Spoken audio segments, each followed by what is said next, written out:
Haunted by Death, Book 2 of By Death. Meg Pierce is haunted by a death that may never be explained, and so she can never truly be healed. During the summer before she started college, she and her boyfriend went on a camping trip that ended with one of their friends disappearing.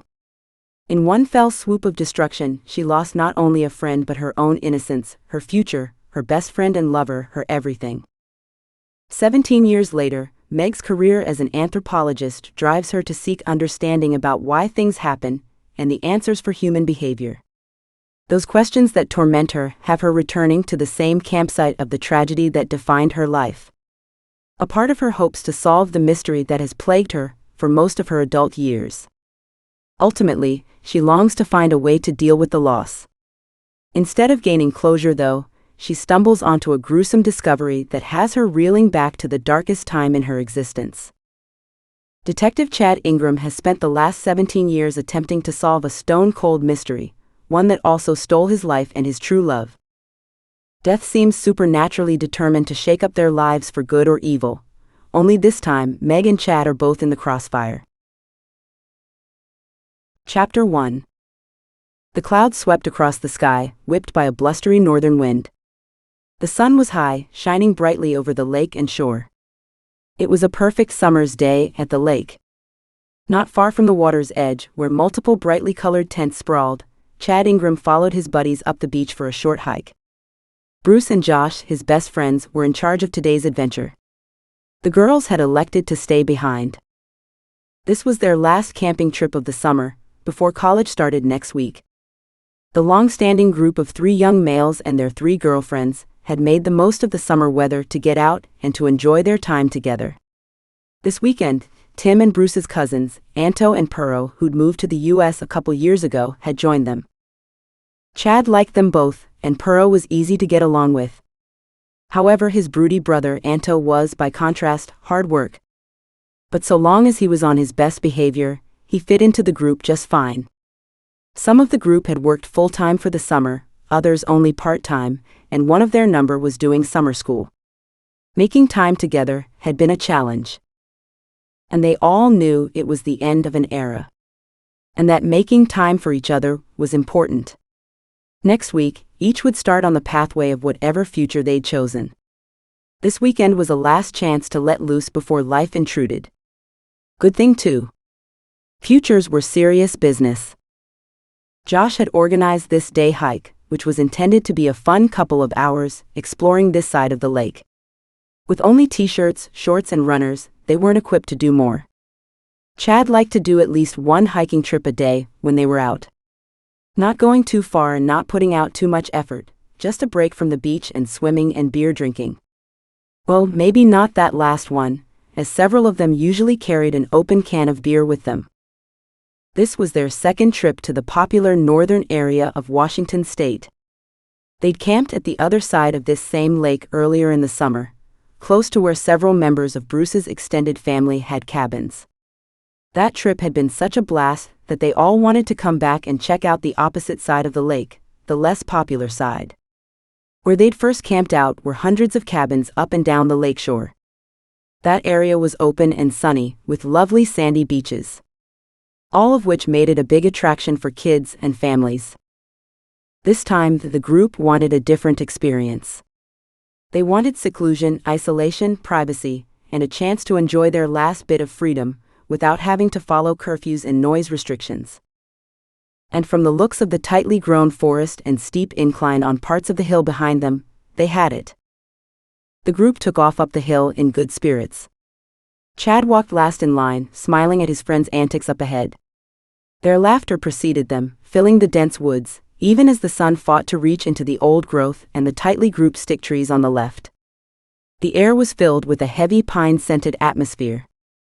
Although the walk up the hill on the left side had started out easily, it hit the way too much work to be bothered with category very quickly. Besides, they hadn't brought enough beer to fortify themselves for that much effort. "Hey Chadwicky, what's taking you so long?" Josh yelled back from up ahead. He'd been leading the group of males for the last 10 minutes, but had stopped to see what was holding up his friend. "I gotta take a piss," Chad called out. "That beer is running right through me." "Weakling." Jesus, you really can't hold your liquor, can you? Raucous laughter filled the air. Ha ha. I can hold it that way just fine. I wasn't the one slobbering all over the girls last night, like you and Bruce were. Chad, or Chadwicky as his buddies like to call him to rile him, stepped farther into the dense woods and slightly off the path, then opened his fly. Immediately a bright stream hit the mossy ground and ferns in front of him. He tilted his head back and sighed with relief, enhanced by the mild buzz going on in his head. Life was good. Aren't you done already? Called back one of his friends, probably Bruce. It's almost time to go back to the girls. You're taking so long. When you gotta go, Chad murmured quietly with a contented sigh. He could hear his friends moving farther away, but they were still within hearing distance. The stream went on and on. Finally he tucked himself back inside and zipped up his khaki shorts. He turned to look for his buddies. No one was in sight. Shit. Hey Josh? Bruce? He spun around. Where the hell are you guys? Anto? Tim? There was not a sound, not a whisper of laughter or a crackle of leaves. Nothing. Crap. Where were they? Perot? Just then, the sun went behind a cloud and the air around him darkened, adding a sinister overtone to his growing fear. Crackling noises off to the left had him bolting to the right. Hey guys. Nothing. Laughter from the way ahead wove through the air. He ran toward it. Tripping over roots and piling through bushes, Chad chased after his friends. They would hide from him for hours or for as long as they were having fun, if he didn't find them first. They were all jokesters, him included. But going for a 2-hour hike as part of the group was one thing. Getting left behind and lost was another thing altogether. That was not something Chad wanted. The group had been making hiking and camping trips for the last year. They had been a blast. But they'd all been on fields or beaches in open terrain, where it was easy to see the surrounding area, easy to pinpoint landmarks to avoid getting lost.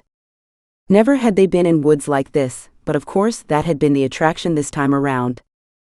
Open spaces were fine, beaches were good, great even. This place was eerie in a good way. Kinda like ghost stories around a campfire, a creepy kind of good. Besides, he knew his buddies, and he trusted them. This was all in fun.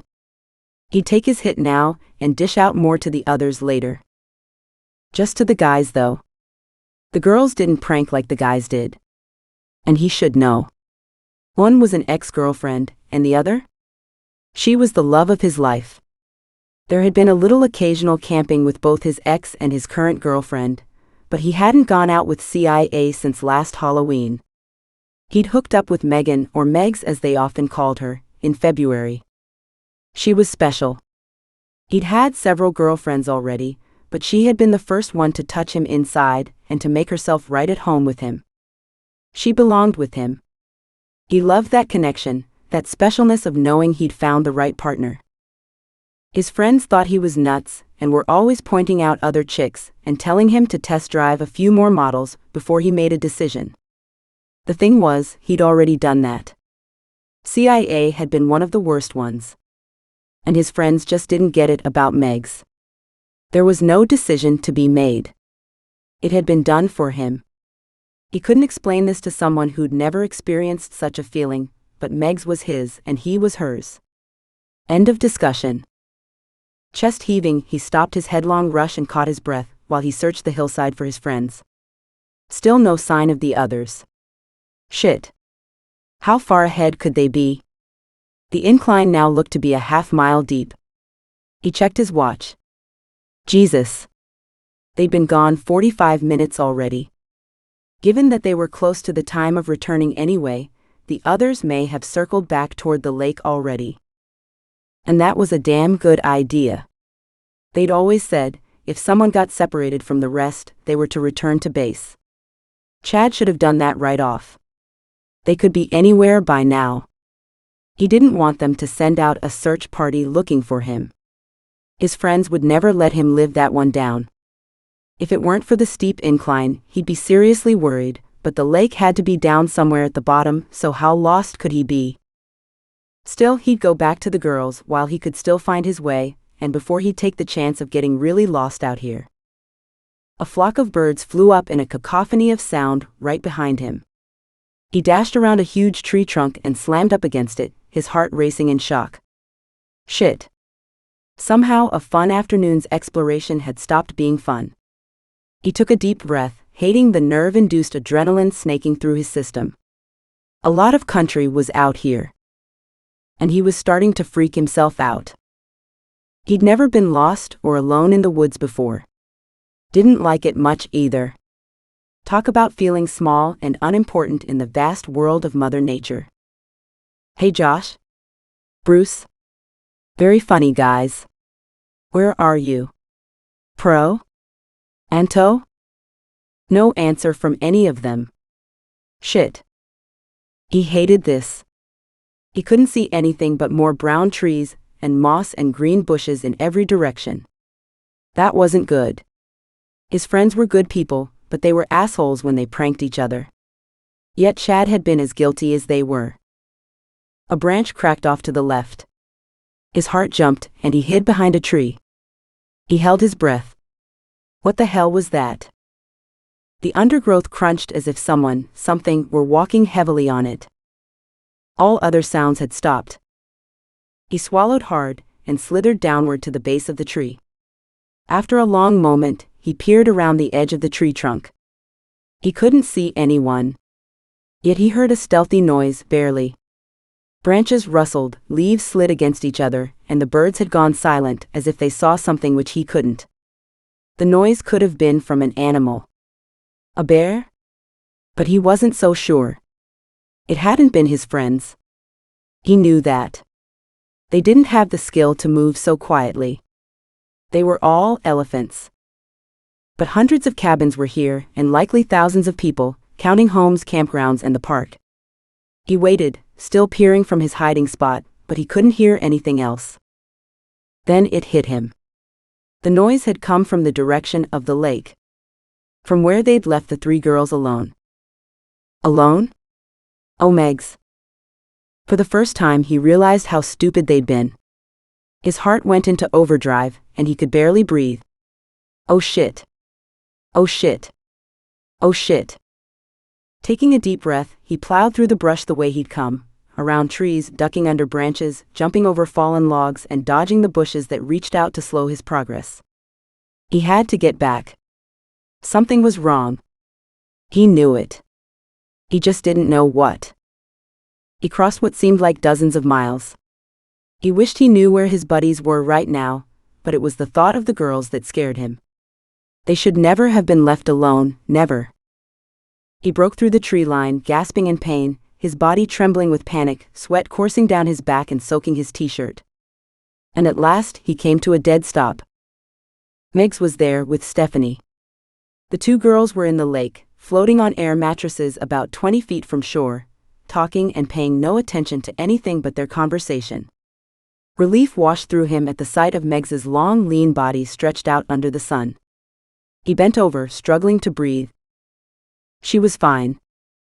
Even as he watched, she was pointing out something in the sky to Stephanie. He doubted they even knew he was here. Those two had been close friends for years and could talk about nothing for hours. Confused, he straightened slowly and looked around. The area was peaceful. Normal. And this normality made him feel like an idiot for overreacting. But where was CIA? She wasn't emotionally close to the other two females. And she wasn't the type to share confidences with other girls. She was all about the guys. And that had made it a little hard with all the relationship switching that had happened within the group. CIA had been the one to break up with Chad, and a good thing it had been too. It had saved him the job. For all her good points, CIA came with a couple really negative characteristics. Normally, she could always be found sitting to one side, reading one of her never-ending books. He spun around, looking for her, but found no sign of her. Maybe she was napping, as she'd been tired, complaining of the heat when they'd left. Megs, he called out, where's CIA? Megs twisted around, saw him, and gave him a warm smile. She went to lie down. She has another headache. Right. Of course she had. CIA got major migraines. He'd never known anyone else to have them before. It had been quite an education, as they completely crippled her at times. Feeling better, he walked to the water's edge and splashed cool water on his face. If anyone realized how completely he'd overreacted, they'd make fun of him for days. As he straightened up, his face cooler and his heart no longer trying to escape his chest, he realized that the inner disquiet hadn't been fully calmed. Not able to let it go until he was sure, he walked over to Josh and Chia's tent. CIA? Are you in here? He hated to wake her, but he had to know for sure. The flap was down, so he lifted the corner and peered inside. Empty. He straightened up, cupped his hands around his mouth, and called across the water, "She's not here. The tent is empty." Just then the rest of the guys thundered through the trees, half running, half crashing into each other, all laughing and joking. "There you are." Josh grinned at Chad as he jogged over to him. "We got into a crazy game of hide and seek in the woods. We weren't sure if you were with us or not at that point." Bruce and Tim approached, gasping for breath but still scrapping over who had arrived first and second. "I wasn't," Chad snapped, hands on his hips as he glared at his friends. "And no thanks to you guys. You could have waited for me." The others grinned, totally digging him being pissed off. He couldn't blame them. If their positions had been reversed, he'd have done the same. No sign of the Novak brothers. Chad spun around to see them, Anto first, coming through the trees, then Puro much farther down. "Damn." Chad faced the gathering crowd. "I can't find CIA. The girl said she went to lie down and have a nap, but she's not here." The responses came from all of them at once. Bruce brushed off the news with a shake of his head. "Stop worrying. She won't be far away.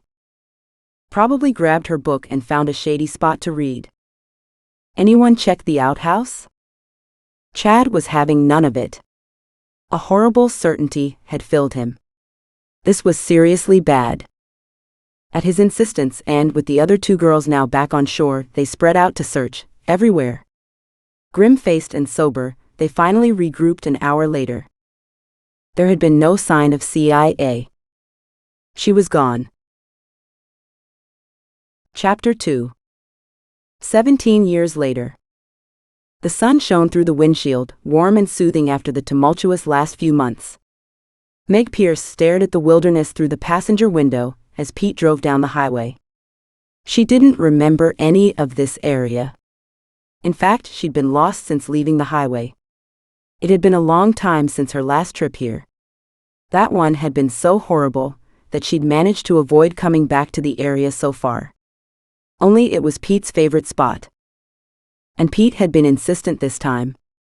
As she hadn't told him the real reasons why she hated this area, and as she'd run out of excuses, what choice was there now? She could explain, but she really didn't want to open up old wounds. She had enough relationship issues to deal with since her brother's death. So if this helped, then she was all for it. Where had the time gone? Listless, she watched the miles speed by just like the years had. These last months had been hell, months of emotional turmoil, handling of necessities and adjusting to the new status quo, which hadn't left much time for grieving. Worn out now, she was a mere fragment of her old self. She needed this rest and some time away, time to recoup her energy and her passion for living. All that had disappeared with her brother's death, and the changes and challenges that had come with it. Such as parenting his 12-year-old daughter, and dealing with Pete's unhappy reaction to the new situation. Not to mention Janelle's unhappy reaction to her new life. No wonder Meg's normal oomph had disappeared. But this was a vacation, and as she knew already, if her mood sucked, so did Pete's and Janelle's. But if Meg could pull out of it and be cheerful, then she could usually get their moods turned around too. Hard to believe something like this exists so close to civilization, she joked, partly because they were 2 hours out of Seattle and not that far from the Canadian border. Janelle sniped, "Who said this was close to anything?" She glared out the window from the seat behind Pete. "We're in the middle of nowhere," she wailed. Meg smiled. It was a small, thin one, but all she could manage on short notice. The last thing she needed was more of Janelle's histrionics, but given that technology, which her niece appeared to depend on, worked only sporadically up here, Meg and Pete could be in for a lot more of the same. For herself, Meg was looking forward to being unplugged for a few days, or longer if she needed to. Not that she'd left her cell phone behind. But that was only for business and safety issues. As for Janelle, one day of being unplugged was one day too long. And for Pete, he'd lightened up a lot once he realized they were actually going on this trip. He'd been here many times over the years. He loved being in the bush, renovating this place, working with his hands. It's what made him so good at the construction work he did. Meg traveled for months as part of her work, making it hard to get time away with Pete. And when she did, it was never here. Never here. She wasn't looking forward to this trip, but had to admit she could already feel some of the tension draining from her shoulders and spine. She took a deep breath of the woodsy air. It was so different from the smog of Seattle, and from the wet coastal smell after a rain or the humidity of Haiti. That had been a tough job. It had ended on a good note, but the pain of what she and her team had gone through had been life-changing. Maybe that's why she had had this change of heart. With what she'd survived over in Haiti, followed by the events since her brother's death, surely Meg could deal with a 17-year-old ghost now. She cast a quick glance to the back seat of the double cab truck, where Janelle was pouting in the corner. These last few months had been hard on Meg, but they had been hell for her niece. Meg's brother's death in a car accident had been the latest of a long string of incidents that had torn Janelle's life apart. The first was her mother's death to disease, followed by relocation to Seattle to be closer to Meg and Janelle's grandparents. Her brother had always thought that Meg would be a good influence on his struggling daughter. Being uprooted to Seattle, and unloved, as Janelle had put it, she'd been very unimpressed by the move away from her school and friends. She'd had a hard time adapting to her new social situation. And at the same time, she had been still dealing with the loss of her mother. Then months after slowly rebuilding a new life in Seattle, her father had been taken from her. Sometimes fate was a bitch. Pete slowed the truck on the long stretch of empty road. Meg leaned forward, wondering how he could find an overgrown turnoff in this mess of woods and brush. Even Janelle sat up and looked around. "This is a back way to the cabin. It keeps the nosy neighbors from knowing when I'm here." Pete turned the truck onto a deeply rutted track, overgrown with waist-high grasses. Janelle groaned as they drove onto yet another road, taking them deeper into the wooded area. It was darker and much cooler here, with tall spindly trees blocking the sun. Meg knew it would open up soon. Good thing as the darkness creeped her out. Damn. Talk about old fears flaring up. How many times had Pete vacationed here without her? Not that coming here alone had been his fault. She'd been the one gallivanting off with her job. She'd had a bad case of wanderlust all her life that had only been partially slaked after the Haiti trip. At least she hoped it had been. With Janelle now part of the family, Meg couldn't just get up and run off anymore. Meg hit the button to open her window. Cool air spread through the warm cab. Having slowed down, there was a light breeze, but it was not enough. She wanted to gulp in freshness, innocence, and renewal. All things she so desperately needed to find again. She leaned back and closed her eyes, willing her adrenals to hold on, hoping peace and quiet were on the way. "You okay?" Pete asked, concern coloring his voice. "Fine," she murmured, not opening her eyes. That was another thing on her list, to repair her relationship with Pete. This year, it was as if they were brother and sister instead of lovers. Her job, a bone of contention a year ago, had taken second place to Janelle's sudden arrival into their world. Since the two had bonded by the time her brother had died, keeping Janelle with her and Pete had been the natural option. Meg's only other sibling, Aaron, had moved across the country, while Meg had been in Haiti. That had been tough, as she'd been close to his teenage sons. She'd been happy to take in Janelle, and with the internet and cell phones, Meg had easily enough stayed in touch with Aaron and his sons. Only Pete hadn't seen Janelle in quite that way. A temporary situation was fine. Long term? Not so much.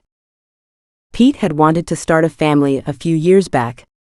He'd lost his own father in a car accident while still a young man. It had been an accident he'd barely survived. Meg had seen the pain some of the injuries still caused him. He should have been able to relate to Janelle's loss, but instead it seemed to remind him of his own loss and his inability to deal with it ever since. Meg winced at the reality of the first mention of having a child, being almost 8 years ago. She'd been dragging her heels, knowing it would curb her trips around the world. Of course, that had been part of Pete's having kids of their own thing, to keep her at home. Now with Janelle, Meg had been home more. Only Pete wanted his own family. Not broken pieces of Meg's brother's family. Letting her head roll to the side, Meg stared at the trees as they slapped against the side of the truck. The ruts in the road were deep, and every bounce brought on a mother of a headache. The bright blue of the lake twinkled invitingly through the trees. It wouldn't warm up for another month, and with the horrific storms in this area over the last few years, the lake would likely be frigid cold right now. "We're almost there, aren't we?" Meg asked, hating the fatigue coloring her voice. She glanced over at Pete to find him staring at her with a raised eyebrow. "Yes, just a few more corners." A grin flashed as a light-hearted idea swept through her. "Stop the truck. Janelle and I'll walk ahead." A laugh escaped. "We'll probably beat you there." She didn't give him a chance to argue. She pushed open her door and jumped out of the still-rolling vehicle. She motioned to her niece in the back seat. "Come on, Janelle. Let's take a shortcut. The cabin is up just a little way." "No, wait," Pete said. "We're almost there." The powerful engine revved as the front end of the truck dipped into a rut again, the large tires spinning in the air before catching the ground. "Meg, get back here," he shouted. "You don't know where you are going." "You said it's at the end of the road." She laughed. "How hard could that be?" Janelle giggled and jumped out, slamming the door shut behind her. She ran ahead, catching up to Meg quickly. Of course she didn't walk like an adult, she bounced, with her jet black curls flouncing around her shoulders. Meg smiled down at her. She was a beautiful kid. Her mother's Spanish ancestry had given her beautiful creamy skin and midnight black hair, so different from Meg's own pink skin and brown hair. "Come on. The road curves up again. We'll cut through the trees and be drinking tea before he even gets there." The two waved at Pete and bolted through the trees on the right. With Pete hollering his protest into the wind, Meg laughed and laughed, chasing Janelle into the stick forest. It felt good to sprint, and the laughter sent delicious feel-good vibes down her spine. Without much natural light and in crowded conditions, the pines had grown up tall and skinny, forming a tight wall. Meg frowned. She hadn't remembered this much overgrowth. It had been years, but still. She could see the road as it turned up ahead, so it wasn't as if they could get lost. The truck labored on behind them. Pete had stopped yelling, and with the fresh air blowing across her face and rifling through her hair, Meg was already feeling better. And her headache had magically disappeared. She and Janelle slowed to a stroll, just enjoying the moment together. "How long are we staying here?" Janelle asked, walking at Meg's side. The running and dodging of trees had put a rosy flush on her young cheeks. "Just for 2 nights. We'll head back on the afternoon after that." Meg smiled down at her. She held out her hand, her heart giving a slight bump when Janelle reached out to hold it. While her niece may look like her mother, she acted so much like her father as a kid that it brought both pain and joy to Meg's heart. It's a chance to get away and a chance to relax. "Like a spa?" Janelle asked hopefully, looking around uneasily. "Please say yes." Meg laughed. "Not quite, but it will be fun." Janelle looked at her doubtfully. "Promise?" "I promise." She looked down at the trusting soul beside her, Janelle now pointing at something off to the side. A steep hill was up ahead, and about 1/3 of the way down, a tree had fallen, now hung up on a ledge. Heavy storms and the spring thaw could do that. Mother Nature still liked to call the shots in her world. "What's that?" Janelle asked, pointing again to the left. "Nothing." Meg wrapped her arm around Janelle's shoulders. "Just some downed trees or rocks, maybe from a small mudslide after a heavy storm." "No, not that. I mean that shiny white thing over there." Meg let her gaze travel in the direction Janelle had pointed at, skimming past, hesitated, and zinged back to rest on the round white ball. Her breath caught in her throat. Her mind screamed no. Her muscles tensed and her gaze hardened. Then she relaxed. It couldn't be. Not out here. This was just the side effects of her job. She saw bodies everywhere. "It's just a rock," she said reassuringly. It had to be. No way a body would be out here. Of course, her rational mind immediately kicked in and snorted at the thought. Hunters went missing in the woods all the time. A lake was close by, and all kinds of weekend warriors and partiers came up to get away from city life. A body could definitely be here. One body in particular. But she so didn't need to see one this weekend. A part of her wanted to tug Janelle away. Maybe come back in another day or year, but the rest of her knew she couldn't do that. She had to find out what they were looking at. Her conscience wouldn't let her do less. Not to mention she'd spent more than half her lifetime wondering when a particular set of remains would be discovered. That she was once again in the same general area where her friend had gone missing. Her insides were shaking. It couldn't be. She dropped Janelle's hand and told her, "Stay here. I'll take a quick look. Just stay here." She took a few steps in the direction of the white thing and glanced back to ensure Janelle remained in place. "I won't be but a second. Besides, if I'm any longer, Pete will win the race." With a big grin, she dashed across the short distance. "No, don't." Janelle's panicked voice reached out to Meg. "Crap." Meg spun, her gaze darting back to see Janelle, frozen. Janelle, who had done nothing but deal with death for the last year. Janelle, who couldn't sleep and desperately needed this time away. Janelle, who didn't need the specter of death intruding here, because it had intruded enough already. And then she found her niece running toward her, fear clearly etched on her small face. Meg shouted, "Stop." Janelle came to a bumbling halt, her face scrunched up, tears forming in her eyes. "Honey, don't come any closer. You might fall and hurt yourself. Plus this hillside could come down at any moment. I'm coming to you. Stay there." Janelle sniffled, and Meg knew she had no choice. Since coming to live with Meg, Janelle was terrified of something happening to Meg, and that Janelle would be left alone yet again. Taking out her cell phone, Meg quickly noted the GPS location of where she had stood. "Auntie Meg?" With one last glance at the rock, still too far away to be seen clearly, she started back to Janelle. "It's nothing." With a big carefree smile, she grabbed Janelle's hand and ran up toward the road. The cabin had to be close. And she wanted it to be even closer by now. "Let's beat Pete."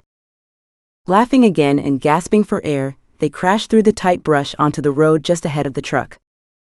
Waving at Pete, they picked up their pace and raced to the cabin. And beat him. An uneasy truce settled inside Meg, for the moment. She couldn't get that rock out of her mind. There'd been something about it. She'd been too close to it to ignore it, and yet too far away to have recognized what it was. She was afraid it might be so much more than a rock. She needed to return and find it to confirm. But how could she, without alerting Janelle? And she'd have to tell Pete, which could be a really bad scenario. She'd have to choose her words carefully and pick her timing even better. Somehow. Pete had a hell of a temper, and she didn't want to set it off. She didn't fear him, but Janelle had had enough distress in her young life. Even a healthy debate with Pete these days disturbed her. That girl needed to rest and to heal. That Pete and Meg were having more issues than usual just made it that much harder to keep the atmosphere friendly, open, and supportive. If only she could take another look. And make sure. Her mind wanted that to be a rock. They didn't need death to intervene here. Not when this trip was all about finding joy in life again. But her heart. Well, her heart wanted to find her friend. She's been waiting for an answer for so long. What if she just found it? Earth to Auntie Meg? Meg started, and then turned to smile at a frowning Janelle, peanut butter sandwich in one hand and an apple in the other. How can you eat both of those together? Janelle grinned a big sticky peanut buttery grin, then took a big bite out of the apple. Meg shuddered.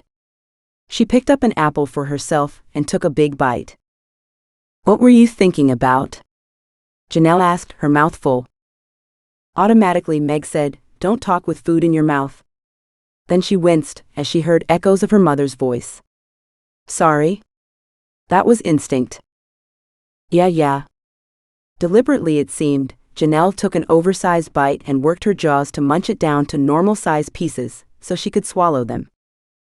Meg had to turn away. Before her brother's death, Janelle ate normal food normally. Now she seemed to delight in eating weird combinations in the most irritating ways. Was it to annoy Meg? Maybe. More likely it was for attention. It had been a very tough year for them all. Pete walked inside. Did you leave anything for me? Meg pointed to the large sandwich sitting untouched on a plate. That's yours. She walked outside to sit on the top step. It was early in the afternoon, and they had 2 days ahead of them. 2 days to rest. 2 days to enjoy the great outdoors. 2 days to not work. Except, she had to go back to that spot. Who wants to go fishing this afternoon? Pete sat down on the step beside her, half of the sandwich in his hand, the other half on a paper plate. The first disappeared in 3 bites as Meg watched him. He'd always been a big eater, but being outdoors seemed to amplify this.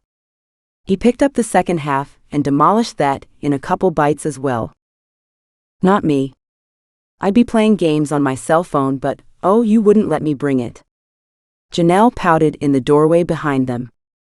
Of course you and Auntie Meg could go fishing, and I could stay here and play games on her cell phone. Not going to happen. Meg worked to keep her voice neutral. We came to get away from all that. Remember? I saw you use your cell phone when we were racing Pete, Janelle accused, her voice disgusted and pointed. So how come you brought your phone? Pete slid a sideways glance at Meg. Damn. She fumbled for inspiration. I wanted to take pictures. Then how come I can't have my cell phone so I can take pictures? Janelle jumped over the few steps and strode down the path, muttering, unfair. For all her best intentions, Meg couldn't hold back a heavy sigh. Are you sure you want to raise her? Pete asked yet again. Yes, Meg said firmly. Besides, no other family member can. And Meg loved her niece. She could go to your brother. Or even into foster care. Pete nodded down the pathway. At the rate she's going, she'll want to go in the system. Only because she doesn't know how bad it can be. Meg stood, irritated at Pete's suggestion. She was unwilling to get into another argument on that same issue again. Janelle was her niece, and Meg was happy to have her live with them. In truth, she was delighted. She missed her brother. The grief was a deep ache that never seemed to go away. And Janelle had already wormed her way into Meg's heart. The months of getting to know her before her brother's death had been a gift. It would have been so much harder to have her come to them as a stranger. This way the bonds of love and friendship had already been established. Even if Janelle were lashing out in anger and saying some of the most hurtful things Meg could have imagined a child saying, she knew that Janelle was reacting to the terrible situation and the major change in her life. She understood, even if Pete didn't. Still, finding herself in the middle of the two of them and the constant warring, the constant role of peacemaker was wearing Meg down. Not for the first time, she wondered what final toll her brother's death would really take on her own life. She'd thought she'd been through the worst. Now she was beginning to realize that the turmoil had only just begun. What if I don't want to go fishing? Janelle asked, her body rigid, glaring at the sun reflecting on the lake water. I hate boats. I hate the woods. This trip is stupid. That's enough. Anger vibrated through Pete's voice as he snapped at her. We came here to enjoy ourselves, not put up with more whining from you. Meg winced and stared up at the sky.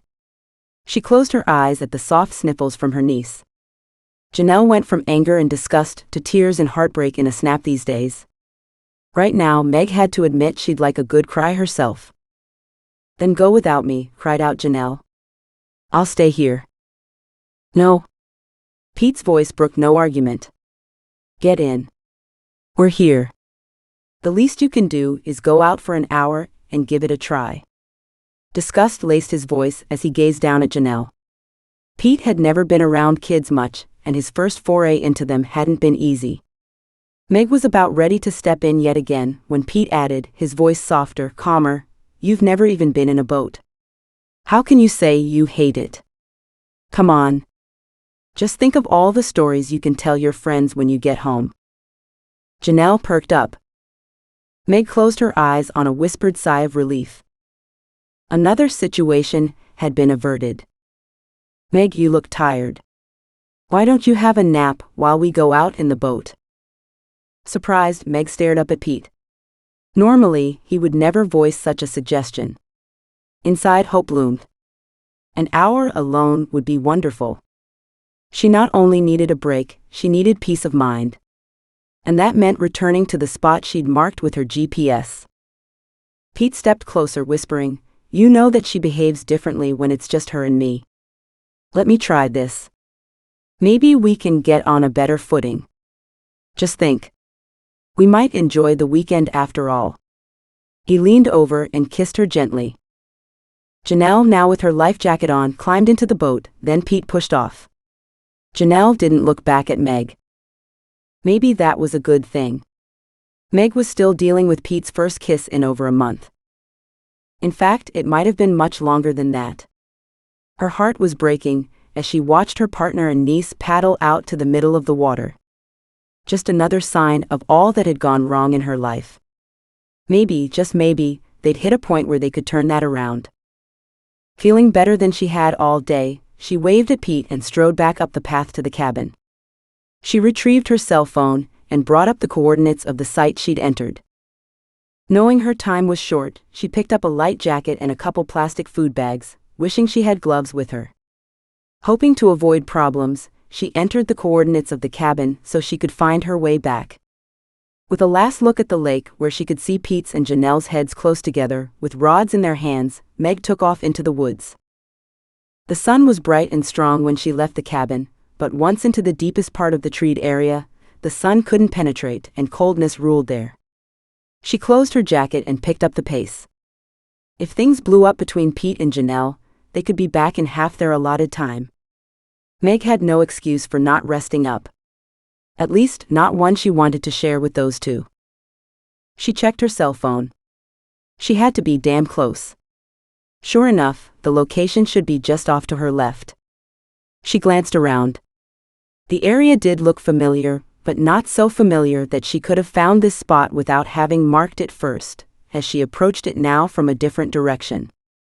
Please let this be a rock. She'd seen too many horrific things in her life to not check it out. Besides, death was her job. She dealt with it every day. But as the last month had proven, dealing with dead bodies that you didn't know was a whole different process than dealing with the death of a family member.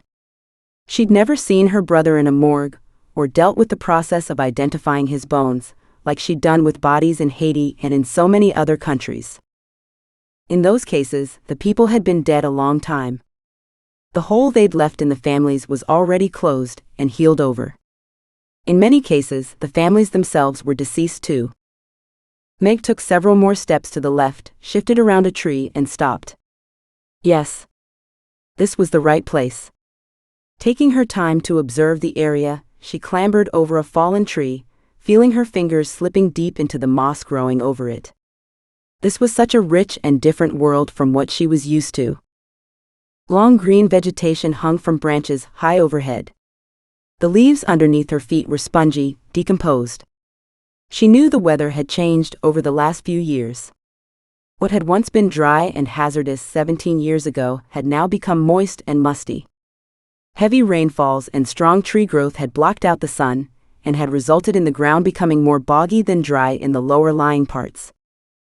Looking up the steep incline behind the area, she could see an old mudslide had taken a corner of the cresting hillside above. Carefully, she worked her way closer to where she'd seen the odd bleached item. Her fingers clenched, making her realize how sweaty and nervous she'd become. Please don't let this be human remains. Not this weekend. So much was at stake. And keeping death away from her personal life was hugely important right now. She navigated under a low-hanging branch to a small hollow. There. She'd found it. Turning around, she checked to ensure she was still alone. She was, but what was it about being out in the middle of nowhere, in a dark and lonely place, to make someone worried that they were being followed? Her rational mind knew she was alone, but her emotions were all over the place. Giving her head a shake, she surveyed the thick humus around her. Nothing looked askew from what she'd seen on her way over here. Now to double-check that all was good, and to get back to the cabin before the others noticed she'd left. Still seeing nothing out of the ordinary, she closed the distance between her and the rock in 2 large steps and then bent down. Shit. Rocks didn't have structural sutures. Neither did they have occipital orbs on the front. This one did. It was definitely a skull. Having almost convinced herself it would be nothing more than a weathered rock, she gulped for air while her mind automatically catalogued the find. Skull small, a vertical forehead and rounded, so it was a female, likely Caucasian. The lower jawbone lay twisted slightly to the side. In spite of the moss and the humus, she noted the teeth were intact. They should get DNA and decent photographs to match dental records. And that's just what she saw on the surface. Tiny bits of material peeped through the dirt. There would be more, lots more. She stared off into the horizon and swallowed several times. Her initial glimpse said a young adult female lay before her. She closed her eyes and whispered, "Oh dear God." It couldn't be. And yet, given the moss and the condition of the skull, these remains had been here a long time. But 17 years long? Possibly. Surely not, but inside she hoped so. Please let this be CIA. She pulled out her cell phone to check for reception. She had less than 1 bar. Like that would do much. Still, she had to try. She quickly grabbed the GPS location from her cell phone and sent it to Chad Ingram at the Seattle police station. Knowing the chance of her message getting through wasn't good, she didn't waste any effort typing a lengthy message. Her fingers fumbling, she finally managed to get down the words, "Body at location, please come." Chapter 3. Meg carefully made her way out of the immediate area, then, unable to help herself, picked up her feet and ran back the way she'd come. Inside, her heart pounded, while outside, her skin chilled with the breeze as she raced from the scene behind her. Damn it. Why here and why now? Pete would be so pissed off when he found out. He'd blame her. Last year he wouldn't have. He would have laughed it off and said, "Trust you." Not this year. He had so many good points, been so accepting for so long, but Janelle's arrival had changed so much. Or was it Meg who had changed so much? She had to admit that was very possible.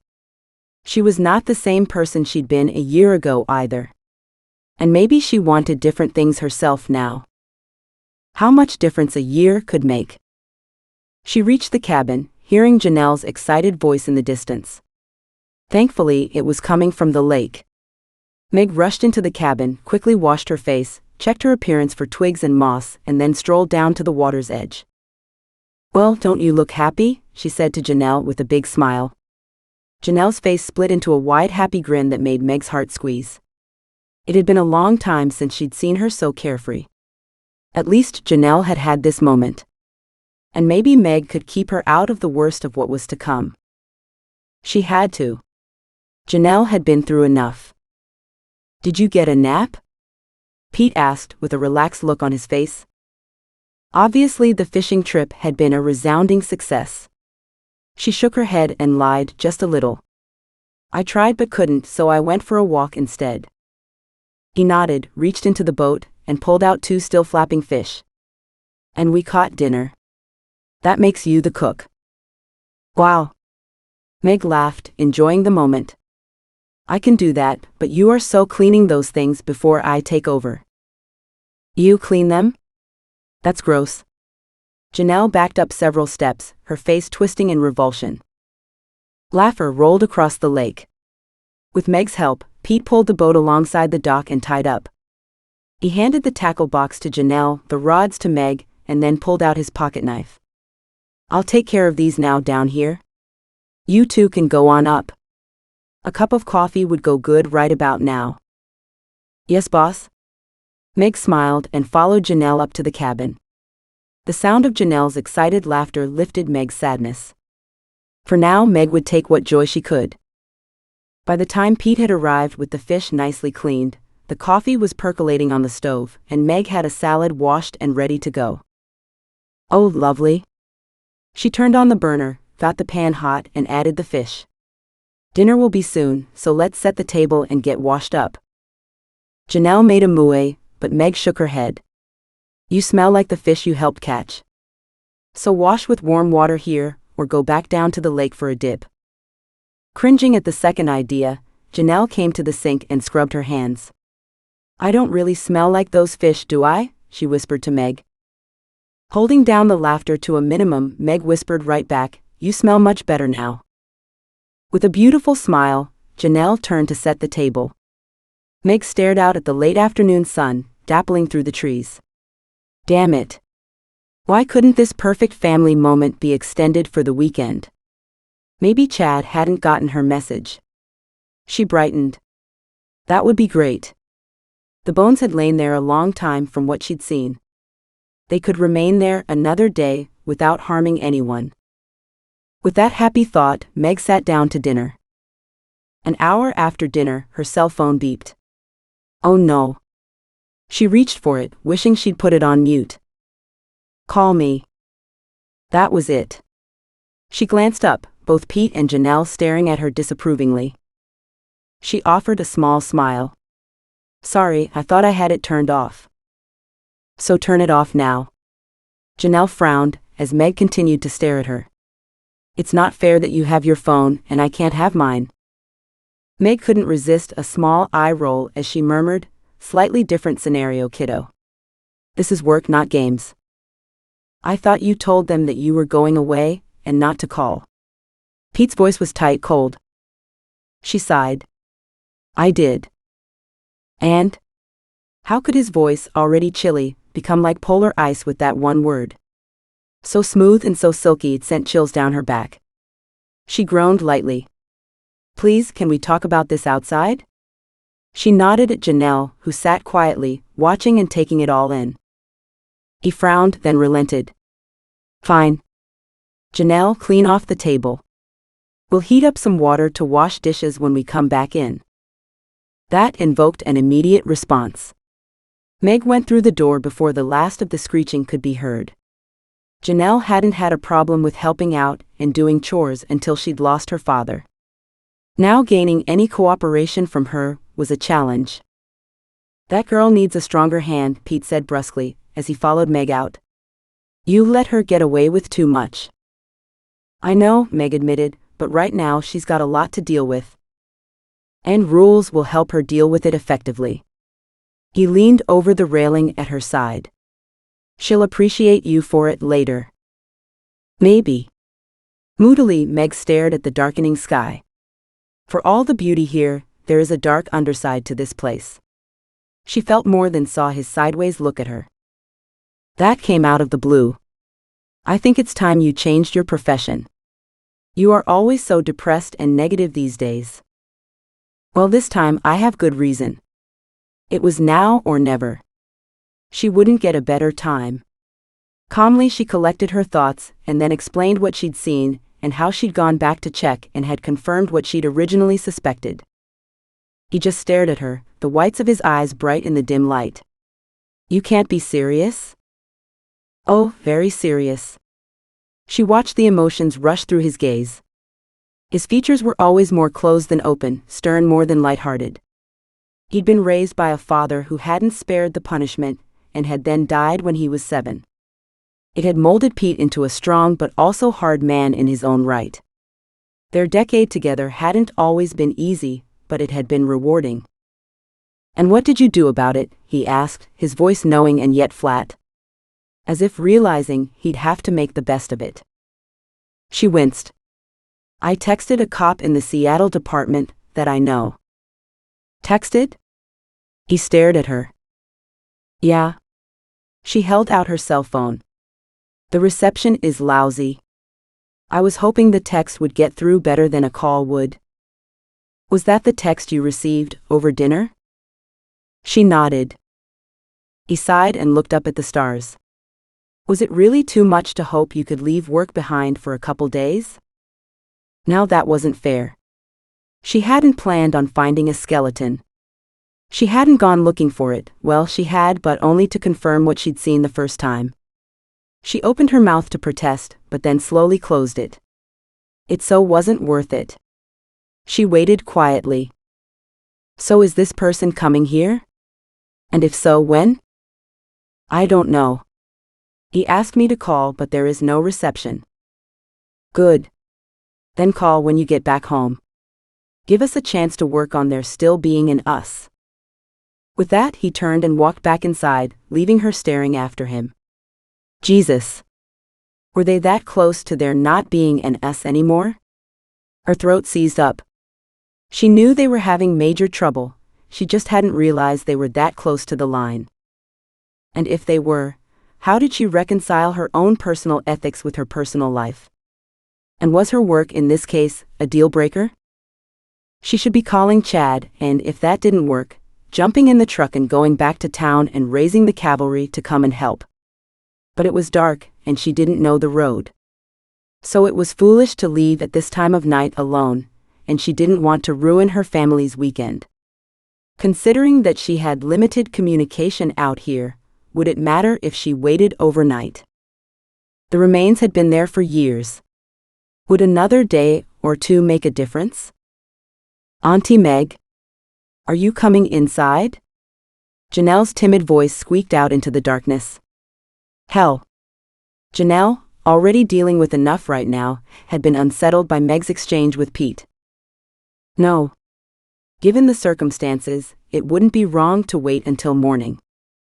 Chad waited for a response at his desk, a desk he should have left hours ago, but it was hard when a haunting voice from the past contacted him about an event that had directed his path in life, and might solve the mystery he'd spent half his life trying to solve. Had Meg even made the connection? She must have. But then they'd all worked to forget that terrible night so long ago. Maybe Meg had done a better job than Chad had. She'd certainly forgotten about him, until now. He'd tried to forget her but had failed. So he tried to honor their history instead. A history that included CIA, who disappeared without a trace that afternoon so long ago. A brash young group of kids who'd gone for a fun weekend trip had come home a group of ravaged adults, forever changed. Being older, more responsible, and having had a prior relationship with CIA, Chad had felt connected in a bigger way. He also felt guilty. He should have tried to track whatever he'd heard in the woods that afternoon. That he hadn't had eaten away at him for years. In his nightmares, someone was always spiriting an unconscious CIA through the woods, while Chad had hidden away like a coward. That guilt sat permanently on his shoulders, breathing with him as he went about his days, waiting for something, anything to blow the case open. And now it had. Going to see Chia's parents back then, and trying to explain, had been the hardest thing he'd ever done. Her parents couldn't handle the loss of their only child. The mother had died of an overdose of prescription drugs not long afterward. And the father? Well, he'd called Chad almost monthly, after finding out Chad had been accepted into the police force, asking if he'd found out anything new. Then he'd had a heart attack a few years back, still not knowing what had happened to his daughter. Chad didn't want the same sad end for himself. Until now he'd been afraid that that was where he was headed. How could Meg send him that little bit of information and leave him hanging? He returned to his computer to dig for more information on the location, on any missing persons, and on Meg herself. He'd kept an eye on her progress over the years. As if unable not to, he'd watched her grow into a stunning woman and a highly respected anthropologist in her field. He'd taken a secret joy in finding out that she'd stayed single, but it wasn't something he wanted to examine closer. He also knew she had a long-term relationship. What the hell had she been up to lately? And who else had she told about her find? Mac picked up his cards and took a look, a pair of kings to start. Not bad, not great, but enough to put him in the game. As he tossed in his ante, his cell phone buzzed. Damn thing. Hey Mac, you gonna play or talk to the little wife all night? Frank smirked. Mac snorted. Ain't her. No way would she interrupt his poker night, unless the house was burning down, and she'd called everyone else already. It's probably work. You're not on call, are you? Joe asked, tossing his cards on the table in disgust. I'm always on call, Mac growled. I'm getting out next year. Ha, you say that every year, one of the guys said. Mac was used to the ribbing. The group had been meeting for over a decade now. He knew them better than his own brother at this point. He pulled out his cell phone. His gaze locked on the text message. His mood dropped rapidly. Shit. He'd known this day would come. He just didn't know about the days after this one. In the beginning, he'd burrowed into this case like a bulldog, determined to prove one of the kids a killer and therefore, to find the others innocent. But he hadn't been able to. He'd crossed a lot of lines back then and had been slapped back. He shouldn't have been on the case in the first place. He should have handed it off. Only he hadn't been able to. Not when his family had been involved. But there'd been no answers. No closure, for anyone. For a long time, the worry and frustration had eaten at him. Then, with the passing of the years, it had slipped to the back of his mind. Until now. Is it really possible? He murmured, shock rippling through his beer gut. A deep sense of inevitability gathered underneath. Could they finally have found her? CIA Barnes's disappearance was one of the most frustrating, perplexing cases of his career, and the most personally unnerving. Chad's message included the coordinates in a link. He clicked it, his lips twisting at the technology Chad had used. It was typical of the younger generation, and always made Mac feel like a dinosaur. His stomach rolled as he recognized the area. Of course he did. He owned a cabin up there, like a lot of other people he knew. And he'd spent weeks searching for the missing girl. His nephews, 3 of them, had been part of that group. Idiots. He stared off into space, doing the math. It had to be close to 15 years now. Or maybe even more. And every time he'd seen his nephews, he'd been reminded of it. Bruce had been badly affected by Chia's disappearance. The other 2 had been less so, but still disturbed enough. The youngest boy had died in a car accident 5 years later. He'd always wanted to clear his name. The older one, now mostly alone, had gone quiet and he'd changed. He had nothing to do with Mac's family anymore. They'd all been badly affected back then. Lives had changed, and not necessarily for the better. As Mac stared at the map, a sense of certainty, readiness settled in his gut. Maybe now he could find out the truth, and could close a chapter in his own life. The next morning Meg woke, feeling unrested. An early morning chill had her pulling the covers up to her chin. The old blanket had seen better days, kind of like the cabin. She lay quiet, staring at the open timber frame ceiling over the bed, waiting for the unpleasant memories to slip back into place, hidden away with the pain and the sense of loss she'd experienced so long ago. Maybe CIA had drowned, and her body had sunk to the bottom of the lake? That had certainly been a popular theory at the time. But the divers couldn't find any sign of her. Then it was a deep mountain lake, spring-fed, and apparently bodies often sank and stayed down. There were other possibilities, but never any proof for them. The guilt was bad, but not knowing was the worst. Had CIA wandered off to join the hikers as a last-minute thought? And had she fallen and hurt herself so severely that she died? Or had someone forced her into the woods? Meg knew Chad blamed himself, but he hadn't been there at the time. He'd come back to find CIA gone, but she'd disappeared while Meg and Stephanie were swimming in the lake. Sure, they'd been deep in a discussion about their respective boyfriends at the time, but surely they would have heard a scream, a struggle, any outcry at all, if there had been one. They'd certainly heard Chad's shout. But they'd heard nothing from CIA. That dark silence had persisted through Meg's nightmares. The boogeyman had nothing on Chia's attacker. And that just led Meg back around to the situation again. They'd assumed that CIA had been kidnapped, stolen away in broad daylight. But they'd never had any proof. And just because Meg had found a set of remains close to where CIA had gone missing, it did not mean that these were Chia's. But Meg couldn't stop thinking they might be. It would be a relief if they were. She needed closure on a most difficult time in her life. It was too late for Chia's parents, but others needed to know what had happened. Like the 8 who'd survived the weekend. Not just Meg. She hoped that there would finally be answers and not more questions. Go back to sleep. Sleeping in late is one of the good things about a vacation. Pete's sleepy voice drifted up from under the covers, where he was buried. The country air held a chill that had her snuggling under and closer to him. Thankfully, Janelle still slept. Then she didn't have Meg's nightmares. You can't do anything about it right now, so sleep. Meg rolled over and tried to do just that. And couldn't. She pretended to sleep. She did need rest, but inside the tension coiled tighter and tighter. A storm was breaking in her world. She knew it and couldn't prepare for it. But it was coming regardless. Then she heard it. A truck driving up the road toward the cabin. Would it turn in? The main road went on up and past the cabin turnoff. Beside her, Pete stiffened, and the room chilled instantly. An eerie stillness took over. Her stomach knotted. Please not yet. Please not now.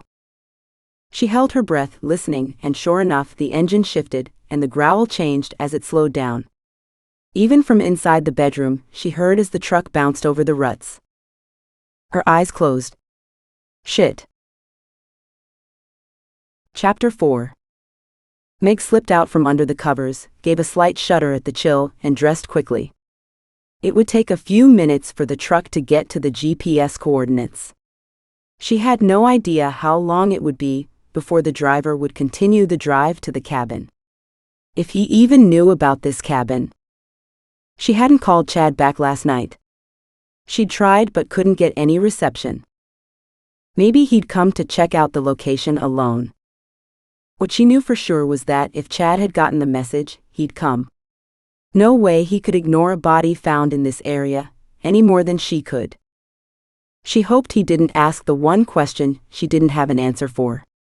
Where had she gotten his phone number? In truth, she didn't remember the origin, but she'd kept it close for many years. As if waiting for this moment. She should have told Pete about this part of her past a long time ago. It would be a little rough doing it now. Yet it was another thing she needed to do. Should have already done so, in fact.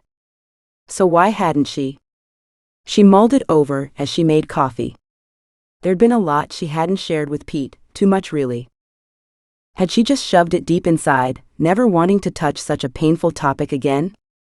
No one would blame her for that, except Pete. And he'd have a point. Partners shared their feelings, their fears, their lives. She'd traveled so much that every time she'd returned home, there'd been almost a honeymoon air to their relationship. Then she would pick up and take off again. Why? And was she done with that aspect of her life now? She wanted it to be done with. She wanted that vagabond part of her to be settled enough to stay home and to raise Janelle. And to be happy with that life. It needed to be, or Janelle would suffer. Meg winced as another truth hit home. Janelle would suffer, like Pete had suffered. Moodily she stared out the window. Life had been good to her, but had she been good to life? She hadn't been all that concerned with Pete's feelings every time she packed up and took off. She'd been a willing participant in a job that took her anywhere and everywhere. Her last job in Haiti was a prime example. She'd gone over to retrieve a man's family, who had been killed in the massive earthquake over a year ago and buried in a mass grave. That job started out simple, but said nothing about the horrifying twists that she and her team had experienced in the meantime. Poor Jade and Dane, the two of them had gone through hell, but like the phoenix, they'd risen stronger and happier than ever. Meg was jealous. And that was just stupid. She had Pete. They'd been together for years and years. They knew each other inside and out. And that's where she stalled.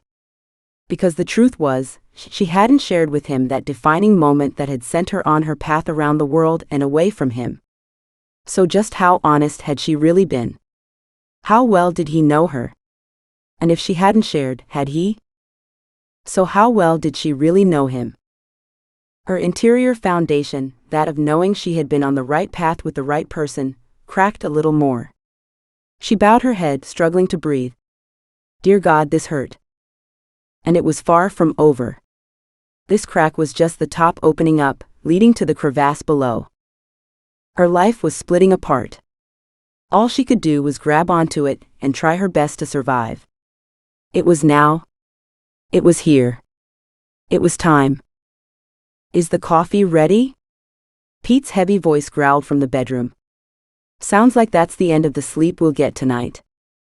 She caught back a sob, rubbed her cheeks and answered in a somewhat casual voice, Yes, it's almost done. Walking back to the coffee pot, she heard the bubbles furiously working away inside. She turned off the burner, threw a cup of cold water inside to calm the grounds, waited a moment, and then poured 2 cups. Picking hers up, she walked outside to the low-hanging veranda. The cool air bit her cheeks.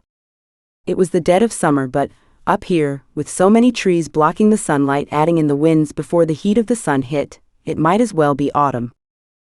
Across the water, the sun had already crested the hills on the other side, but the long, warming fingers hadn't reached her yet. Too bad she was cold inside and out. A buzz in her pocket had her reaching for her cell phone to read the incoming text. Where are you? She stared down at her phone, then out in the direction of the trees where she'd sent him. There really was no option. She quickly answered. Coming. Are you going to meet them? Pete's voice spoke from the other side of the screen door.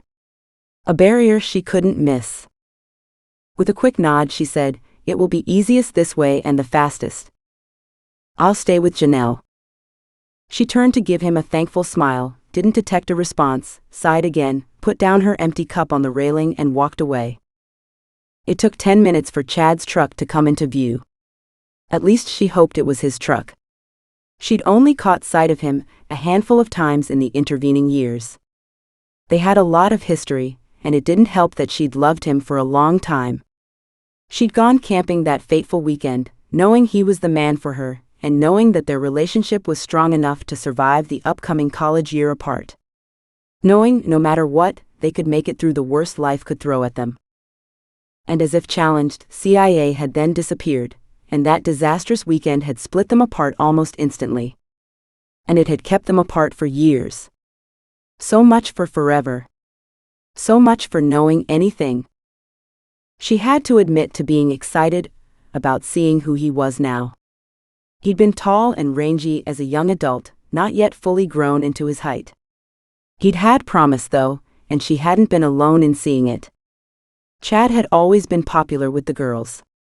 Dark hair, dark eyes, with that whole bad boy thing going on, he'd been the love of her life, until her life as she had known it had come to an end. They'd never officially broken up, but everything had come to a paralyzing halt. She'd gone on to college alone. There'd been the odd phone call, the odd unexpected awkward meeting, and the reviews of the case for a few months, then less and less as time had marched on. Until now. Her footsteps slowed as she approached the single vehicle. Was it him? She took a deep breath, wiped her hands on her jeans, and stepped around the truck. Only she couldn't see anyone. She checked the coordinates on her cell phone and realized he'd likely parked and walked from here to the site. She followed. Megs? It was Chad. That same deep voice she remembered so well, that same old nickname. A surprising warmth washed through her, filling her heart. He'd been such a special friend. She turned slowly and saw him. Chad. Her smile was tremulous but real. And it's Meg now. He was older now and more filled out, but still with that same charming grin splitting his face, giving her a glimpse of the young man she'd once known and loved. In 2 strides he was at her side. His arms opened. She stepped inside, instinctively loving the way his arms closed tightly around her. For just a moment, she relaxed into his comforting embrace. For just a moment, she let herself slide back in time and enjoyed the closeness. He squeezed her gently before stepping back, his hands on her upper arms holding her still so he could look at her. His gaze warmed as he stared down at her. Damn, you look good. So did he. She couldn't believe the heat churning up her insides. She hadn't had anything to do with him in so long, and yet it was as if they were back at the beginning of that fateful summer when they'd been so in love. She opened her mouth to speak, but he snatched her up again and squeezed her tight. When she was freed this time, the words exploded from his mouth. I couldn't believe it when I saw your text. Nothing like spiking my attention with the one hope I'd lived with all my life. He stopped, then corrected himself, quietly added, we've all lived with. Tears came unbidden to her eyes. She sniffled slightly. So true, that nightmare has haunted my days and nights and colored my actions, even when I wasn't aware of it. He shoved his fists into his jeans pockets. I hear you. He stared off into the trees, his Adam's apple bobbing up and down several times. When I think back to all the times when I wondered, worried, and felt that I should have done more. He ran a hand through his hair. I just hope this is her. No way to tell yet. Meg walked closer to the site. Did you see it? No. I was just searching the area, taking pictures before entering the scene. He glanced at her. You're the expert in this field. Her smile slipped. I had to do something. She glanced at him. Like you. Their gazes met in understanding, and on that note, they approached the area cautiously. Standing on the one side of the moss-covered tree lying in front of them, she pointed out the gleaming white item in the half-light. That's the skull showing. And you've checked it, he called back as he took several large strides forward and then squatted. Sorry. Of course you have. She approached but stayed off to one side. She allowed her gaze to roam the area slowly as she searched for more bones, clothing, items, anything to identify the body and to understand what had happened. The ground was a muted display of greens and browns, and in the dim light, they blended together, making everything harder to see. What can you tell me from the little bit you've seen? Taking a deep breath, she verbalized her instant cataloging of the scene. She waited a beat. You know this is likely to be a crime scene. He shot her a direct look. She nodded. We're all expecting that CIA died by someone else's hand. And yet we don't know for sure that this is her. He studied the ground around the skull as Meg watched. What appeared to be years' worth of organic matter decomposing to rich humus hid most of the evidence. And it could be a dumping ground, or even an accidental death. He straightened. I've already called help in. A team is on the way. Of course you have. She laughed even while shaking her head. Chad had always been extremely proactive. Even without seeing the body. I didn't need to, as I did my research on you instead. Her eyebrows shot up. Really? If you say a body's here, then I'm sure there is. He straightened. Now tell me that it's CIA, and I'll do everything I can to find the bastard who did this and to hang him from the nearest tree. Except that he wouldn't. He wanted to. She wanted to. But they were both professionals, and unfortunately, taking the law into their own hands couldn't happen. So tell me. Is it her? He stood and stared into her eyes, as if willing her to give him the answer he wanted to hear. "Not so fast," she said in a gentle voice. "I can't identify her just like that." She shrugged. "I can tell you this female is Caucasian, and is of the approximate age as CIA was when she vanished, but beyond that." "That's a good start. And it says that it could be CIA." He glanced down at the gleaming skull. "Are you sure there's nothing else you can tell me?" "Well, this girl didn't die from a bullet to her forehead," Meg quipped, recognizing her need to ease a difficult situation with humor. In the distance, she heard the sound of approaching vehicles. "There is that." He pinned her with a direct look. "Damn, Meg. After all these years, what are the chances?" "My vote?" Meg thought about location, the length of time the skull had likely laid here, the thickness of the humus. While she knew it was just guesswork at this point in time, there were her instincts, her gut feeling. Abruptly she said, "I think it's her." His breath whooshed out. In a low voice he added, "So do I." Chad watched Meg leave. He understood she was here with her family. And that felt wrong to him. The last time she'd been here, she'd been with him. But that wasn't the only thing different. Still tall and slim, Meg had revealed a calm maturity now, a sense of going through hell and coming out stronger for it. He'd seen her name mentioned in several articles, and always heard her spoken of with respect. He was proud of her. She'd become a hell of a woman. Then he always knew that she would turn out to be someone special, that she would mature into the promise he'd always seen in her. Chia's disappearance had been difficult, but Meg had gone on to do well regardless. Chad's life, meanwhile, had been waiting for this moment. And everything else had been put on hold. He'd never married, never had a family. Hadn't done the traveling he'd wanted to, or built that log house he'd always planned to build. Everything had been consigned to the category called later. A life interrupted. He sighed and ran a weary hand down his face. Maybe now he could pick up the threads and carry on. Still staring in the direction where Meg had disappeared, he wondered how she'd been able to pick up her life and to carry on. Instead of it being something he should be happy about, it made him edgy. As if she had no right. And that was just stupid. Being female, she hadn't come under the same cloud of suspicion as he had. Although being the replacement girlfriend, as one cop had called Meg back then, she'd certainly been heavily questioned. Their relationship hadn't survived Chia's disappearance. None of their relationships had. 6 guys and 3 girls had been in that original group. 3 pairs and 3 spares, and they'd all known each other. All had spent a lot of time together. He'd trusted them. Now he could barely remember the details of their lives. Yet it felt right having Meg here at this time. Her finding the body had to do with that whole life-interrupted thing.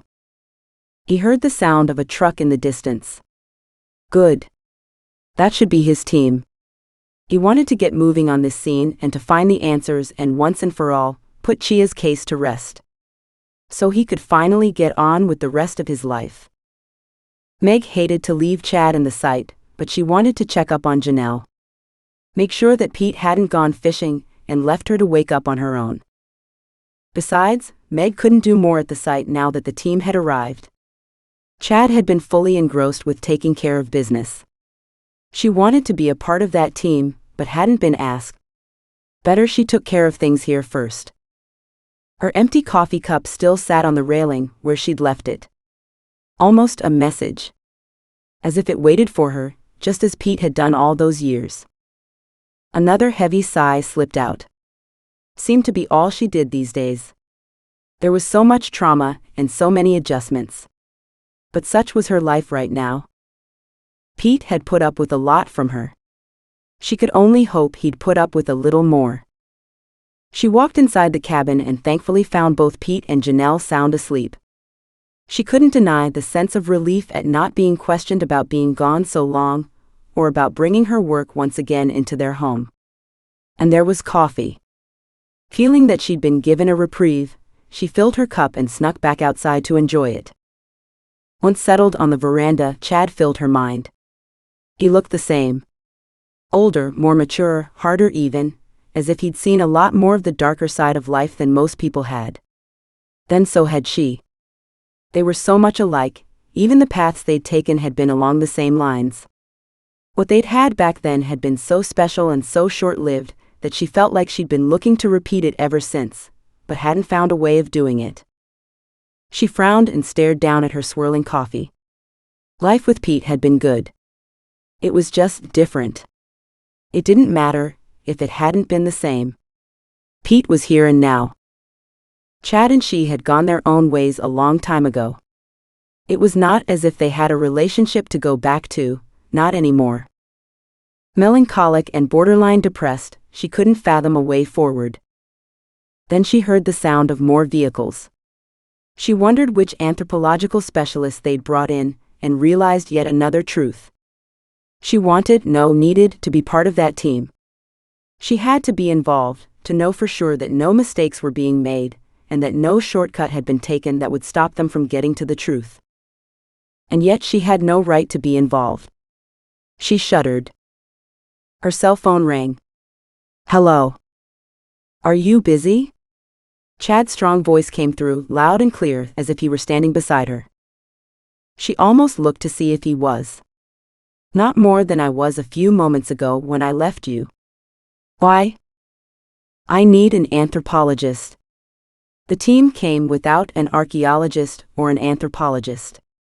They've been trying to find one who is available, but aren't having much luck. "I want to," she answered slowly, knowing he needed a specialist to collect the remains and to work on their identification, but that might not be a good idea, given our potential connection with the victim. But we don't know who the victim is at this point. There are many missing women cases. And your name on this list of consulting experts came up, and you're here on the spot. And there is the weather factor, with a storm possibly tonight. We have limited options. If you can give us a hand collecting the remains and the evidence, it would be a great time saver. The longer the remains stay here, the less chance we have of collecting all the evidence. And once the media find out, more people will be here digging around. He left the rest hanging. She understood. The media would latch on to the discovery within hours, if not sooner, and then there'd be the curiosity seekers. The team must collect everything before then. It's what she'd hoped for. The opportunity she hadn't expected to be offered.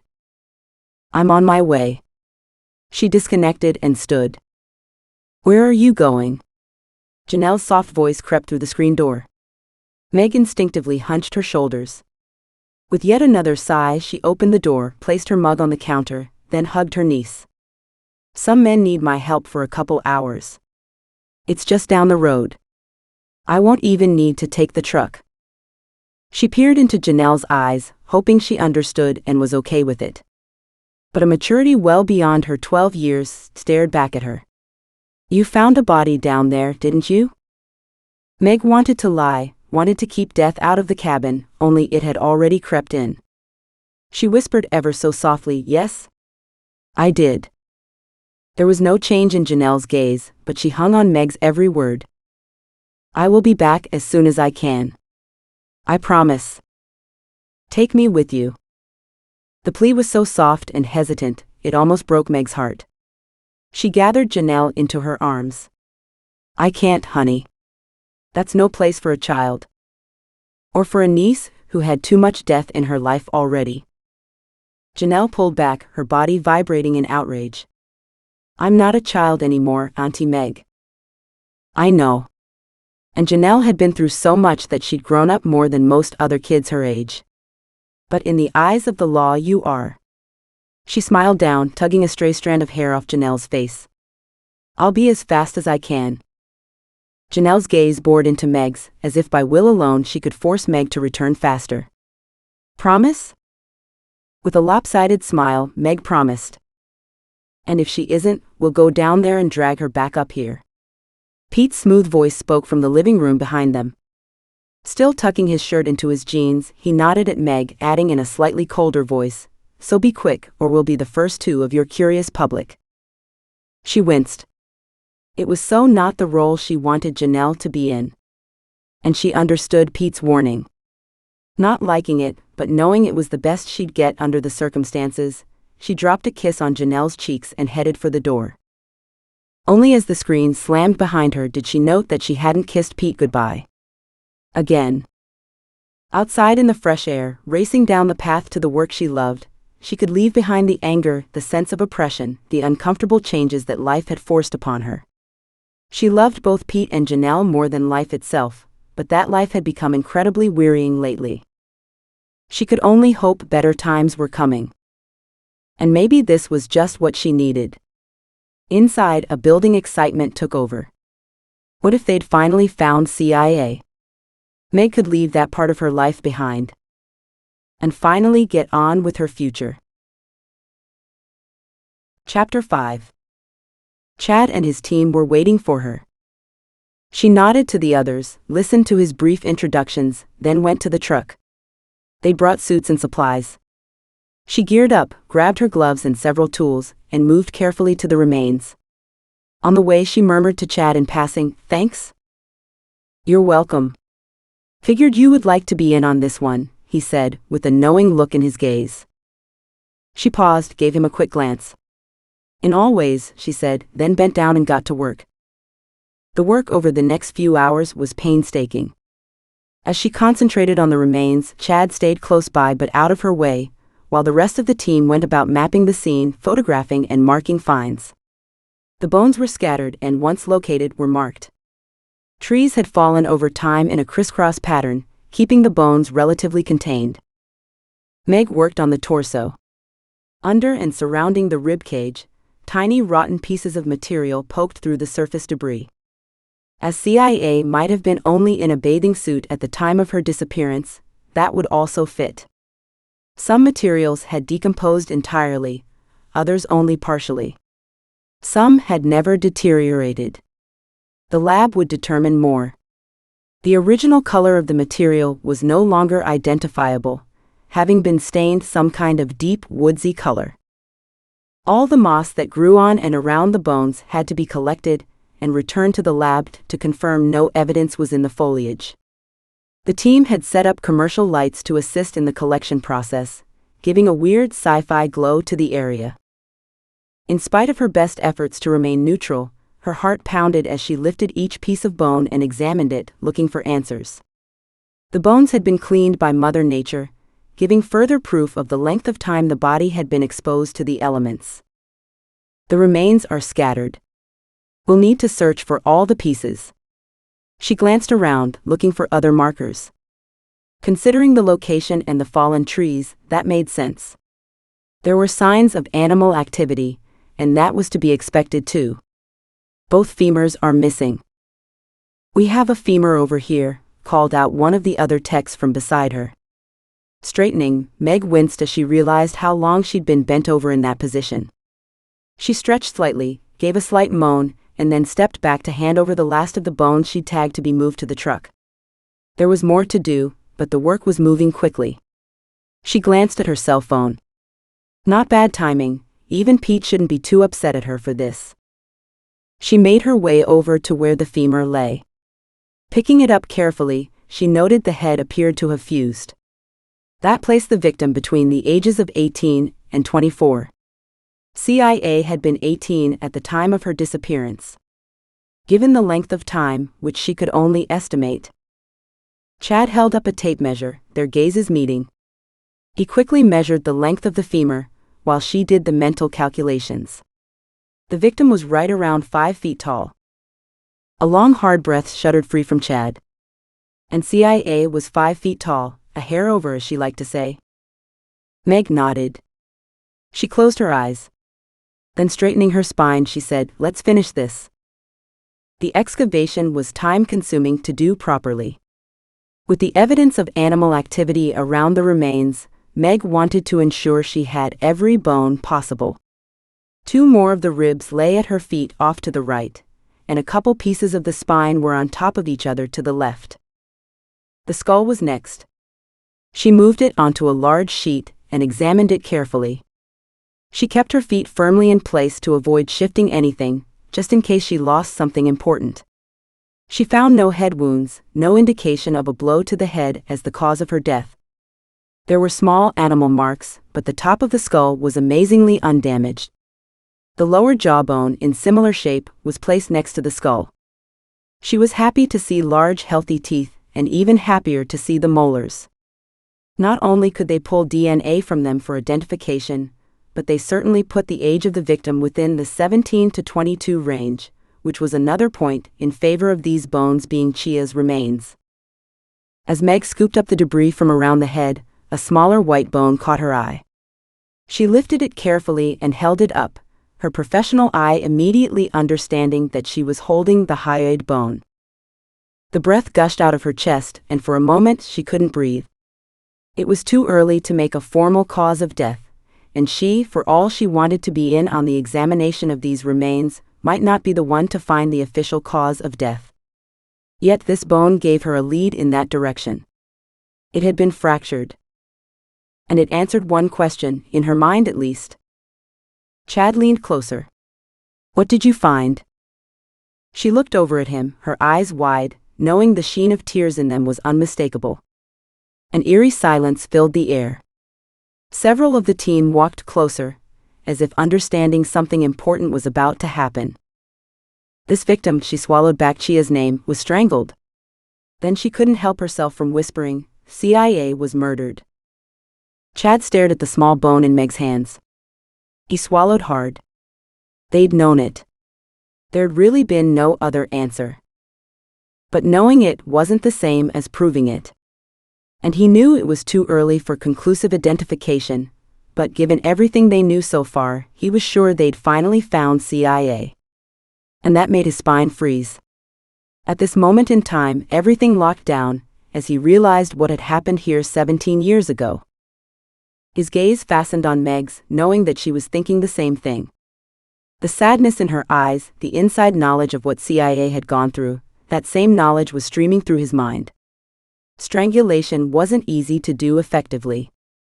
CIA, so tiny and petite, would have fought like a tiger, claws and teeth if she had had to. But given her size, there wasn't much hope of her throwing off an adult male attacker. Chad nodded, breaking their locked gazes. "Okay. Let's finish this. Let's take CIA home." With Chad's words echoing in her mind, Meg returned to the job at hand, focused and determined to do her part in solving this mystery. Her heart hurt from Chia's pain, and the sense of fear that Meg could swear still lingered over the area, so strong and thick, as if she could reach out and touch it. Meg knew it was the memories, the inside knowledge that made this job so much more difficult for her. But the same inside knowledge also made her the right person to be here, helping to take their friend back home. The hours went by, as Meg worked on with incredible thoroughness, to the point of overkill. But she refused to let up. She didn't dare miss anything.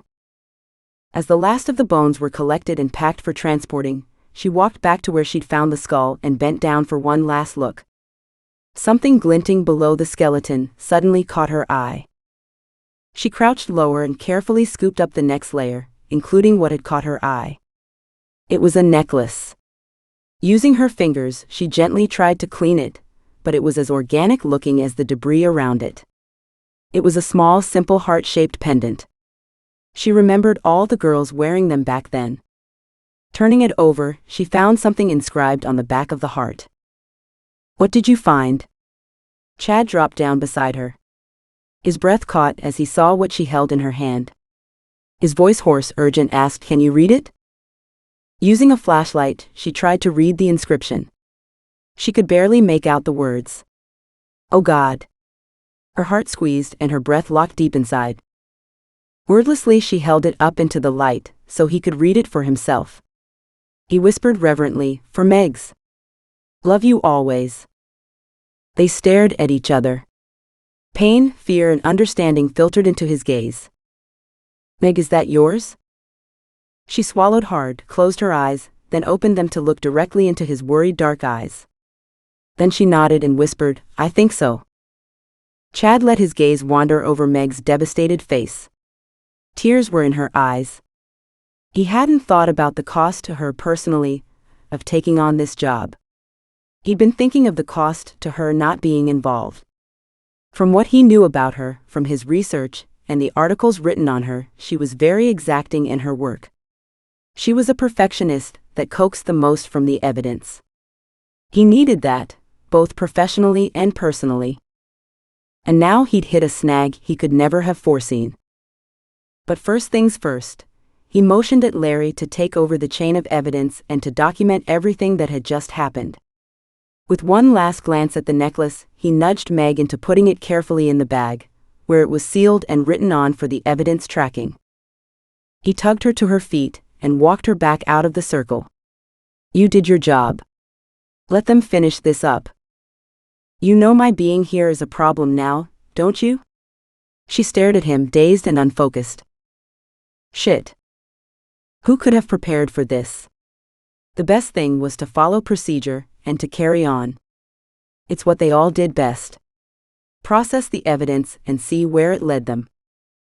And if it led them to the woman standing corpse-like in front of him, then he'd follow it there and find a way to clear her name. The prosecutor would say Meg had been wearing this necklace when she'd fought with CIA, as she had killed her. The necklace had fallen off during the struggle, unnoticed by Meg at the time. Chad had no doubt she'd had nothing to do with Chia's disappearance. Stephanie had also backed up Meg's statement that she had never left her sight. In other words, they'd provided each other with alibis. And that could be another problem. He watched in silence as the techs continued working the crime scene. Why would that necklace have been here? After all these years? When did you notice it was missing? Meg glanced at him, her gaze unfocused, as if churning back through the memories. I don't know. I don't remember a time that sticks out. She shrugged helplessly. Who can remember that long ago? I missed a lot of stuff back then. We packed in a hurry, left in chaos. How true. Back then, Chad had been taken to the police station. He didn't even know who'd packed up his stuff. Just that he'd gotten it back at some point in time. It had been hell. She was right. Who could remember? And it was a small, relatively insignificant item that could have been removed at any time. Before CIA had gone missing or afterward. CIA could even have taken the necklace to wear herself. Either borrowed it, as the girls had often done before, or stolen it from Meg herself. In fact, if Meg had it there at the camping trip, everyone had access to it. But why bother? Unless CIA had taken it herself, or someone had wanted to implicate Meg. And that meant one of their camping group, who else would have known about it? And that was just wrong. He'd sworn that his friends were innocent at the time. But he was older now and hopefully wiser. He would swear Meg had nothing to do with Chia's disappearance, and Chad knew he hadn't. That left 6 others. Could he, in good conscience, still say they were all innocent? It had been so much easier back then to band together and to choose to believe in a stranger abduction. Chad knew now that those were the hardest kinds of abductions to deal with. Strangers who picked random victims for weird reasons that lurked in their minds.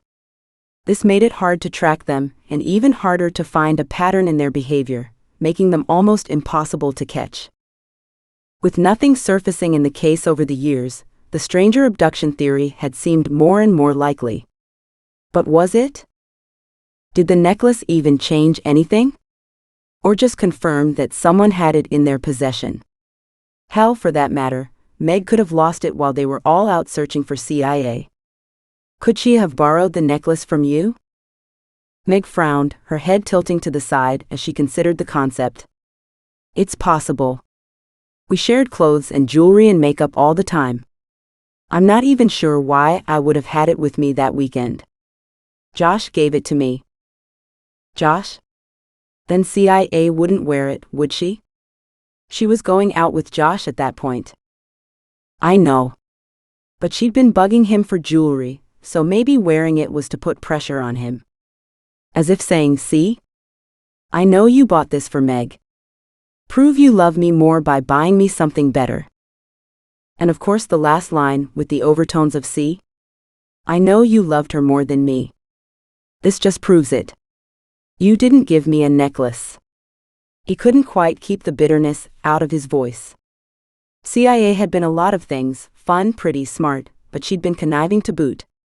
She wanted things, expensive things all the time. It's not an expensive piece, just a trinket really. I kept it because Josh gave it to me. She kicked the dirt at her feet. Chad felt his heart start. You weren't upset when you broke up with Josh, were you? She gazed at him, blinked, then finally understood. Oh no, I wasn't. It was not good for either of us. Yet he was my first serious boyfriend. I wanted to honor that time in my life, and so I kept it. And obviously I didn't care that much, because I can't remember losing it, or even being aware of losing it. That sounded like the Megs he knew. And his mind immediately wondered if she'd done anything to honor their relationship. And once that thought entered his mind, he couldn't let it go. They'd been more than good together. It had been the best relationship he'd ever had. He'd had several since then, but they hadn't been the same. They hadn't been Meg. How sad was that? And why was that? He hated that instinctive answer in his head, in his heart. Because his was a life interrupted to be continued, so to speak. It was way down the road, waiting for when CIA came home. As he stared around at the organized chaos working to claim CIA, he wondered what that meant for him, for Meg, for them. Now. Meg retraced her steps to the cabin, walking slowly, carefully, afraid a misstep would send her world listing again. It felt as if it mattered where she placed her feet. Somewhere along the line, she'd gone off the track of the life pathway she'd expected to be on. It had taken a hard right, and she'd forgotten to stay on course. Now she felt suspended, weak, hurt, and injured in ways she couldn't understand. Her thoughts and emotions were left hanging. Chad had to follow the evidence, and he would. She knew that. It was also the right thing to do. The necklace had been a shock. It was hers. At least she thought it was. The inscription stated her name. And she had no reason to believe another Megs was in the vicinity. Or another Megan, for that matter. She'd been Megan all through school, but her friends had called her Megs. A nickname her mother had abhorred. So of course, Meg had encouraged its use. After Chia's disappearance, Meg knew there was no going back to Megan or Megs. That was a time of schoolgirls and innocence. She'd lost that. Then there was the whole guilt thing. Her adult mind knew she hadn't done anything wrong, but a part of her was stuck in teenage mode from that time, and couldn't shake off the guilt. She'd been there. On the spot. At the time, she and Stephanie had been deep in gossip. So involved that Meg hadn't seen CIA go to her tent, or even leave for a walk. Meg certainly hadn't noticed CIA being carried away. That was the worst thing. How could someone disappear right from under their noses without anyone noticing? She approached the cabin silently, wishing her heart wasn't so empty and her head wasn't so full. No sounds came from the cabin. It would be good if Pete had taken Janelle fishing, to get her mind off what Meg was doing. Maybe she should have lied to Janelle, but the child was old enough to understand what Meg did for a career. She opened the cabin door and entered. The place was empty. Sighing, she snagged an apple from the cooler and returned to the veranda, and followed it around to the other side of the house. She could see out onto the lake, but the boat was nowhere in sight. She walked to the lakeshore and still saw no sign of the boat. Good. Maybe they'd enjoy their trip and come back happy. Happy was something she hadn't felt in a long time. She strolled down to the end of the dock, enjoying the way the water lapped at the edge of the wood. Once at the end, she surveyed the lake, looking to see her family. Only there was no sign of them. Unable to stop the jittery feeling inside, she walked farther along the beach, climbing over rocks and ducking under low-lying branches. She could try texting Pete, but he'd been the first to suggest they leave all electronics behind this weekend. So chances were good he'd been the first to ditch his. He hated the damn thing anyway. Not much of a sacrifice for him. For her, on the other hand, yes, she loved all electronics and made no excuses. She used as much up-to-date technology for her work as she could, used cloud-based storage for everything all the time, and always stayed connected, both professionally and personally. She was a creature of today's world. Pete was a bit out of the loop in today's technological world. Janelle had been born in this era, and didn't understand that the tech hadn't always been here. In fact, she complained when the internet was slow, when her songs wouldn't download fast, when her pages wouldn't load immediately. Meg chuckled.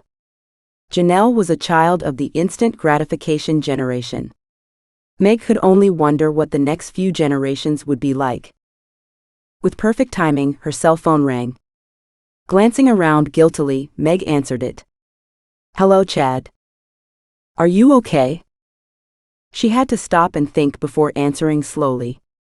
"I can't say that I am fine, but I am holding." "Good."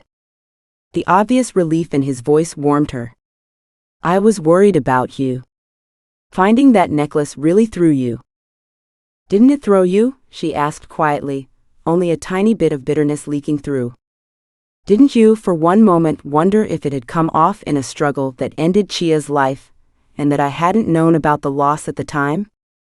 Even as the words burst loose from her, something inside her recognized the hard ball of fear that she'd never quite managed to let go of. Instead, she'd kept it stuffed down deep inside. And now there was no holding it back. Torrential waves of emotions rolled over her, making her bend over, gasping for breath, trying hard to hold back the contents of her stomach. It was the fear that she would be found guilty of something she hadn't done. She'd been so afraid that somehow someone would find her guilty. "No." The response blasted through the phone, instinctive, reactive, righteous. "I definitely did not think that. You, more than anyone else, should know what I went through that weekend. I know you had nothing to do with it." She had gone through so much hell back then that she thought she would never sleep again. She knew she hadn't done this horrible thing. She also knew Chad hadn't. But they'd always worried they'd go to jail for a crime they hadn't committed, as so many other people had. Still, his natural response, the absolute belief in his voice, was a soothing balm to her raw emotions. A slight bitterness continued to leach through her soul nevertheless, albeit now at a slower rate. "But your knowing won't stop the cops from looking at me sideways, and from digging deep into my life to see if they can find a way to pin this on me. I'm a cop. Remember?" Chad took a deep breath. "I know this is tough. It's tough for all of us. And I will admit that it'll get worse before we can solve the case and put it away forever." Meg added, "You shouldn't even be working this case. Your bosses won't let you.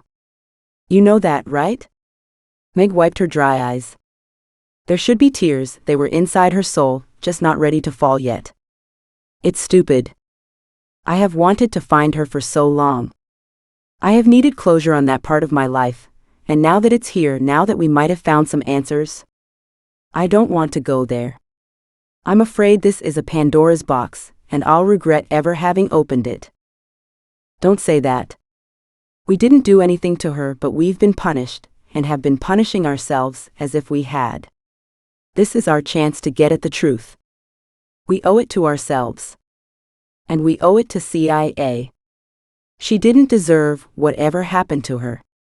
The force and conviction in his voice had Meg straightening her body and running her hands through her hair. "I know. I have to believe this is for the best, but it's hard." She sighed and admitted, "I felt so alone all these years." Finding her brought everything slamming back. "You are not alone. You have your family. Don't isolate yourself. Share this with them." She stared out over the lake and wondered about that. In fairness to Pete, he hadn't been given entrance to that part of her life. She'd shoved her history into the same damn hole as the rest of the mess. Pete doesn't know. Silence. She winced, understanding the myriad questions her statement must bring up. She was being forced to examine a few of them herself. Why hadn't she shared? And if she couldn't share before, why, after 10 years, couldn't she share now? And was it Pete? Or was it her? And the big question, what would she do about it going forward? "I'm sorry." That surprised her. She frowned. Why? Because this is too big for you to hold inside. You need someone to hold you, even just for a moment. Troubles shared are easier troubles to bear. And do you have someone to share this with and to hold you at night? This time the silence was awkward, uncomfortable. She bowed her head and pinched the bridge of her nose. I'm sorry, she said softly. I had no right to ask that. It's fine. But when he spoke again, it obviously wasn't fine. I have had several relationships since you, but none of them strong enough to last. And like you, none of them were close enough to share this with. We've always been alone, haven't we? Always waiting, always isolated. Now there was no holding back the tears in her eyes. Tears for the lives impacted on and destroyed by Chia's disappearance. When he didn't answer, her anger flared at him, at herself, and at the situation. She snapped, haven't we? The slow, deep exhale whispered through the phone, mingled with and supported his soft answer. Yes. Chapter 6. Meg didn't know how long she'd been sitting on the end of the dock. She should have been making something to eat. Or if she was lucky, Pete would have caught more fish for her to cook. Truly, she didn't care either way. Her mind was fixated on the necklace. What she had deliberately withheld from Chad was now a nasty, festering suspicion inside her. For all Chia's good qualities, the fact remained that she had some not-so-nice qualities as well. For Meg, it was wrong to say bad things about dead people, but there it was. And CIA had always been jealous of Meg and of what Meg had had. It wouldn't be the first time CIA had borrowed something of Meg's. Also, it would have twisted the knife into Josh, something else CIA had liked to do. Not for the first time, Meg realized that had CIA lived, Meg would not have stayed friends with her. They hadn't been good friends even then. They'd been part of the same group. And that was different. There'd been an air of finality to that last summer. Meg had known that they were going their separate ways once college had started. She couldn't even remember each person's plans. Theirs had probably changed too. Meg had planned on becoming a dentist. She laughed at that now. Chad had planned on becoming an engineer, along with one of his best friends, Josh. So much had changed. The soothing sound of splashing water brought her attention back to the lake. Pete and Janelle. At last, as she glanced at her cell phone to check the time, she realized she'd only been waiting a half hour. Not bad at all. As she watched them come closer, she realized Janelle appeared to be dozing, her head resting on her arm, the other trailing in the water. Pete in front was rowing smoothly and steadily. This was his favorite type of relaxation. He was lucky to indulge as often as he could. The cabin had been his uncle's, and he'd left it to Pete in his will. There'd been such a wealth of satisfaction on his face when the property had been signed over to him. The timing had been such that Meg had been on the verge of leaving on yet another job. Then Pete had left too, his truck loaded with tools and supplies, to make the modifications to the place he'd always wanted to be done. She waved at him as they came closer. He nodded but was silent. The soft dip and pull of the oar in the water continued at a steady pace for a few moments, until he brought the boat alongside the dock. Meg grabbed the bow and held it steady, while Pete turned around and noticed Janelle. Hard to believe she's still asleep. She's been out for a good hour. She must have had a bad night, Meg said quietly, reaching for the rope and tying up the boat. Pete worked his way to where Janelle lay and gently picked her up. The boat rocked, but Pete held steady until it stabilized. In 4 strides, he was up on the dock. Grabbing the tackle box, Meg then followed the pair up to the cabin. Her phone rang before she'd taken a dozen steps. It was Chad yet again. With a cautious glance at Pete's back, she answered softly, "Hello. I'm heading back into town. I'll call you when I get the paperwork sorted out." She knew what he meant. His choice of anthropologist hadn't turned out to be the best one, now that her necklace had been found with the remains. "Fine, we'll be here for another night. Then we'll head home tomorrow afternoon." The door slammed closed in front of her. "Damn. Or maybe we won't. I don't know yet. I haven't had a chance to talk to Pete. I wouldn't leave it too long, Chad warned. I know. Anyway, I'll speak to my boss, but, considering you did the excavation, it should be you doing the examination. I know there are some issues, but are you willing to follow through, if I can make it happen?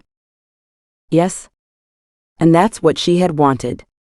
What the protocol was for this sort of situation in Seattle, she didn't know. A case-by-case basis, she would assume. You didn't have to ask. You're not heading off for distant parts right away, are you? Not anymore. But he didn't know about her brother's death and the other changes in her life. No. I will be home. I'm trying to figure out my own career at the moment. Good. I'll get back to you.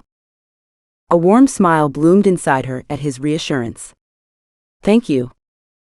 Don't thank me. Help me to catch this asshole. He's ruined everyone's lives for long enough. It's time we ruined his. Chad hopped into his truck and prepped for the long trip back. He was hungry and tired, yet excitement, eagerness had lit a fire in his achy muscles and had kept his brain moving. The texts weren't done yet, and probably wouldn't be for another few hours. Before heading back to town, he wanted to drive around and take pictures, catch the lay of the land. He'd already downloaded maps of the region on his GPS, but wanted to see for himself what cabins were here and how far away they were from each other. He'd come here time and time again, looking for CIA, searching for any evidence that could shed light on her disappearance. It was an obsession at first, then a hobby.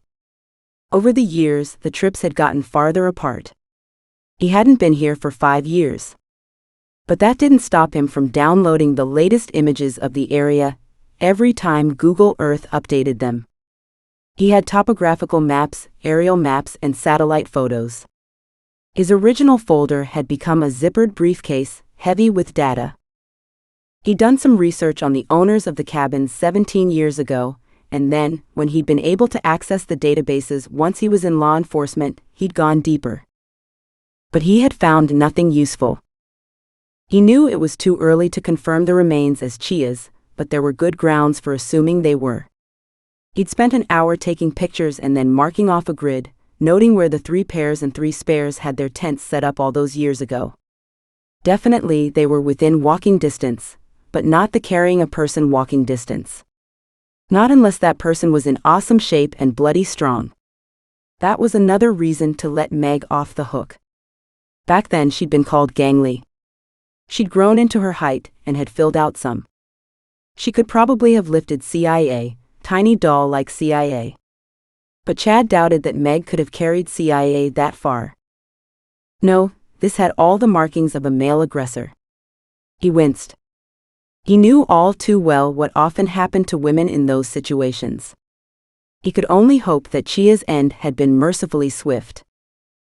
He'd noticed Meg's enforced calm as she'd gone through the process of collecting the remains.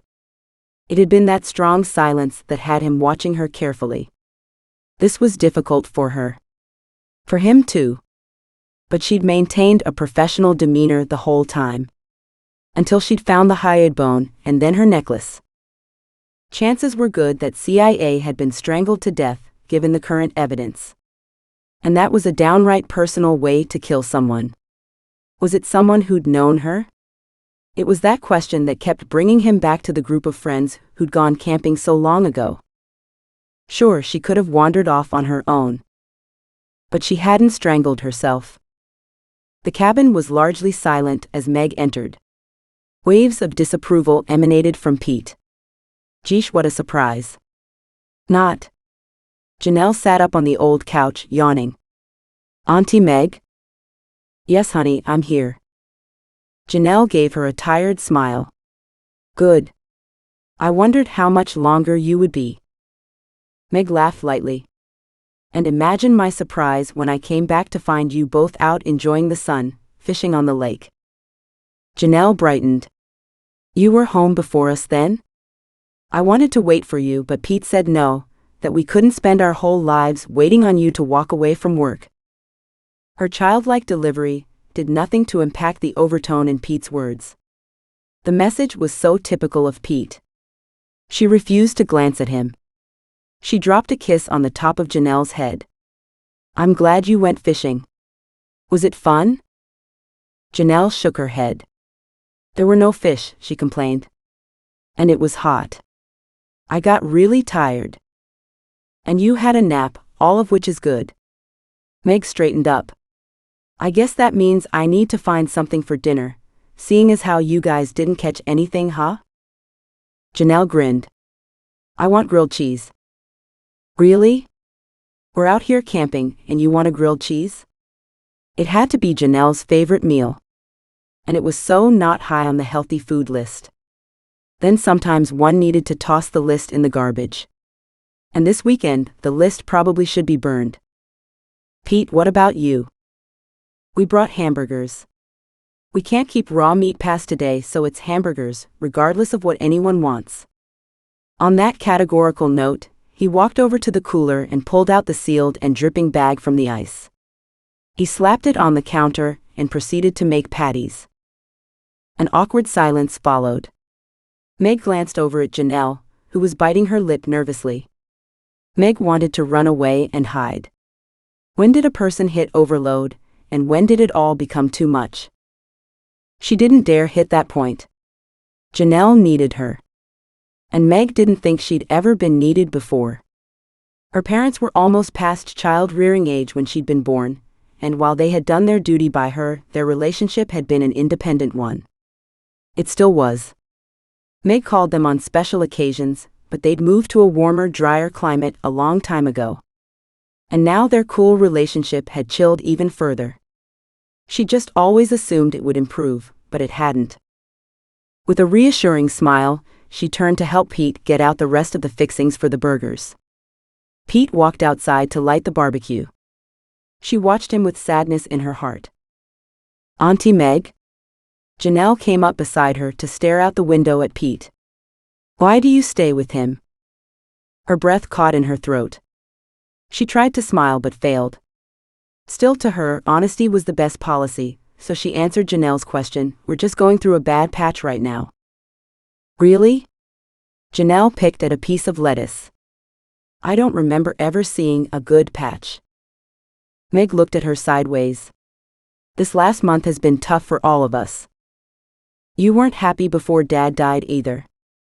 He always wondered why you felt you had to settle for this, when you could have found someone to love instead. He didn't say that to you, did he? Not to me, but to Grandma on the phone. I overheard him. That hurt. It was also all too possible. Darren had been closer to her parents. Then he'd been a lot older. Did they really believe she didn't love Pete? Surely not. Pete and she had been together a long time. They had gone through a lot to get here. He loved her, even if he didn't show it. And she loved him. But lots of relationships went through a cooling-off period. She didn't want to think it was any more than that, but Janelle wasn't ready to let it go. You guys don't hug. He never kisses you. You don't hold hands. I thought people in love did all that. People in love? Were they that different from people who loved each other? Meg was stumped for an answer. She tried a different tactic. Some people are more demonstrative. Other couples are happy to touch less. She shrugged. I guess Pete and I are in second group. There was a long silence. Meg looked up from the tomato she was cutting. What? You always hug and kiss me, Janelle noted. So true, but Meg didn't want to make the obvious connection. She knew there were problems with her relationship with Pete, but she didn't want them pointed out by anyone, much less by her too observant niece. Thankfully, Pete came in then, to say the burgers were ready. Dinner was a quiet affair. Janelle could barely eat, her eyes drooped with fatigue. Meg eyed her carefully. The fresh air would have made her tired, but it should also have made her hungry.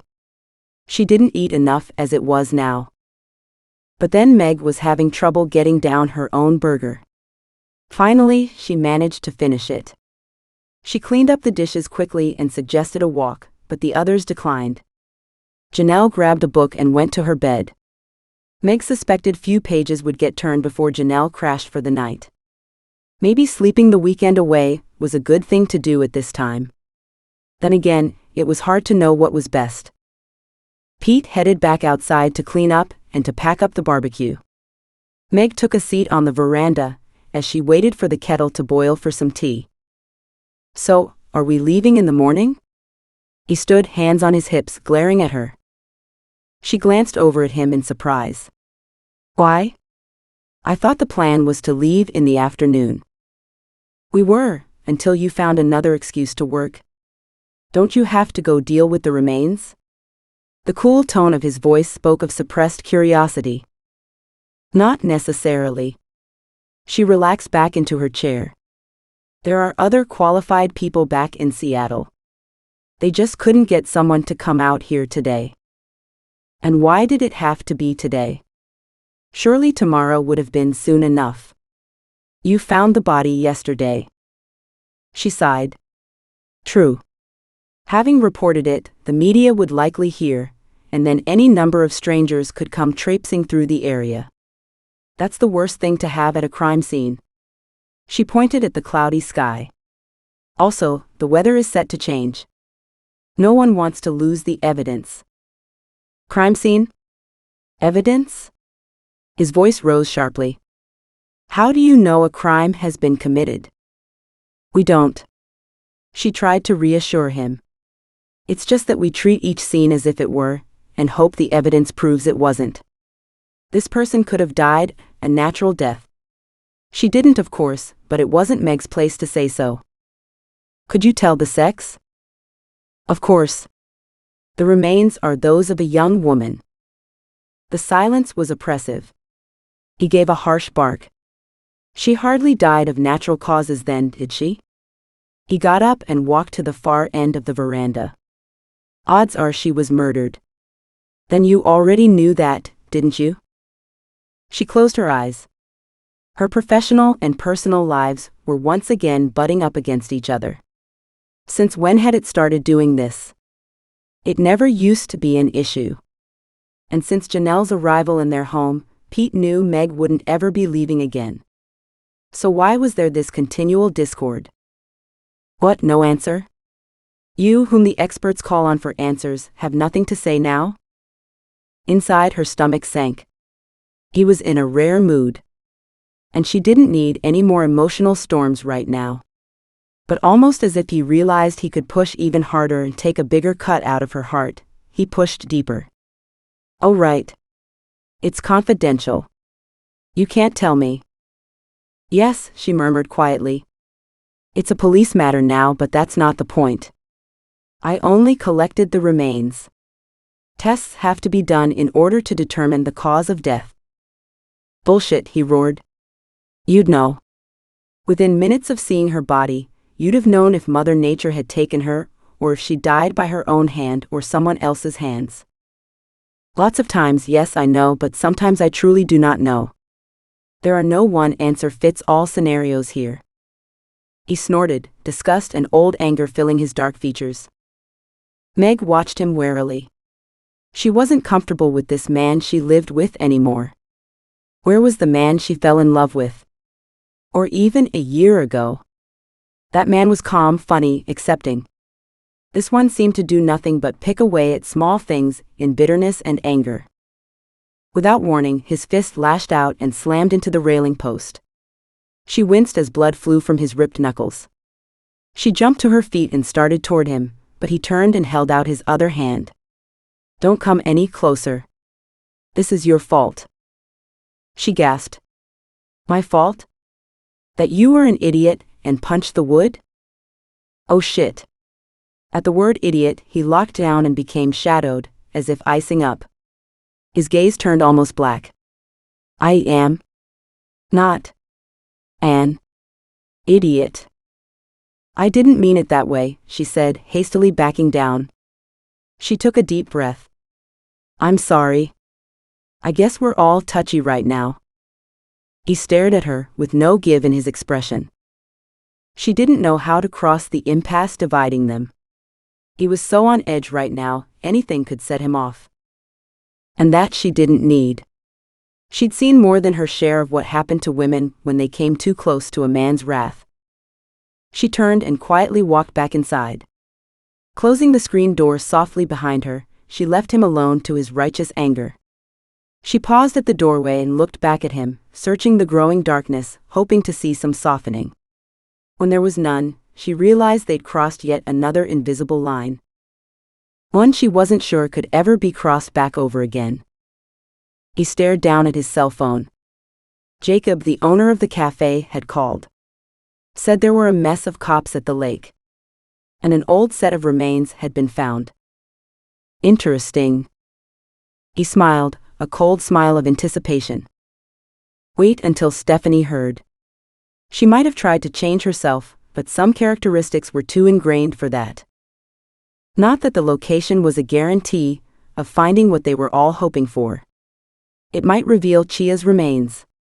Then it might not.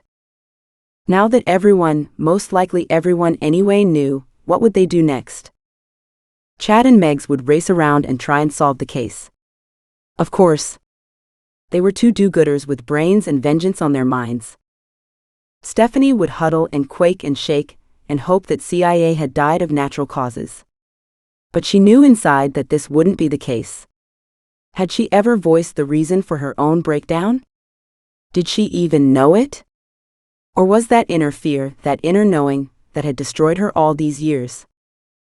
She was so weak. She loved all the excesses and they loved her. Her emotional state had been evidenced years ago. Unlike him, for he'd planned that weekend. Not that events had turned out the way he'd intended. So many people in this world let life just happen. Randomly.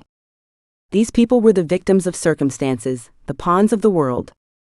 Others, those like him, were the chess players, moving things around cunningly to suit their own needs. They planned ahead and took care of what needed to happen in order to achieve their own ends. They were the rulers of this stupid world of peons. People like Megs and Chad were the enforcers of this said world. And that was such a joke. They might have turned into enforcers. Back then, though, they were just victims, other victims of his actions. People like Stephanie were the garbage in the street.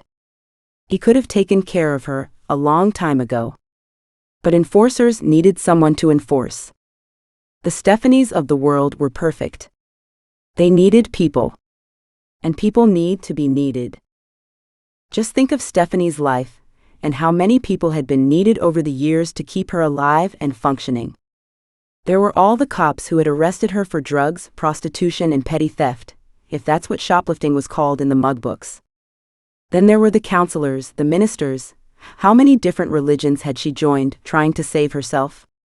And the doctors, nurses, and emergency workers helping to save her life after overdosing or taking a bad hit of drugs. And that was only in the first few years. He shook his head. These people needed Stephanie. People like her gave them all a sense of purpose. Stephanie, in fact, gave them a reason to go to work each day and to earn a paycheck. As for Stephanie herself, she should feel good about herself. Look at all the busyness she was creating. Instead of being depressed, she should be cheering.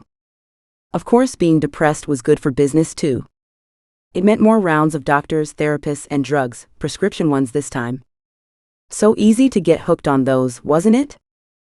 Now, with a new set of remains to fuss over, he'd bet she was a real basket case. He smirked.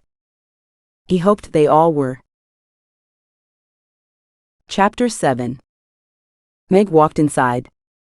It was still early, but the sun had gone down, adding to the darkness caused by the overgrowth of trees. She was tired from her restless night and emotional day, but she knew sleep couldn't be further away. She curled up in the one single chair in the living room and stared out over the water. She couldn't stop thinking about the necklace and that last day so long ago. And the conversation that went on over and over again in her head. Did CIA tell you? Stephanie asked. She slept with 4 of the guys here, and she's planning on doing the next one this weekend. The last one of the group she turned down. You know how she likes to do the chasing. No way. Meg listened to Stephanie's litany of complaints against CIA. Meg's mind was buzzing as she tried to figure out who CIA had slept with. Chad for sure. After all, they'd gone out for months, although that had been a while ago, so? Who else has she slept with? Meg asked. Ha, you don't know, do you? Stephanie laughed and laughed. What is Chad like in bed? I've often thought about it. He's really cute. Meg grinned. Chad and sex are like chocolate and peanut butter. They naturally go great together. That's what I figured. Stephanie giggled. And CIA said something similar. She did? Meg turned to her friend, outraged. She looked back to the shore, where CIA sat on the beach, looking like the perfect model that she was. All that perfect creamy skin was getting sun-kissed. She wouldn't burn. Instead, lucky CIA would end with a lovely golden glow. Everything she touched was perfect. Meg's tall with long wavy brown hair would never look perfect. So who is she planning to seduce this weekend? And does Josh know? Oh, I doubt it. Stephanie giggled. He'd kill her if he did. Such prophetic words. Even after 17 years, Meg had remembered them. She'd known Josh well back then. She'd gone out with him for a couple months herself, but she hadn't gone to bed with him. It hadn't felt right. She hadn't had the same instant need she had had with Chad. Had Josh known about Chia's plans?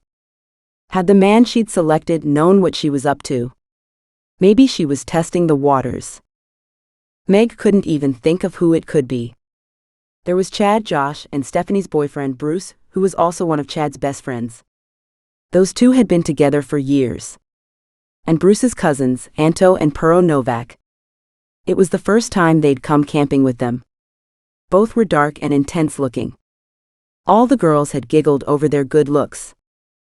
But not Meg's, she'd barely noticed them. She'd only had eyes for Chad. Other than these people, the only other person there that weekend had been Tim. She'd thought he might be gay, but he'd never mentioned it. She'd wondered about him, as he'd studied the brothers as much as the girls had. She hadn't spoken to or seen Tim since that weekend. She thought she'd heard something about him living overseas for many years. Meg rubbed her eyes, wishing the memories would leave her alone. But she couldn't stop thinking about Chia's conquest, and the one guy she'd turned down. In the background, she heard Pete come in and go to the bedroom, probably for the night. For herself, she didn't even want to join him. However, if she didn't, there'd be a bigger fight tomorrow. She could sleep out here, but... The door slammed behind her. She turned around in surprise. Then she heard the truck start up. Shit. Where was Pete going? And more important, was he coming back?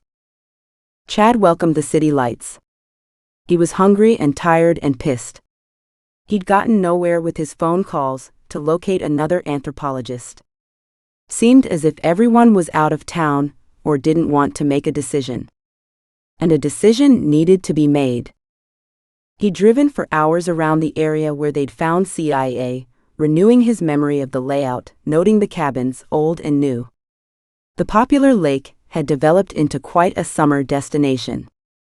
And he had learned nothing new. Of course he hadn't. But they had the remains. With any luck, they'd find evidence that would point to her killer. And he had no doubt Meg's findings would prove out. She was highly respected in her field, and on this case, more likely than on any other in her career, she would want to find the truth. And so did he. His phone rang. A favorite restaurant was just around the corner. He pulled into the parking lot and checked the number. It was Stephanie's. Needing food before tackling that phone call, he entered the restaurant and ordered himself a big steak and baked potato. Alone, tired, and caught between edgy excitement and energy-sucking frustration, he stared moodily at his cell phone. The GPS coordinates Meg had sent showed clearly on his phone. This was it. He knew it. But he couldn't know it for sure, not until the lab went over everything and found something he could work with. Then again, he knew about the necklace. Could it be Meg's own necklace? Was there any chance that CIA would have made another one just like it to piss off Josh? She hadn't been the nicest of females, and when she wanted something, she went after it like a cobra. Josh would have been helpless against her wiles. He'd been love-struck from the beginning, and could barely do anything but stare at her all the time. It had been a big joke back then. But everyone knew he would cheerfully give CIA anything she had wanted. But that honeymoon phase hadn't lasted. Toward the end of their summer, Josh had asked for advice about how to break up with CIA. He wanted to start college as a free man. He was also afraid that CIA had been cheating on him. Breaking up was easy. No reason to kill her to end the relationship. Another call came in. Is it her? Stephanie's harsh voice cut through the phone, reminding Chad that more than just his life had been affected by Chia's disappearance. Other people needed closure too. I can't confirm it until the tests come back, but given the age of the victim, the proximity to the location, and a few other determining factors, he paused, then finally said it, I think so. Holy Christ. Stephanie cleared her voice. After all this time? Yes. Finally. After a solemn pause, she asked almost diffidently, could you tell how she died? Not officially. He knew that wouldn't go over well. Stephanie's life had spiraled out of control after that fateful weekend. She never did go to college, and a cycle of booze and deadbeat relationships had followed. Somewhere in the last few years, she'd straightened out. She now worked at a grocery store, and had been in a relationship for longer than a year, although that had recently broken up. And unofficially, she didn't likely die by natural causes. However, he stressed, we don't know much yet. She took a deep breath. We knew it had to be, but I'd hoped, that she'd just gone for a walk and had gotten lost. And yet we had how many people out there looking for her? But we never found her back then, and now her remains are found in relatively the same location? Stephanie asked, so how come we didn't find her back then? That's just one of the burning questions we need to answer. Someone really killed her? Stephanie's voice thickened and she swallowed hard. Was it one of us? Just then his waitress arrived, bearing his plate of food. What had seemed like a great idea when he'd pulled into the parking lot, now looked like sawdust before him. He closed his eyes and sagged against the back of his seat. I hope not. We'll have to go over it all again, won't we? Her voice was so plaintive, so despondent, it made him ache inside. That was one question he could give a definitive answer to. Only she wouldn't like the answer. Yes, we are. Auntie Meg?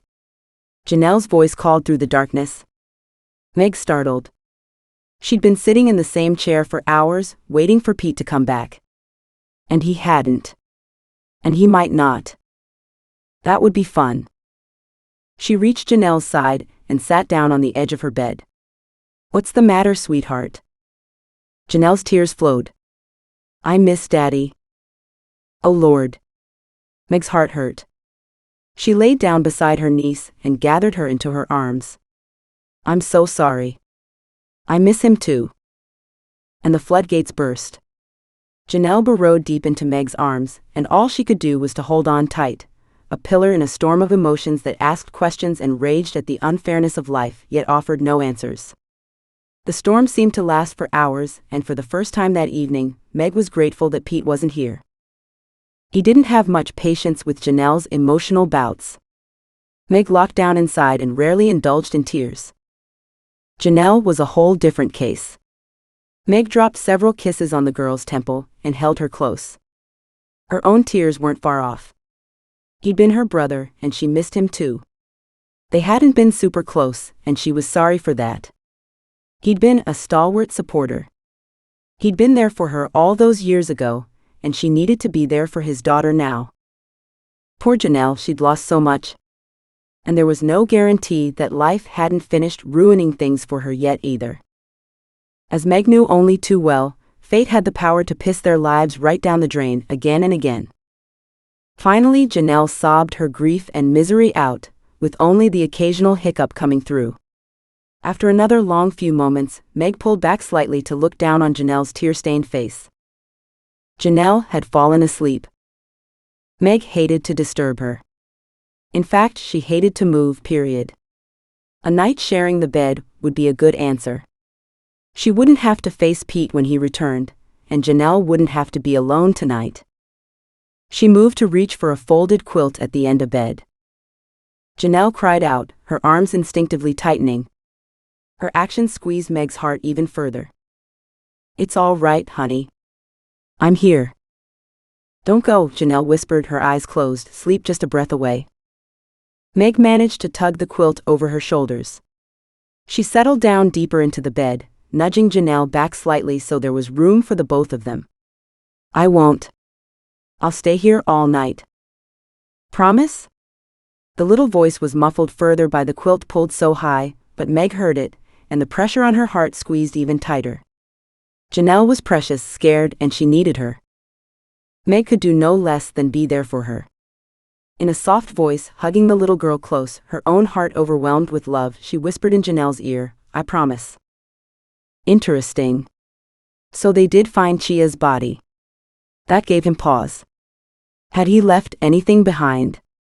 He'd racked his brain over it for a full hour, but couldn't think of anything that he hadn't thought of before. There could be a hair or two, but they'd camped together over the weekend, so a hair wouldn't be definitive evidence in this cold case. Besides, there would likely be the girl's hair there as well. Those girls shared clothes, hairbrushes, and jewelry. So why not men?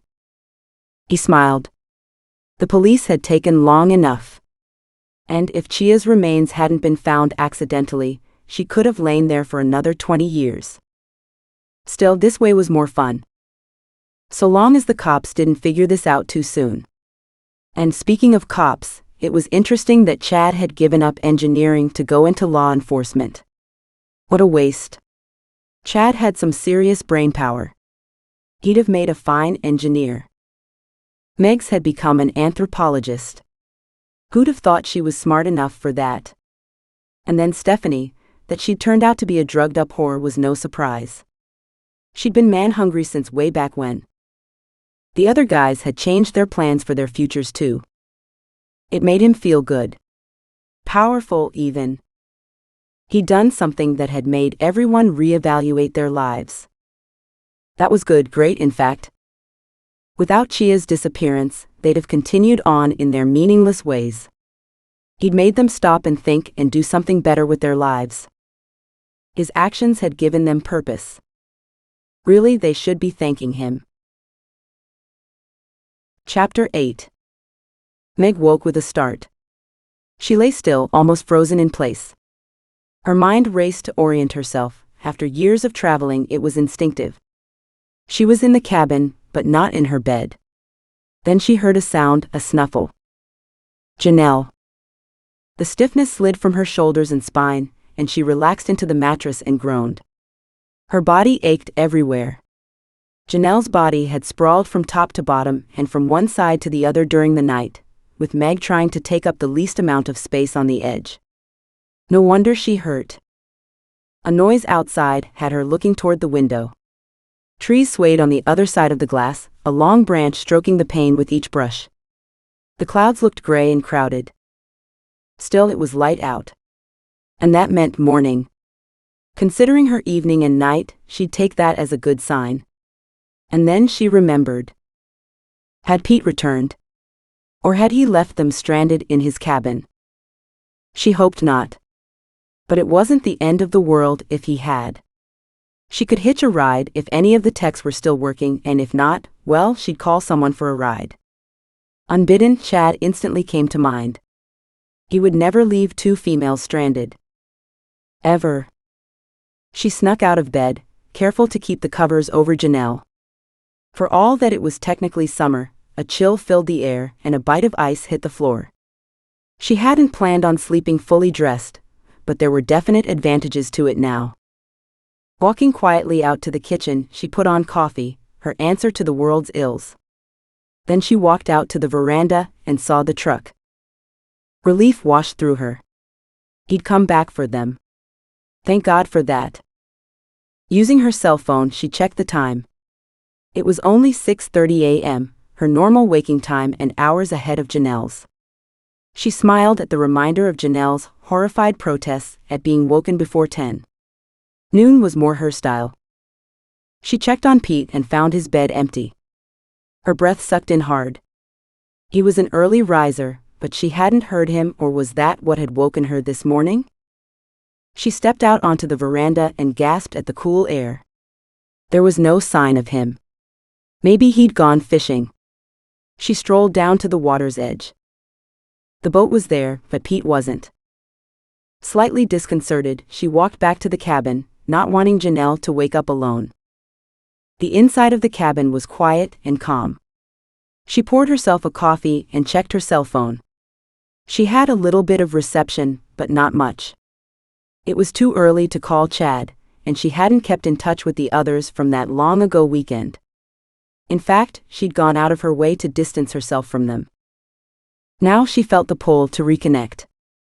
They would understand, and would be going through the same emotions and issues she was. And they'd also be looking for answers. She looked at her contact list. She had only Chad's number. As she stared at the small unit, a text came in.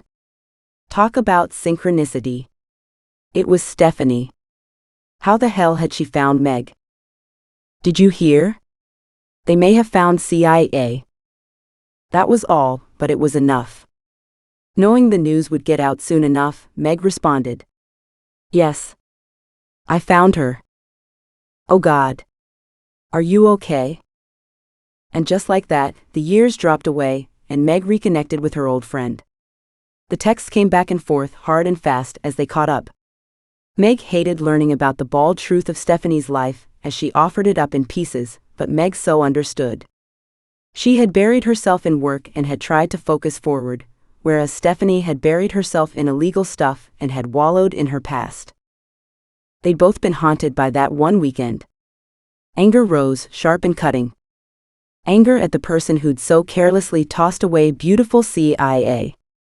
Anger at the same person who'd destroyed so many lives and so many hopes and dreams. They'd been forced to live with something no one should have to. The relatively unknown group of survivors who felt guilty for not being the victim of violence was phenomenally large. Many clung to a support group because those were the people who understood. So many more avoided the support groups because they couldn't talk about their own experiences and didn't want to remember and rehash the same events over and over. Meg had avoided the groups. Stephanie had just recently joined a group. It was a case of each to their own. Auntie Meg? Janelle stood sleepily in the open doorway, rubbing her eyes. What time is it? Wow. It's almost 8 o'clock. Being up this early was unusual for Janelle, but she'd slept in the boat yesterday and had gone to bed early last night. Aren't you up early? When are we leaving? Good question, Meg said lightly. Pete has gone for a walk. We can ask him when he returns. With that, Janelle turned around and went back to bed. If only Meg's life were so easy. Pete walked through the front door a few moments later, a lighter, calmer Peter. Meg smiled brightly at him, so happy to see the return of the old Pete she knew and loved. Hi. Did you have a good walk? He nodded. I thought, given the circumstances, we should probably head back early. I went to the roadhouse in Wistery last night. Apparently the locals have already heard, and they've been talking to the media. Shit. And yet life went on. People would always talk, and the media would always listen. Well, let's hope the techs are done with the crime scene. I just walked the area, and it seems like they are, at least initially. Ah. Yeah, I wanted one last look before I leave too. Go now, he urged. I'll grab a coffee and start packing up. Feeling much better, Meg tossed him a grateful smile and ran. Chad logged on to his computer at work. He'd already called the lab and had his ass reamed out for pushing. He could wait, like every other detective was doing. He understood, but he didn't like it. Still, he had lots he could do. This wasn't technically a cold case. It was Daniel's case, but Chad had always thought of it as Mac's case. Then it had almost finished Mac's career. He'd caught it when it was fresh, but hadn't disclosed that 3 of the suspects were close relatives. Daniel had taken it over, and Mac had been disciplined and almost kicked off the force. 17 years had dimmed the events for everyone, but those involved. Mac had kept on Daniel about the case over the years. And so had Chad. Good thing the 3 of them had come to terms with this years ago, uneasy terms but cordial, at least in public. Mac's heavy hand had made the young Chad into a man, but he'd become a detective on his own. Badge in hand, he'd stopped by Mac's desk and showed it to him. Mac had smiled and slapped him on the shoulder. "I knew you'd make it." Those words had helped bury some of the animosity between them. Chad had felt like a loser for a long time. Hell, the same damn feelings of insecurity had even threatened to overwhelm him at times. He should have gone after that person in the woods. That he hadn't had haunted him every day. And now, maybe he could do something about it. Finding Chia's remains would break the case wide open. He'd asked Stephanie to keep quiet for the moment, but realized he'd asked a lot of her. He'd given her Meg's phone number, suggesting she call her. The two had been close once. He'd already contacted Josh and Bruce. He'd stayed in touch with both of them since that fateful trip. Hadn't seen much of either of them in over a decade, but with phones and texts now, staying in touch was easy. Now he thought about contacting all the others from that weekend, only this time it would be in an official capacity. He wanted to go over their old statements first. And then see if they would change them this time.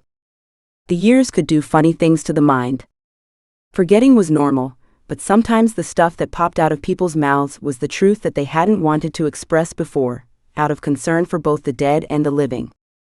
Meg walked swiftly through the trees. She couldn't believe the change in Pete's mood, but she was grateful for it but also surprised.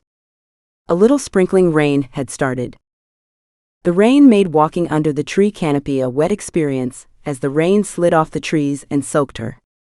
She didn't need her GPS to find the right location. The pathway was imprinted on her brain. And the yellow tape let her know when she'd hit the right area, and also made her steps falter. The surge of mixed emotions made it difficult to continue. She stared at the stark reality with a deep, dark stillness inside. Yet also an overwhelming sense of relief. They'd found her finally. They could now bring CIA home. Meg had almost given up hope. And to think she'd been the one to find her. So close to their camping spot, and yet just far enough, deep enough in the woods that CIA had been missed all these years. Rain dripped on Meg's cheeks. She swiped the moisture away, and realized it wasn't rain at all. Tears had formed in the corner of her eyes, and had poured down her face. Oh dear God, poor CIA. What had happened to her friend? And had it happened right away, or had the poor girl been held captive for a while? Please not that. Much better to think she'd gotten into a fight that had gone bad. But to think that after all this time, her friend had lain here all alone, waiting to be found. Meg's shoulders shook, and she started to sob. For years she'd kept that pain stuffed down deep inside. Now, alone, she could let it all out. She collapsed onto a log outside of the taped area, and let her emotions pour out. This wasn't why she'd come here one last time, but now here it seemed like the only thing she could do. She needed to honor her friend. And she needed to say hello, after all this time. And most of all, she needed to say goodbye. Now CIA could go to her family, and be buried with them. And although this final send-off could happen now, closing the door forever would have to wait until they'd caught the bastard who'd done this to her. It was time. The drive home was slow, the rain pounding harder with every mile. Just driving through the slick ruts had Meg clenching her teeth, and wondering if they should have stayed until the weather had changed again, and the roads had dried up. She couldn't imagine being stuck in the cabin, with a week-long bout of this weather. Yet it could be days before it cleared. Besides, she needed to be back in Seattle. As for Chia's remains, she hoped that Chad had worked some magic, but either way, she'd follow the progress of the case through him. she could get on with other aspects of her life. After her emotional outpouring at the site, the walk home had left her feeling cleaner and more renewed than she'd felt in a long time. And that allowed her to see the next step in her life. She had to get Janelle back on track, but more than that, Meg needed to get her relationship with Pete back on track again too. And she winced at the thought, she needed to change the track. As much as it might hurt to contemplate this, Janelle was now part of her life, and the two of them were a package deal. If Pete, who had said for years that he had wanted a family, couldn't deal with it, then so be it. Having been away from home so much, she'd always considered the condo as being primarily his, although they had both picked out where they would live together years ago. He'd chosen the furniture while she'd been gone one time, he'd painted the walls another time. And if they were splitting, again came that pang to her heart, then where would she go? What options did she have? Her brother had left her some money, and there was his house. She'd put it on the market recently, not knowing what else to do with it. The small brownstone was not someplace Pete would live. But what if Pete were no longer part of the equation? All this hinged on whether Pete was prepared to take on Janelle. If he were, then maybe they should look at moving to a new location anyway. The more she thought about it, the better she liked the idea. She turned to mention the idea to Pete, and realized how tired he looked. She said, "I'm looking forward to going home." He swiveled his head to look at her. "You mean to get back to work, don't you?" "I don't have a job right now, remember?" "Aren't you going to be handling the remains that you found?" he scoffed. "Of course you are." Damn. He was pissed again. She stayed quiet. With any luck he would calm down before too long, and could be back to normal by the time they were home.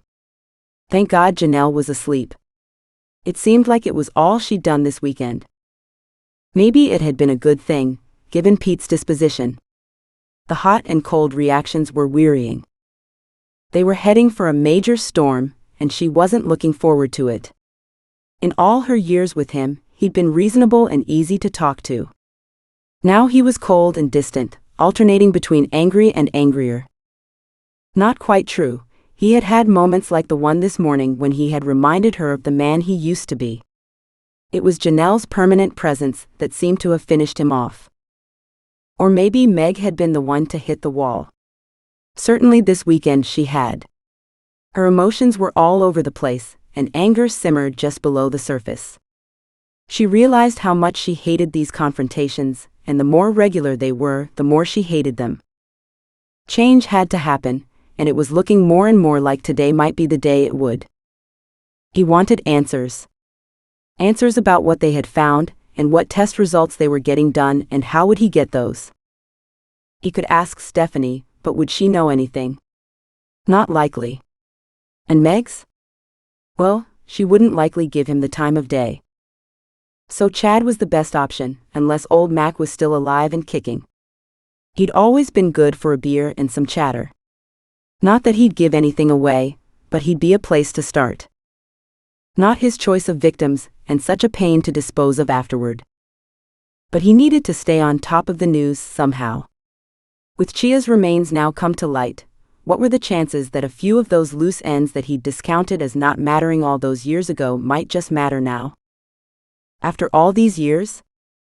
Surely not. Something needed to happen, and finding Chia's remains definitely counted as something happening. He gazed down at the long history of his life, and wondered at the juncture in that history, and the direction it had led him in ever after. Did he regret the impact of his decision so long ago? No, not really. Sure, his life had turned out differently than he'd planned. But planning as a teen was like throwing popcorn in the wind, and seeing where the pieces would land. He'd done something similar, then chosen from among the pieces he'd liked. Now some of those pieces had hooks, and might be coming back to snag him. Or maybe not. He'd gotten very adept at being the predator, and not the prey. Chapter 9. Meg felt the thunderclouds building within minutes of being home. She needed Pete to hold off, until she could find something or somewhere for Janelle to hang out, so she didn't witness the explosion. Hell, Meg didn't want to witness it either.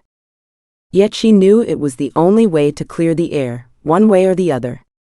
At the moment, the other was starting to sound damn good. Luckily, Janelle came running to the kitchen, while Meg was wiping out the cooler. "Can I go to Lynette's place, please?" Janelle was almost dancing in place. Meg already knew the homework had been done, and it was perfect timing as far as she was concerned. "Absolutely, but home at 5 o'clock, please. And make sure you have your cell phone turned on and no leaving Lynette's place." With a big grin, Janelle took off. Lynette lived in the same condo complex, making for easy access between the girls. Lynette was a regular visitor and a nice girl. Also, she was a good student in school, which, if Meg were lucky, might rub off on Janelle. Meg heard Pete yell, "Don't SL." Slam. Meg let out her pent-up breath slowly. Not a good start. "Damn that kid," Pete snarled. "She has to stop slamming the door." He walked in with his arms full from unloading the truck. "And she has to start cleaning up her own mess." "She'll learn." Meg busied herself with drying the cooler. She didn't know how to open up the subject. "Will she?" "When?" He snorted. "I could be dead first." Meg winced. "She's not that bad." "Says you. She's nothing but work." Now that wasn't fair. "Not true. We're just not used to having kids around. We have to learn to get along too." "No, I fucking don't." He slammed his load of cups and jackets and a half-eaten apple onto the table. "I didn't sign up for this." Here it was, ready or not. She took a deep breath, grabbed the edges of her frayed control and said, "Then maybe we need to talk about that." "Talk about what?" "That it's her or me?" He pointed a finger at the closed front door, through which Janelle had just disappeared. "Oh, I get the message all right. It's her all the way apparently." His voice clipped through the message with military precision, and left her gasping from the cutting words. "We were fine until she arrived in our home." She couldn't hold back. "So let's talk about whether you still want me if she comes as part of the package." Now it was out in the open. He stopped, stared at her, the muscle in his jaw pulsing. Fire burned in his gaze, but not a fire that warmed her or made her feel welcome. There was something cold, empty, and final in his eyes. Forever final. She hated that this was it. He hadn't said it, but she knew. His mouth opened, and she caught her breath, waiting, half hoping for a rescue and a change in direction, but knowing it wasn't to be. And she wasn't sure she wanted one. Not at this point. Then his jaw snapped closed, and he turned around very carefully and stalked into the master bedroom. She heard him opening closets and drawers. She swallowed and closed her eyes. Dare she follow him and push the issue? With her rock-solid foundation having turned to quicksand, she didn't know where she stood. And she needed to. Instinct told her to leave him alone. Her gut said run. Her heart was beyond speech, it had swelled to the point of bursting from the sense of this achy loss inside. Closing the cooler lid carefully, she placed it on the table and stared at the items Pete had dumped in a pile. Some of it hers, some of it Janelle's, and none of it mattered. Still, everything needed to be cleaned up. He'd always hated a mess. She should leave. Go and pack an overnight bag for her and Janelle. Pick Janelle up at her friend's and go to a hotel for the night, or for the week. A half sob escaped. She didn't know what to do. With a heavy sigh, she rubbed her face with both hands, hating the pressure in her chest and the indecision of what to do, yet knowing she had to do something. And then he did it instead. "I'm going away for a day or two." He stood cold and implacable in front of her, with an old scuffed hockey bag in his hand. Fully packed, he didn't look like he'd be home anytime soon. And from the edge to his voice and the jut of his jaw, it was clear he didn't plan on explaining himself either. She nodded slowly, holding back the tears that wanted to pour out, but instead standing dry-eyed in front of him, as relief warred with the pain of his leaving. That might be a good idea. She wanted to say more. She needed to say more. They both did. Yet neither spoke. He nodded and walked out without a backward glance. He closed the door so very quietly, and the very gentleness of this gesture added to the finality of his actions. At least this time she was no longer at the cabin without transportation. She could thank him for that much. She had a roof over her head, a bed for the night, and a place to keep Janelle that wasn't a cold, impersonal hotel. And her car was outside, her brother's car. She hadn't bothered buying one, as she'd been traveling for so much of the time. Then none of it mattered now. Her life was splintering around her, and the relief at finding Chia's remains had been replaced with a feeling of regret and inevitability. She put her head down on her arms and burst into tears again. Chad's phone rang. He glanced at the time. It was 4 p.m. He picked it up off his office desk and answered. "Detective Mac Monroe here. I hear you found a breakthrough in our old case." With a smile, Chad leaned back in his chair. "Hey Mac, how are you doing? Did you get my text?" "I did. And I'll be doing much better when you tell me what I want to know." Gruff, brusque, and a loner, Mac was a bulldog, following a lead until he found the answers he needed. Then he stood by the case, until he had caught the asshole who had got on the wrong side of his file. He just didn't care about those who got in his way, or those he might damage through this process. "We might have found the remains of CIA Barnes." "About damn time." Mac coughed several times. I want the details. All of them." With a short eye roll, Chad told him what he knew. What he'd already told Daniel. Silence fell when he was done. Chad could almost see Mac thinking things over. Who'd have thought it would take that long for her to be found? "I know. It's been a long time. I'm just hoping that we can close this one now." "I bet you are. You didn't like being on the opposite side of my interviewing skills, did you?" "No," Chad answered emphatically, hating the reminder of how Mac had taken the guilt-ridden young Chad and pounded him into the ground, looking for a confession. He'd felt like a lowlife, and Mac's constant hounding had been brutal. It had changed Chad forever. Even now, he had a hard time forgiving Mac for that. And Mac didn't give a damn. The real problem was that Chad had felt Mac's suspicious gaze turned his way more than once in the ensuing years, as the case hung between them. Even though Mac had almost gotten kicked off the force himself in the process, he'd never let Chad forget. Still, Chad was a man now and a damn good detective. He understood the lengths they were forced to go through sometimes in pursuit of a resolution to a case. But he'd never been the bastard Mac had been. He'd also come to understand it was Mac's fear for his nephews that had driven his behavior. Fear was a powerful motivator. For that reason alone, Chad had to admit to being suspicious of Mac. He'd been at his cabin that weekend, and close enough to have killed CIA himself. Only Chad hadn't found that out until after Mac had pushed the innocence out of him forever. Good thing too, or Chad might have pushed back. "I'm still having trouble processing that Megan Pierce found the body. She just happened to trip over it, huh?" "Yes." Chad hated to see the suspicion rest on Meg's shoulders, but he knew that it was normal at this stage. Everyone and everything would be re-examined. Like it or not, their lives would be put under a microscope again, and that included his own life. So where do we start? Chad would have deferred to Mac, even if he hadn't been the original detective on the case back then. Some men just commanded that type of response. It's time to bring everything back up and take a fresh look. I'll talk to Daniel. Plus, I want to talk to the labs. Wish I'd seen the site myself. I did contact you, but you never answered, Chad reminded him. Yeah, I know. It was my poker night. He coughed a harsh, raspy sound that made Chad wince. You still haven't quite given up on smoking yet, have you?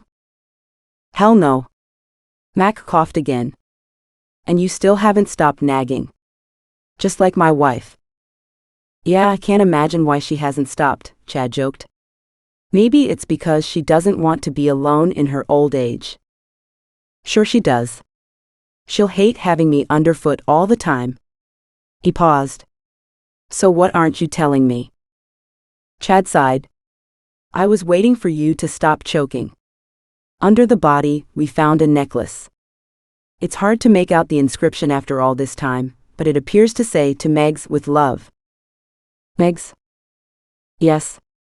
Megan Megs. It was Meg Pierce's nickname. Chad stared across his desk at the far wall. Obviously Meg couldn't have strangled someone, and wouldn't then have left her own necklace behind. Unless she didn't know it had gone missing. It could have come off without her noticing in a girl fight. His voice hardened. Strangled? That's what Meg's preliminary observation says. What a big coincidence for Megan. Not only does she find the body, but she was one of the suspects at the time of Chia's disappearance. And the icing on the cake, she finds her own necklace with the remains. I know. Strange, isn't it? Yeah, I think so. That same laconic voice that had caused Chad so many nightmares when he'd been interviewed rang through the phone. Chad let out his breath slowly as he formulated his thoughts. It wasn't just Meg that Mac was asking about. It was also about whether Chad believed in Meg, and if so, why. I was there when she found the necklace. She was surprised and horrified. She could be playing to both scenarios, Mac said in a noncommittal voice. True enough, but she was also completely distraught over finding the bones. Again, she could be playing to both scenarios. Maybe, but she didn't do it, Chad said, tired of this. I know that for sure. Right. So now here's the next question. Mac paused and Chad braced himself. Mac was always good for shock value. Are you still in love with her? Ah, there it was. The one question he'd avoided since receiving that text message. How did he feel about her now? She'd been the love of his life until their lives had blown up. Lack of trust, horror at the unimaginable, not knowing how to cope, all of those factors and more had played a part in her breaking up with him. If they'd had more time together, or a stronger, longer-lasting foundation before life had blown up, they might have made it. However, at the time, everyone had scattered. Chad had gone morose and angry, until he'd finally turned it around. He had realized that Mac and the rest of the cops didn't have any answers for him, and Chad would have to find them for himself. He just hadn't expected it to take 17 years. He'd always figured when they found out the truth, he could go to her and tell her that she was free, he was free, and that it was time to move on, together. Only the years had gone by, and he hadn't found any answers either. And the telltale silence. Mac laughed so hard that he started coughing. You still care? I don't know what I feel, he admitted quietly. I've barely seen her since that weekend. And that means nothing, as you well know. Your life together stopped, waiting for you to solve the crime. Only she went on with her life. And he knew it wasn't fair, but there was a smidgen of jealousy, almost anger, underneath his acceptance. Of course he wouldn't have wanted her to be alone for all these years. She was a beautiful person. She deserved to be happy. No, he wouldn't wish that on anyone. And so did you. Chad startled at Mac's dry comment. Yes, but not quite the way she did. What? So you're mad she made a better go of doing without you than you did doing without her? That sounded so wrong when put like that. Juvenile. Stupid, huh? Ya think? Sounds like perfect timing now. Don't waste this opportunity. I thought you said she might be our perp? Chad hated that about Mac. He always twisted things around and forced Chad to look at life in a different way. I said she might be. You're the one who is so gung-ho that she's innocent.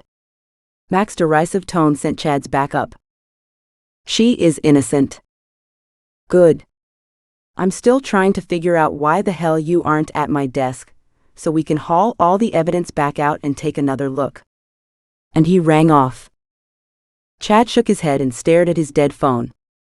Typical Mac. And yet, different. There was a hint of excitement in Mac's voice. And that was good. Maybe this time they could find the answers they both needed.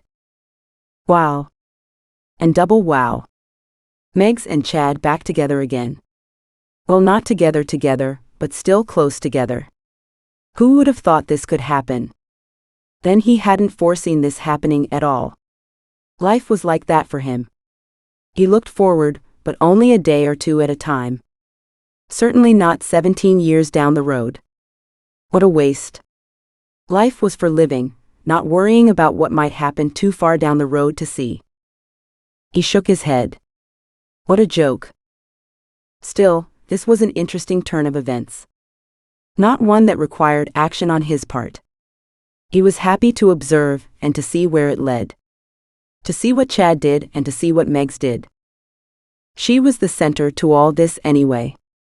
At the time he'd been dumbfounded, waiting for the fumbling idiot police to lock into the truth and lock him up for the rest of his life. Then, after realizing they'd missed it altogether, he'd found it as funny as hell. Everyone had focused on CIA, as if to say that this whole mess revolved around her. She would have liked that. They'd missed the salient points, and therefore had missed the center of the whole issue. From a point way off to the left, the authorities had fumbled around blindly. Of course they had never found anything. What was there to find? Well, CIA of course, but she was nothing but a whiny whore anyway. No. No one had thought to look closer at Meg back then. He smiled.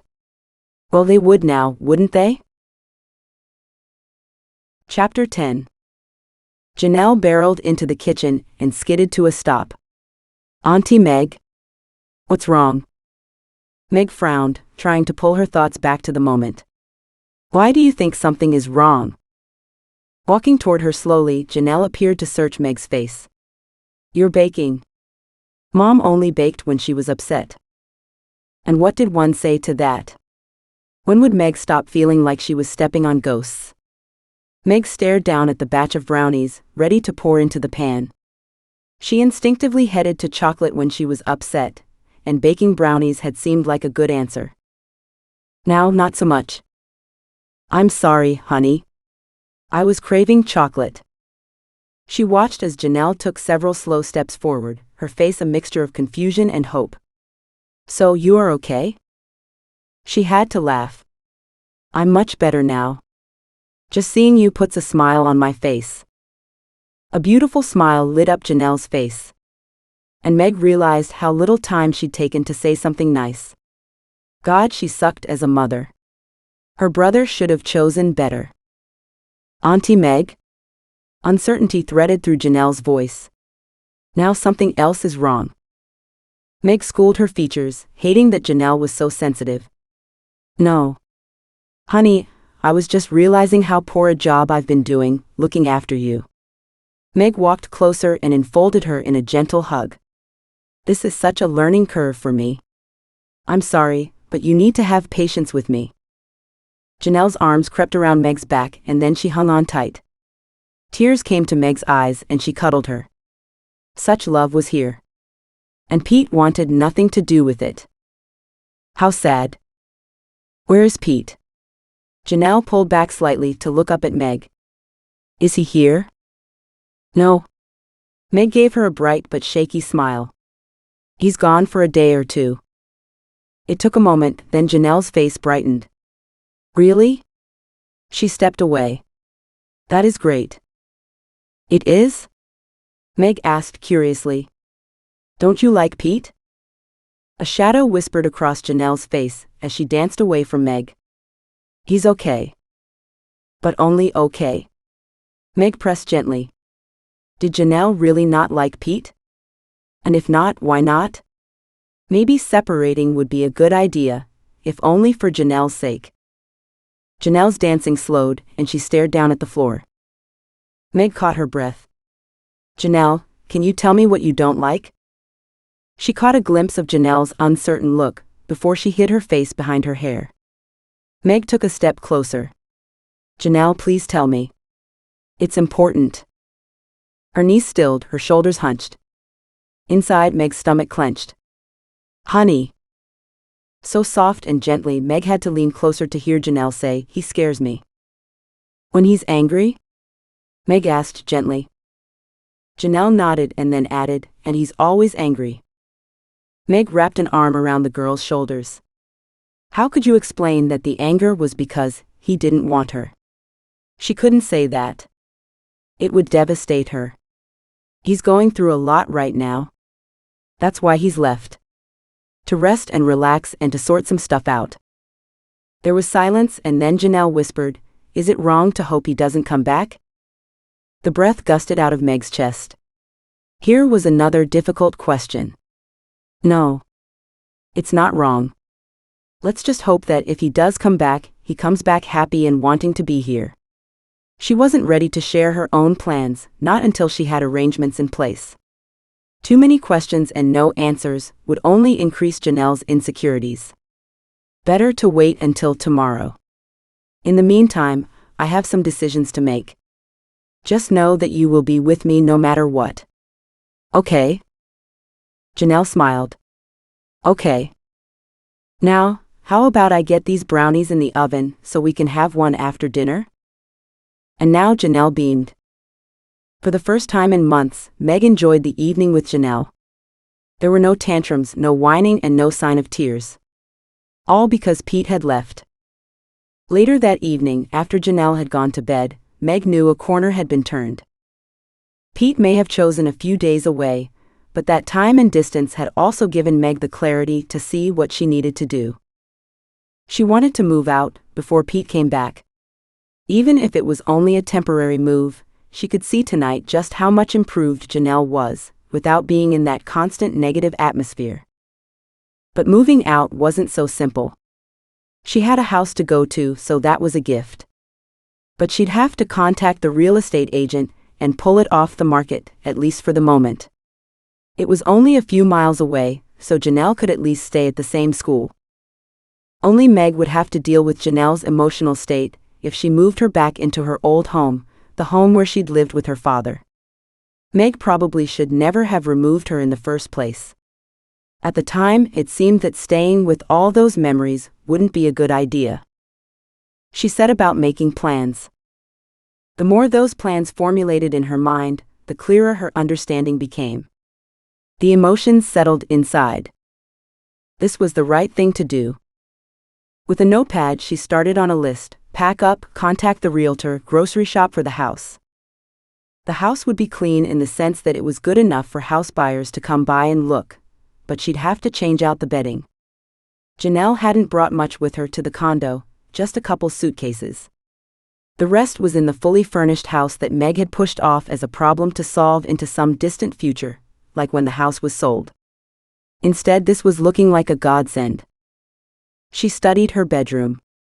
She'd never been a clothes horse, and being ready to travel at the drop of a phone call hadn't given her much time to accrue much. What she did have was boxes of treasures she'd brought home from her travels. They were in storage until she and Pete could buy a bigger house. They were well past that point now. Meg had a healthy bank account, and although she needed to sort out her professional future in town, she had the qualifications, experience, and the references to find something somewhere to make her happy. After Janelle's school year finished, they could talk about changing locations. Maybe by then, Janelle would have settled in. Either way, they would start a new life together. Late that night, Chad walked into his bedroom, turning on the television as he headed toward the shower. He stripped down, dumping his clothes in the hamper before stepping under the hot water. The water sluiced down his back, easing the tension that he'd been unable to get rid of all day. He needed answers. Hell, he'd needed answers for a long time. He stayed under the water for a few minutes longer, and then shut off the soothing heat. Drying quickly, he wrapped the towel around his hips and headed back to his bedroom. He made it to the doorway of his bedroom and stopped short. Breaking news tonight. There may finally be a break in the CIA Barnes case. A set of female remains has been found in the area where she disappeared 17 years ago. Shit. We'll have more of this latest news in a few minutes from our own Mike Clifford, who is outside the apartment of Stephanie Thornton. She was one of the girls who was camping with CIA on that fateful weekend when CIA went missing. God damn it. Not Stephanie. She can't handle this. He reached for his phone and called her. Stephanie had been through so much.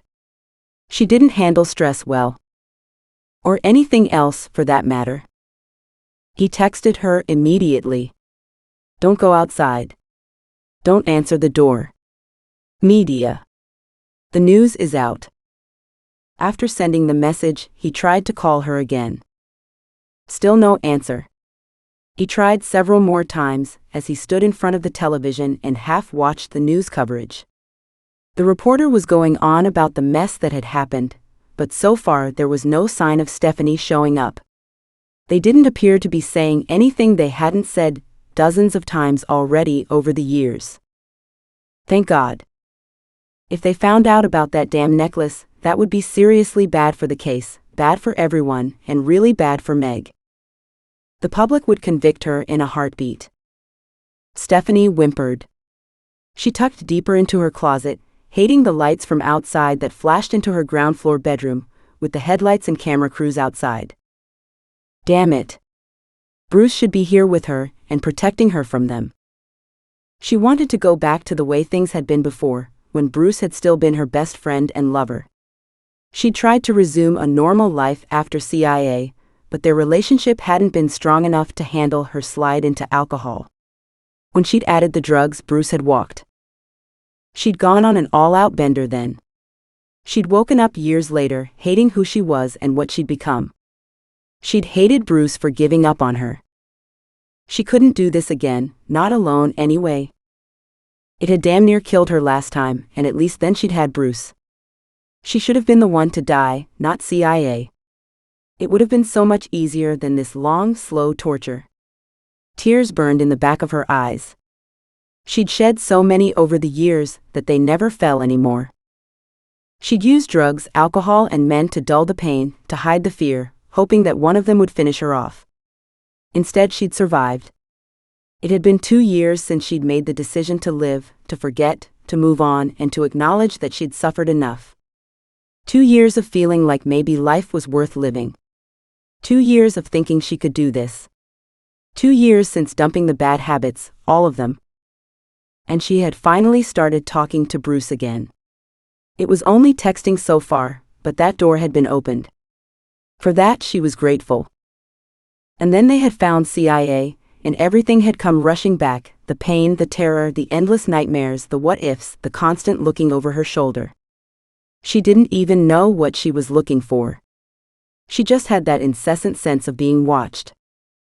A cry escaped before she could suppress it by shoving the bottom of her shirt into her mouth. Shudders racked her body. She tightened her grip on her knees and rocked back and forth. Now, as if those years recovering from the trauma had never happened, she couldn't stop looking over her shoulder again. She remembered the sly looks, accusing stares, uncomfortable silences. The cops had been bad, and the whispering from friends and family had been even worse. But the media? They had been horrible. And now the media had found out about Chia's remains. And worse, the media had found her. Meg collapsed on the bed, exhausted from too much thinking. She was exhausted too from the turmoil in her head. This was way too much stress. She pulled a blanket over her legs. Sleep couldn't be further away. Just then her cell phone rang. Chad said Chia's case was on the 11 o'clock news. So it started. She took a deep breath. They haven't found me yet. They found Stephanie. Chad's voice lit up the room. She thinks she's being watched and she's getting hang-up phone calls. He took a deep breath, exhaling noisily. Lots of them. Meg winced at that last bit. She asked cautiously, watched? Like stalker-type watching? Yes to the first question. He sounded distracted. And although it could be nothing, she's pretty scared right now. Has she seen anyone following her? Meg sat up, brushing her hair back over her head, hating the thought. No. He cleared his throat. That's part of the problem. Since Chia's remains have been found, Stephanie's become very emotional. She went off the rails when CIA first disappeared. You may not have seen it, as you left for college as soon as you could. I don't know what you know about her history through the years, but she lived pretty rough for a while. Meg had been under such emotional stress for so long that she had no trouble relating to Stephanie's problems, or her method of handling them. She murmured, "I'd heard." "Yeah, well, it's hard to tell at this point if this is something serious or not. I figured I'd better check and see if you'd had any similar problems." "No. Thank God," but then she had to wonder if she would have even noticed with everything else going on in her life. "I'm not trying to panic you." Chad's voice soothed her nerves. "Obviously you both need to take extra precautions right now." She pulled her knees up to her chest and tightened the blanket. "Great, just what I don't need right now." "Why?" He backed up. "What's wrong?" "Pete's not here right now." She waited a moment and then said quietly, "He's moved out temporarily." He sighed. "I'm sorry." Inexplicably her eyes burned as she fought back the tears. She mumbled, "Thanks." "Does that mean you're alone?" "I have my 12-year-old niece here." "And you have a safe, secure place, right? Locks, alarms, and a security system?" "Yes. At least I think it's decent." She thought about it. However, as we know, there's always a way to get in. Moodily she played with the fringe on the blanket, hating the thought, the necessity of having to re-examine the issue. "Are you expecting trouble?" "No, but we have to consider that finding CIA may have blown something wide open." His voice sharpened. "And this may have alerted her killer." Meg caught her breath. "Are you thinking Steph's hang-up caller was Chia's killer?" She shook her head. "That doesn't make any sense. This guy kills a girl, and then, 17 years later, he's stalking another one? It's more likely the media checking to see if she's at home. How do we know that CIA wasn't stalked in the first place? There were other campers at the lake, and another campground on the other side." He added thoughtfully, "Not to mention the dozens of cabin owners there over that weekend." "It's possible, I suppose." Thoughts twisted in Meg's head. "Is there any reason for Stephanie to be nervous now?" "What do you mean?" Chad asked curiously. "You mean, nervous about Chia's death? That would only be if she had something to do with it. And we ruled her out a long time ago. Maybe she knows something? Or is protecting someone." Meg sighed. "Sorry, I'm grasping at straws, trying to reach for an explanation, the same as I have done for the last 17 years. She stared across her bedroom, wishing Pete was there. At least she wouldn't have to worry so much about an intruder. "I know Stephanie didn't have anything to do with Chia's death. I was there with her the whole time." "The whole time?" "Yes, except for my trip to the outhouse. Yet Stephanie was in the same place where I'd left her. She wouldn't have had time to kill CIA and to move her." Silence. Meg chewed on her bottom lip. "Chad? What are you thinking?" "I'm just wondering at the concept of more than one killer. It's not something I'd given much thought to before. Two people working together killed her?" Meg fell silent as she thought about it. "That's pretty awful to contemplate. I kept myself sane all these years by convincing myself that it had to be someone I didn't know who killed her." "If that's the case, why did you run away from all of us?" he asked, a hint of accusation in his voice. She let her breath out slowly, carefully. "Because I couldn't be sure of anyone anymore. And that hurt her to admit, even to herself. Even me." The tone of voice was right, but the barest hesitation, that diffident note, made her realize what her absence had done to him. She'd hurt him badly. In the process, she'd hurt herself. Her fear had torn them apart, and had destroyed the special relationship they'd had together. And she'd never meant to do that. "No," she whispered, the tears that were never far from the surface now rolled down her cheeks. "Not you. Not then and not now." She sniffled. "Then why?" he cried out, his voice cracking from emotion. "I tried to call, but you were never home, and you never called me back. I stopped by, and either your dad or your brother wouldn't let me in. He swallowed hard, the sound clear through the phone lines. Finally, your dad told me to let it alone, and that you were trying to rebuild your life and that I should do the same. He cleared his throat. I wanted to hate you. I tried to, but I couldn't. She hadn't known about the visits. However, the calls were on her. She'd run from the devastation of that weekend, from the horror of the investigation, from the reality that life was no longer nice or fun. Most of all, she'd run from the realization that bad things did happen to good people, and sometimes there was no escape. I'm so sorry. I just couldn't handle anything more. And she was sorry. For so much. She didn't even know how to explain it, but she tried. The police were looking at me, because CIA was your ex.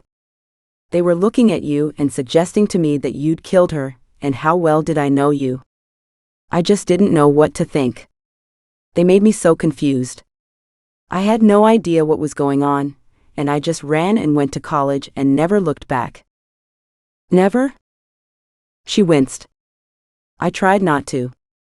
I thought that if I could just keep moving forward, then I wouldn't have to face that time in my life again. And you are okay with that? There was disbelief, curiosity, and a hint of derision in his voice. She deserved it, but didn't like it. However, he deserved an answer. I tried to be. But it always felt unfinished? Yes. She gave a wry laugh. To be expected, I suppose. Maybe now that will go away too. I'm not sure I want it to go away. His voice was so faint that she wasn't sure she had heard him correctly. Her breath caught in her throat. Pardon? I said, I'm not sure I want it all to go away. And this time there was no doubting the strength of his voice. Only she wasn't sure exactly what he meant. Stumped, she said nothing. No response, he asked wryly. I'm not sure what you are saying. She tried to keep her voice light. Care to clarify? I'm saying I don't want to be relegated to your history. I don't want to be part of your life that goes away. He paused, sucked in his breath, and then let the rest of his words pour out. I know this isn't the best time.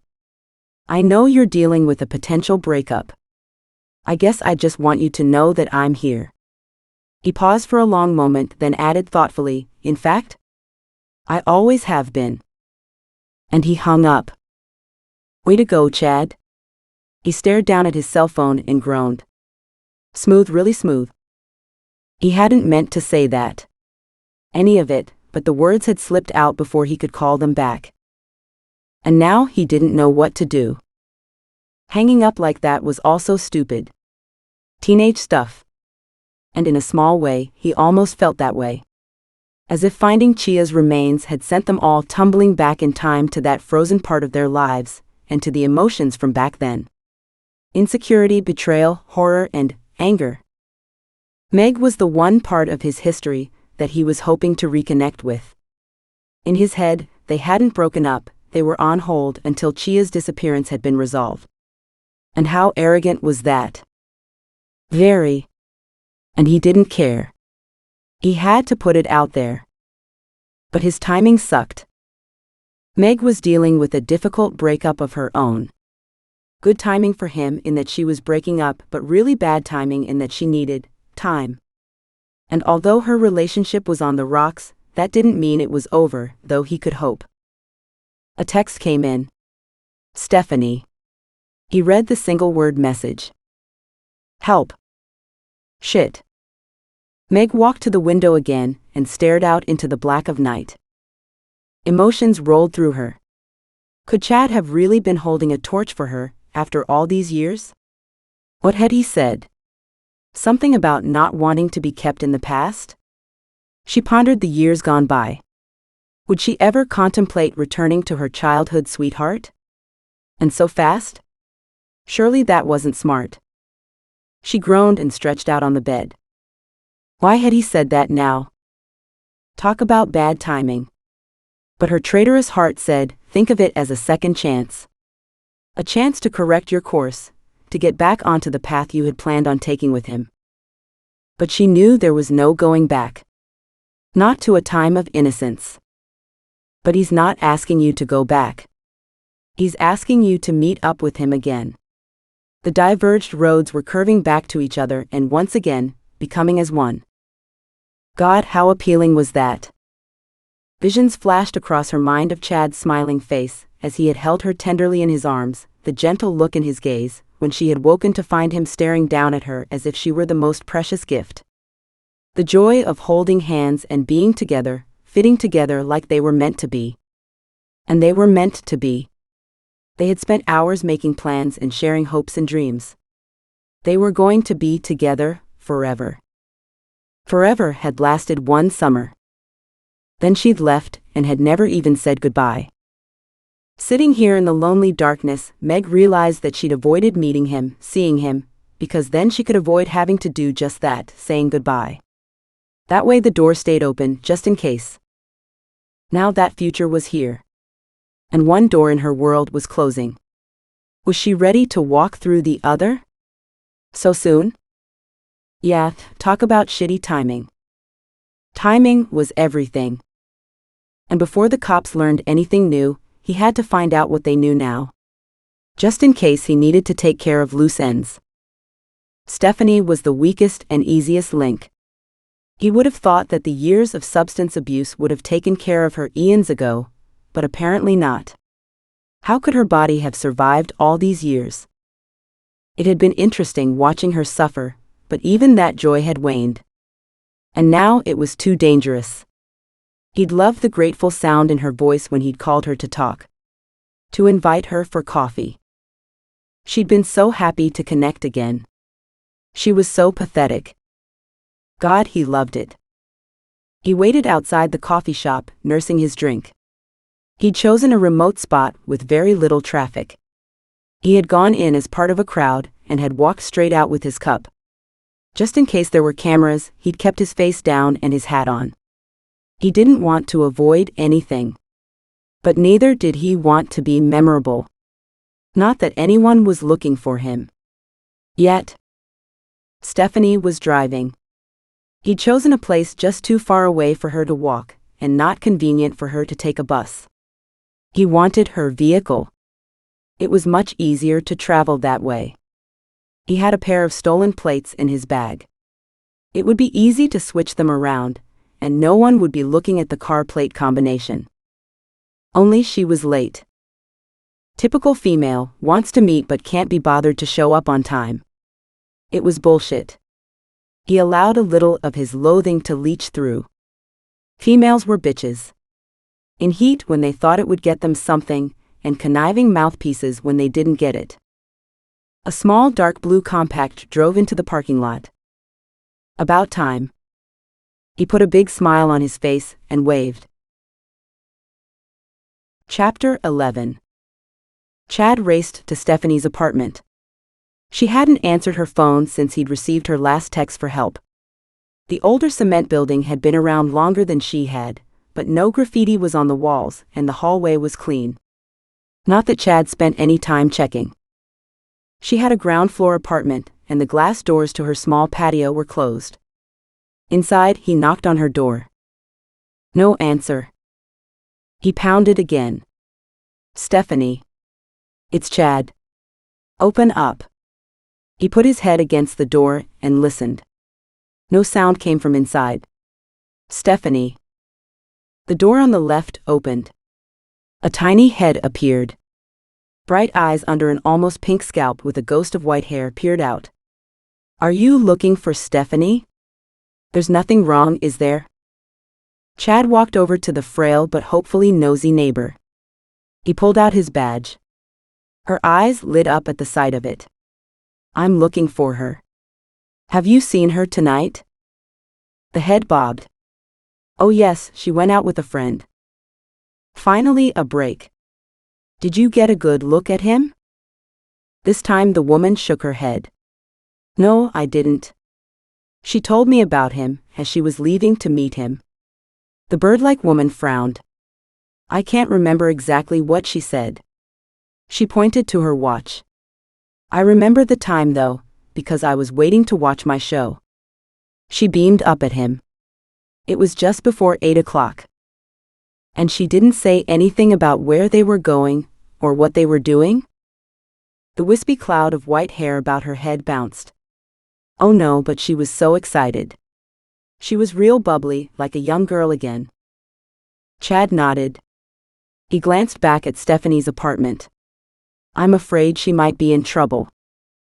Oh dear, I haven't seen her come home yet, but sometimes she doesn't, you know, she said almost apologetically. Chad could see the woman being accepting of Stephanie's old lifestyle. As Chad studied the paper-thin skin, he couldn't help but see the decades of rough living she herself had experienced. Damn. He glanced back at Stephanie's closed door. What to do now? I can see if she's home.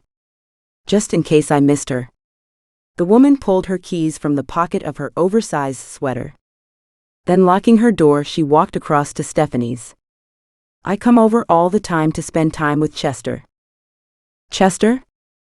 Yes, her big tomcat. He's a baby, gets really cranky after too long alone. Didn't they all? Chad quickly checked his phone. No more texts. Damn, Stephanie, where are you? The little old lady already had the door open and had gone in before he could stop her. Wait. He was too late. He raced behind her. He stopped in the open living area and gave the place the once-over. Not much had changed since his last visit. The place held few furnishings, and what was there were old and faded. Still, the place was spotless and showed no sign of a disturbance. He smiled to see it so clean. It matched the new Stephanie. She'd cleaned up her act both inside and out. Now, if only he could find her alive and well. Walking through the one-bedroom apartment, he found Stephanie's neighbor sitting on the double bed, stroking a very large gray cat. The cat appeared undisturbed at Chad's presence. What are you looking for? The neighbor asked curiously, her gaze following his every move. Anything that might tell me who she went out with and where they might have gone. Oh, I don't think you'll find anything, the woman replied in that chirpy little bird voice. He spun around. And why is that? She beamed. Stephanie said it was a secret. Meg couldn't sleep. She wandered around the apartment, a cup of herb tea in her hand. Their bags were half packed and possessions half sorted. She couldn't focus. Her mind spun endlessly from CIA to Pete to the media, to the mess of her life. It was too early to call in a few favors, to find out what evidence had been pulled from all the material she'd sent back. She should be the anthropologist who examined the remains. She'd collected them. She wanted to be the one to examine them. She'd been in at the beginning, she needed to be there at the end. And yet she could understand the naysayers. Authority thrived on red tape, rules, and creating hell for people. She knew that. Still, Chad would share what he could, if only to get her professional opinion on the case. That might have to be enough. It was also too early to contact the people she needed to, in regard to the move to the house. And too early to call her friends and talk it over with them. Then who would she call? She deliberately kept people at a distance over the years. They couldn't hurt you that way. She was tempted to call Jade. Of anyone, she'd understand. And she'd offer constructive suggestions. Jade was nothing if not practical. That she had Dane at her side just rounded out Jade's world perfectly. Once again, Meg walked to the stack of bags on the floor. She couldn't stop feeling that Pete could be back soon. He'd said days, but it could be just overnight. Or he could be back within a few hours even. Confrontations were not her thing. Look at her history, she always ran when things got tough except with Pete. Then she might have hung on too long. And why did she think that might have had something to do with cutting out too quickly on Chad? She collapsed on the living room couch, not liking the look she'd taken into her character. She hadn't meant to run all those years ago, but it didn't change the fact that that was exactly what she'd done. Maybe Chad wouldn't want anything to do with her when he got to know the new Meg. She wasn't Megan or Meg's anymore. All those years when Pete had been okay with her absences, she'd been overjoyed that he had been so accepting. But why had he been so accepting? Surely that wasn't normal. Shouldn't he have wanted to spend more time with her? Jade could be away from Dane the odd time, but she would never choose to be separated. Meg had damn near run at every chance she'd been offered. And here she was, running away again. She stared at the bedroom door, then at the heaped bed that she had no hope of getting into tonight. And she needed to finish packing so she could get them moved while Janelle was at school. What she didn't take, she had to be prepared to leave behind. So she'd been tossing stuff out as she sorted. And that had created another problem, as memories overwhelmed her. They also highlighted that Pete was not the same person she'd originally fallen in love with, and she didn't like the new person in the way she'd loved the old one. Then her mind swung to consider the old Chad and the new version. That she didn't know who Chad had become was another disturbing thought. That she was even considering Chad in that light again bothered her. She'd never been unfaithful. She'd never even been tempted. And while thinking of him in that light wasn't crossing the line, there was a sense of having done Chad wrong by having a relationship with Pete. And how did that work? It didn't. It was stupid. But it's how she was beginning to feel. And to right that wrong from so long time ago, she had to level the field again. Good thing she'd already decided to move out and to leave Pete. Her inner voice piped up. Except you haven't yet made the final decision that your relationship with Pete is over. You have come to that point but have shied away from making that final decision. But inside you have. And you have to go with your gut. Auntie Meg? What's the matter?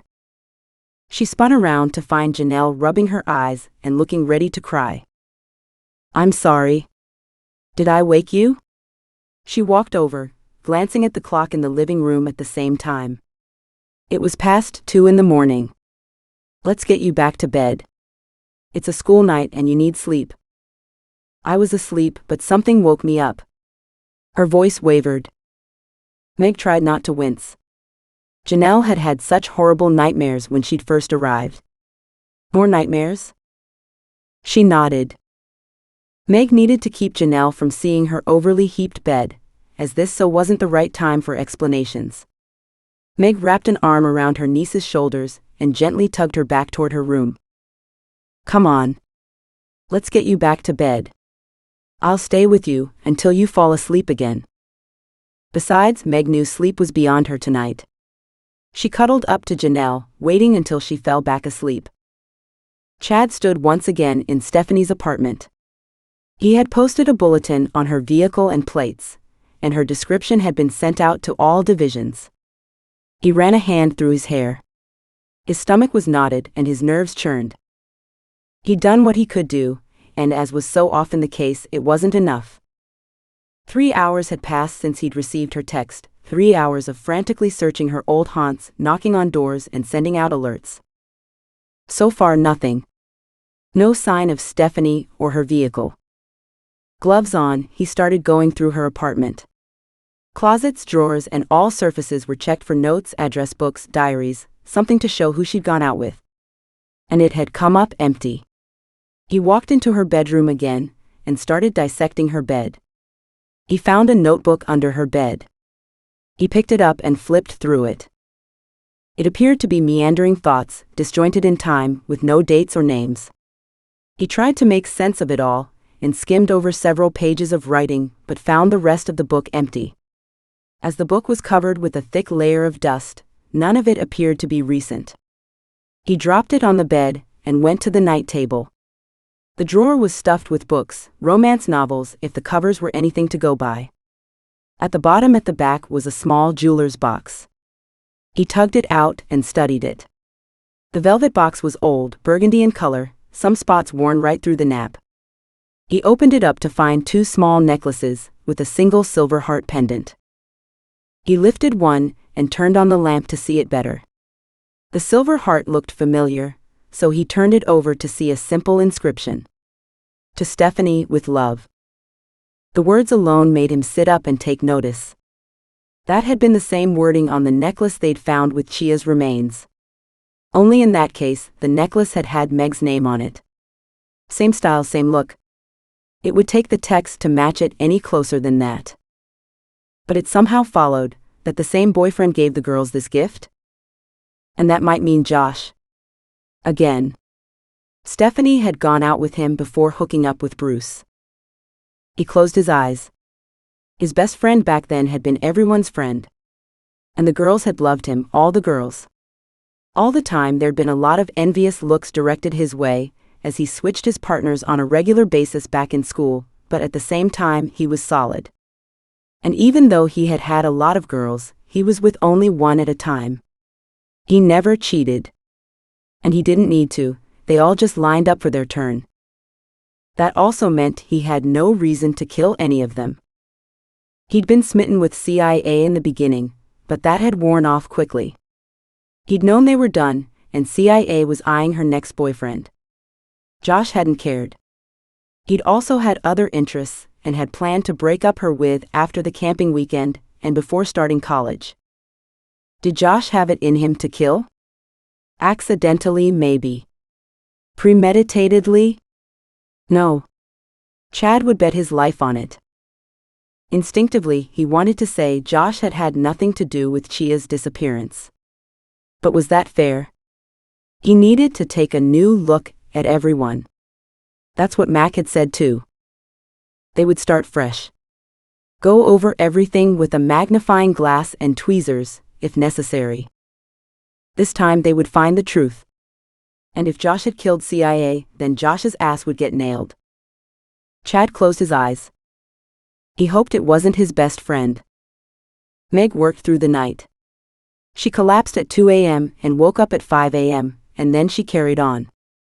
She had the bulk of her belongings sorted and bagged, a stack she was taking and a stack that she wasn't.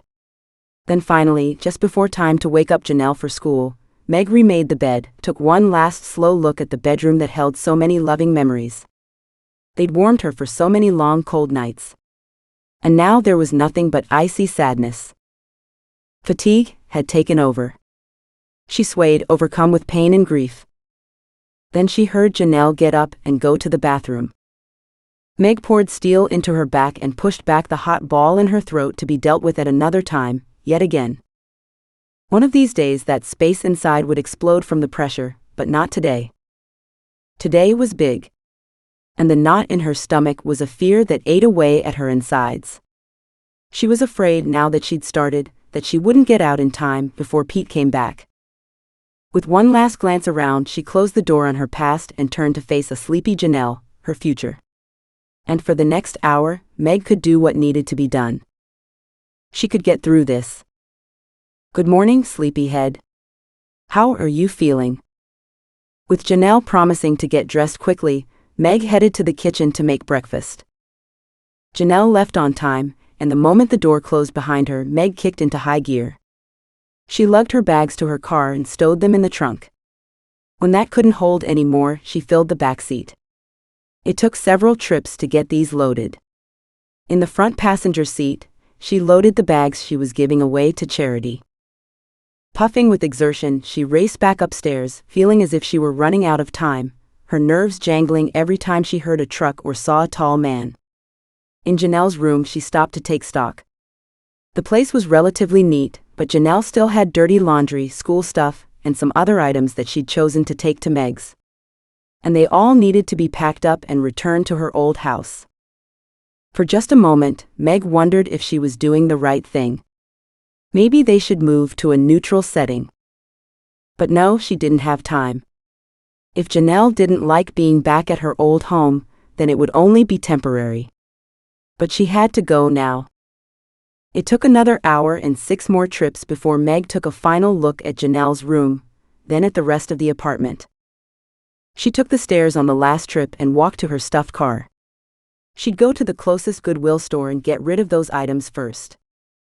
Unlocking her car, she opened the door. A voice called out from behind her. There she is. Megan Pierce. She spun around only to see a TV crew racing toward her. The cameras were a dead giveaway. Shit. She hopped in, locked the door, and turned on her engine. "Wait. We just want to talk to you." Just as the reporter reached her car, Meg peeled out of the lot. So much for privacy. Damn good thing she was moving out. In her rearview mirror, she watched the crew climb into their van in an attempt to follow her, which was so not going to happen. She took several corners in an effort to lose them and took the long way to run her errands. The last thing she needed was to talk to the media. They'd made her life hell once. She wasn't signing up for a second round if she could help it. But how long would it be before they tracked her down at her new location? Stephanie trembled. She lifted a hand and watched as her whole arm shook. Her chest rose and fell in short gasps. It felt as if she'd been running for hours. She'd been on the run before, but she'd forgotten the adrenaline rush or the pain as the shock wore off. If it wore off. Damn, she was scared. She kept her eyes closed, knowing that the whites of her eyes would shine in the dark of the night. The problem was that she didn't know what she was running from. She should have met Bruce for coffee. Now she figured she'd taken a wrong turn in life again. And that she was being followed. But by whom? She slipped around the dingy corner, into a back alley she knew all too well. No one could find her here.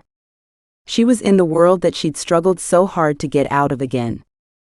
But right now it was a perfect place to blend in and to hide away. She had to stay safe. She didn't know who had killed CIA, but she knew it had to be one of those guys she'd camped with. She couldn't trust any of them. Not now. And she wanted to live. For the first time in a long time, she wanted to live. Chapter 12. Meg scrubbed her face, then put on heavier makeup than normal, but she was deluding herself that she'd camouflaged her exhaustion, then walked out of her brother's house. Her muscles ached, and her back was telling her that she'd done too much. Yet what were the options? The bags had to be unloaded and unpacked, and the cleaning had to be done. The house had been empty for months. And there wasn't any coffee. She needed to shop for food and a few basics. The lab came first. She drove her brother's car to the Forensic Support Services lab and parked in the staff parking lot. She'd been a consultant out of this office off and on for many years. She could only hope her earlier phone call had brought the results she'd hoped for.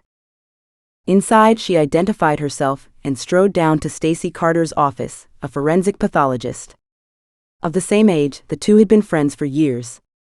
Professional colleagues at first, but that had quickly morphed to mutual respect and a developing friendship. A friendship she'd called on this morning. Stacy looked up, a warm smile breaking across her face. There she is. Meg, who can't take a weekend away without tripping over a body. Meg smiled wanly. Too true, and you're not the first to bring up that point. Pete, huh? Meg winced. Yeah, it was the last straw for him. Stacy's chocolate brown eyes widened in shock, and the smile fell away. Oh no, I am so sorry. She stood and walked around her desk to look Meg in the eye. You two have been together a long time. Maybe you can work this out. Maybe. Meg shrugged. Yet I may not want to anymore. She stared around the office, not certain she was ready to talk about it, but she didn't have too many people she could share this with. Stacy was one of them, so she took a deep breath and explained about everything that had happened since Darren's death and Janelle's arrival in her world. When she was done, Stacy reached out and gave her a hug. I'm so sorry. You've had a rough couple months. But you are doing the right thing. Janelle needs you. Obviously Pete doesn't. Meg gave a half laugh. That's one way of putting it. Thanks. And these remains you found, you believe them to be of your old friend? Meg, relieved beyond to other issues, nodded. All of the evidence points in that direction. Obviously DNA tests will need to be done to confirm it, but the victim is the right age, height, and in the right location. And the necklace? Stacy was always a direct person. Meg appreciated it. It was so much easier to deal with. I think it's mine. Hence my role. At Meg's nod, Stacy added, okay? I'll do the examination. You'll observe. The process will be videotaped, with audio, to ensure you aren't touching the bones or compromising the evidence. Yes, that's overkill. Meg laughed. In our business, nothing is overkill. Stacy smiled. How true. But if this goes to court, we both have to testify. It was such a pleasure to work with a professional. Exactly. Stacy led the way to the lab. Now let's go see if we can help your friend. Chad walked into one of the many empty rooms at the station. He felt like shit. There'd been no sign of Stephanie.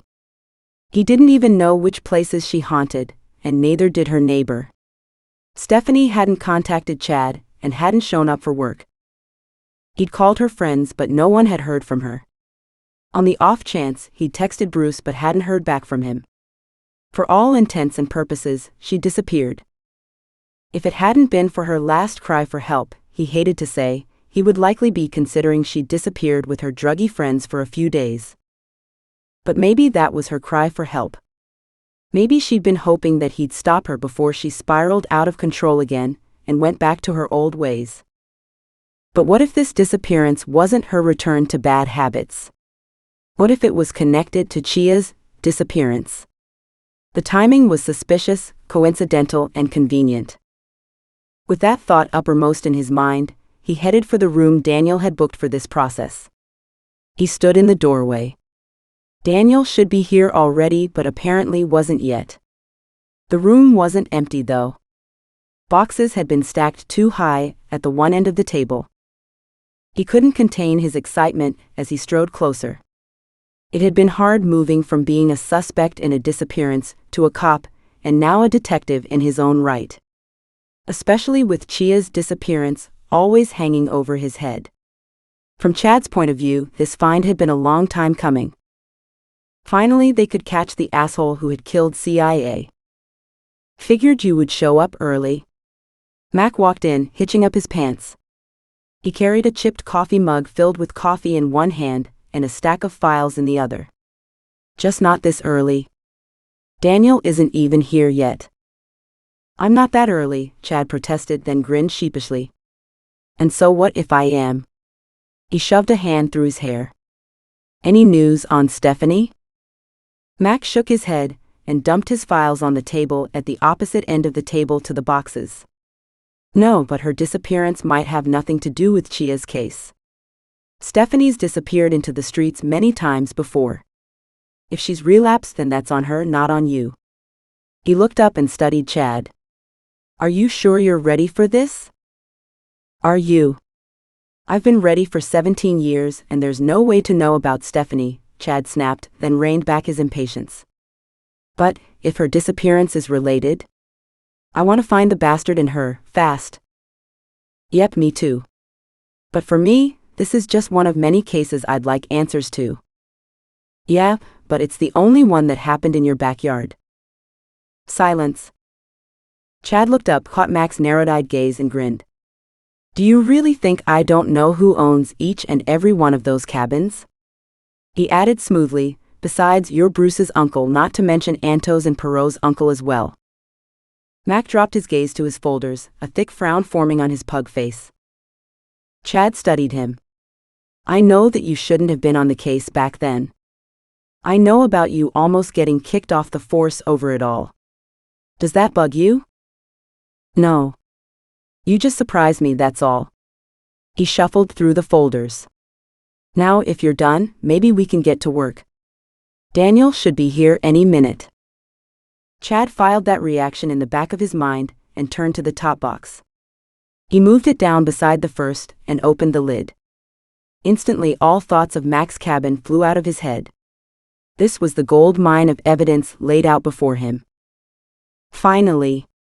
Now he could get the answers he'd always been looking for. Maybe he'd be in time to save Stephanie. Inside, he doubted it. He hated to think of it, but he was afraid it was already too late. Mac watched Chad burrow into boxes like a child who'd found lost treasure. Chad had lost a lot back then, his innocence being at the top of that long list. Mac had been so sure that Chad had killed CIA Barnes.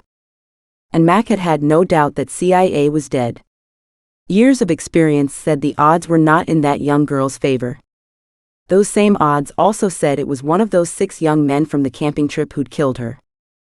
And 3 of them were from his own damn family. That had been tough. His other family members called him, day in and day out, crying and screaming for him to do something. And he had a big family. They'd nagged him endlessly. Over the years, the case had ended up being the one taboo subject at any family gatherings. It was as if, by ignoring it, the 3 men would be innocent. Sure, Mac had 17 fewer years on the force back then, but he'd been sharp, and he'd understood the vagaries of human nature even then. Chad had headed the suspect list. Mac admitted to having leaned on him pretty hard, hoping for a confession in order to clear his nephews. Instead, Chad had held up, and Chia's case had remained unsolved, and a permanent worry to eat away at Mac. But Chad had gone from a shocked, scared innocent to a bitter realist and an even more scared man. Mac had seen the change before his eyes. The memory saddened him. At the time, he'd been glad of it. He'd wanted the smart ass to grow up and to see the pain he'd caused Chia's family and friends, and to feel the full force of the law, and to be scared and to need to feel the heavy hand of punishment. Mac had done a lot wrong back then. Almost ruined his career over the choices he'd made. However, he'd done it to try to prove his nephew's innocent. Then one day, Chad had walked into the station with his own badge. Now Mac grudgingly admitted he might have misjudged the guy. The young kid had grown into a solid young man. But leopards didn't change their spots, and killers never forgot what they had done, no matter how long it was between kills. That meant this kid was not off the hook. And this was very suspicious timing for Stephanie to go missing. If she had panicked about the remains that had been found, she had had an interesting way of reacting.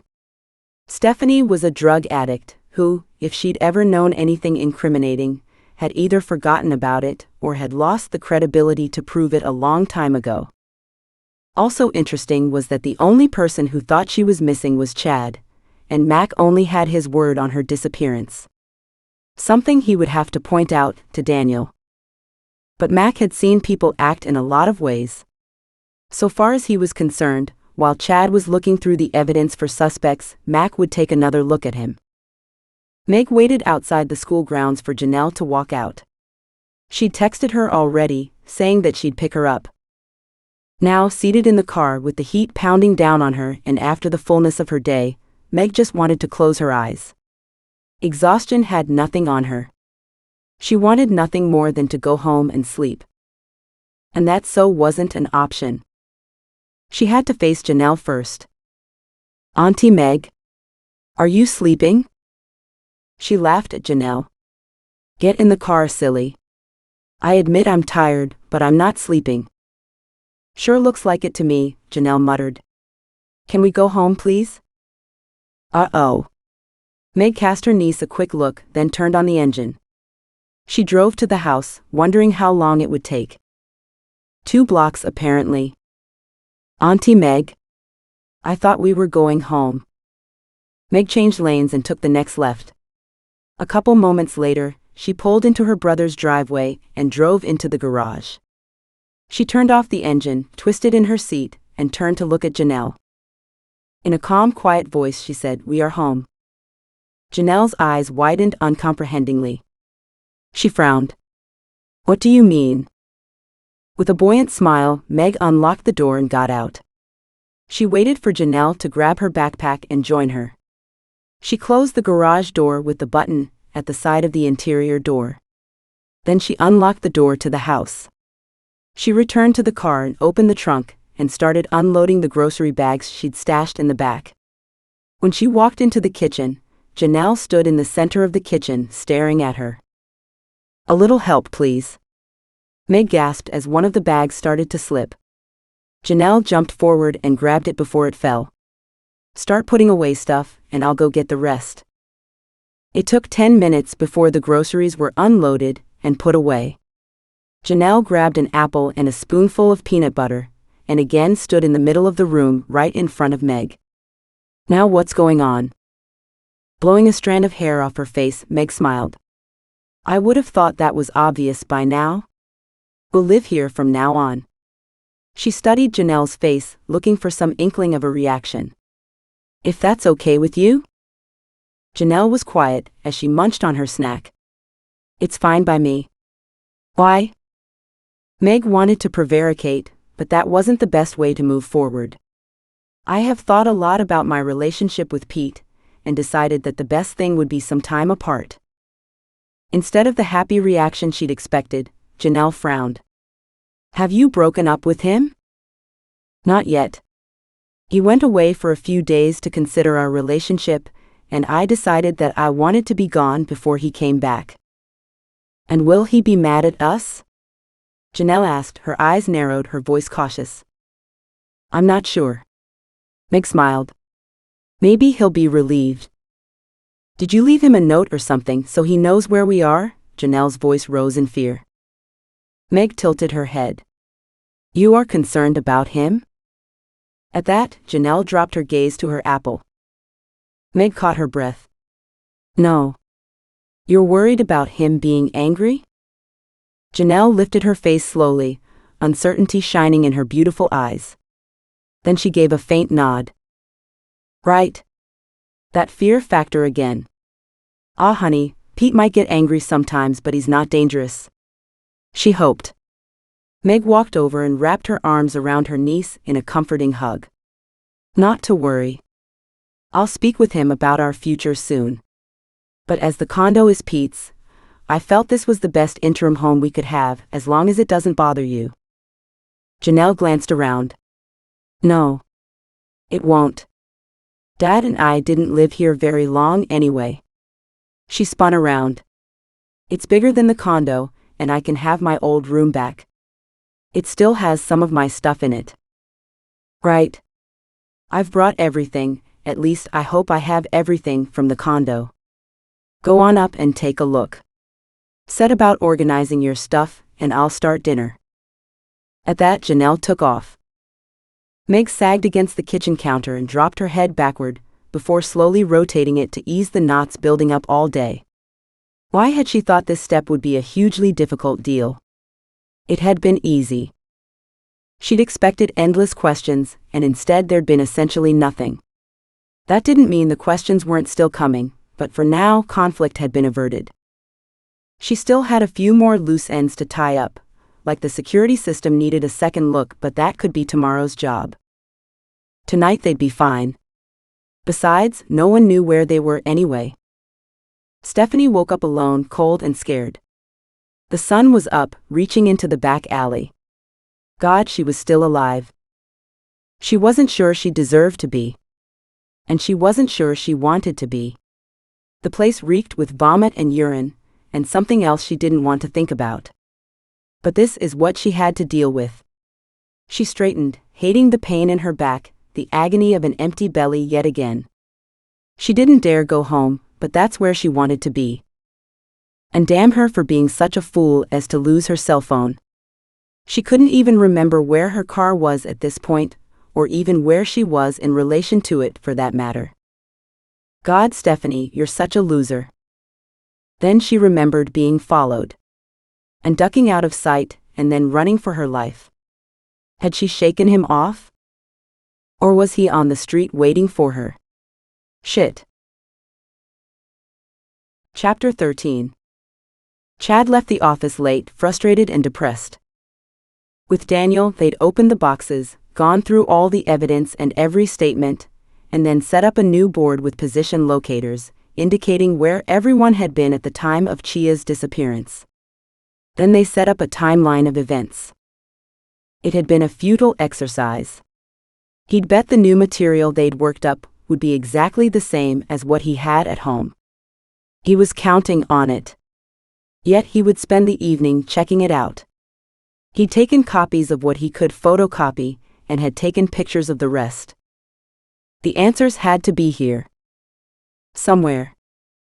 Once at his apartment, he cleared off his dining room table and unloaded the work he'd brought home. Then, with the same precision he'd used at the office, he reopened and set up the case files he'd kept at home. He had just sat down to work when his phone rang. Josh. Who killed her? Josh began without preamble, a hard edge to his voice. When Chad didn't answer fast enough, Josh's voice rose.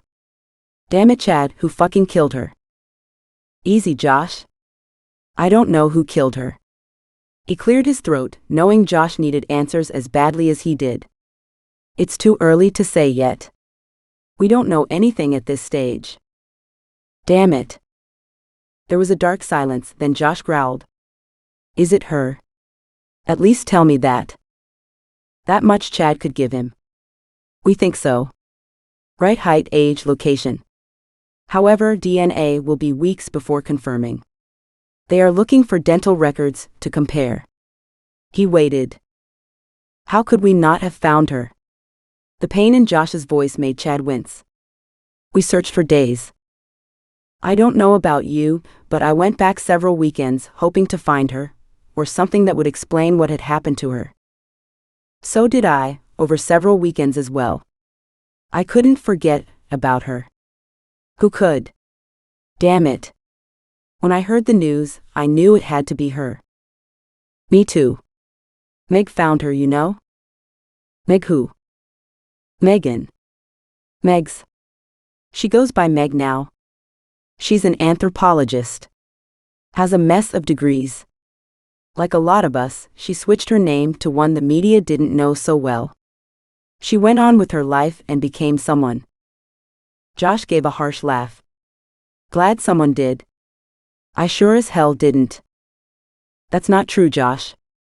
You might not be an engineer, but you're doing something you love. Surveying for a company that is given contracts by engineers is not the future I had envisioned for myself. We were both planning on engineering, but Chad didn't want to get into that discussion. Too many years had passed to worry about a change in career paths now. It's also not doing drugs and curled up in a back alley somewhere. Stephanie is a great way to put my life in perspective. Josh sighed. I wished I'd done things differently though. Don't we all? Do you?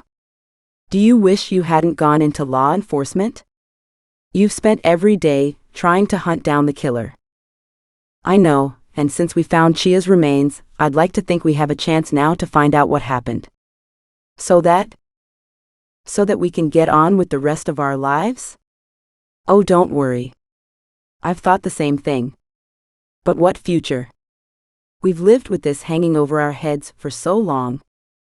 I didn't do it. You didn't do it, but we might as well have because of how we've let it affect our lives. It's been criminal, that's what it is. Yet we aren't criminals. No, we aren't. Chad tried to ease the conversation down a notch, but Josh was just gearing up. But that's how we've been treated. Since then, I feel like I'm always being watched. That, if I don't pay a parking ticket as soon as I get it, I'll go to jail for life. It's as if I slipped through on that one transgression, and now the law is looking for another way to nail my hide and to throw me in jail, as if that's where I should have been all this time.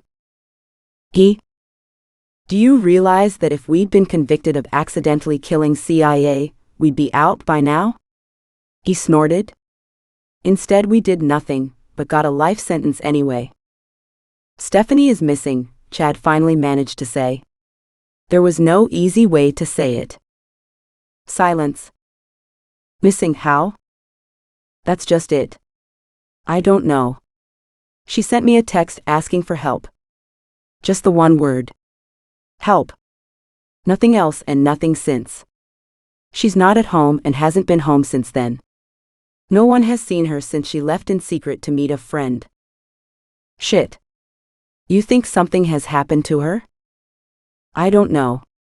Chad stared out the window. Yet I'm afraid something might have. She could just be meeting her dealer. After quitting her drug taking, any meeting with him makes him a secret now. Had you found out, you'd be pissed at her, same for anyone else in her circle. She always was a drama queen. And a nervy one. I know. However, I can't get the timing out of my head. That Chia's remains have been found, and that Stephanie has gone missing? You don't think she had anything to do with Chia's death, do you? No, I don't, or Meg for that matter. But what if Stephanie didn't tell all the truth back then? What if she knows something, or what if the killer thinks she knows something? Josh laughed. That's your cop's instincts getting to you. Chances are she's shacked up with someone, and her cell phone battery has died. How many times over the years has she called you to get her a place to sleep at night? Help with getting her out of jail? Help with finding her rehab assistance? She has even called you to help her rent an apartment because she had no references. She'd only rented the flop by the hour ones before then. I remember. Talk about memories that Chad would not like to resurrect. She had no one else. Hell, of course she didn't. Even Bruce finally had enough, and she had him on speed dial for years. He's still sweet on her, but he still walked away. Hell, we all walked away once we realized she was on a downward slide and looking to take everyone down with her. And I walked away too. Chad groaned softly, hating the rush of painful memories. Hey man, don't hold yourself to blame for that. At some point there is no helping those who won't help themselves, at least not if they aren't interested. I know. Chad stared at the wall with all the case information. She's been doing so much better these last few years. I'd like to think she's turned a corner. She's called several times since the word got out. She'll have it rough if the media finds her. Josh sighed.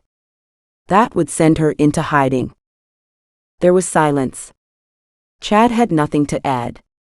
Josh was right. Funny about Meg's though. Meg, Chad corrected automatically. What's funny? Look at what she does for a living, and then she's the one who finds the remains. He snorted. Almost like it was meant to be. Merely a coincidence.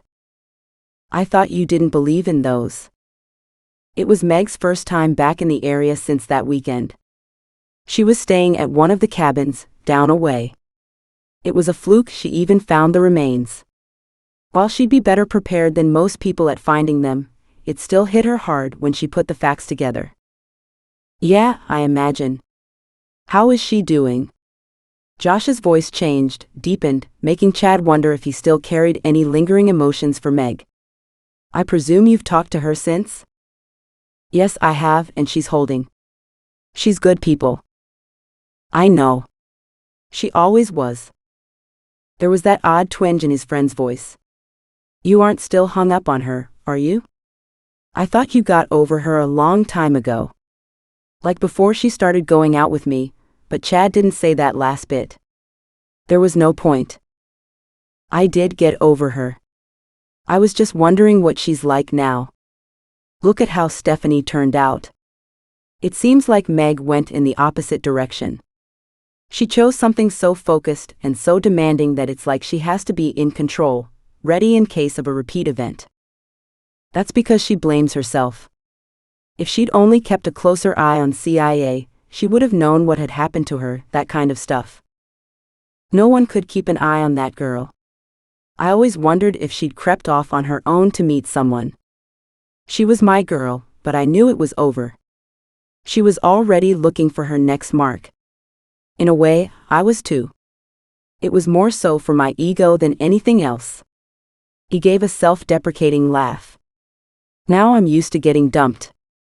Chad sighed. Oh no, did Kim leave? Sure did. The minute the news hit the wire and the phone calls started, she bailed, saying she hadn't signed up to live with a murder suspect. Shit. I'm sorry, man. If anyone had been dogged by the bad press, it had been Josh. Another prime suspect from that weekend because, when things got rough with his relationships, the cops always brought up the fact that a prior girlfriend had disappeared. And then the women usually left after that. Anto was the lucky one, dying like that. A head-on collision and boom, no more suspicion, no more threats or lingering doubts from supposed family and friends. Yeah, except that he's dead. And safely out of everyone's suspicious eyes. I don't know about you, but dying was the easy way out. Staying alive and dealing with this shit has not been fun. Depression had always been an issue for Josh, ever since that weekend. Now every time he came up against another hurdle, he seemed to drop down further and further. So far he'd always managed to pull up again, and maybe this time they could solve Chia's case, and that would stop the vicious cycle. They all needed a break from their past, Josh more than most. Then there was Stephanie. Chad was afraid it was all too much for Stephanie. She might never survive this, regardless of her reason for disappearing. He wasn't sure he could help her anymore, not if she'd gone off the deep end yet again. Meg waited until Janelle went to sleep, a chatterbox right up to the end, before slowly walking back to her new bedroom. She sat on the bed and stared around. She'd put away her clothes, and had stored as much of the other stuff as she could in the bottom of the closet. She kind of felt like she had deserted Pete. And that felt wrong, but she was too tired to change it now, maybe on the weekend. She collapsed on the bed with her arms above her head, and tried to relax. Today could have been so much worse. Thankfully, it had gone relatively smoothly. At the lab, she'd observed so intently that Stacy had laughed at her a couple times, saying it felt like she was back under examination by her toughest profs. Meg hadn't meant to be that intense, but sometimes she didn't dare have anything go wrong, or have anything important get missed. And nothing had been. Sadly, not much to see. Meg was convinced they'd found CIA, but outside of cause of death being confirmed, Stacy had found nothing new. She'd pulled DNA that would be tested against that of Chia's father, but, after having gone through the bones and having the rest of the soil sifted and looked at for evidence, they hadn't found anything new. That hadn't made Meg happy, but it was what she'd expected. She wanted to tell Chad. However, for many reasons, she shouldn't call. She groaned and reached for her phone. She had just as many reasons to call. Besides, it would be nice to connect. She had been feeling a little disconnected all day, and she'd expected to hear from Pete by now. That meant he was staying away longer than planned, or had come home and had found her gone and hadn't come after her. He would likely know where she'd gone. It's not as if she had any number of places to go to. This choice made sense, but he might not see it that way. And did she care if he hadn't come after her? No. She would be relieved when that final conversation was over. Until then, she was waiting. And that was uncomfortable. First things first, she dialed Chad's number, trying to ignore the fact that she'd called Chad instead of Pete. Meg, I heard you were busy today? That surprised her. Did Stacy call you? No, Daniel and Mac spoke with her. Oh, Mac. Damn, just hearing that man's name was enough to send the willies down her spine. I thought he got kicked off the case. Yeah, it's technically Daniel's case, but you know that Mac won't ever stay out of it. Oh yeah, I remember him, built like a crushed cement truck and with an attitude to match. He started laughing. That sounds like him, but I've come to respect the work he does. Bet that wasn't easy. She thought it might have been damn difficult. He was an asshole to us. Yeah, but then he figured one of us had killed CIA. I suppose. Still doesn't make him a nice guy. She remembered how terrified she'd been of the detective. The hard look in his eyes had given her nightmares for months. Well, not sure he is now either, but he's good at what he does. Except that he couldn't find Chia's killer either. True. First, did you find anything on the bones? I tried calling several times today, but your phone went to voicemail. He gave a short laugh. And I drove past your place today. The media were all over there. Yes, I barely avoided them this morning. I haven't been back there since. She groaned. I should have mentioned it before, as the damn media could make it look like I skipped town. Quickly she filled him in on her night and day. Toward the end she yawned, then yawned again. Sorry. I'm exhausted. With good reason. Sounds like you need a good night's sleep. Or 2 or 3. I just wanted to see if you had anything new. She hated the hopeful note in her voice, but damn it, one of them should have found something. Nothing. We're going back to the beginning, and taking a fresh look at everything. We will have to come around and speak with everyone again. Oh, fun. I know. It's not what we want either. I have other cases to work on too, and this is Daniel's case, not mine. So expect a call from him soon. Thanks for that positive note. She didn't want to speak to anyone again. I so don't want to remember the details from back then.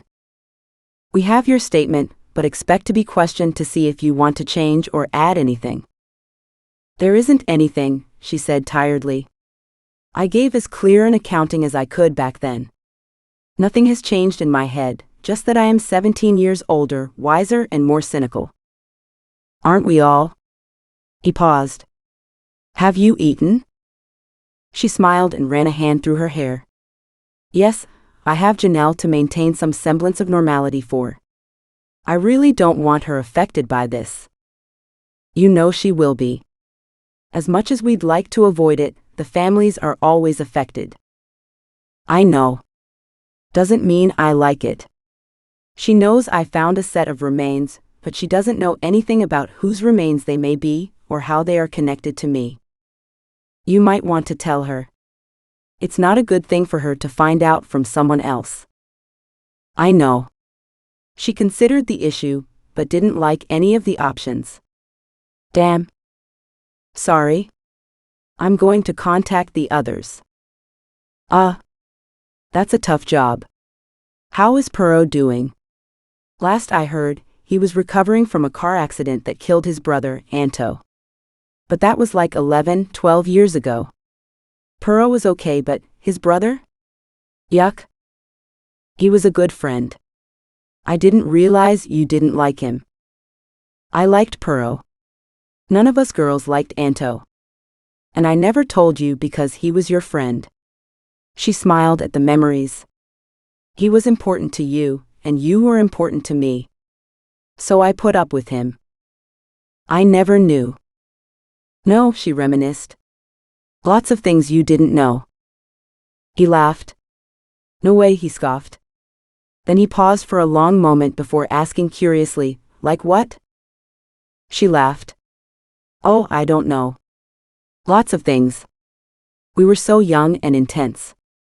I was scared to screw it all up, but I did anyway. Damn. Meg closed her eyes. She shouldn't have said that. Waves of emotional exhaustion hit her, in never-ending painful ebbs and flows. It was the only reason she'd said that. It wouldn't have slipped out otherwise. But it had, and now she had to deal with it. What? No. That's not true. You were perfect, always. So not true, she whispered. I was horrible, just horrible back then. What are you talking about? His voice deepened. You were never horrible. It's not in you. She stifled back the tears, hating the weakness threatening to overtake her. She should never have called him. Her throat was clogged, and she couldn't get the words out. She swallowed several times, but that hot ball in her throat refused to budge. Is this to do with CIA? His voice broke through her pain. Yes, she replied. You know that when she disappeared, we were gossiping about her? About her. That's like how horrible we were. She was dying and we were sniggering about her. Just the memory burned hot and hateful in her head. God, she hated how she had acted back then. Christ, Meg, you were barely 18. Everyone gossiped. And everyone gossiped about CIA. Jesus, she got around. He sighed. If nothing had happened to her, that would never have been an issue, but because something did, it put a spotlight on each of our behaviors at the time. He groaned. Remember what I did? I almost went out of my mind knowing she died because I'd been a coward, too chicken shit to find out what that noise was. No, that's not true, Meg cried out, shocked out of her self-pity. You could have been killed yourself. And maybe I could have stopped it before anyone got hurt. He gave a harsh, short laugh. Instead, I've spent every day wondering what if. Like the rest of us. We all wondered if our actions could have changed the outcome, and of course there is no way to know. Exactly. This has ruined all our lives, but we can't let it control us forever. Like Stephanie. Meg sighed. I feel so sorry for her. I should have stayed in touch, but I just couldn't handle it. Yeah, we got that. I stayed in touch early on, but I was struggling too. Then by the time she hit the streets, even though I tried for years, I couldn't help her anymore. She contacted me a few years ago, saying she'd cleaned up her act, asking for help. What kind of help? To get some counseling, help her find a place to live, that kind of thing. You've been a good friend to her. The sound that came through Chad's end of the phone made her wince. Not good enough. She's missing right now, and I've done all I can do, but there's still no sign of her. Shit. Her reaction was as much for the worry and frustration in his voice as for the fact that Stephanie was missing. Exactly. He sighed.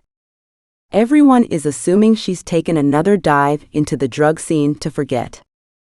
Meg sat up and crossed her legs. She ran a hand through her hair. Has she done this since cleaning up? Unfortunately, yes. He added, once after losing a job. It was a slip-up, but not a bad one. She winced. Some events are enough to shake even the most stable of us. He gave a short laugh. And no one would consider her stable. No. So true, but they'd been good friends at one time, and Meg wished Stephanie had had an easier time of it. Well, I hope she shows up soon. Otherwise? Yeah, I know.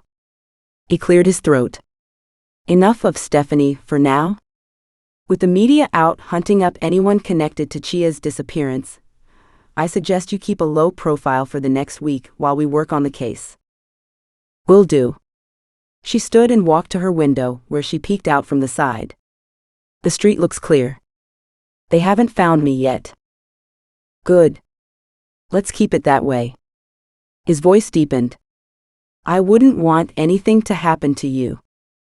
She sighed. You know the timing really sucks, don't you? I know. His voice lightened so much she could almost see his smile in her mind.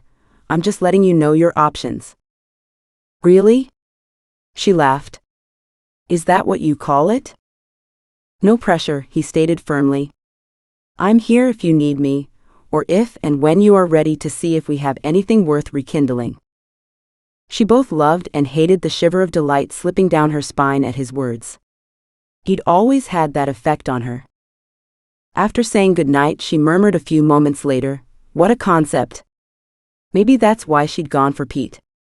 Stable, solid, and comfortable Pete. He'd never take her camping and have someone get murdered. No, but he had taken her to his cabin, where she'd found a body. Maybe she was destined to live a life that always touched on crime. Certainly she could have focused on that with her work, but she'd chosen a more humanitarian way to use her education and skills.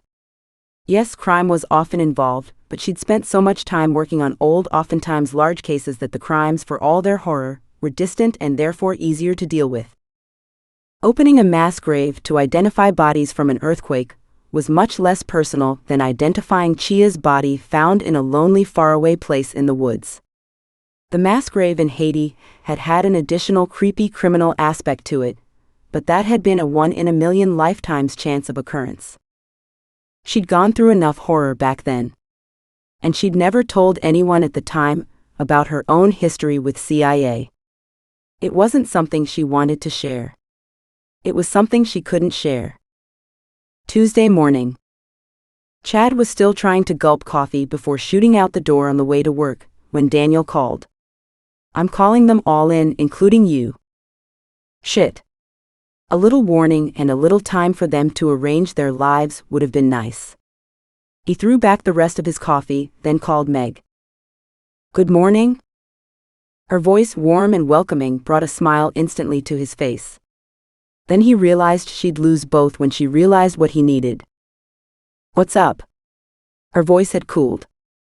Chad? Sorry, just giving you a heads up. Daniel called.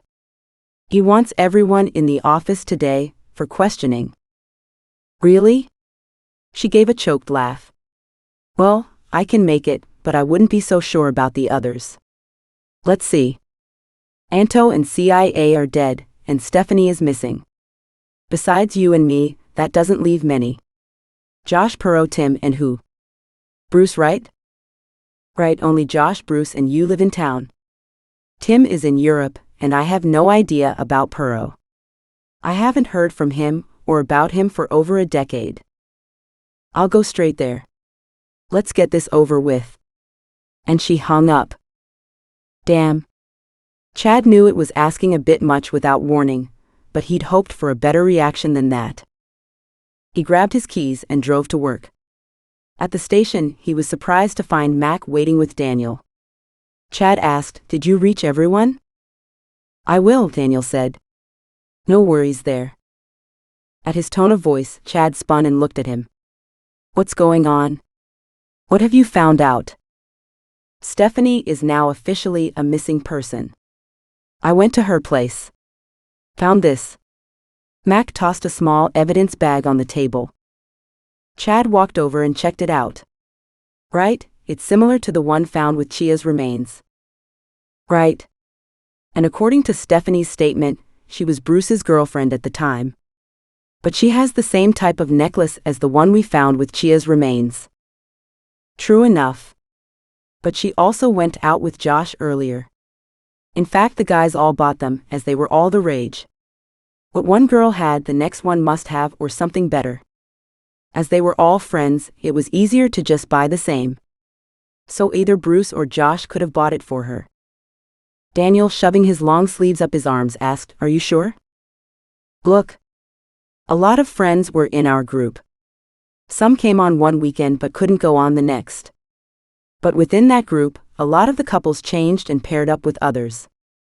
In fact, the more I've thought about it, it was only a couple hours drive away, so anyone could have known of our camping plans and taken advantage of CIA being alone." Mac just stared at him. Derision was clear in his gaze. "You got to take off those rose-colored glasses, boyo. One of you 6 males killed CIA, mark my words. There wasn't another friend making the drive out there just to pick her off. Neither was it a stranger or a random killing. No." He stabbed a finger at the files in front of him. "It was someone in your group." Chad glared at the files under Mac's thumb. "I damn well hope not." "Both of you calm down," Daniel snapped. "And if you can't be impartial about this, then I don't want you anywhere near me or the case until I find the bastard." "I am impartial." Chad wanted to note that Mac was not being impartial, but that wouldn't help his case.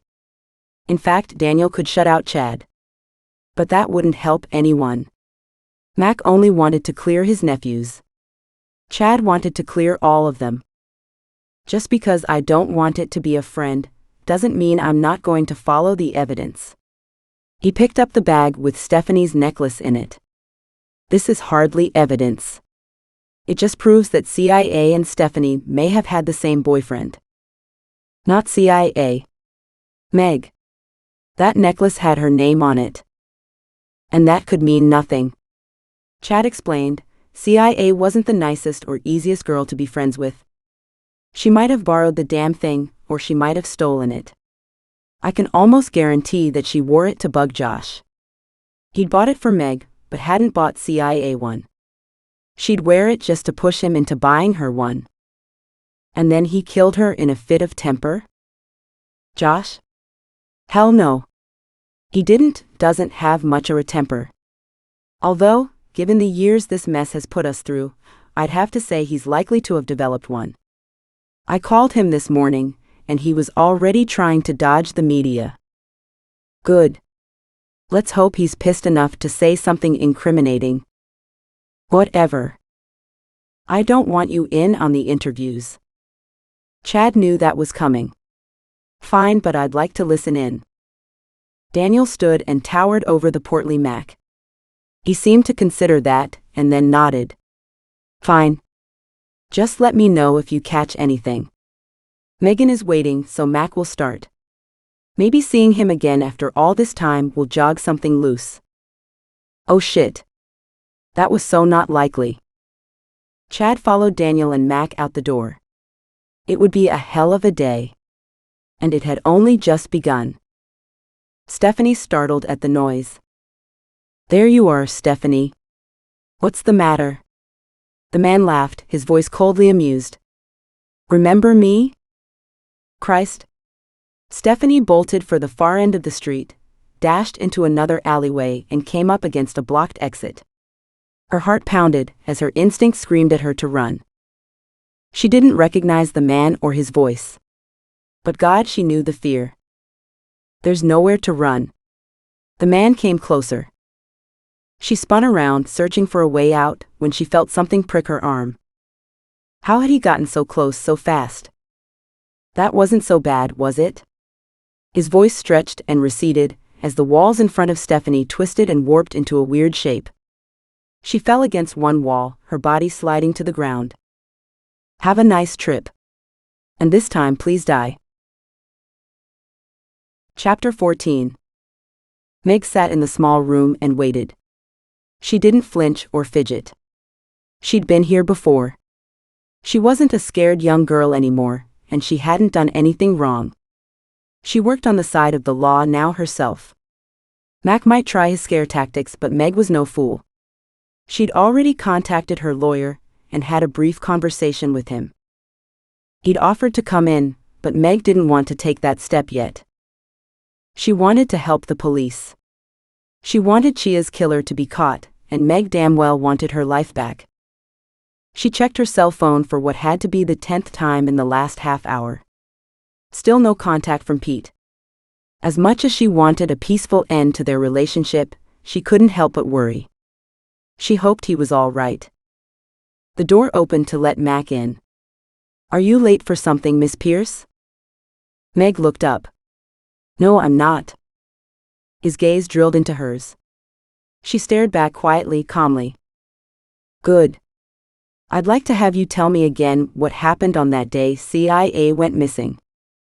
And correlate it to my old statement? At Mac's nod, Meg said, I can't add anything. However, to the best of memory, this is what I remember. And she launched into her story. Thank heavens she'd clarified that point with her lawyer. How accountable could one be for discrepancies between two statements on the same event, taken 17 years apart? Not much, apparently.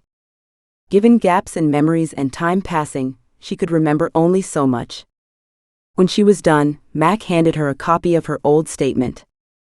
She read it with interest. And found it to be the same.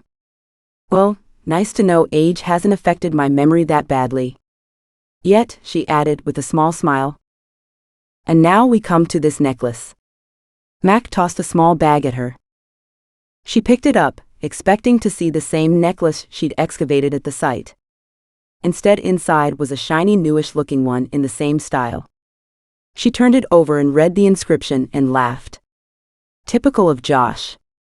He never could figure out what to get people for presents. Josh? Stephanie's old boyfriend, I think after me and before CIA, yet before Stephanie hooked up with Bruce. She gave him a crooked smile. But who could remember? Back then it was musical boyfriends. For you. Mac's gaze, dark and intent, studied her carefully. Not really. I went out with Josh for a couple months. Then about 6 to 8 months later, I started going out with Chad. She shrugged. That was it for me. And what about CIA? Meg tilted her head. Again, it's hard to remember. She'd gone out with Chad before me, but months earlier. Then she went out with Josh, at the same time I was going out with Chad. I think she'd been out with Bruce a few times as well. As for the others CIA may have dated, I don't know. And Stephanie? Meg winced. That I am not sure of. She was going out with Bruce, and had gone out with Josh for a short while. Who else? Honestly, I don't know. Did she ever talk about her boyfriends? Meg thought it was an odd question to ask now, but given that Stephanie wasn't here to answer questions herself, maybe not. All the time. It was typical girl talk. Did she mention anyone else? What do you mean, anyone else? Any other boyfriends? Wannabe boyfriends? I don't understand. Chia's remains were found, and right away Stephanie goes missing. Is it too far a stretch to believe that maybe the same male did something to both of them? I wouldn't like to think so. Meg felt her heart sink. That would be horrible. But you are not a fool. So who else did Stephanie mention? With a sigh, Meg slouched back into her chair and cast her mind backward. Stephanie loved keeping track of other people's relationships. But you didn't? No. She smiled lightly. I had my own, and I was really happy with it. If you were so happy, why did you break up with him? There was no mockery in his voice, but his tone was too even. Too something. She couldn't figure out what it was. I guess you had to be there to understand. His gaze narrowed, darkened.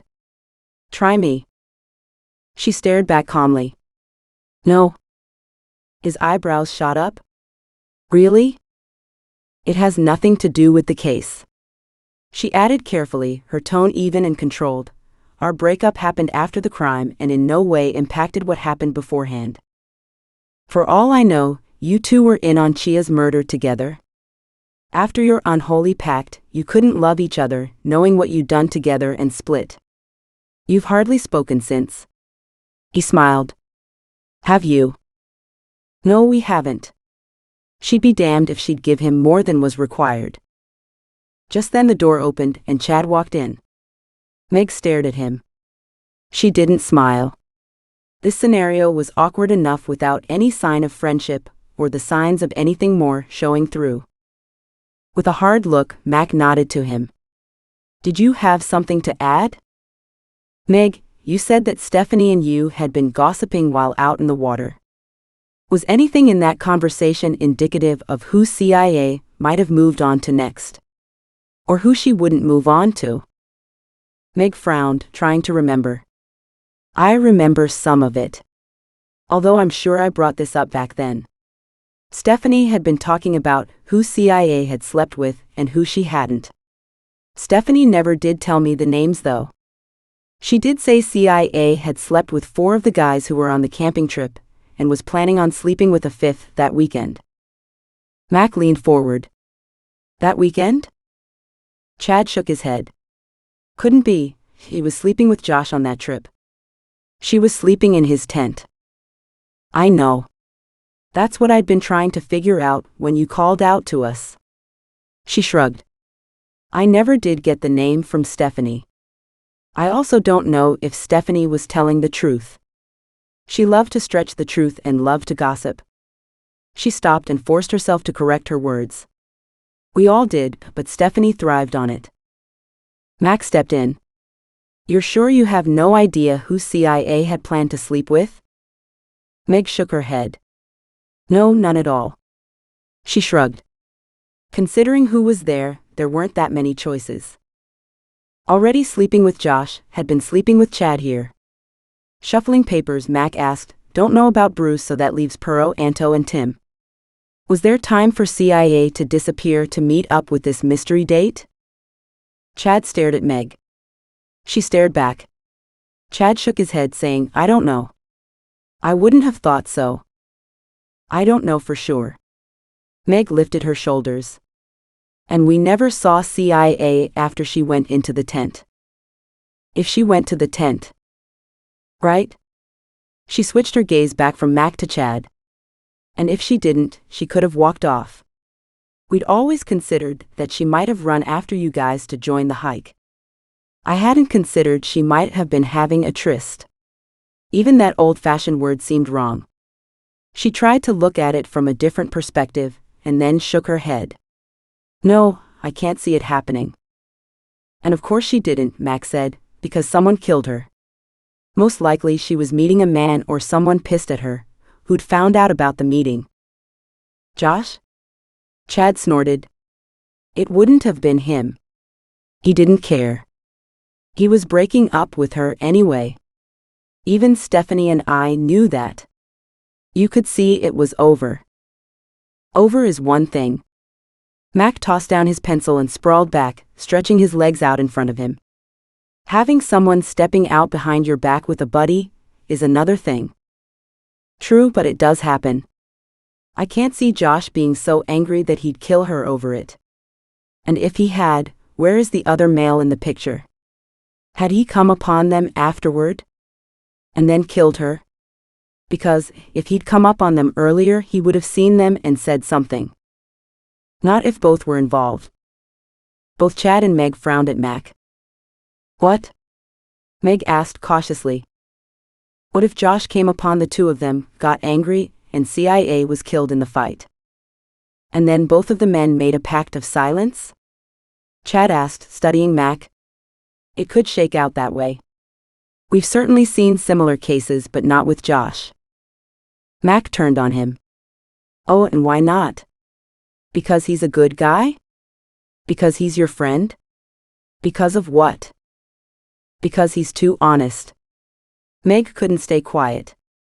She knew how awkward this was for Chad as well as for her. Yet she doubted that Josh was guilty.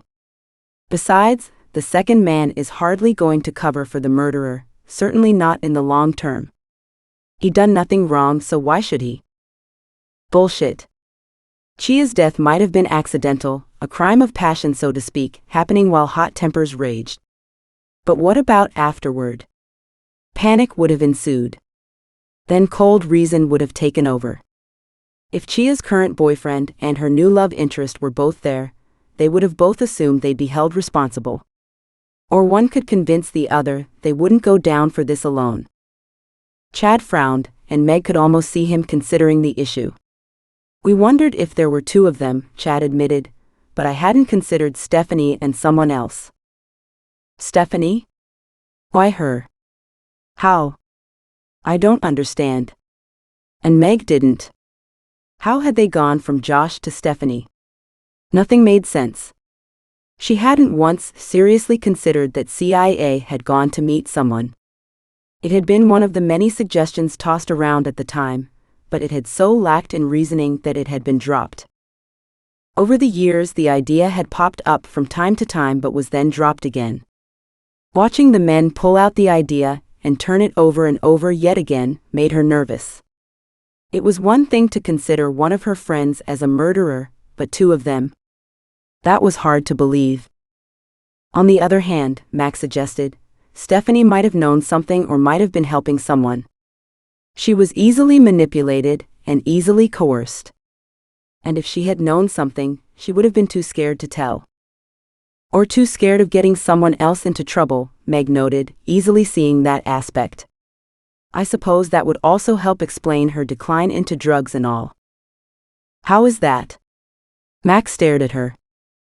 It's just that if she were hiding something, she'd feel guilty and would need to handle that guilt somehow. The easiest way would be to try to forget, and how does one do that? Substance abuse is the most common way. By the same token, I'd expect some long-term reaction from Josh if he'd been involved. Chad explained further, definitely anger is there, but moreover the damage to his life because of this event. There's no guilt. No sadness. Nothing to indicate he's hiding anything. This, after 17 years, is to be expected.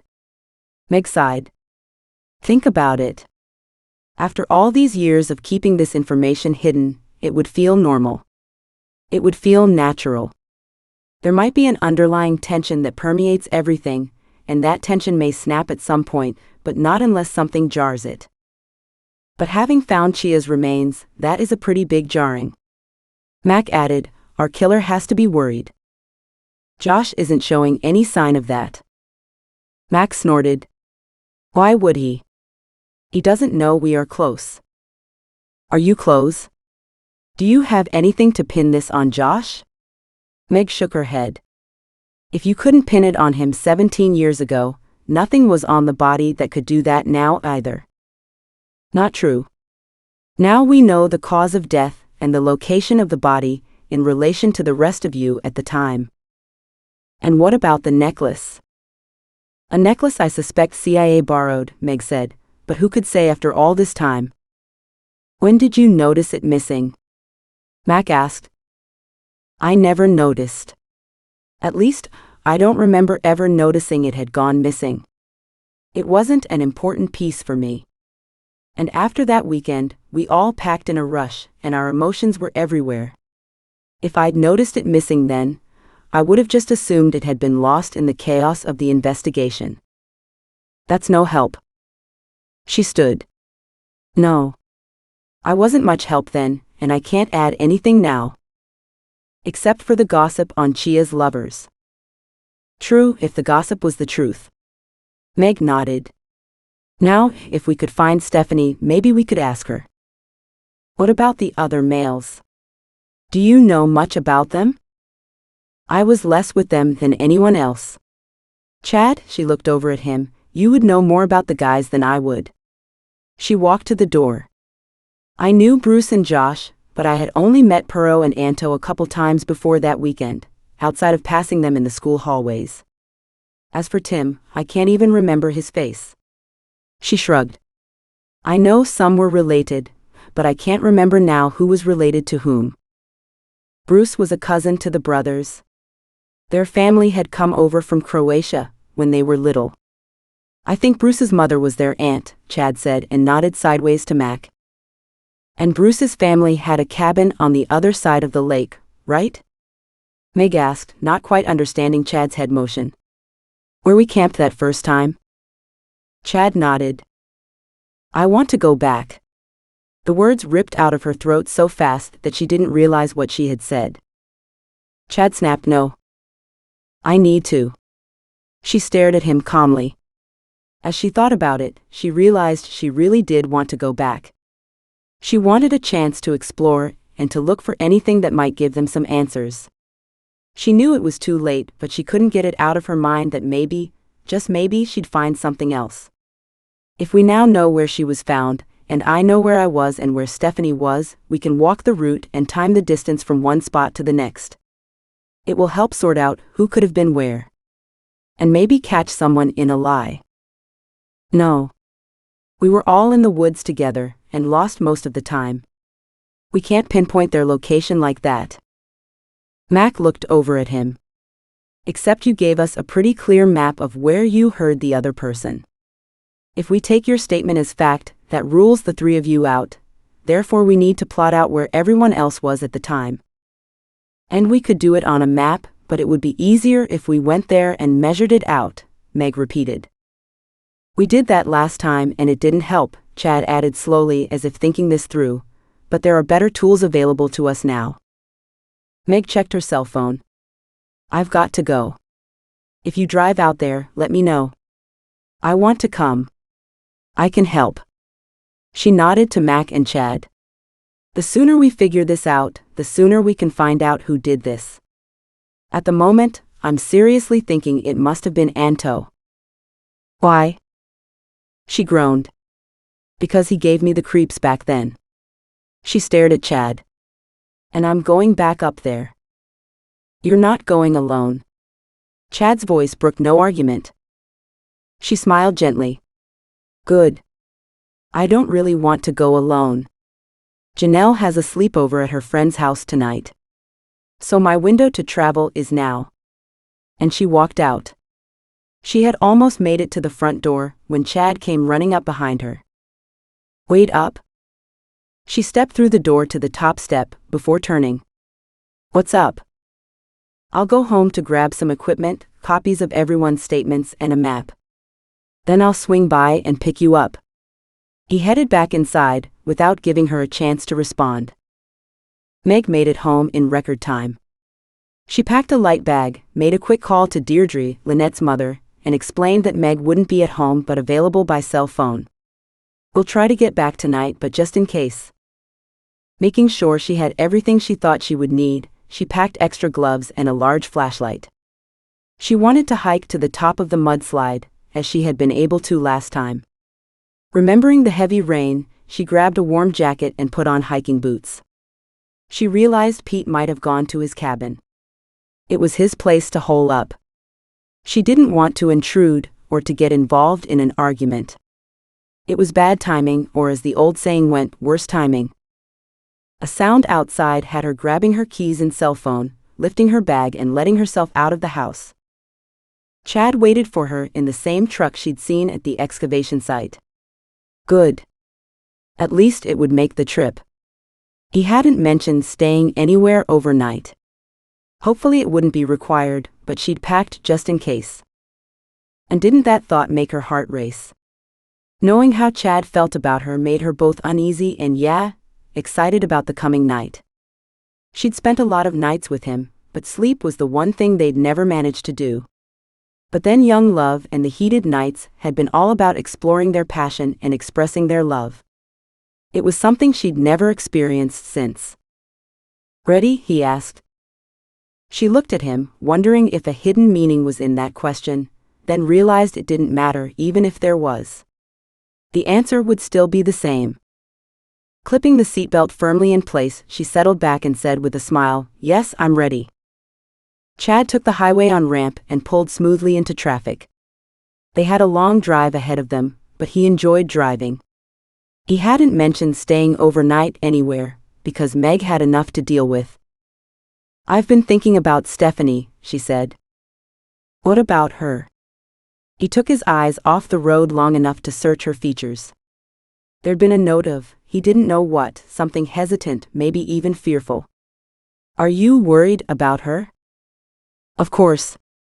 Even if she's gone back to her old ways, it would still be bad news. Anyone who makes it out of that dark hole has made a huge change in their lives. Sliding back into it again, though. It's hard to know in her case. It isn't the first time, but she's been clean and sober for a long time now. She sounded so normal when I last spoke to her. That conversation made me more aware of who she is today, and how disappearing doesn't seem normal for her." "Oh, it's normal. It's just that you didn't see much of Stephanie before reconnecting. So your view is slightly twisted." "Meaning if I'd known her these past years, I wouldn't be surprised by her actions?" She settled back into her seat. "I wonder if that's true." She went as if to speak once more. He waited. When she remained silent, he asked, "What?" "I guess I just wondered if you were still looking for her?" He frowned. "Constantly. I was out last night driving around her favorite haunts. I've been asking her old employers and friends, but there's no sign of her. But that just reinforces what I mean. If she'd gone back to the bottle or drugs, she'd be visible. She might have gone away inside, but physically she'd be somewhere. Right now, it's as if she's just disappeared from the face of the earth. That takes more skill than she has." "Skill?" he asked. "Are you suggesting someone might have helped her to disappear?" It did fit, that she might have wanted to run away. "Honestly, I hadn't considered that. Either willingly or unwillingly, I just don't think she knows how to drop so completely off the grid on her own. And whoever is helping her could be friend or foe. No way to know yet. It won't likely be family. She cut ties with them years ago, and then they reciprocated when she ended up on the streets. But that could have changed in the years after she cleaned up her act." "True." He pondered the issue. She has no credit cards and hated bank cards because she used to steal them from other people. She used cash only. But did she have money to plan ahead? I understood she was pretty much living from paycheck to paycheck. One paycheck alone won't get her too far. And she got paid every Friday. 5 days at minimum wage, buys a bus ticket across the country, and not much more. Exactly. He glanced at her again. Who would help her? Meg shrugged. I have no idea. I don't know who her friends are. She was supposed to be meeting a friend in secret, according to her neighbor. And did she have a bag of belongings with her? No. And that's why he hadn't considered that she may have left for a few days. But then, why tell the neighbor about the secret meeting? Was it to throw someone off the scent, and if that were the case, why the cry for help? Maybe it was because she'd changed her mind about it. Then, Meg dropped her head on the back of the seat. Hell, I don't know. Unless this guy, not that we know it's a guy, but this person, whoever, would be the last person to have seen her. Precisely. Damn. That could be anyone who doesn't want the police to call on them. It doesn't mean they were looking to hurt her. They could be helping, or they could be her drug dealer. He sighed. Sorry. I didn't mean that to come out as harsh as it did. He opened the window slightly to bring in fresh air. I'm just frustrated. I've done as much as I can, and still it's not enough. Her tone weary, Meg said, Is it ever? Sometimes. Silence filled the cab of the truck. Chad knew the odds of finding Stephanie were good. Given her history, she just might not be in decent shape when they found her. Finally he said, I have to believe this time it will be enough. He glanced over to see her reaction and realized her head had fallen against the passenger door. He glanced at the road and back over at Meg, but her chest rose and fell in a steady, relaxed manner. She'd fallen asleep. Meg came awake slowly. The steady movement of the truck rolling down the highway had lulled her into a comfortable, relaxed state.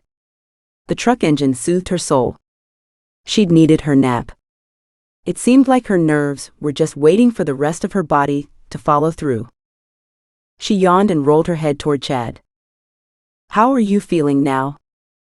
She smiled. Better. I've been running on empty for a long time. Not healthy. He smiled to cut the criticism in his words. I know, but sometimes it's unavoidable.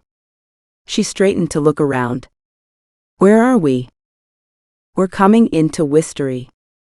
I thought we could stop for a break and pick up some coffee and maybe a bite to eat. Food sounds good. Coffee sounds even better. The long stretch of countryside had gradually morphed to the odd house here and there. She saw the sign for Wistery next. Good. It's just a few minutes down the road. The roadhouse is right here. Chad slowed the truck and went around a series of hairpin turns, and as he pulled out on the other side, she saw the sign. Stan's Roadhouse? We stopped here that camping weekend and picked up treats. Really? She glanced at him in amazement. Are you sure? I don't remember that at all. Not much I don't remember from back then. He pulled the truck to a stop in front of the cafe and turned off the engine. Ready? Still stunned at what he had remembered over what she'd forgotten, she nodded. Let's go. Inside the air was cool and the restaurant empty. I guess they don't get much business. It's early yet. The lunch crowd won't be here for a bit. She glanced at the clock on the wall.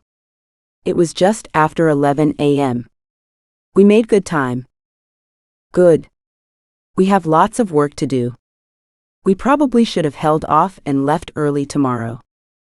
Too late now. She smiled and walked up to the front counter. I'll grab this. Chad stepped up beside her. My treat.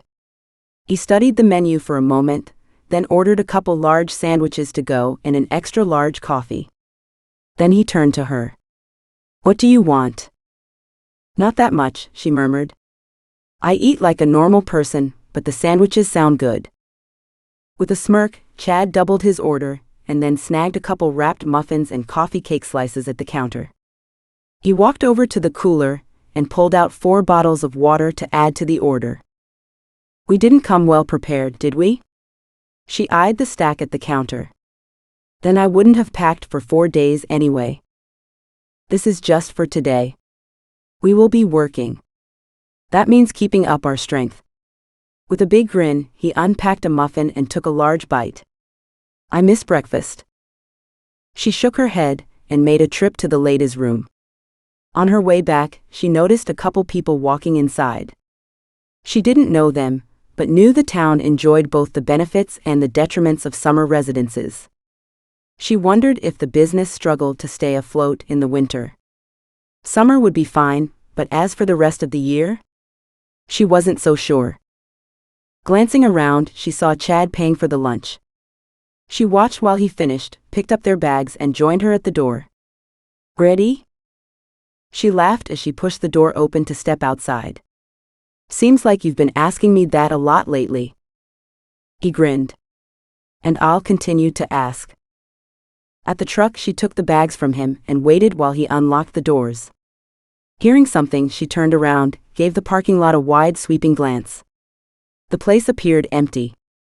Shrugging, she placed the bags on the seat and went to climb in, when she saw something out of the corner of her eye. She turned and looked at the big window in the front. Someone stood there watching her. Shit. Pete. Meg? Is there a problem? Meg, startled, turned back to Chad. No. No, there isn't. He studied her. She made no move to get into the truck. In fact, she turned to stare back at the restaurant. Chad leaned over, so he could see what she was looking at. A few people were seated at the front tables, but they appeared to be in conversation among themselves and not concerned with Meg. Meg? Oh, sorry. She gave a sheepish smile and clambered in.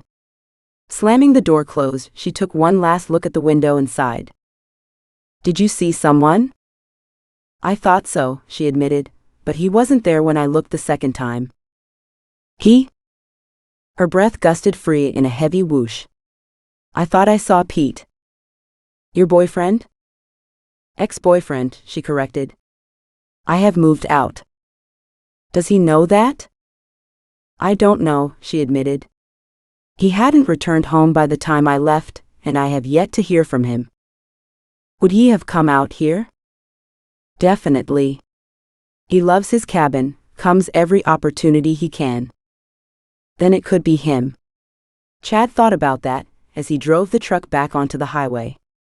Will that be a problem? She glanced his way, her face troubled. I hope not. He raised his eyebrows at that. Good thing you didn't come alone then.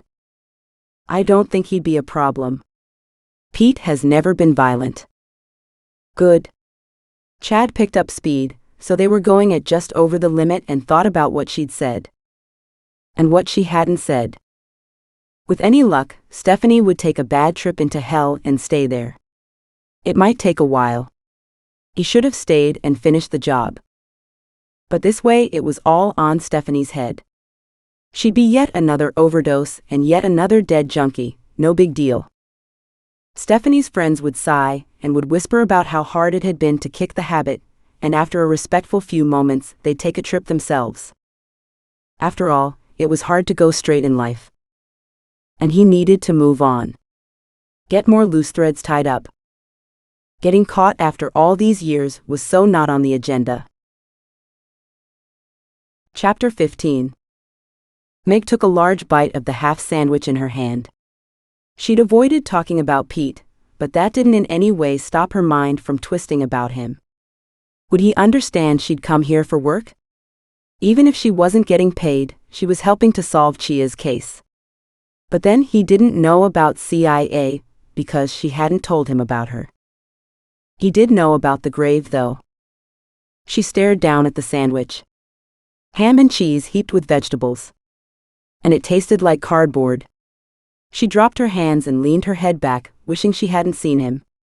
Now she couldn't stop thinking about him and what had been and all that it could have been. The warmth oozing from Chad made her feel bad yet good. In fact, right now her emotions were all over the place. How's the sandwich? It's good. I'm just tired. Eat up. It will ease back the fatigue. Chad drove with one hand. The other held the sandwich he had partly scarfed in a few bites. He'd already eaten a full sandwich. Meg looked down at her uneaten half of one and realized he was right. She took another bite and chewed slowly. Are you scared of him? She shook her head, swallowed, and answered, No. I just haven't cleared things up with him. It feels awkward. We're not together, and we're not apart. It's over, but I haven't told him. You haven't spoken to him at all? The disapproval in Chad's voice made her realize the situation from a man's perspective. No. I left before he returned. I really felt it was over when he walked out, that he knew it and that I knew it and that he was giving me time to get out. But because we haven't had that final conversation, it feels incomplete. Do you know when he's due home? No. Normally he'd text me, call me, something, but this time there's been nothing. Which I guess is reasonable if we have just broken up. She stared moodily out the window as she finished her sandwich. Then I never contacted him either. Maybe you should. I was just thinking that, but I doubt he'll answer.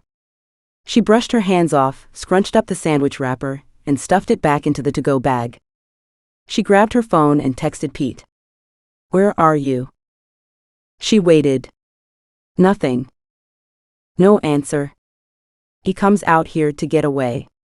Hates his cell phone at the best of times. She couldn't believe the relief she felt. It had been a shock to think she'd spied Pete at the restaurant. And the fear of a confrontation had kept her on edge, worrying. She was back at Pete's favorite place with Chad but without Pete. How would he react? It was not as if she'd planned this, but Pete wouldn't know that. She didn't want him thinking she'd broken off with him to start up with a new guy, or worse, having been engaged in an affair while still with him.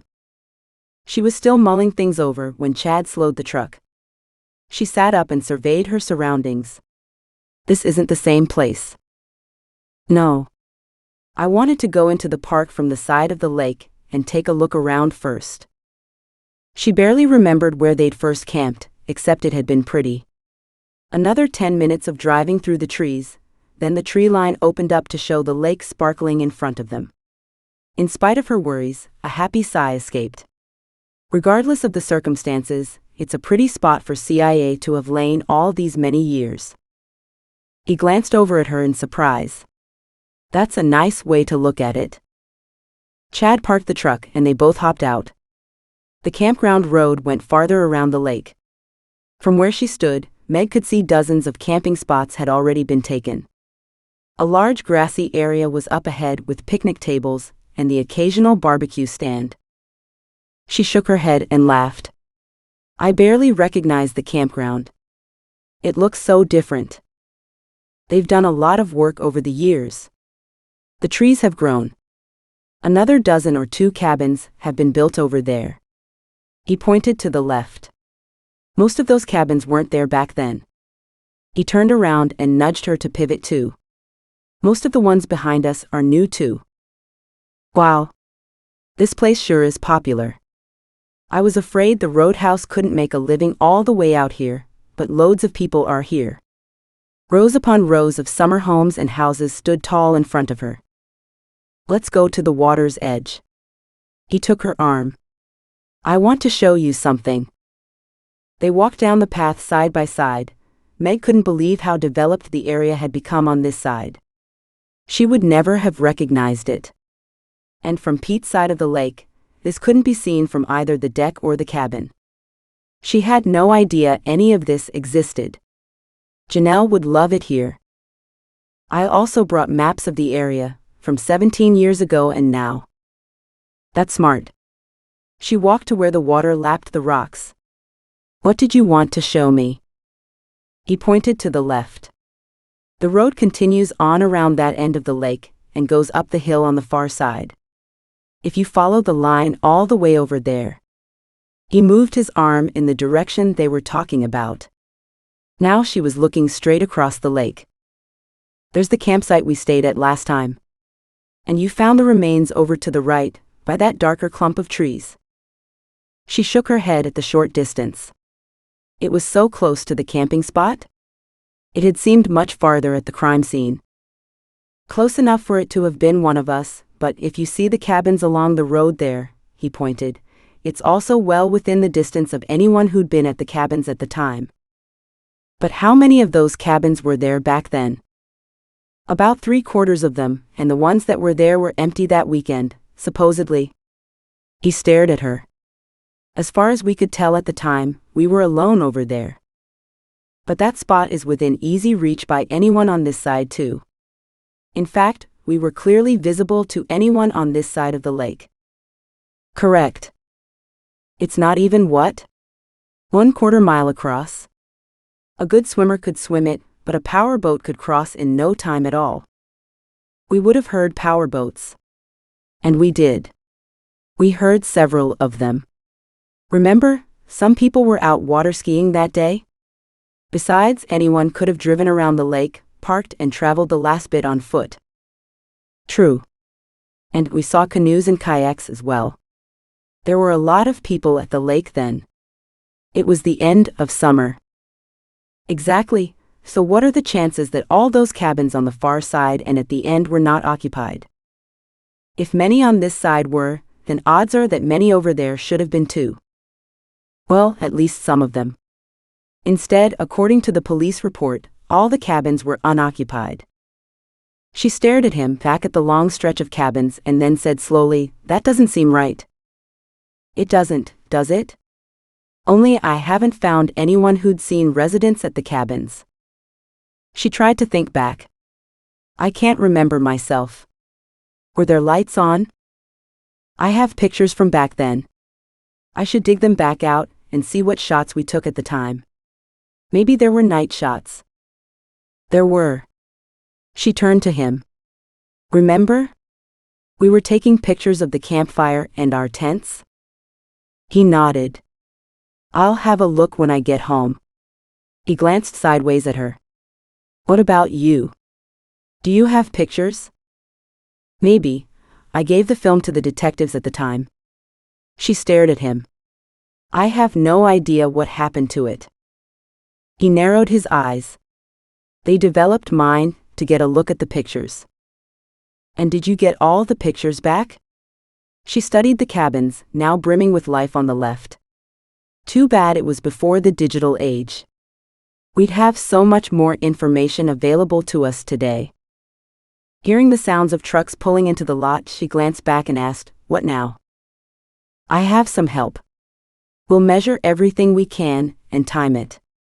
Then map things and compare them to the statements we have from everyone who was there, as well as from those at the cabins. That's what we came for, but I'm grateful to see a crew to help. No way we'd get it all done in time." He started back up the path. "Let's get started." With one last glance toward the cheerful, sunny shores, she followed behind him to find the crew unloading the equipment. Some people she recognized and some she didn't. As the teams were setting up, she stared out across the water, wondering how Chia's remains could have stayed undetected for so long. The site was steep and rough, dark and thickly populated with trees. The cabins weren't close, but they were accessible. Just not easily accessible, but someone had known about the remains. And she was determined to find out who it had been.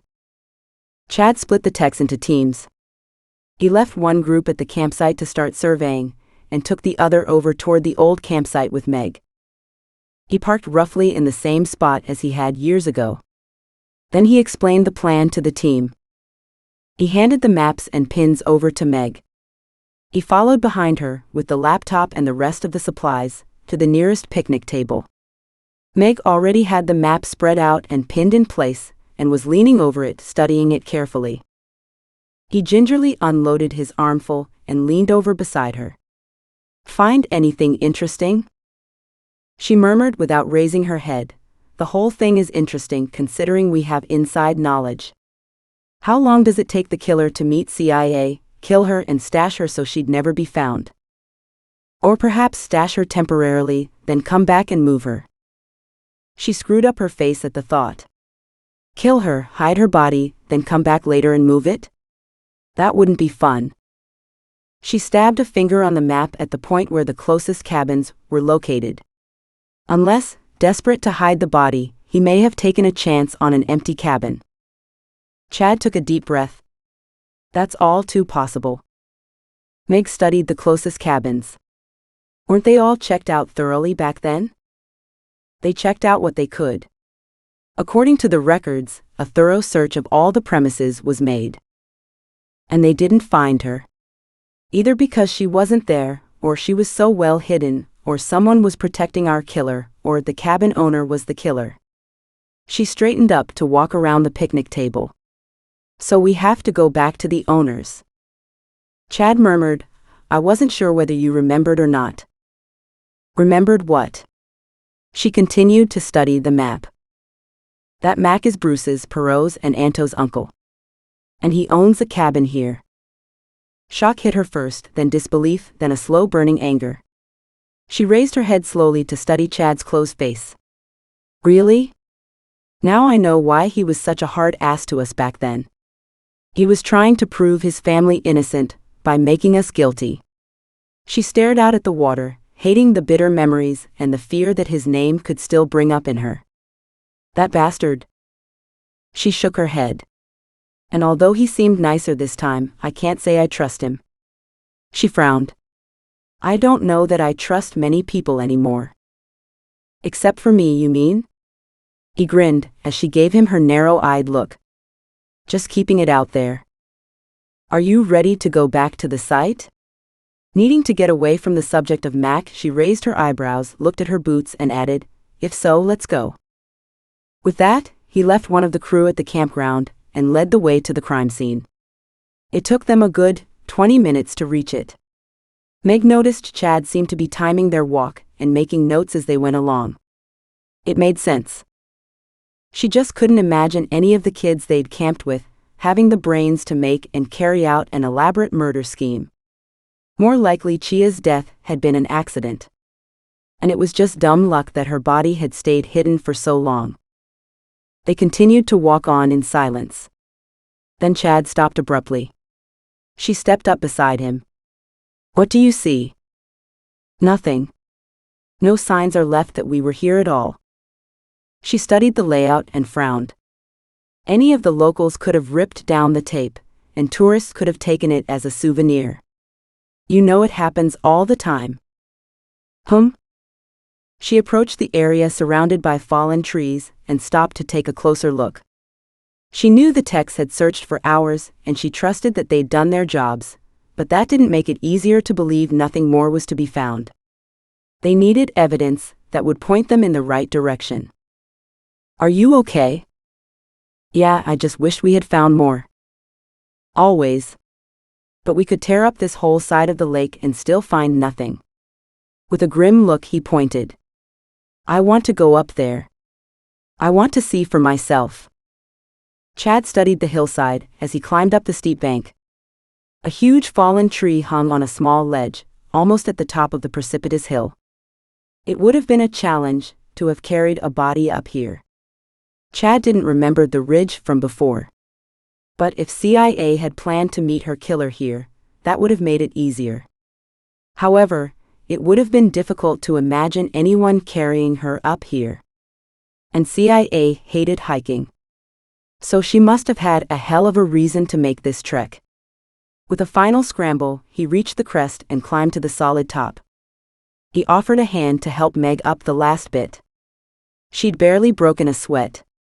He loved that she had stayed fit all these years. There's the campsite. Chad pointed it out for her. She crouched to peer through the branches of the surrounding trees. Years ago, it would have been much easier to see. Yet we wouldn't have seen anyone up here from down there. He pulled out his phone and texted John, the tech who was working the campsite. From where they stood, he saw John read the text, then studied the hillside where they stood. His phone buzzed. John wants us to move around to confirm if he can see us. They shifted around and watched. John's features weren't clear, but they could identify him. Yet he couldn't see them. That answers that question. We're completely hidden. And we would likely have been hidden on this hilltop back then as well. Meg stepped to the other side and pointed to the cabins below and to something else as well. Look. Is that a pathway? Shit. He moved behind her and searched for where it started. It also connects to a well-worn path down below. Come on. He led the way to where two paths joined up. How come we didn't see it before? She asked behind him. It's the angle. It's completely covered with leaves and branches. If you didn't know it was here, no way you'd accidentally stumble across it. Plus, we were looking up. It's hard to see, unless someone is walking on it. They slid down the last bit and landed on the path they'd seen. They stopped to look back the way they'd come. Scrambling down the hillside left a dark gouge in the earth, but leaves were already drifting down to hide their tracks. Let's go. Chad led the way up the new path that veered uphill to the right of where they were. This place is full of trails. I suppose that's no surprise, given the years, the population, and the summer influx of tourists. But this isn't the most hospitable location for hiking. She caught her breath as she crested the rise to stand beside him. Or maybe it is. This is gorgeous. The whole lake had opened up in front of them. Between the trees, the blue water twinkled and shone happily. They could see clear across it. Obviously more than a few local people would know about this spot, Meg said. He smiled at her grimly. It's time to canvass the locals again. Go for it. I'm staying here for a bit, she retorted, staring at the beautiful vista. With the sun barely reaching through the trees, the air was heavily scented with pine. A gust of wind blew toward them, lifting the leaves and dropping even more. I'm not leaving you alone up here. Meg turned to look at him in surprise. Why? For several reasons, but the one I'll go with is that a murderer is still walking around free, who is probably aware of what we are doing here right now. She wrinkled up her face. Nice thought. Not. He smiled. Is there anything else you want to look at while we're up here? Lots. And there was.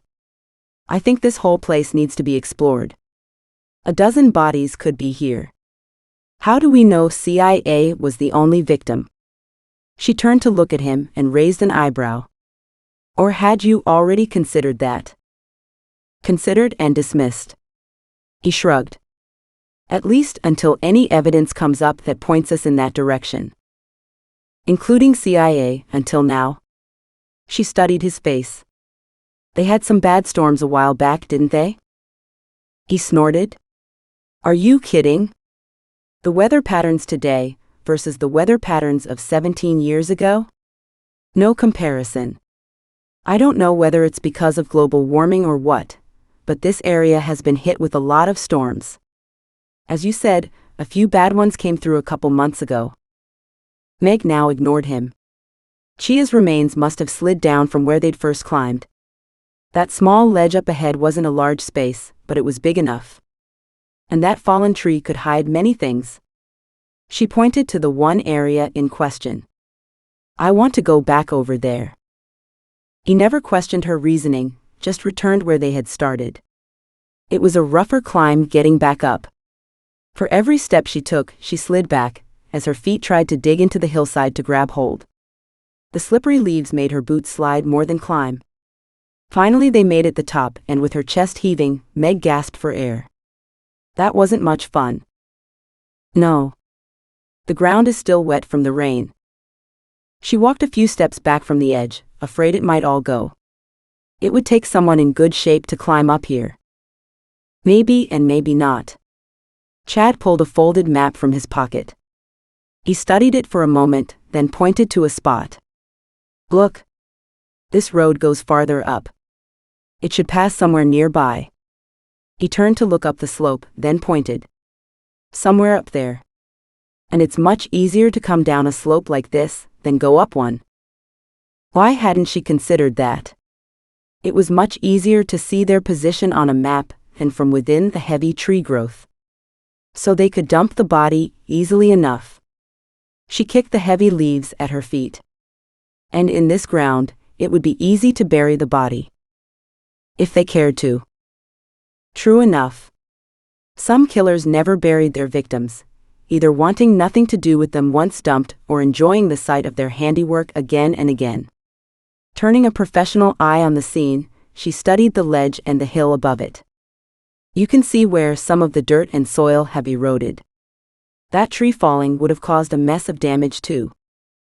This area was searched when we found Chia's remains. No one found anything. The ledge was close to 15 feet across, and almost completely buried under this massive tree that must have come down in a storm. The tree had fallen with the trunk downhill, hanging off the ledge.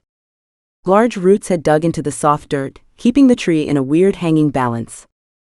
The heavy branches lay uphill and across this ridge, but in the process, they appeared to have knocked away a large portion of the original ledge. Hence, the mudslide that sent Chia's remains down the hill. Meg looked at the tree, seeing more dirt and leaves already layered on top of it. Look.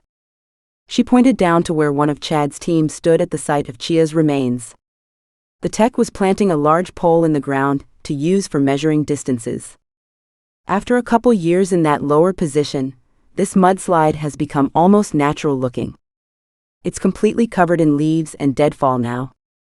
That tree didn't come down this year. It must have been down for at least a year, if not 2 to 3 years ago. I'm sure an expert can confirm. And the locals might add something. She walked to the far side and looked over the edge. Chad grabbed her arm. Careful. Standing beside her, he pointed to John, now walking around the campground, cell phone in his hand, talking into it. The campsite is still easy to pinpoint. Meg turned her back and tried to peer on the other side of the tree. It was huge. With a backward glance at Chad, still facing the lake and talking to his team, she slowly climbed on top of the tree trunk. Once up, she balanced and walked several steps forward to where the branches were thickest at the top of the downed tree. She crouched down and peered between the bark and tree limbs crisscrossing everywhere. She couldn't tell for the darkness and the dirt if anything valuable were in there to find or not. See something? Can't tell. It's hard to see, she called back. Here's a flashlight if that helps. He hopped up onto the log behind her. And Meg felt it move. Shit. Whoa. I'm off. He jumped down. Careful, that's not very stable. He moved around slightly to come up on the side. See if you can reach it.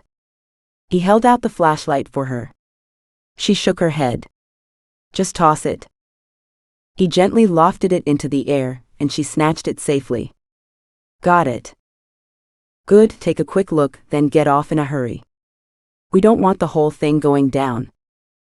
She turned on the flashlight and faced it into the shadows. Had the tech searched this closely? There, more sticks, more leaves, more dirt. She cast the long halo of light over and around the space, making sure she got a good look. Then she stopped. Her heart raced. She could just make out something jammed under the branches. She caught her breath. Something white. Something round. Something dead. Shit. Another skull. Chapter 16. Meg listened to the discussion with half an ear. She knew what she'd found, she just couldn't reconcile it with being related to Chia's murder. Had she been killed by a stranger after all? And by a serial killer, no less? Had he been here dumping a previous victim, seen CIA on the beach, and snatched her? Meg's mind spun, even as plans were being put into motion around her. It had been hours since they'd first discovered the second body. Hours of phone calls and plans being made, maps pulled out and looked at, and people talking. And yet more talking. She knew the next steps were incredibly important. They needed to excavate that entire ledge, down to where she'd found Chia's remains. No way to know what else might have gone down in the mudslide. She'd only seen the one skull up there, so exactly how many would they find? The ledge was big enough for dozens. What she did know was that this was a whole different issue now. More than one set of remains changed the nature of the killer. And the profiles of the victims all came into question. And who had had access to this location? So often, bodies were dumped where no one ever found them. Hence, killers made deals with the police to give up their victims' locations. She sighed heavily, hating the ache in her heart that seemed to permeate her whole body. She'd be sore tomorrow. And that sandwich she hadn't cared about eating on the drive-in was long gone. She would need to find more food soon and some coffee too. They were waiting for chainsaws and the men to operate them. The tree needed to be removed carefully, so as not to disturb the remains caught in its branches. The tree was big and old and would be taken out section by section. A cup of hot liquid was shoved into her hands. She stared at it in surprise, then with dawning delight. Coffee. Thank you, she murmured, blowing steam upward to bathe her tired eyes. Are you cold? Chad asked, sitting down at the picnic table beside her. No, I'm fine. She smiled reassuringly at him. Just a little overwhelmed. With good reason. It changes everything and nothing. I can't help but wonder if that weekend created a serial killer out of one of our friends, or if a serial killer found a conveniently close victim. Too early to tell. You'll make yourself crazy thinking about it right now.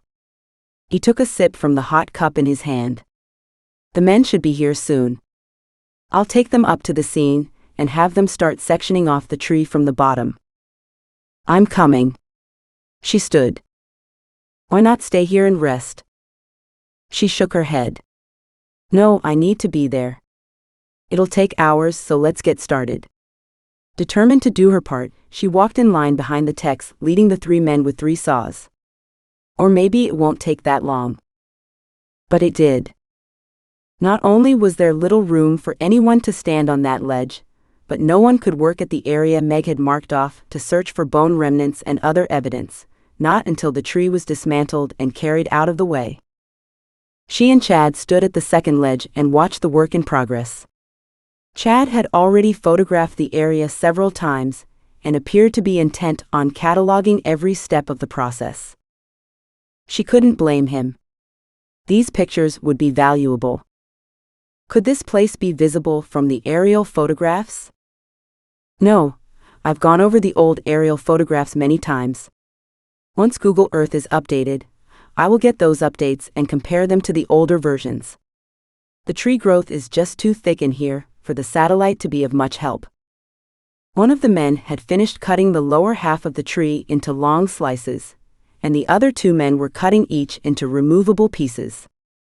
Then the other guy moved higher up and cut off another segment. Once he has that piece out of the way, we'd be better off removing branches or parts of branches. She motioned to where the larger branches on the ledge dominated.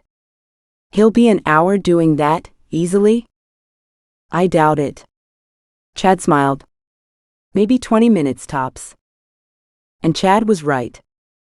Impatiently, Meg waited until the last section had been cleared enough for her to stand in, then led the way back to the remains. She studied the branch pattern, looking to open up the space, while not disturbing anything below. The man operating the chainsaw had had the same idea. He started removing the branches on top first, and with Chad's help, lifted them clear and laid them to one side. They did that for the next 4 big branches. Then the chainsaw guy separated branches from the trunk and began chewing into the wood, until all that was left was the top 10 to 15 feet of the tree and its branches propping up the main trunk. Systematically, with both Meg and Chad helping, they removed the last of the branches from the ledge. When the final smaller branches were removed, Meg pulled out her camera and took some pictures.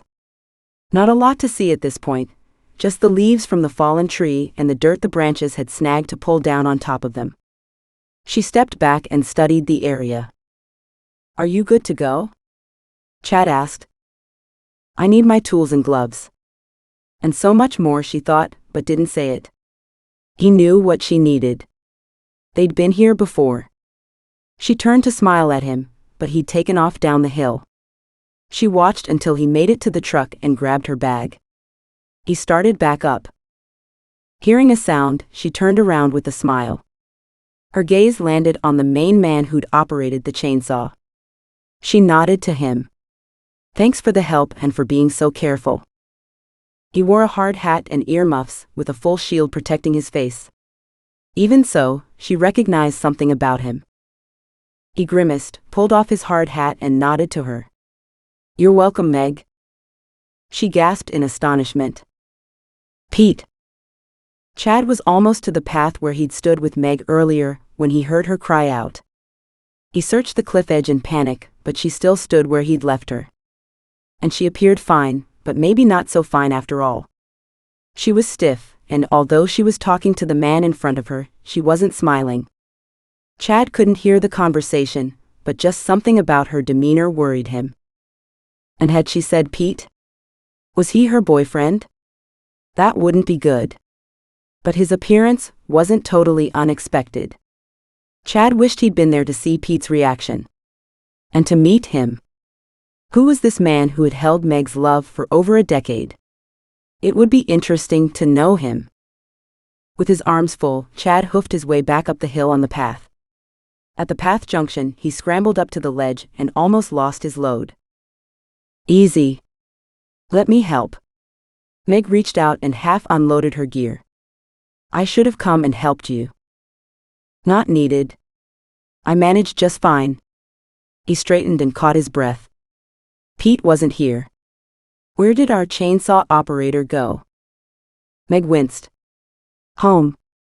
It was Pete. He got a call asking him to come and lend a hand here. Pete? He studied her face. It was normal. Not stressed, upset, or angry. Are you two okay? She shrugged. He didn't have much to say, just a hello. And that's it. He didn't know what to say. Isn't that a little odd, considering you've moved out? Yeah, well, I told him that I'd moved out for a few days to think too. She smiled grimly. Maybe I should have said more, but it was really not the place. How did he respond? She smiled. He nodded and said he understood. He also said that he was sorry about the mess I found here, and that it was a sad business. Yeah, isn't that the truth?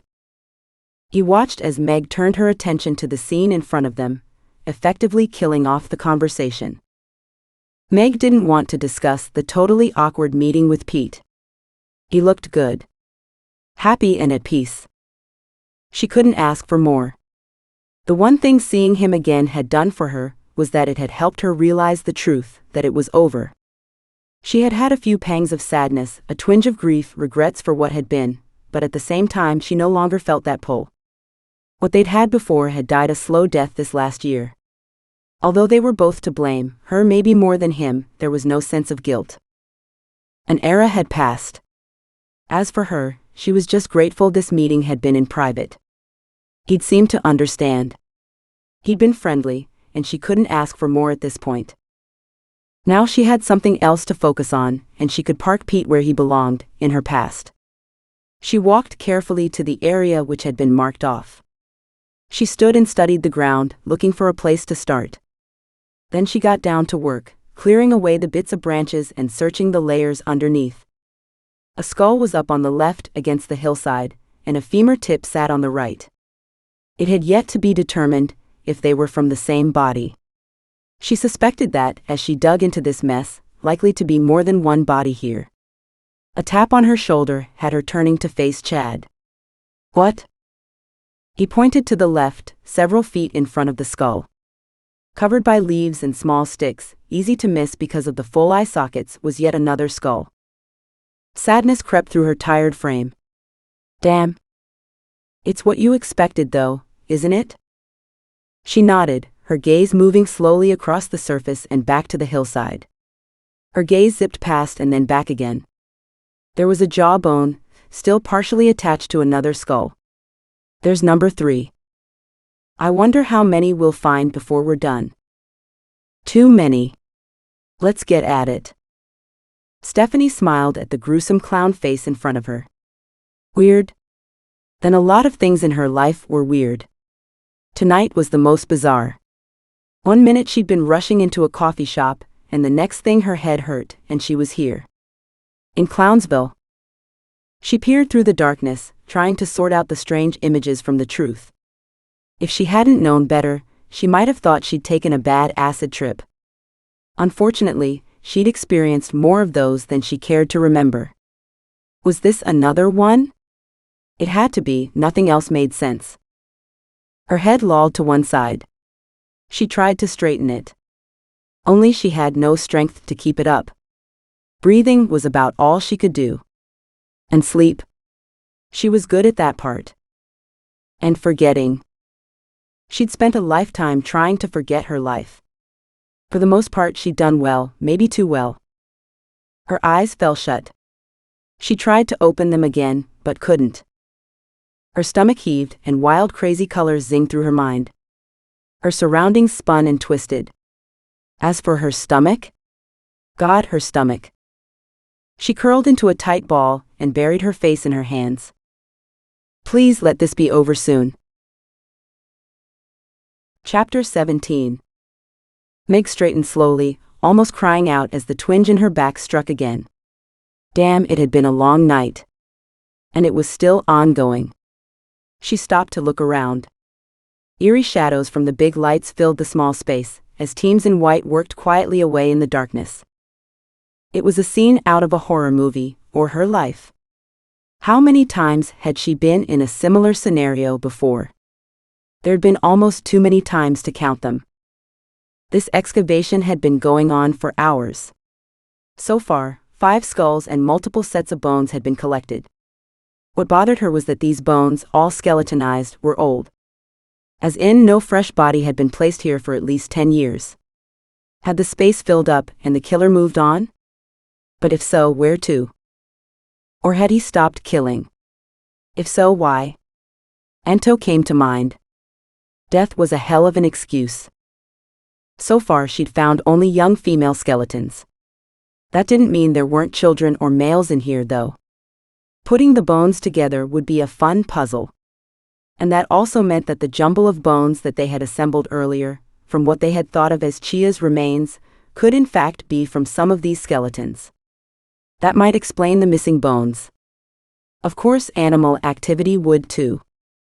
How are you holding up? Chad joined her, a thermos in his hand. Is that coffee?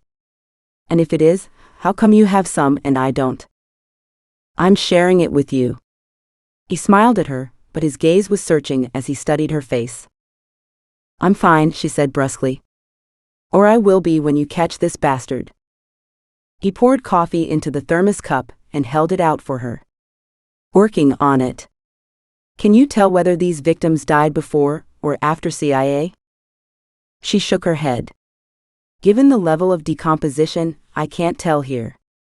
I may never tell you what you want to know with any level of accuracy. Within a couple years, it is difficult. If we can ID some of the women, find out when they went missing, we'll get some time frame to work with. I doubt any of them have been here much longer than 15 years, but I can't say for sure. Do you want to take a break and sit in the truck and warm up? Holding the thermos cup to her lips, she tried a sip of the hot brew. It slipped down her throat, easing some of the dryness that had set in the last few hours. Thank you, she whispered before taking another sip. You're welcome. Are you sure you don't need a break? Food and drink are coming for everyone. Should be here in minutes. She brightened at the idea of food. That would be good. A shout beside her had her spinning around in time to watch yet another corner of the ledge collapse and slide down the slope. The team working below easily moved out in time, but the layer filled in the space, forcing them to clear it away to get below it. A light rain had started meanwhile, so not what they needed right now. We need to hurry. It's degrading fast. I know. He nudged her toward the path. A truck has just come in. That will have the food. Let's catch a few minutes. We're too many up here as it is right now. In that, he was correct. With a wary eye on the unstable edge, she handed him the empty thermos cup before carefully making her way down to the ever-widening path below. A light flashed on in front of her. Thanks. Hey, it's late and we're tired. Let's not have anything else happen. She passed several other team members going up. One held a huge cookie in his hand. She eyed it hungrily. Hope you left me some of those. The tech laughed. Only if you get there fast. At the truck, a circle of people stood eating. Meg walked closer when a large hand landed on her shoulder and directed her to the picnic table that held a couple open spots. Sit. I'll grab food. Too tired to argue, she sat down and gently massaged her neck. She stared out at the lake. The moonlight was playing tag with the gently rolling waves. It would have been beautiful, except for the surreal look to the campsite, full of vehicles and white-suited personnel. They'd found a dump site. As depressing as that reality was, it was also hugely positive. Hopefully they could identify these victims and bring them home to their families. That would make it all worthwhile. Then hopefully they would find the killer through what he'd left behind. That thought made her want to rush back to the scene. They would have yards of dirt and humus to sift through, looking for small bones and evidence.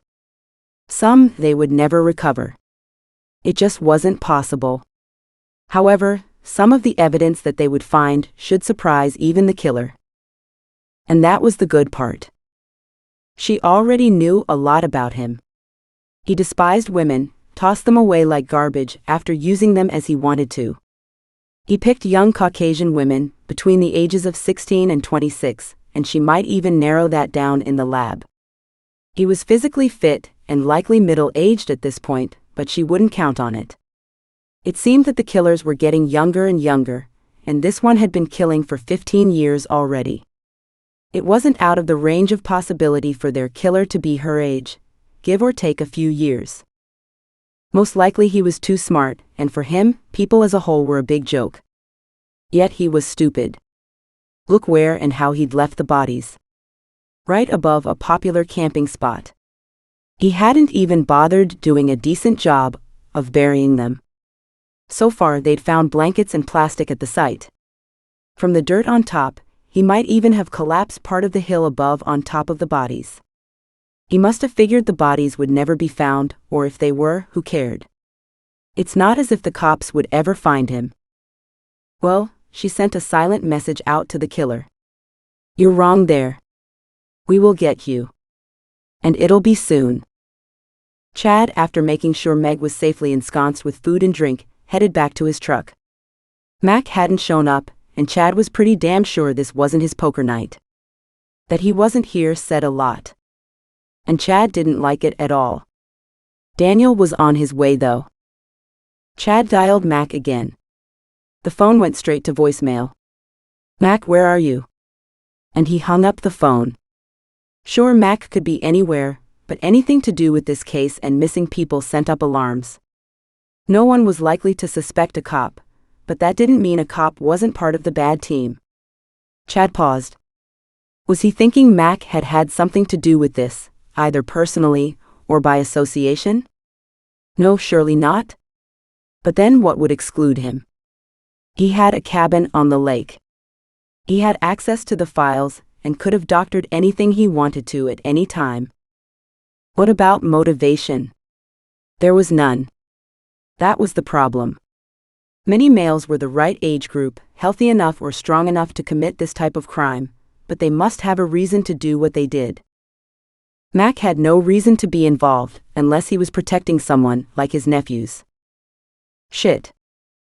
That wasn't enough to look at him as the killer. Yet it was enough to wonder if there wasn't a connection that needed to be looked at closer. A call from the campsite caught his attention. It was Meg. Meg watched as Chad loped over. He raised a brow at her. What's up? They found something. She frowned up at him. They want both of us up there. Let's go, he said immediately. Let me grab a bottle of water to take with me. She nodded, polishing off the last of her apple. She picked up her garbage and tossed it into the can, and turned to climb back up the hill. At the base, she stopped and looked up. She glanced off to the hillside, thrown in darkness in comparison to the lit-up area. She swore the trees were closer together, as if protectively watching over those they'd hidden for so long. Stupid. But it made her feel better to think Mother Nature had been an active caretaker all these years. This was no longer just about CIA. It had become so much more. As she stood waiting for Chad to join her, she realized that she was waiting partly because going up that hill one more time looked like too much effort. She dropped her head forward and massaged the back of her neck. Tired? Of course. She smiled a little grimly at him. Then we all are. Let's get this done. Once again at the path to the ledge, one of the techs called Chad over. We found another skull and a necklace. Shit. That makes 6 women. 7, Meg corrected. CIA. He stopped and looked at her. Do you still think it's her when we now have 6 more young women? We made the preliminary identification based on location, age at death, her approximate height, age. And the necklace, added Meg. Let's not forget that. That's the other reason why we called you up. Another tech, a woman this time, walked over and held up a bag. This last victim had this on her. The bag held a small silver necklace. Meg gasped. It's almost the same. Chad took the bag and held it up to the light. He shifted it so he could see the small heart-shaped pendant on the necklace. It is the same. The question is. The tech spoke up. It's got an inscription on it. Oh no, Meg whispered. Please not. Chad handed her the bag. Hold it. He pulled on a pair of gloves, then opened the bag. He poured the contents into his palm and held up the small heart-shaped piece. His voice soft and deadly, he read, "To Meg's with love." Meg cried out softly. Anger like Chad hadn't felt in years flashed into existence at the pain he saw in Meg's eyes. There was no longer any doubt this nightmare had gotten so much bigger. But the impact on her? That too had grown proportionally larger and much more damaging. It's not your fault, he said more harshly than he had intended, but even as he watched, her eyes in the early morning light appeared to be great big orbs of pain. Haunted by memories. Haunted by unanswered questions. Haunted by death. Chad carefully poured the chain and its devastating message back into the evidence bag and handed it over to the tech. Take good care of this. Not to worry, she said. I'll put it with the others. Meg, still at his side, froze, her gasp hard and terrified. Others? Chad put an arm around Meg's stiff shoulders, willing her to keep it together. He understood what she was going through. Yes, we found 4 already. Exactly the same? Yeah, they all appear to be. Meg started shaking. The techs had returned to the section where she'd been working. With no one watching, Chad tugged Meg into his arms and hugged her tight and hard. Hold it together. If you want to be in on this, I need to know you can handle it, whatever it may be. She stiffened and stepped back. She nodded, her eyes still dark and haunted, but she took several deep breaths. I'll be fine. Thanks for the reminder. I know more than anyone what this means.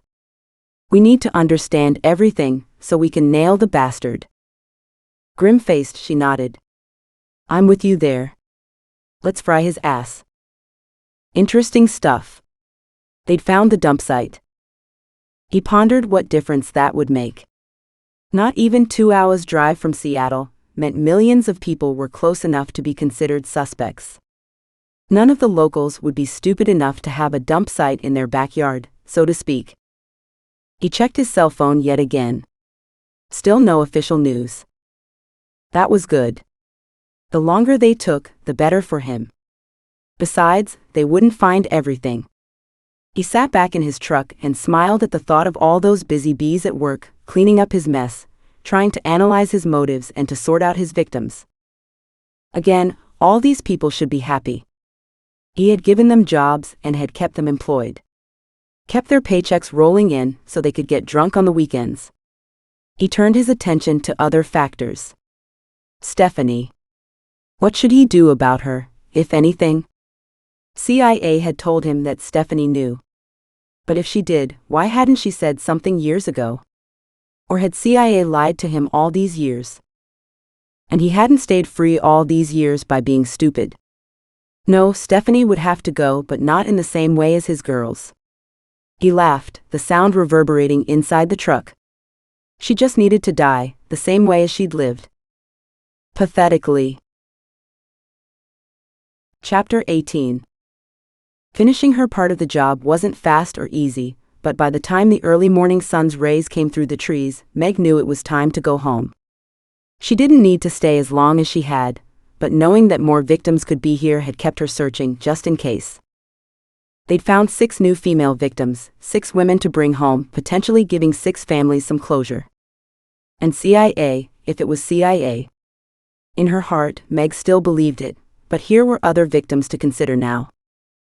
The one thing she hadn't mentioned was, in contrast to Chia's petite stature, 2 of the other victims were tall, easily over 5'8", and 2 others were close. That was directly opposite to CIA. Had that been on purpose? Or was it because there had been a lack of choice in victims, or was it not a factor at all? 7 victims so far. How many more would they find before this was done? She stood at the edge of the ledge and stared toward where the highway curved above them through the trees. Techs and cops had been working, searching the highway area since the light had first broken through. So far, little else had been found. A woman's shoe, or what was left of it, and an old rotten blanket. Both had been bagged and tagged. They might belong to the victims, or the killer.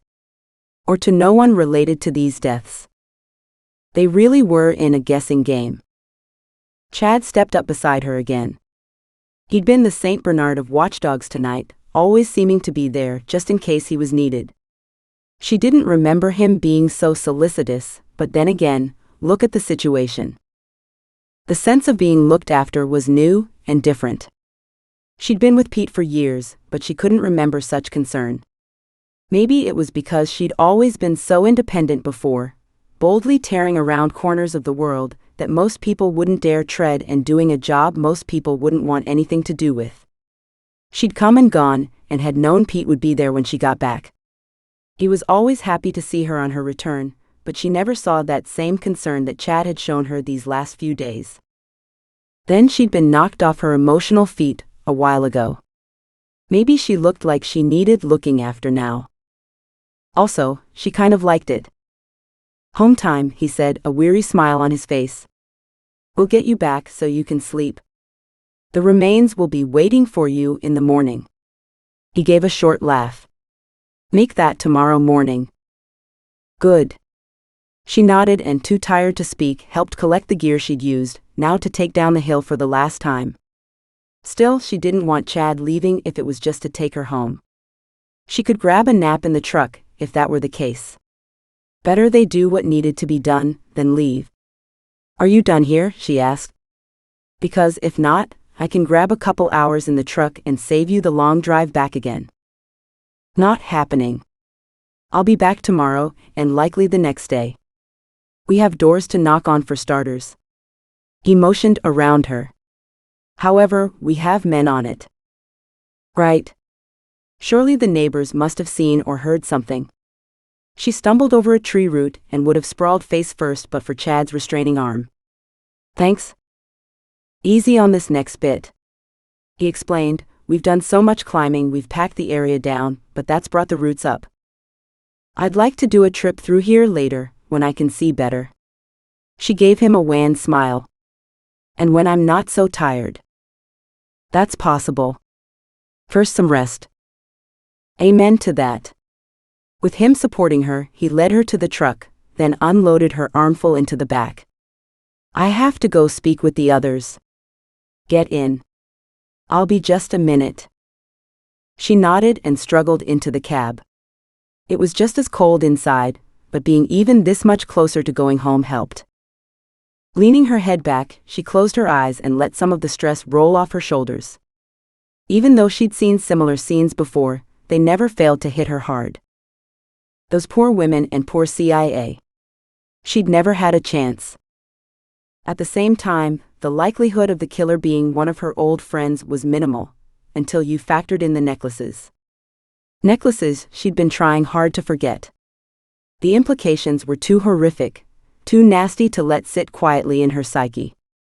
She'd been involved in lots of serial killings, and knew that most of the killers had personal issues with one of the victims, usually the first one.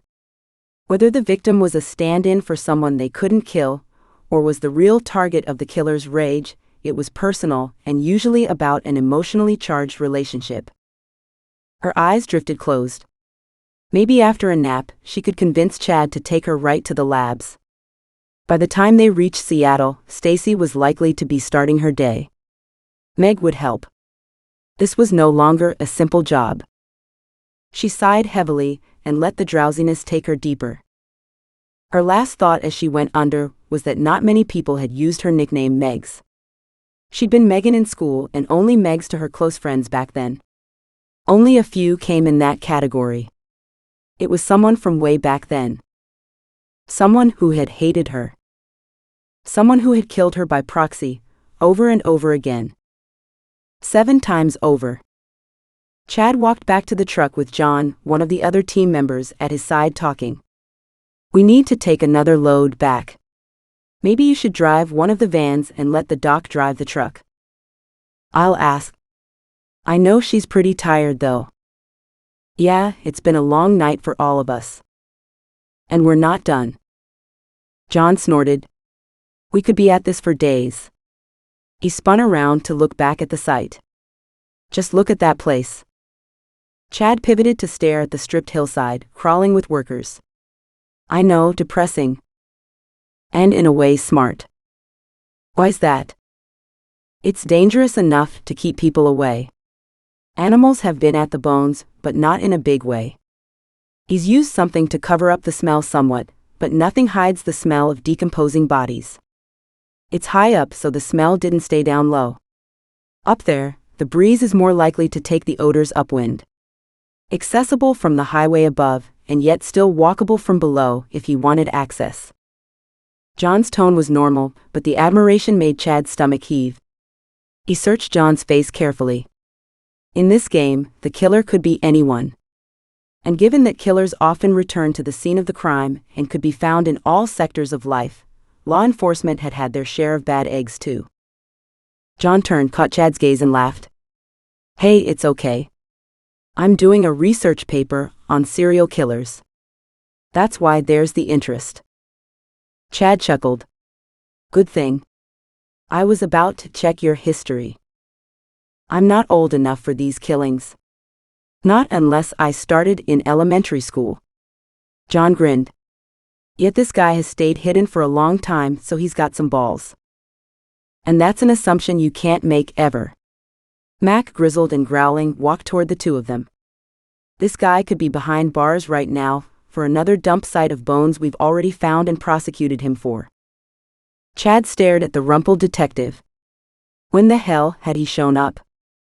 And where'd he come from? About time you showed up. What's the matter? Holiday hours for you or something? I'm here. Damn middle of the night, you know? Yep. Been here all the night myself. Chad nodded toward the hillside behind Mac. Found 6 sets of remains. All killed a long time ago. Mac snorted in disgust. The killer could be married and have kids by now. And this could be one of 20 dump sites for his victims, John said enthusiastically. Who knows how many he's killed? Both Mac and Chad stared at the tech. He grinned and shrugged. Hey, this is a great case. Mac turned his back on John. And you're taking off already? He asked Chad. Been here a long time. Meg's finished, so I'm taking her back. I'll grab a couple hours, then return. Mac spat on the ground and nodded. Sounds good. I'll head over and get up to date on the case. He turned and walked away. Chad murmured, I bet you will. You two got a problem with this case? A little territorial dispute, by any chance? John asked. Hating that he'd let anything show, particularly with someone who had so much interest in the case, Chad shook his head. Nope. This is Daniel's case. The original missing persons case was Mac's from a long time ago. And now? Chad walked over to his truck. Now it's bigger. Meg woke up as the truck door opened. She straightened up, her brain, slow to realize she'd been asleep, was slow to click into their location. She didn't recognize where they were. I'm going in to get some coffee. Do you want one? She blinked at Chad a couple times, trying to shake the sleep from her eyes. Yes, please. He smiled and shut the door, walking toward the cafe at the truck stop. She pulled out her cell phone and checked the time. It was almost 7 in the morning. Wow. If they were lucky, she could go straight to the labs. Not that she'd had anywhere near enough sleep to function at an optimum level. Still, she didn't want to miss anything. She hopped out of the truck and went into the shop to use the washroom. Giving her face a quick scrub, she returned to the restaurant, feeling better. Chad was in the process of paying for the drinks. She walked over, realized she was hungry again. Stepping up behind Chad, she ordered half a dozen muffins to take with them. Good idea. Hope several of those are for me. Tossing him a cheeky look, she shook her head.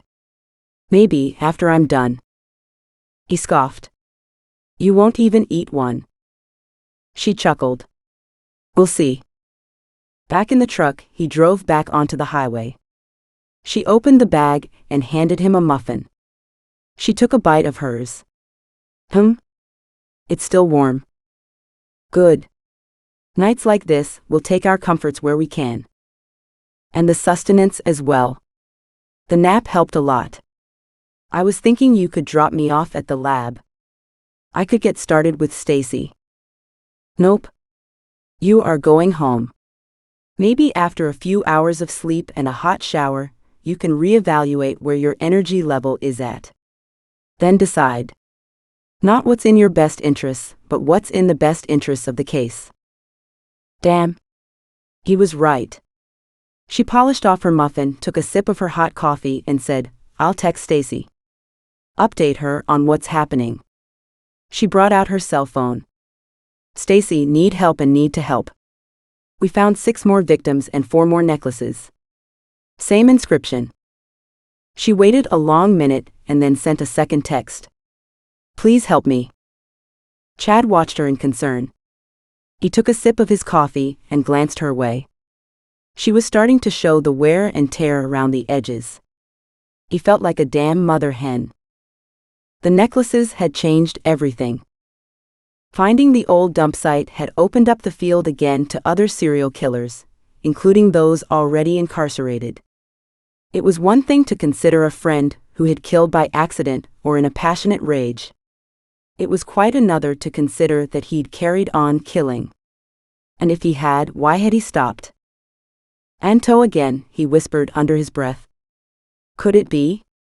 He'd been a great guy most of the time. Moody but solid. Chad groaned. Or not. The killer could have just changed his dump site. And considering Canada was so close, he could have just crossed the border to a new life. I was thinking about Anto too. She sighed and stared out the window. Nice to have spent half my life wondering if my friends are killers. Not. I hear you.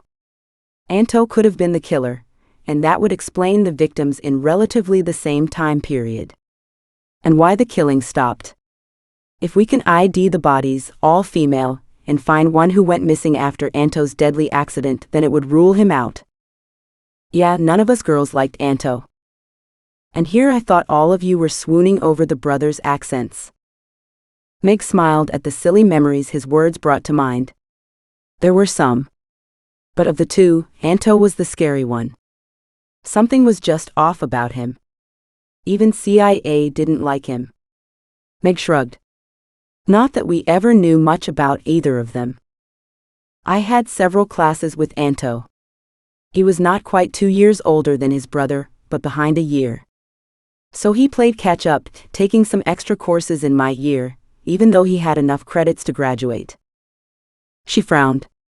I wonder if that's the one guy CIA turned down. Chad took his gaze off the road briefly. How would that play out with the necklaces?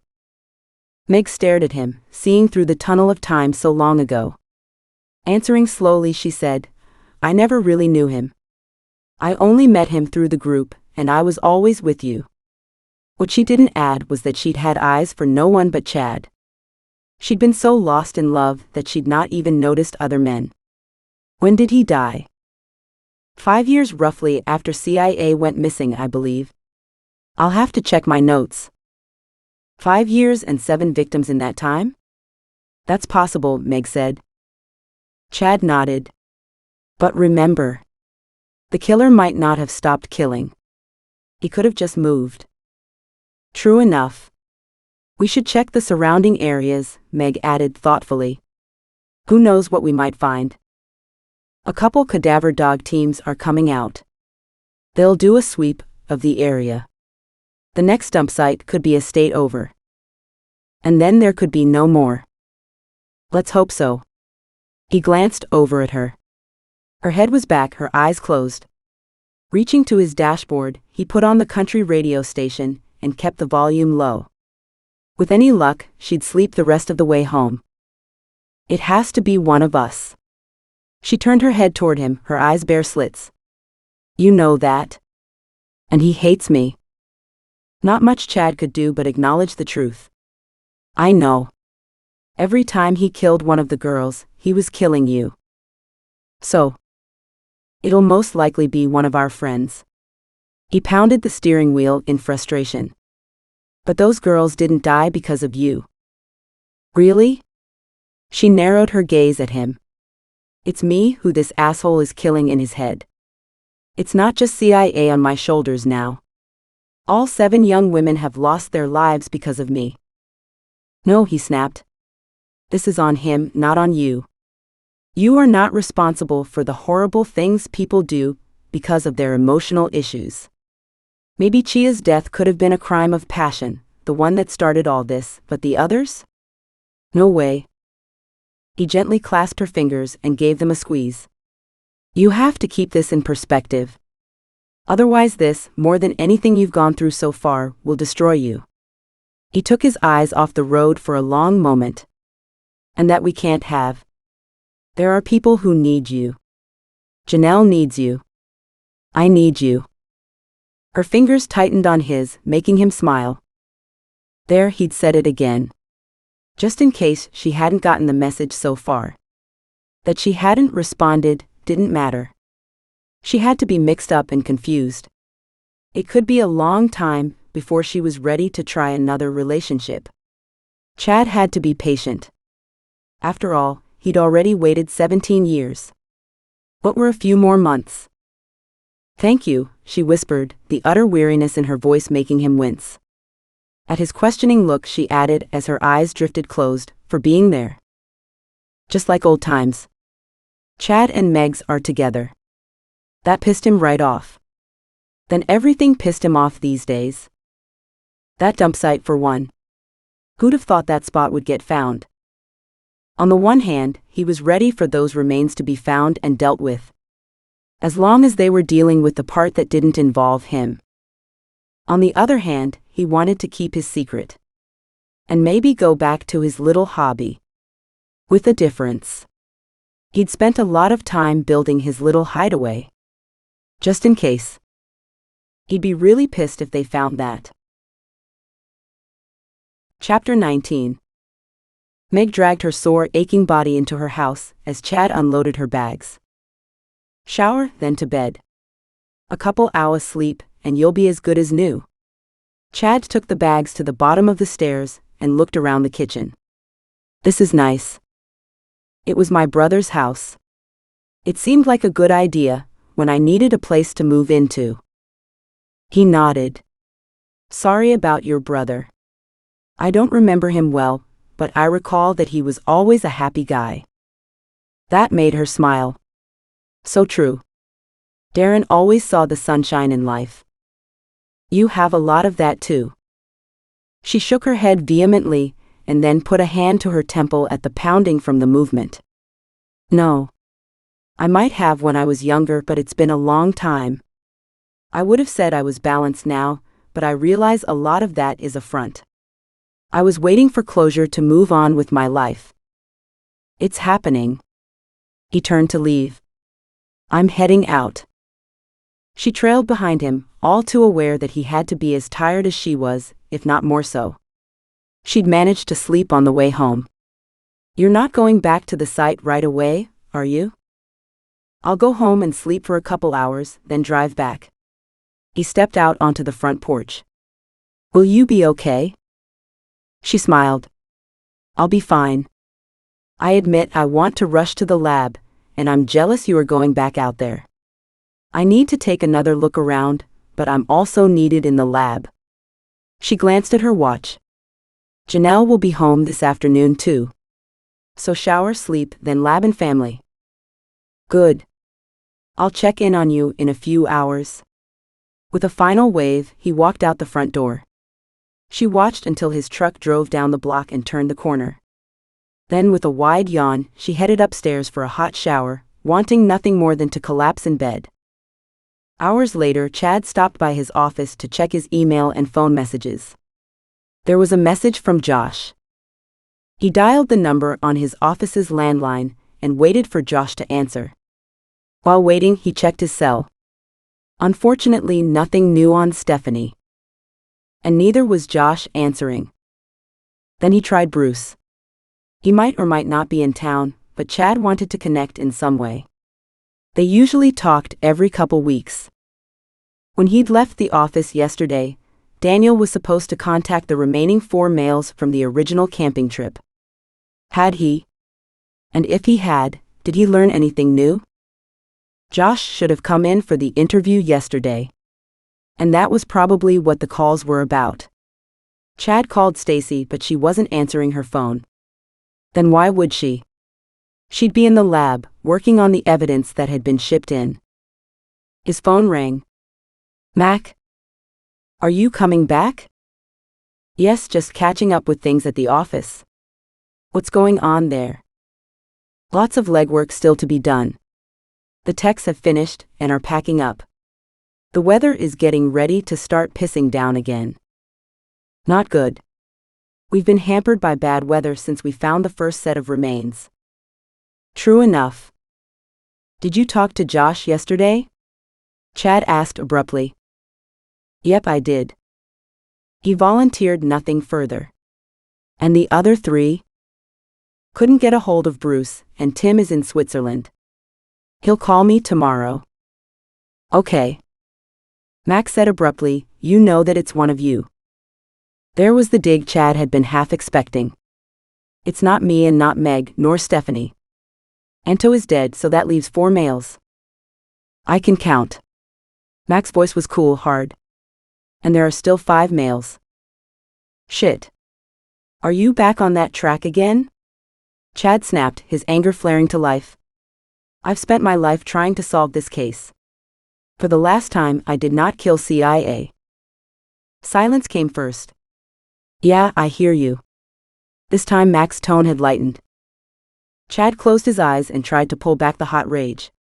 It was an old accusation that, no matter what, he couldn't escape from the suspicion of being involved. Wrong place at the wrong time, it had just ruined his life. So what about Perot? He kept his tone neutral. I'm still trying to track him down. No one has heard from him in years. The disgust in Mac's voice made Chad smile. Being family, Mac had a better chance of getting in touch with Perot. From what Chad understood, the Novak brothers hadn't been all that friendly with Bruce's extended family, as it were. I've left a message with family members. Right? As if that would work. As the less well-known of the group, he and his brother had come under suspicion as much as the others. Then the car accident that had taken his brother and father had sent Perot to hell and back physically. The last thing he would want would be to go back to that painful time in his life and talk with the cops again. Hell, anyone could understand that. I'll call him, Chad offered. You do that, but I want to be there when you talk to him. Bring him in and let me know when. His voice hardened as he added, got it? Got it. Chad ended the call, getting some small satisfaction from the childish move. He walked to his board and checked his notes on Perot's contact information. He dialed and waited. Nothing. No one had heard from Perot in years. Not since the accident. Several had gone to see him at the hospital, but he'd been in bad shape. His recovery had apparently taken years. Chad had visited him around the same time, but Perot didn't want company. He'd been angry and grieving and hurting in a big way. Broken pelvis, shattered face from going through the windshield, and that had been just for a start. Perot had also lost the rest of his immediate family in that accident. His mother had died years earlier. After that, they'd lost track of each other. Like the rest of the group, no one wanted to stay in contact. It was uncomfortable yet addictive at the same time. No one else knew what they'd been through. No one else understood. The connection was something they wanted, yet, at the same time, they didn't want, as it was a reminder of a horrible time in their lives. So some, like Meg, ran as far away as they could get, and others, like Stephanie, couldn't get away. No matter how far or how much they struggled, the same issue always kept bringing them back to this. Meg woke up achy and tired. She'd slept for hours when dead bodies and dead friends ran screaming through her mind. Waking up to a film of sweat on her skin and a pounding heart hadn't been nice. She sat up slowly, hating the bone-deep weariness. Just that little movement brought tears to her eyes. She couldn't imagine how she'd feel by bedtime tonight. Moving carefully, she stepped into a hot shower and let the water run over her sore muscles. She only had 3 hours until Janelle was out of school. She'd hoped for more, but she'd slept the time away.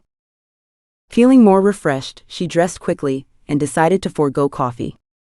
She'd pick one up on the way to the lab. However, she needed food. The last of the muffins had been left in Chad's truck. She hoped he was enjoying them. Her stomach growled.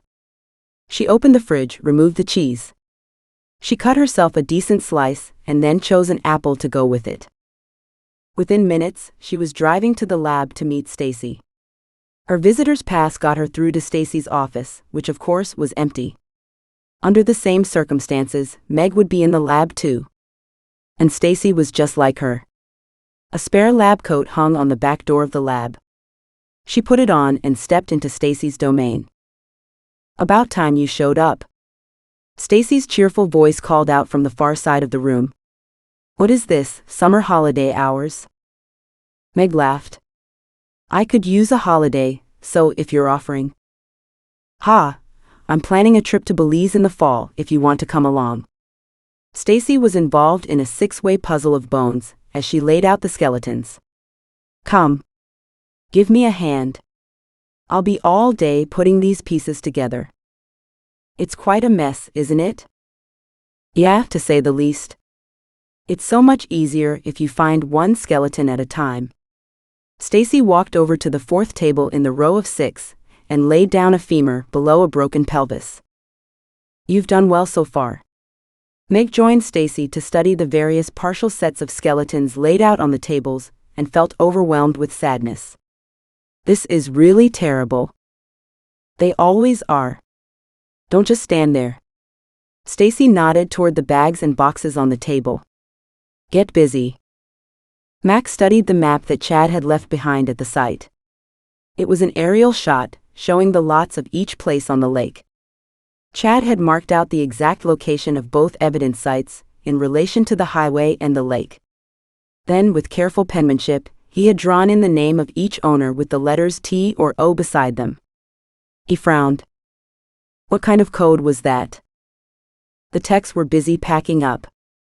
Men were out, going from door to door, knocking on all the cabins, finding out what anyone had heard or seen, if anything.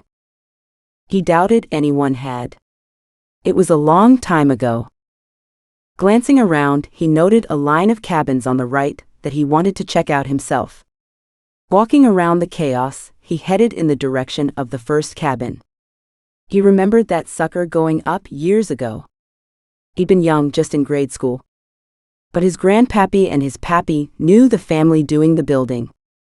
Back then, everyone knew each other. Everyone helped each other. This cabin had been built by a lot of hands, and it was one of the earlier ones, before the place became fashionable.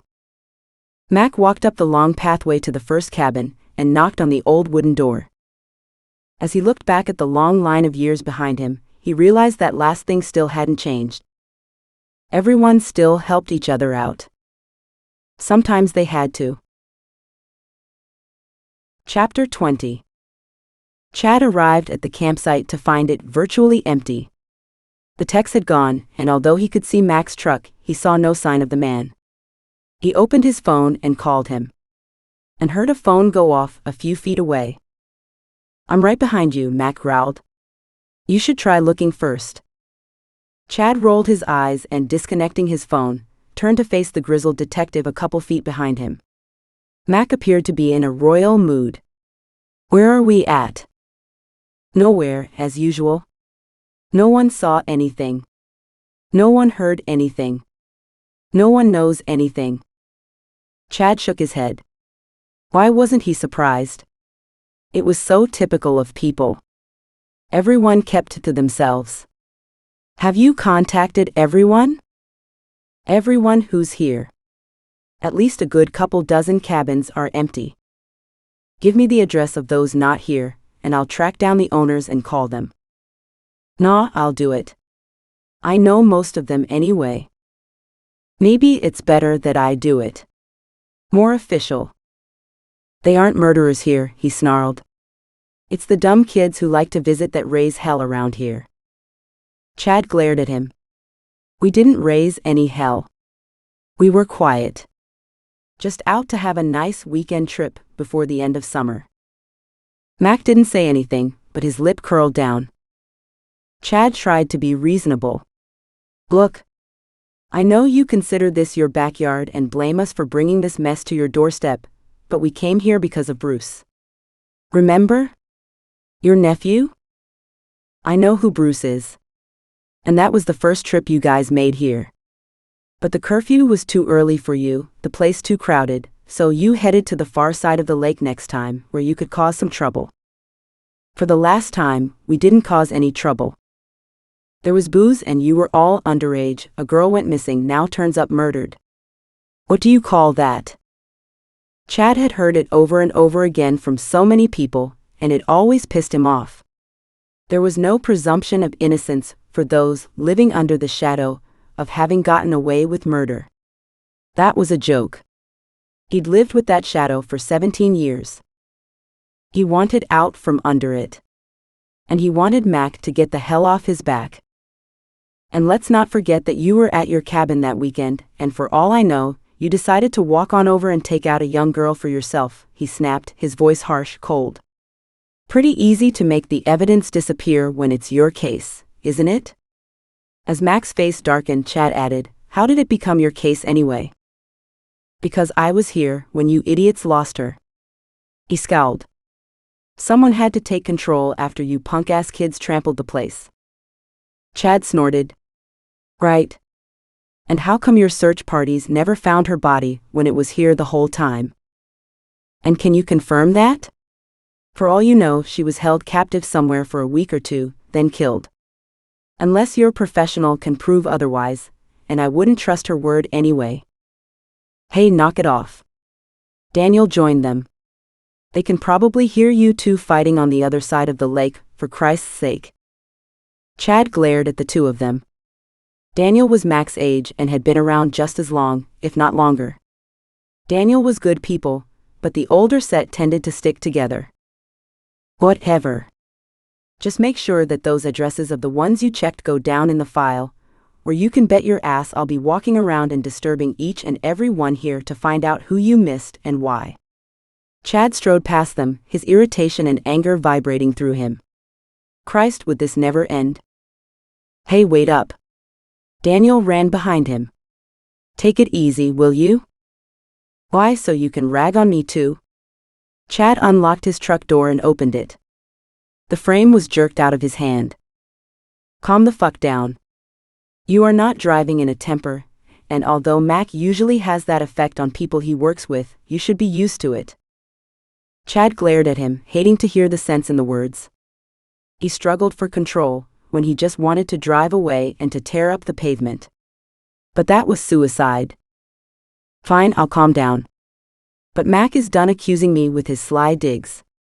If he's got proof of my involvement, then he better pony up, or I'll be heading to the captain myself. Mac couldn't nail this on me 17 years ago when I was a scared kid, and he can't now. I'm not a kid anymore, and I'll be goddamned before he ruins my life any more than he already has. He's a fucking asshole, and the evidence points to him just as much as it does to anyone else. And you can bet I'll be taking that to the captain too. Out of nowhere, Mac appeared, fury flashing on his bulldog of a face. And he charged. Meg checked her cell phone. I have to run. Janelle is out of school now. And you're back at her old house? Stacy made a shooing motion with her hands. Go. Just come back tomorrow. She smiled and returned to the work in progress. Meg said thanks. I'll be here bright and early. She was already texting Janelle as she took off her lab coat and grabbed her purse from the locker where she'd placed it earlier. She could have stayed longer. Janelle wouldn't want to be coddled, but the fact remained, they were still uneasy with their new living arrangements. She would just as soon help make the adjustment easier. Janelle would also be happy to hear that Meg had spoken to Pete, at least a little. Janelle hadn't responded by the time Meg made her way to her car. The traffic was surprisingly light. Still tired, she drove home carefully, grateful when she pulled into the garage and shut off the engine. She grabbed her purse and cell phone and unlocked her door. Inside, she checked her phone again. Still no message from her niece. Glancing at the clock, she realized it was still a few minutes early. Meg could have driven to the school and picked her up. A big yawn escaped her. She needed more sleep, but it would ruin the night ahead if she tried to nap now. She'd go to bed at the same time as Janelle. First, some food. She rummaged in the fridge and pulled out the fixings for a sandwich. She didn't know what Janelle had had for lunch, but chances were she'd be hungry when she got in. By the time she had 2 sandwiches sitting and waiting, Janelle still hadn't texted. Meg picked up her phone and called. Her niece would either be staying late because of homework or was walking home. Hopefully she could improve her marks now. Teachers hated it when the kids' cell phones went off, but it was after school now, so Janelle shouldn't get into trouble. The phone rang and rang. Irritated, Meg canceled the call. Had Janelle left her phone at school, or was she in detention? Her stomach growled. Meg put on the tea kettle and sat down to eat her sandwich, with her eye on the clock. Every 10 minutes, she called but still got no answer. By the time she'd finished eating, she was dialing the school and had managed to catch the principal before he left for the day. Hi Meg, glad to hear from you. Janelle is doing much better these last few months. Meg winced. Janelle might have been doing better a few months ago, but this last month with Pete? So not. Good, I'm glad to hear that. Yes, I'm really happy for her, he said in a chatty voice. She's had a tough year, but she's handling it well. I've been waiting for her to come home this afternoon. She's not answering her phone. Have you seen her? No. Not this afternoon. His voice deepened. I'm in the main office. Let me check the book. There were sounds of papers being turned. Oh, here she is. It says she signed out 20 minutes early. She signed out? Meg's throat closed. With great difficulty she swallowed and asked, Are you saying that she left with someone? Yes, he hastened to assure her. I can't read the signature though. Oh God. You didn't know? His voice sharpened. Who could she have left with? I don't know. Think, damn it, think. She had a sleepover yesterday. Did Lynette sign out as well? Maybe they were under the impression that it was to be for 2 days. It must be something like that. His voice lightened. I'm looking through the names, but it doesn't look like it. No sign of Lynette having signed out. Meg turned all business. I need to see that signature. Stay there. I'm 5 minutes away. But? She hung up, lunged for her purse and keys, and ran. She was close to twice her stated time, but he stood in the office waiting for her. Here it is. He pulled a book toward her, open with a page of signatures. He stabbed at one signature. She studied it. And realized it wasn't legible or familiar. Have you contacted her friends? That would be my first thought. Meg held up her cell phone. I'm dialing as we speak. Lynette, hi, it's Meg, Janelle's aunt. Is she there with you? No, she said you were picking her up early. Meg's heart sank. She raised a trembling hand to her forehead. Working to keep her voice calm, she asked, How did she know that? Silence. Then Lynette said in a timid voice, I don't know. I thought she got a text, but I don't know for sure. There was a fumbling sound, and then she heard Lynette call out, Mom, can you talk to Janelle's mom? Then an adult voice came on the phone. Deirdre said, Meg, what's the matter? Janelle didn't come home. There's an unreadable signature signing her out early from school. Unreadable? Deidre asked cautiously. You don't recognize it? Meg choked back a sob. No. I don't. Can you think of anyone who might have taken her from school? An uncle? A grandparent? And there's no reason to think it has to be a male. Is there an aunt or a best friend who could have planned a surprise? Meg's mind raced as she tried to come up with a logical reason for anyone to have gone anywhere with Janelle. Deidre asked tentatively, Meg, what about Pete? I thought of that, Meg said steadily, and she had. It's not his signature. Another silence. Is there any reason why he'd try to hide his signature? No, there'd be no need to. He's been in her life for a long time. There'd be no reason to try and hide it. Meg thought for a long moment, then blurted out, she isn't answering her cell phone. That's okay. The girls were playing games on their cell phones all last evening, and they almost ran down their phone batteries. Janelle forgot to bring her charger last night. Damn. Meg cast a worried look at the principal, who stood nearby waiting to help. Okay, if she calls, let me know. I will. And let us know when you find her. You bet. Meg hung up the phone and studied the signature again. There was no hesitation in the penmanship. Whoever had been using that signature had been doing it that way for a long time. She lifted the book and handed it to the principal. May I get a photocopy of this page? Of the signature? Please. Sure. That I can do. Happy to have a constructive way to help, he warmed up the machine and quickly printed off a copy for her. Let me know what else I can do. She nodded. I will. What will you do? Call the police. And she dialed Chad's number. Chad tossed Mac back several feet and surged forward to lift him off the ground and throw him back farther. His phone rang in his pocket. He ignored it, fury still riding him hard, as he glared at Mac scrambling to his feet. Daniel stepped between them. God damn it, Mac. What the hell are you doing? Mac lowered his head as if to plow forward again, bloodlust in his eyes. Daniel stepped toward him. Back off. You're both on duty.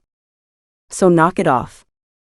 Keeping a wary eye on Mac, Chad stepped back a little and rolled his shoulders to ease the tension. As much as he'd like to pound Mac to the ground himself, it wouldn't help. And one of them needed to keep their cool. He'd had enough of Mac's goading. Mac glared at his old friend, and then his gaze settled on Chad. His face turned fierce, and for a moment it was as if time stood still, as they waited for Mac to choose his next move. Chad watched his muscles tense. Then Mac eased back slightly, and the dangerous moment passed. As Chad watched, Mac turned and walked away. Daniel took a deep breath, then muttered, "Stubborn bastard." He spun all the way around to face Chad. Why did you goad him? Because I've had enough. For 17 long years, I've listened to his accusations. I've had a gutful. Daniel studied him for a long moment, then grimaced. And maybe you should have done this a long time ago. But stay away from him now, until he cools off. Chad said, I'm going back to town. Better we work on different angles of this case. Daniel nodded and walked away. Chad hopped into his truck and headed back the way he'd come. He never should have left the damn city. Better he work the computer side of this investigation. Mac was okay on a computer, but he wasn't the best. Chad, on the other hand, knew he was good. With any luck, he'd be home in just over an hour, and the need to get back pulled on him. He slammed his foot on the gas. It wasn't until he hit the city limits and was only a few minutes from the office that he remembered the phone call. He blamed the confrontation with Mac for that. He pulled out his phone and checked his message. Shit. Meg drove home slowly, following the path Janelle would most likely have taken if she were going home. Meg searched every block, every crosswalk, and even waited outside a small corner store until she was sure there was no sign of her niece. All the while, she waited for Chad to get back to her. Inside, her stomach acid churned her guts to sewage. Everything had knotted in fear. Where was she? Meg couldn't handle it. If something had happened to Janelle. Meg had lost so much already. Immediately she was assailed by guilt. She should be thinking of poor Janelle. She had to be scared, terrified. Please. Whoever you are, please look after my niece. Please don't hurt her, she whispered, and her whispers became prayers that she barely recognized. She pulled into the garage, her hands shaking so much she could hardly put the car in park. As she exited the car, she realized Janelle might have come home in the meantime or left a message on the home phone. She ran inside. Janelle, are you here? The kitchen was empty.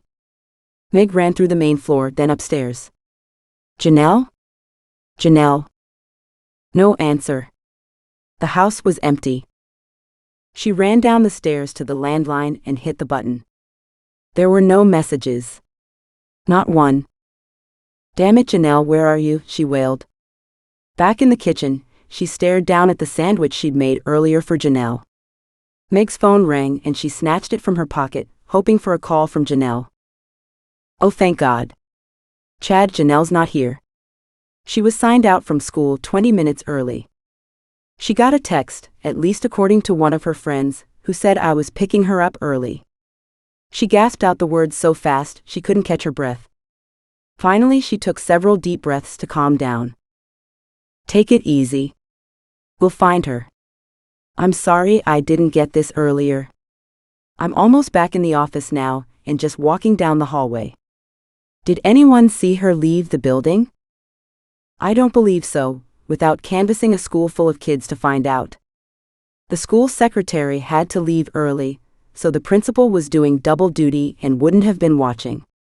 He said he hadn't seen her this afternoon. Have you tried her phone? Yes, but she's not answering it.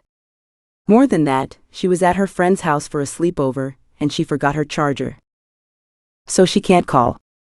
Her phone is likely dead now or will be soon. Yes. I spoke to her friend's mother, and both girls ran their phones down last night. Okay, so I know you've been thinking about this, but who would know she's there? And who would be comfortable enough with a school setting to understand that they'd have to sign the child out? I don't know, but anyone familiar with the school or any school. It's pretty standard procedure in this day and age, I imagine. I need a recent picture and some basic description. I'll get an Amber Alert out immediately. Right? She hated this, but it was a necessity. She quickly gave him a physical description as her laptop turned on. I'm powering up the laptop to find a digital photo to email to you. Good. And when you've done that, sit down and make a list of all the adults you know in town who know about Janelle and where she goes to school. Right. That might take a while. Not really. You've been pretty focused on rebuilding a life with Janelle. So the list can't be all that long. Am I including even the real estate agent? Meg had a document up on her laptop and was trying to add in the people whom she knew. And who knew about Janelle. She put down Pete and Deidre, Lynette's mother. And Sam, Lynette's father. Who else? Did the realtor know about Janelle? Sure, I contacted her about not selling the house so we could move back inside. And that had been what, 2 days ago? Then she goes on the list. His tone was brisk. Did you get the laptop up? Yeah, she tucked the phone into her shoulder and created the email, attached a decent picture of Janelle and sent it off. It's on the way. Oh, here's another one. I'll send that too. Good. Now work on the list. Right? She pulled out a chair and sat down. I can't just create this in a minute, you know? She added her realtor to the list. That's fine. The email is here. His voice turned gentle. She's stunning. Tears filled her eyes. Yes, she is. She sniffled. She's got her mother's dark Spanish good looks. There's no resemblance to me or her father, until you get to know her. She's her father in her stubborn personality. And the second picture? His voice changed, cooled. When was that one from? That was this last weekend with Pete. They went fishing. She studied the picture on her laptop. She was so excited about catching the fish. She threw up such a stink at going in the first place. Now look at her. And the man? She raised an eyebrow. That's Pete. Silence. Damn, she was hearing that a lot lately. I guess you never met him. Oh, I think maybe I did. She sat back, only just now catching the weird tone in his voice. Oh, at the second dump site, of course. He was one of the guys with the chainsaws. Sorry, I'm just really distracted. Sure, I saw him there, but he was in full gear, and I never met him. He left before I arrived. He took a deep breath.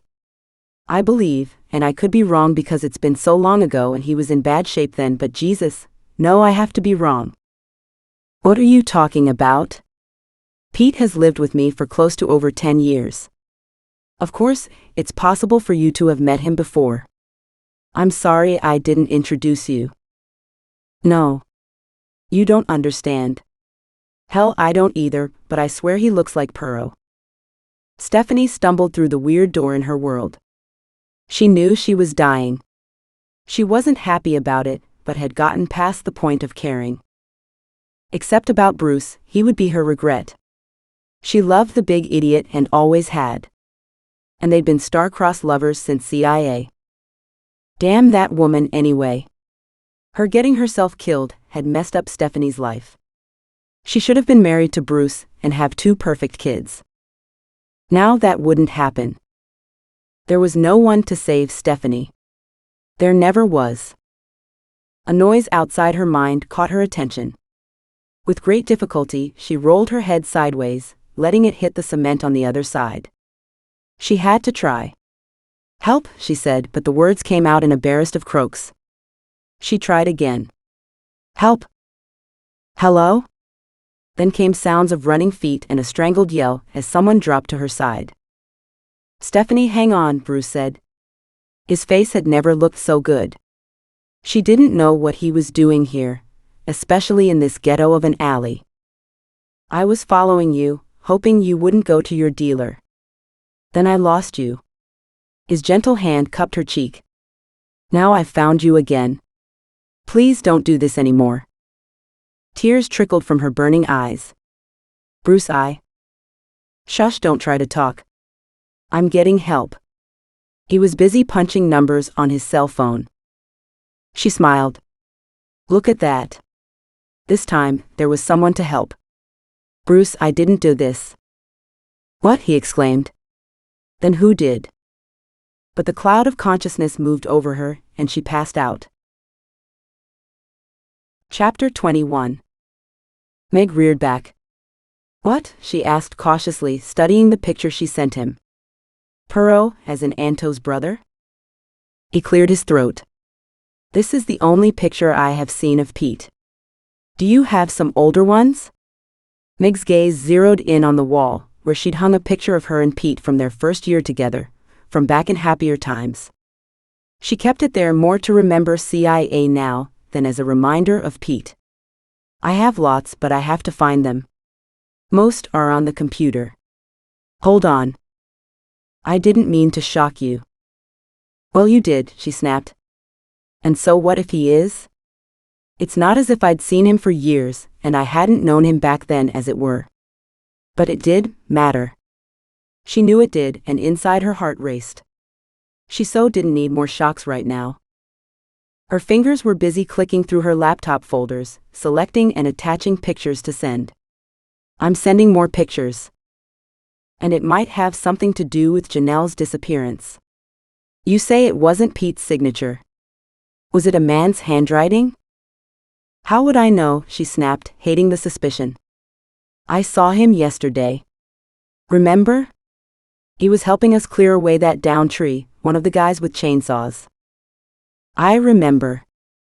I also remember that we made it back in lots of time, and so could he. But why? There's no logical explanation for why he'd have taken Janelle, particularly in secret. He doesn't even like her, she finished, her voice rising to a shrill tone at the end. He doesn't? There was a heavy pause as Chad digested that news. How could he not? She's just a child. And she's hurting. Yeah, well, he doesn't. Or maybe it's the whole situation he doesn't like. Years ago he wanted a family, but later admitted it was more to keep me at home. While my brother was alive, Pete and Janelle got along famously. They used to do movie and popcorn nights, and I swear they were more about popcorn fights than anything. Her voice thickened at the happy memories. Then my brother died, and Janelle's stay became permanent, and everything changed. Sometimes when a situation is forced on people, it takes time for them to adapt. Yeah, well, he didn't adapt well, she said shortly. Maybe if we'd lasted, he might have, but I wasn't prepared to put Janelle through more trauma and abandonment. She closed all the folders on her desktop. Her mind raced through the possibilities of where Janelle could be, as well as Pete and Janelle's turbulent relationship. Then she realized he wasn't speaking. Chad? I'm here. He might be there, but his voice was aged, weary. As if he'd seen too much in life. And? She stared at the series of pictures she'd sent him. They were memories of happier days. Sadness filled her. She scrubbed her eyes with her sleeve. She hated feeling out of control and so emotionally done. But since her brother's death, life had been one roller coaster after another of pain. She needed life to come a halt. She needed things to work out for once. She needed Janelle home safe and sound. What are you thinking? She asked Chad. I'm thinking that Pete is a dead ringer for, or actually is Puro. She shook her head. No, he'd have told me. Why? Because? She didn't have an answer. They'd shared so little. If they'd known each other back then, wouldn't he have said something? Hell, she'd walked away from them all because she wanted nothing more to do with anyone from that time period. They all had in some ways. So maybe he had to. Maybe he hadn't recognized her. Chad spoke again. He was in that car accident. It damaged his shoulders. He used to stand so tall and straight. But then after the accident he lost his take on the world, as well as his happy attitude. At a weak attempt to diffuse the tension, she joked, at least he was the nicer brother. Yeah, he was decent. He is decent. His hair was jet black back then. She remembered that. Why would it be black now but without that strong jet black look? Probably because of the accident. He was in the hospital for months. Chad added thoughtfully, was he heavily scarred? No. He had some, probably more than a lot of people, but not all over. She tried to cast her mind back, but years of conversations were hard to remember. I did ask him once about them, and he said something about being in an accident. But he never elaborated. Does Pete have any family? His dad died in a car accident, and he had an uncle who passed away a few years back. Pete inherited the cabin from him. Ah. A wealth of subtle information filled his tone that she didn't like. What does that have to do with anything? The brothers were related to Bruce. Remember? They were all cousins. And we were at the lake because Bruce knew about the place, as he and his family owned several cabins there. And now she did remember. Bile rose up the back of her throat. Blindly she walked to the sink, where she filled a glass with water. She took several sips, trying to ease back the nausea. Either Pete or Puro, it didn't make a difference. And if she kept telling herself that, she might believe it. Somehow, if he were Puro, it was a betrayal. Yet she just didn't understand how. That would be pretty sad, considering I spent the last 10 years trying to stay a long way away from anyone associated with that part of my life. She gave a half snort. Not nice to think I'd hooked up with one of the main players, and never knew it. And maybe he didn't either. But Chad's tone of voice said he didn't believe it. That's quite possible. You changed the form of your name. They both said together, so did he. Have you got the photo still up where Pete and Janelle are fishing? She clicked several times to bring up the picture in question. Yeah. What about it? The look in Pete's eyes. Her breath caught back a sob. What are you talking about? She bent to study the look in his eye, and then relaxed. She'd seen that look often lately. It was directed at her, almost as if he hated her. Yeah, he's not been real happy lately, especially with me. More silence came. As I look at that picture, I realize just how unhappy he is. Meg rubbed her forehead, wondering what she was missing. Look. I know I'm tired and not functioning on all brain cells at the moment, but you have to spell this out for me. What are you seeing that I'm not? You are the one who took the picture, correct? Yes, she snapped impatiently. So, he's not looking at you. Oh God. Chad knew that look in Pete's eyes. There was more than anger in that gaze. There was hate. Pete hated Meg's niece. The missing Janelle. Was anyone else around when you took that photo? He asked casually, already knowing the answer but needing her to confirm it. He was already searching his database for Perot's details. What had Mac said about not getting a hold of him? If they assumed Perot and Pete were the same man, did Mac know this? Or did he only know Perot, not that he was living with Meg as Pete? Could someone hide in plain sight for over a decade? Not that Perot was hiding, he had just avoided his family. It's not as if he was doing anything illegal. But according to Meg, Pete came to the cabin a lot. According to Mac, he barely saw his nephew, yet both had cabins at the same lake. And a lot of nastiness was going on at that lake. No. Meg was breathing heavy. She said suddenly, I'll call you back. Chad stared down at his dead phone and slowly laid it on his desk. Poor Meg, this was not an awareness everyone could handle. She was better prepared than most, but it was different when your family was in danger. Family. He sat back and considered that. Family threaded through this whole mess. Was Perot the one who'd killed CIA? The Perot Chad had known years ago hadn't seemed like that type of guy. He'd been real popular with the girls, real popular with everyone in fact. It was his brother who had been morose, broody even, and not as friendly or open. That Anto had died so young had been so sad and such a waste.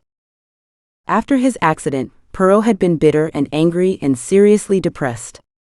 He'd resembled his brother a lot during his recovery. Then Chad had lost track of him. Maybe that's why Meg had gravitated to him, even if she hadn't known. Not that they knew now. Honestly, Perot's face had been shattered in the accident. He didn't look like he used to. The surgeons hadn't gone in and put his face back together. They'd left things to heal on their own, as was common in some cases. But nothing had healed like before. He wasn't disfigured, he was just different looking. And in all fairness to Meg, he was just different enough to make Chad himself question if he really was Perot. And just because he might have hooked up with Meg and had a cabin at the same lake where CIA had gone missing, didn't make him guilty. Any more than Mac was guilty for having been at his cabin that weekend, either. And wanting it to be so, didn't make it so. He needed to connect with Bruce. Maybe he could identify Perot from this picture. They were cousins after all. But he knew Bruce had had little to do with his family now, especially Mac.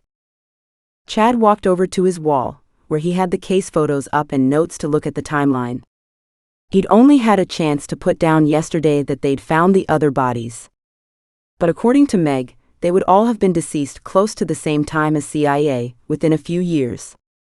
And that within a few years was frustrating. Until they had identifications on these women, there was no way to narrow that down.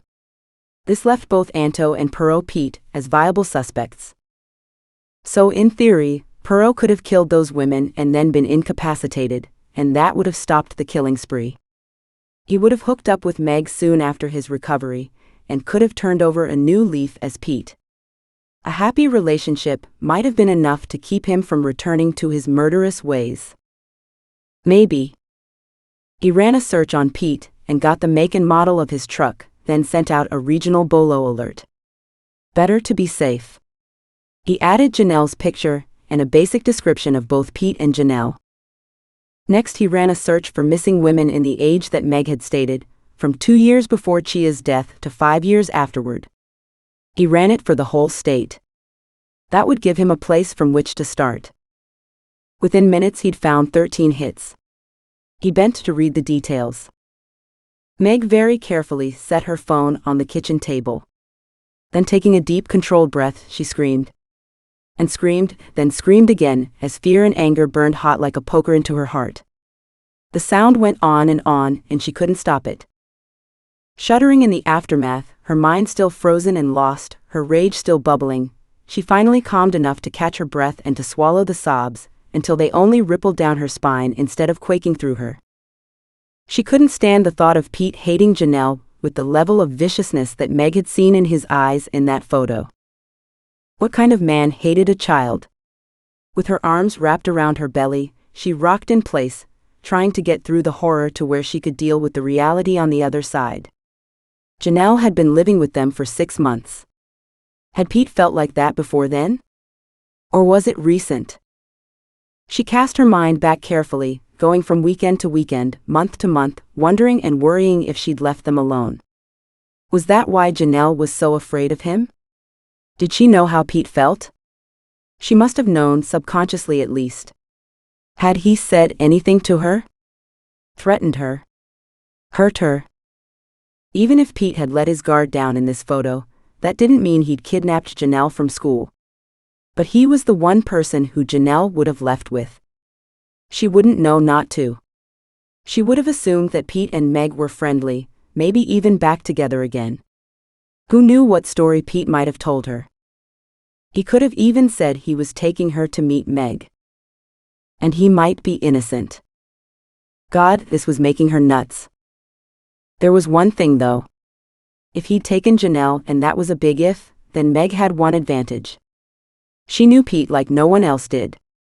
And that was always the key to hunting predators, getting inside their minds and thinking like them. Where would he have gone? To the cabin, of course. She closed her eyes and realized how much of her life revolved around that damn lake. She reached for the phone. Chad. If Pete has taken Janelle, he'd take her to his cabin. She took a deep breath. I'm driving up there to look. Whoa. You're not thinking straight. And you're not in any shape to drive. I have men still up there. I'll contact them and have them keep a lookout for Pete and Janelle. He took a deep breath. Give me a moment to get a hold of them, and I'll call you right back. Wait. I need to do something. How can I help? By doing what you do best. He added, I'm sending you some files. And he hung up. Chad thought about calling Mac and realized Mac wouldn't likely take his call. With any luck, Daniel was still there. He was one of Mac's cronies, but appeared to be a straight shooter. Chad, what's up? Are you still hanging around, or did you head back to town? No, I drove back. Probably should have stayed, given this latest development. Oh, what's up? A child is missing. The Amber Alert has gone out, but we have reason to believe she might be at the lake. Chad proceeded to bring him up to speed on what he knew. Pete's cabin is on the same side as the crime scene but down farther. Mac should know which one if he's still there. Yeah, he is. Daniel cleared his throat. I'll see if I can track him down to help. Good. A door-to-door search is ideal. The girl is 12 years old and is only 4'6" and maybe 70 pounds. Long black hair and very pretty, a China doll sort of look. I have pictures. I'm sending them to your email now. Good. There's also a picture of Pete. He's a longtime summer resident, and he was one of the men who helped out with cutting up that tree on site. In that case, I can call the guy who hired him. If we can confirm he's been here all day. No way, he ran all the way back to Seattle to snatch a little girl. Any confirmation either way would help out a lot. Right, I'm on it. There is one more issue. And he proceeded to explain the Pete mess and their connection to the case and to Mac. Meg wondered what Chad was talking about when an email came in with photos. She read the short note. He'd found 13 cases of missing women who fit the general profile of those missing in a 10-year period, with the day CIA had gone missing in the middle. She opened the first one and her mind stalled.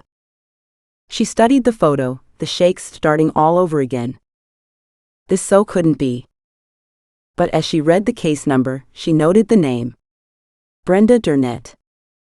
She picked up her phone, then realized she needed to be at Chad's office for this. This would be a long night, and she didn't want to be alone, especially not now. She grabbed her purse and laptop, sent him a quick text, telling him to expect her, and ran out the door. The traffic had picked up, unfortunately. It took her close to 20 minutes to cross town. She was more frustrated than anxious by the time she arrived. Her mind was locked on the one image she'd looked at. She should have taken the time to check out the others, but had wanted to see Chad first. Maybe they could look at them together, to both deal with the shocks she knew were coming. Damn it. She really didn't want to be alone right now. She walked into the station, phone out to call him, but he was waiting for her. Meg, are you okay? He asked, his concern rolling over her in warm waves. She shook her head. No, I'm really not. She took a deep breath. Anything on Janelle?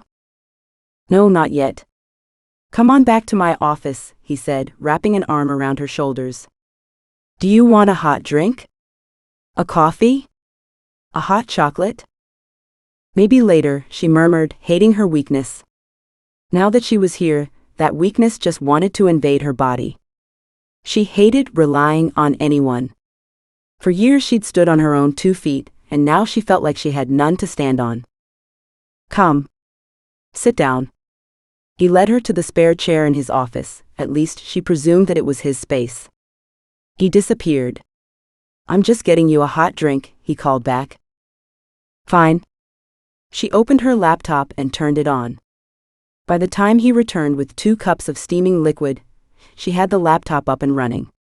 He placed a hot cup down beside her. So I spoke with Daniel, and they are doing a door-to-door search, looking for Janelle and Pete. He'll talk to Mac and show him Pete's picture. As his uncle, he should be able to identify him. He paused. Let's find that much out for sure. Meg just nodded. The theories had been coming in fast, but they were still just theories. They needed facts. And that was something she might have. You sent me some photos. Is that why you came running down here?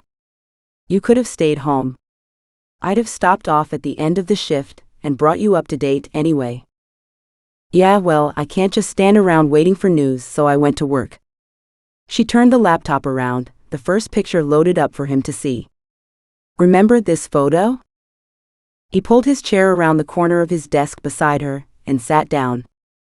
He studied the picture and nodded. Sure, it's one of the case files I pulled. Why? Do you recognize her? Yes. And you should too. His gaze flew up to lock on hers. Why? He studied the picture again. And I don't. You went to school with her. So did I. No way. He strode to his computer and tapped lightly on his keyboard. I'm bringing up her file. Do that. Her name is Brenda Durnett. I was in her English class. How can you remember anyone from school? He shook his head. I certainly can't. Think nerd. Chess club, student leadership, etc. And the reason I remember her is my brother was sweet on her for a while. Chad raised a brow. And so someone else we know is missing. That's sad again. Yes, but it's also good. She's one of the girls we just found. That relaxed gaze locked down and hardened instantly. What? See the teeth pattern? Meg stared down at the smile and the very crooked teeth on the bottom jaw. That is damn near identical to the last skull we found. Chad stared so hard at Meg that she could almost hear the spinning of his brain cells as he processed the information and the implications. Do you have her dental records on file? She asked. He checked the file. Yes. They were added in. And they are digital. He frowned. We're lucky there. With lots of these old files, we'd be digging around in the storage units for something like that otherwise. Send the X-rays to Stacy and ask her to match it. She'll know which one. With a nod, he tapped on the keys. She waited, staring down at her old school friend. They hadn't been close, but they'd been friendly. Brenda was the type to be friendly to everyone all the time. Well, someone hadn't been so friendly back to her. Done. And her breath whooshed out, surprising her. She hadn't realized she'd been holding it in. Good. That's one. You're that certain? Yes. The teeth caught my interest. I spent quite a bit of time studying that jawbone. Okay, what about the others? I honestly haven't looked. I came here instead. Good. Have a drink of that hot chocolate. It will make you feel better. He rolled his chair closer. Now, let's go over these other photos together, and maybe we'll get lucky with another one. Meg would have nodded, but she was busy sipping greedily away at her hot chocolate. It had been years since she'd had any. It wasn't great as far as hot chocolate went, but for the shocks she'd been dealt lately, it was warm and soothing. When the cup was half empty, she replaced it on the desk and turned her attention to the photos. She brought up the second one. Both studied the blonde, and Meg said, I don't remember ever seeing her. And there's nothing distinctive about her that's catching my eye. Next. They went through several more, when one photo jarred Meg out of her comfort zone, yet again. She tapped the screen with the long nail. I know her. You do? Chad leaned closer to study the pretty young woman. She must have been in her early 20s. I've never seen her. He got up and went to his computer. Her name is? Cynthia. She was my old neighbor. Moved away, maybe 9-10 years ago. Was last seen leaving her condo just over 10 years ago. She never showed up for work on Monday morning. No one knows her whereabouts from that Friday after work through the weekend. He studied Meg's face. How do you know her?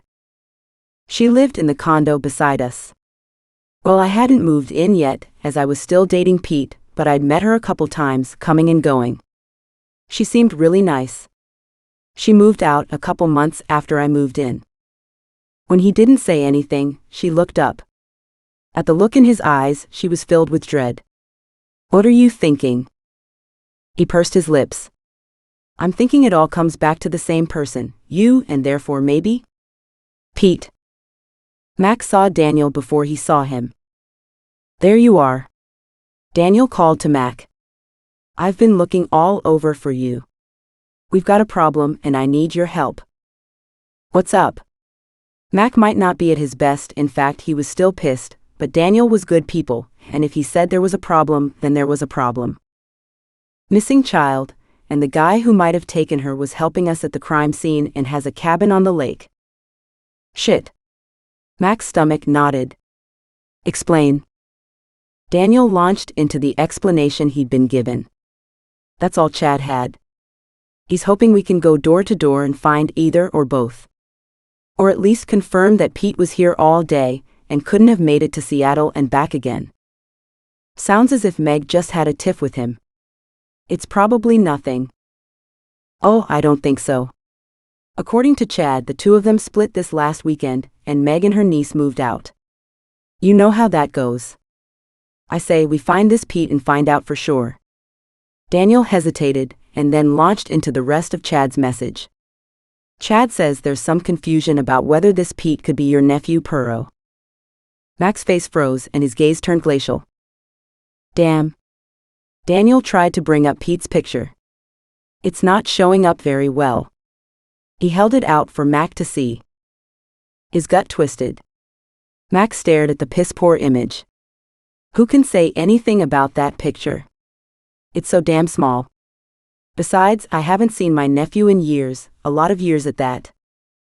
Yeah, it's hard to see anything. The expression on his old friend's face never changed. Daniel took a deep breath and forged on. Chad also said you might know which cabin is his. Daniel had turned to look at the cabins that Chad had mentioned. Clearing his voice, Mac said, "Yeah, Perot's cabin is that old one over there." "Good. Let's go. That little girl is quite a looker. Sure hate to see anything happen to her." He brought up the photo from his email. "Look at her." Mac glanced down and was surprised to see a beautiful child staring out at him. "That's Meg's niece?" "Never would have thought it. No family resemblance there." "No, apparently she takes after her mother, who died quite a few years back. Then her father was killed in a car accident, and she moved in with Meg and Pete. Maybe Pete just wanted to spend some time with her, explain that the relationship has changed and that they'd still be seeing each other." Daniel glanced at him, not commenting on the Perot-Pete issue thankfully. "Maybe, but you and I both know a lot of other reasons for some guy to be picking up a beauty like this. And most of those beauties aren't quite so pretty by the time these assholes are done with them.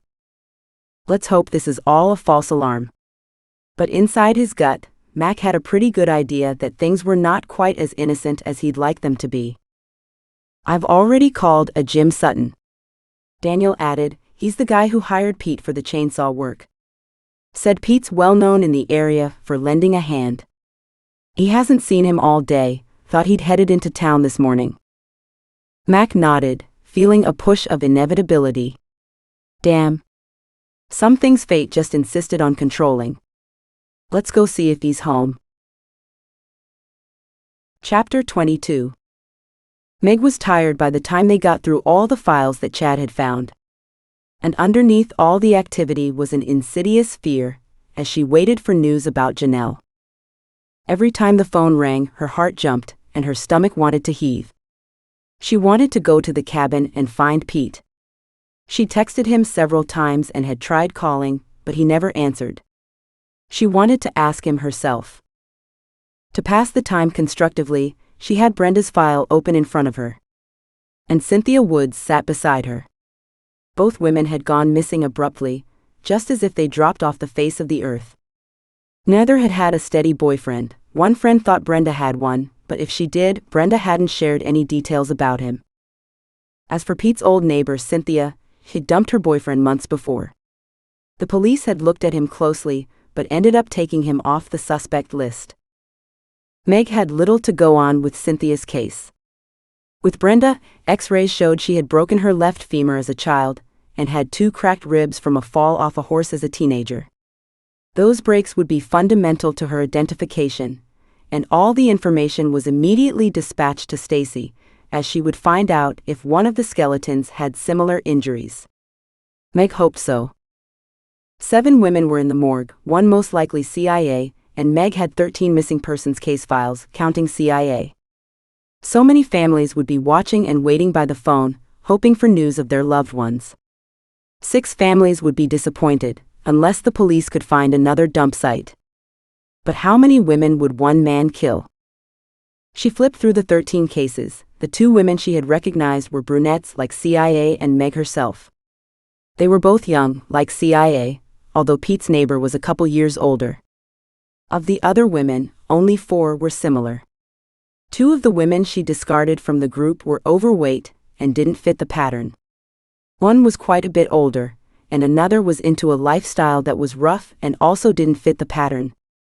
No, as she studied the women, she realized she'd picked out her particular 6 to match the bones in the morgue. And she could only hope that CIA matched the first set. We haven't discussed one other issue. Meg checked the time on her cell phone for the zillionth time in the last hour. And what's that? The necklaces. They found 4 yet 6 victims, not counting CIA and her necklace. Maybe we missed a couple, or they could still show up. Chad added, "You're thinking that the killer had a half dozen or more made up and made his victims wear them?" "Yeah, that's the most disgusting thing I could imagine, considering they have my name on them." Meg hated to think someone had so much anger toward her that these women had paid the price for it. It's unlikely that we'll track down whoever bought the necklaces, but I'm hoping the person who did the inscriptions might still be around. Jorgensen's Jewelers. The name just blew out of her mouth. That's where Josh bought mine. Excellent. Let's see if they are still around. They are. She smiled. We walked in there a few years back. Pete bought me some earrings for my birthday. Chad was already on the computer. Found them. He picked up the phone. I wonder if they still do inscriptions. He checked the time. They closed down a few years ago. Damn. Doesn't that figure? She swallowed. Your teammates haven't checked in yet. Just then his phone rang. Oh good. It's Daniel. Daniel, what did you find? Chad asked. Nothing as yet. Mac can't tell from the picture if that's Perot, says he hasn't seen him in forever. But we went to Pete's cabin, which was empty, and Mac says it's Perot's cabin. He inherited it when his brother died.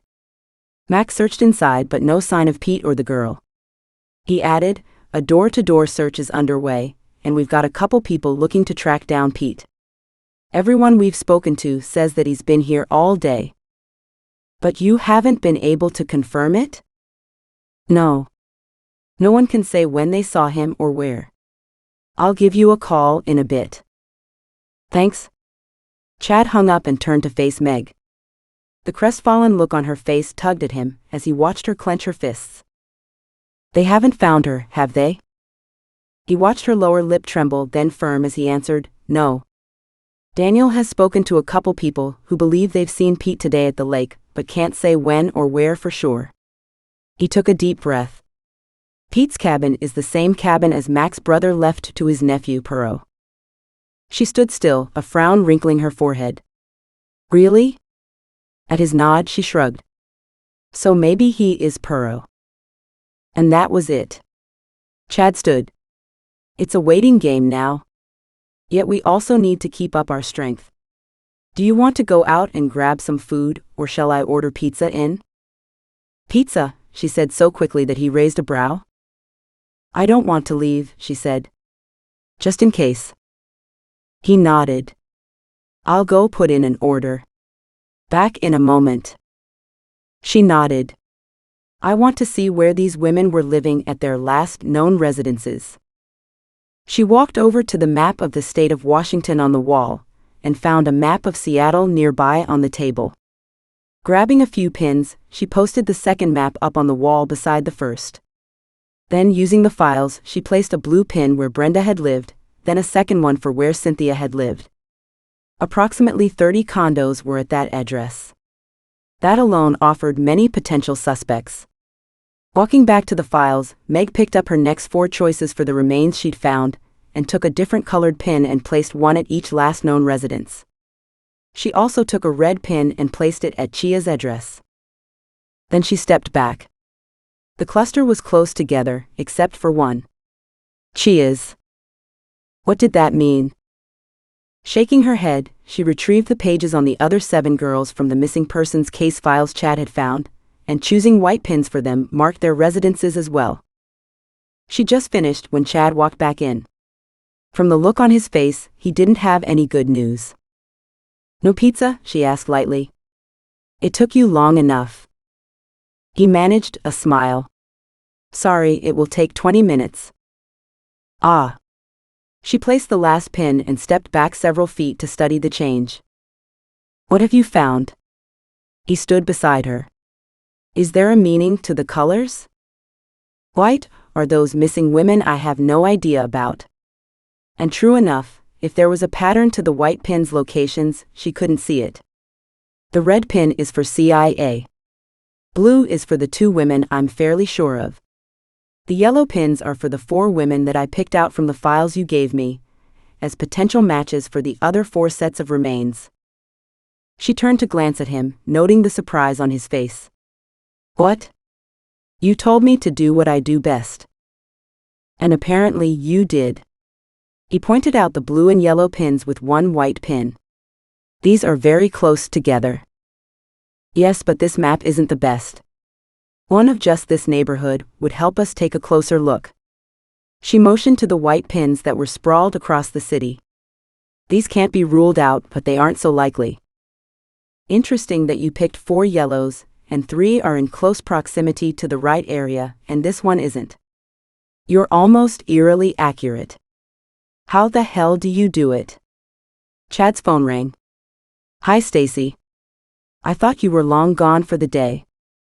No, working late, it's almost the norm these days. Tell Meg that she is right about Brenda Durnett. That's a positive ID on our first one. Chad turned to Meg.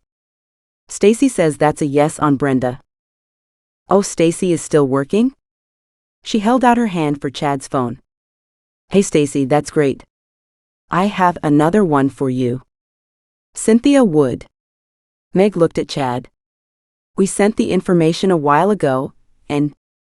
She walked back over to the stack of 4, removed the one located out of the hotspot, and read off the names of the other 3 missing women. Well, that's fast, Stacy said. Let's see what we have to make the ID with.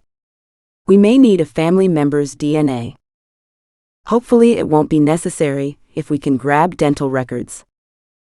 I'm on it, Chad said from behind her. Meg turned and realized she'd walked to the end of the room to stand in front of the map again. Good, Stacy replied. I think we might have dental records for one of these. I remember her case. Her parents come in regularly, bringing bits and pieces. We've called them once over a potential match, but it didn't turn out to be their daughter. I'll have to check. Stacy hung up without saying goodbye. Meg laughed as she handed the phone back to Chad.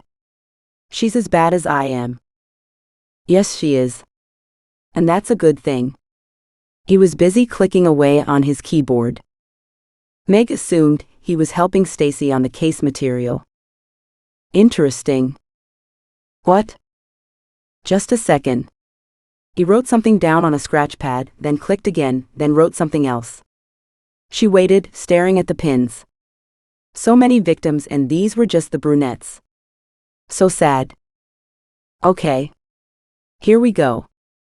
He got up and walked around his desk with a notepad in hand. Here is everyone's home address from the camping trip. He stopped, opened a drawer, and pulled out black pins. Let's add this to the grid and see what we have. Chad put in his, then Josh's and Bruce's addresses. Meg grabbed 2 more and put them on Stephanie's address, then Chia's. They all went to the same school, so it made sense that they would be living close together. On the map, the pins made a strong visual effect. Once Chad had finished with the last ones, he stepped back and handed her a pin. Now put in your old home. With an inner tension radiating through her and yet another glance at the clock, hoping for some news on Janelle, she took a black pin, found her old family home, and pinned it. Hers was right in the middle of the cluster. She stared at it, wondering what it meant. Then he defined it. It all centers on you. Meg stared blindly out of the window. Chad's office overlooked the parking lot. Rain filled the sky while tears filled her heart. It all centers on you. These were hard words to hear and to bear. The necklaces had already said she was involved in a big way, but seeing it visually on the map, she couldn't get the image of her home in the middle of the dots. She spun around and picked up another black pin and placed it at the second place she'd lived at, then placed a third at Pete's condo where she'd been living over the last decade. If anything, that put her even more in the center. She hadn't realized how close to home she'd stayed. As she looked at it, how close to CIA. She'd instinctively stayed close to the problem and, it seemed, may have subconsciously chosen a boyfriend from the same group. If Pete was Perot, that is. Would Pete have remembered her? She hadn't changed much, at least she hadn't been through a severe car accident. But as she hadn't known him back then, it followed that he hadn't known her either, surely. So they were 2 strangers who had a past connection which neither had remembered. That theory worked for her, but maybe only because she wanted it to work. The worry, the tension coiling tighter inside, left her wanting to pace the room or to hit something. For the first time in years, she felt the need to run as hard and as fast as she could, and to wear out this pulsing fear. "Are you okay?" She spun around to face him and opened her mouth to blast him when a voice at the doorway said, "Chad, the pizza is here." She closed her eyes and waited for the voice of reason to cool down her temper enough to speak calmly. Chad walked past her, and a strong warm hand landed on her shoulder for a gentle squeeze. She focused on her deep breathing, trying to regain control. Then the aroma of pepperoni pizza filled the air, and tears filled her eyes. God, he'd remembered. She hated all pizza but one, pepperoni. And just like that, memories once again flooded her psyche. Evenings spent sitting on his parents' deck, cuddling, while watching the rain, pizza and popcorn beside them. Early morning after a night of heavy lovemaking, swimming in the early dawn, their bodies still heated from their passion so recently spent. God, those had been the days. She wanted them back. That sense of freedom, of knowing you owned the world and your life would go the way you had planned it. The rash arrogance of believing the world was theirs to do with as they wished. How wrong could she have been? She bowed her head. She wanted to feel young again, to feel loved, and to feel vibrant and full of life again. She had to think about all the years with Pete. Why had he stayed with her? Sure, they'd been good together, comfortable together, like a well-worn pair of shoes. You hated to get rid of them because you knew how hard it was to break in a new pair, even though you knew the old pair were bad for you. In the same way she had stayed with Pete, he just wasn't bad enough to get rid of, yet. And how sad was that? Her relationship with Pete had slipped into the old shoe category, comfy but just not exciting. It had taken her brother's death to make the changes she'd been unwilling to make before. She bowed her head. Janelle. Dear God, please let her be safe. Chad set down the hot pizza on an open spot on his desk. He went to say something light-hearted to help her get over this when he saw her shoulders shake. Damn. He walked up behind her, making sure she'd heard him, wrapped his arms around her shoulders, and tugged her backward against his chest to squeeze her gently. Easy, sweetheart. She caught back a sob, but her shoulders continued to shake. Shush. Easy. Chad turned her around gently and wrapped her into a gentle hug. She snuggled in closer and burrowed her face against his chest and bawled. He held her close and waited out the storm, loving the feel of her in his arms again. Yet her inherent strength had taken on a new fragility that scared him. She'd had so many shocks. She had held it all together, almost in a cold way. Several of the guys had made comments about her demeanor. But Chad knew the real reason for the coolness. Control.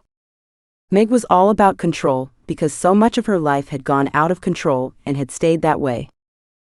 He rubbed her back gently, easing the tension from her spine. But no one could keep this much emotion locked down for so long. This release was good for her and for him. He rested his head on her cheek and held her close. A part of him wanted this moment to never end, and another wanted it to stop immediately so that she wouldn't be in pain anymore. Finally, her tears stopped flowing, and her sobs quieted to the occasional hiccup. Feeling better? She leaned back slightly and gave him a watery smile. Yes, thank you. And I'm slightly embarrassed. Reluctantly, he let her step back. He brushed her hair off her face, then leaned in and kissed her on the forehead. Don't be. You had to release this tension. You've been under horrible pressure for days. Make that weeks, months even. She stepped back, wiping her eyes gently. Ever since my brother's death. And today has just finished it. She sniffled, tears welling up again at the reminder. She took a big gasping breath and asked, Any news? He shook his head. Not yet. But we will find her. To take her mind off her missing niece, he said, Let's eat while we have a moment. When the calls start coming in, it'll become bedlam. Her eyes brightened at the thought of calls coming in with news. She walked over to the pizza box and opened it and smiled. How could you remember? She picked up the biggest slice and took a bite. How could I forget? Or forget that you always took the biggest piece? She laughed. That's because I eat so little. It's slightly fairer this way. Yep, the same twisted logic as the old Megs. That brought real humor and wonderful memories to her mind. Oh, I do remember those many arguments. Good. I hope you remember the many great times of making up as well. He smiled, pouring as much heat into his gaze as he could. She had to remember. They'd been thunder and lightning together, different, unique but perfect, a match set. As they should always be. She lifted her gaze and caught his. Her eyes widened and she almost gasped. Pink flushed across her cheeks, and he'd never seen anything more charming or sexy. God, how he wanted her, yet this was so not the time or the place. Yet he wanted it to be. He wanted to tear off her clothes and take her on his desk, like he'd done once in his home so long ago. He swallowed. Then he swallowed again. He clenched his fists. She took a step closer, her pizza forgotten in her hand. She swayed toward him. Damn, he whispered hoarsely. I really suck at timing. Her lips tilted. You never used to have a problem in that area before. He closed his eyes, willing them to another world, where he could take her in his arms and remind her of what they'd had. What they could have again. When he opened his eyes again, she stood before him, with a warm, loving smile on her lips. As we can't feed one appetite, then I suggest we feed another one. With a smirk, she popped the pizza to his lips. Definitely not the same thing, he mumbled, his mouth full of hot deliciousness. Later, she said with a sexy twinkle in her eyes. Much later. And his heart swelled at her words. Is that a promise? She laughed and shoved the pizza into his mouth. We'll take it slowly and see. Not too slow, he mumbled around his mouthful, then swallowed.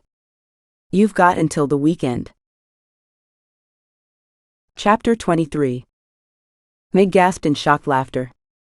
How typical of Chad. I don't think so. That is so not going slow. Get used to it. I've given you fair warning. He eyed her pizza slice. She leaned in to search his gaze, but moved her pizza farther out of his reach. You're not serious? He grinned, walked to the desk to snag a piece of pizza of his own. I am so serious. He took a big bite.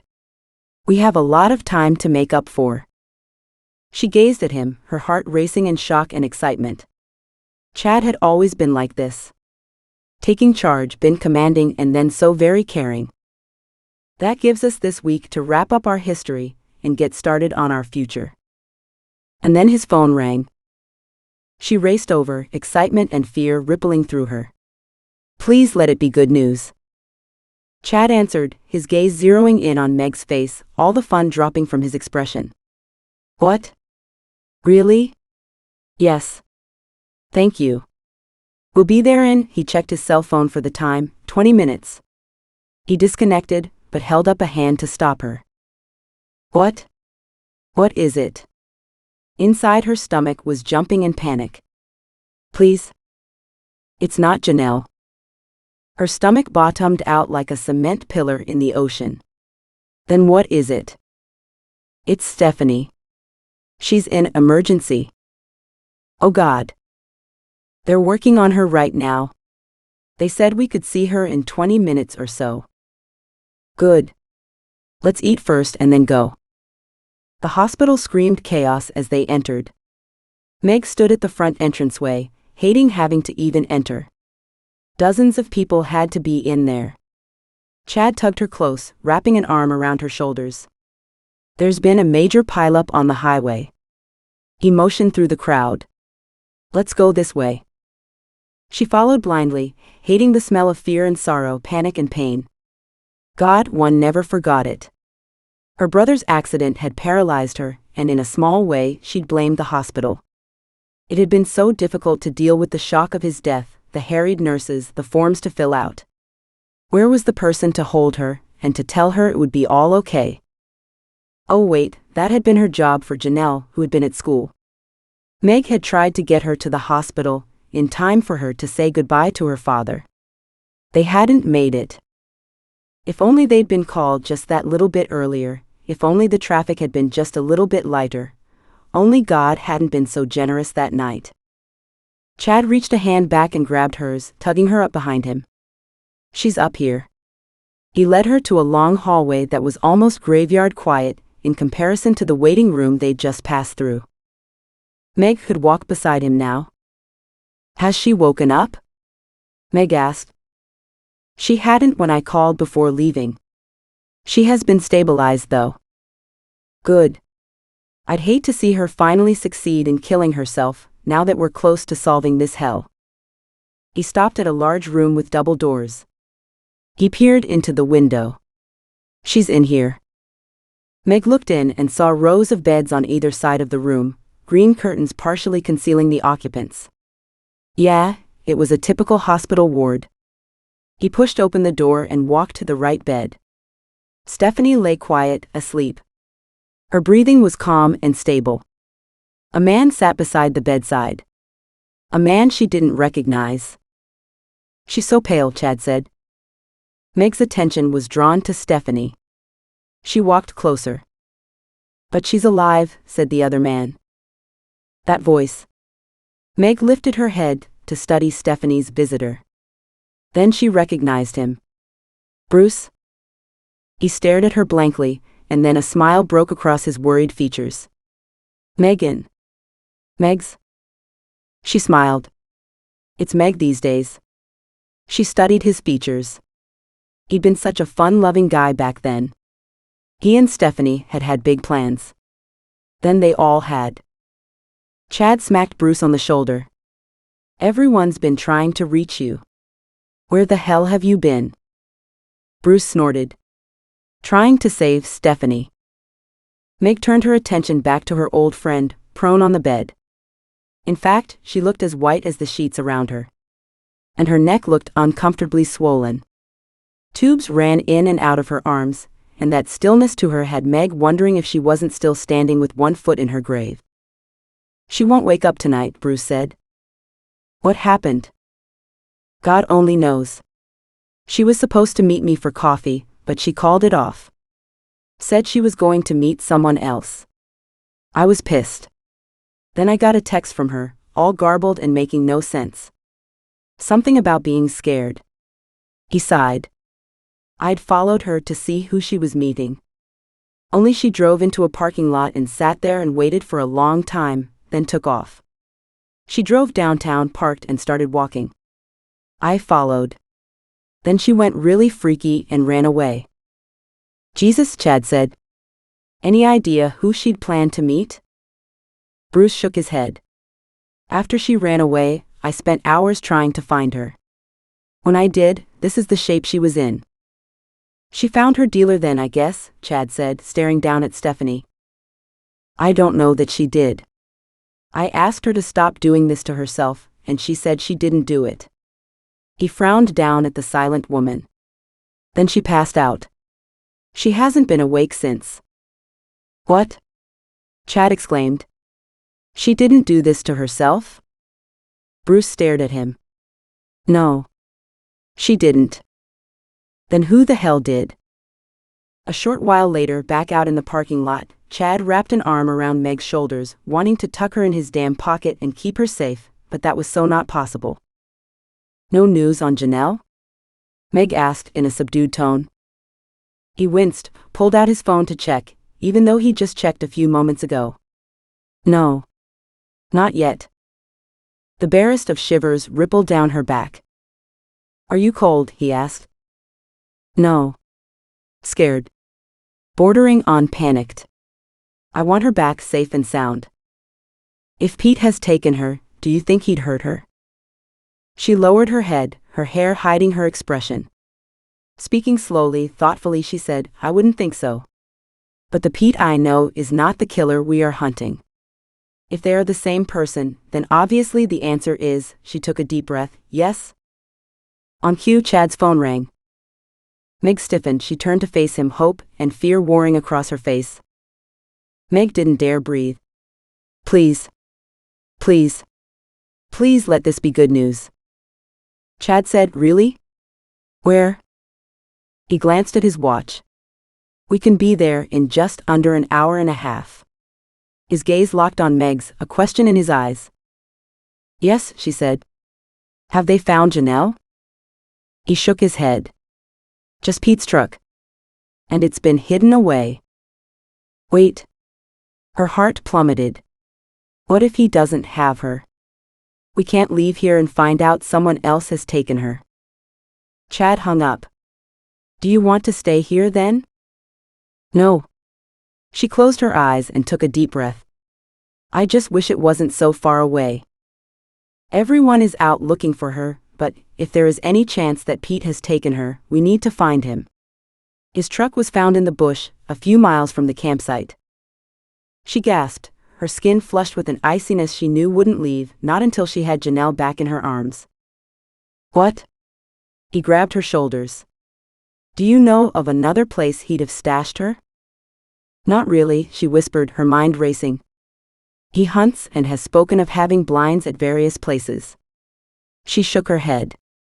But why would he be a few miles into the bush? Shudders racked her body. I can't stop thinking about the dump site.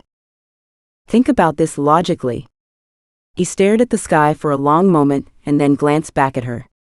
Whoever took her was someone she knew well enough to leave with. That someone must have known where she was at the time, and even more important, that particular someone must have known they could sign her out of school and not raise any suspicions in doing so. His gaze, caring and somber, rested on her. What does your gut say? At his words, her gut clenched so tightly she was left gasping. When you put it that way. God, what a betrayal.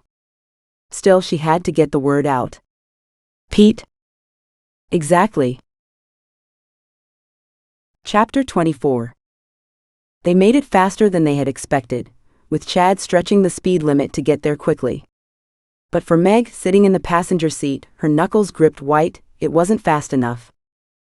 According to Daniel, the vehicle had been parked, not run off the road. It didn't appear to be damaged in any way. Apparently, the owner of the truck stop cafe knew of a couple of Pete's spots and had driven around to check. He'd been trying to prove that Pete hadn't done anything wrong. The same owner had also said he'd never seen a kid in Pete's care. Then Janelle hadn't been with Pete all that long, and according to Meg, he'd never been alone with her. And he'd never taken her on a trip out of town. And if he had her now, she could have been unconscious and hidden where no one could have seen her. Not that Chad would mention any of those suggestions. Meg sat motionless beside him. Too quiet. He knew what thoughts were running through her head.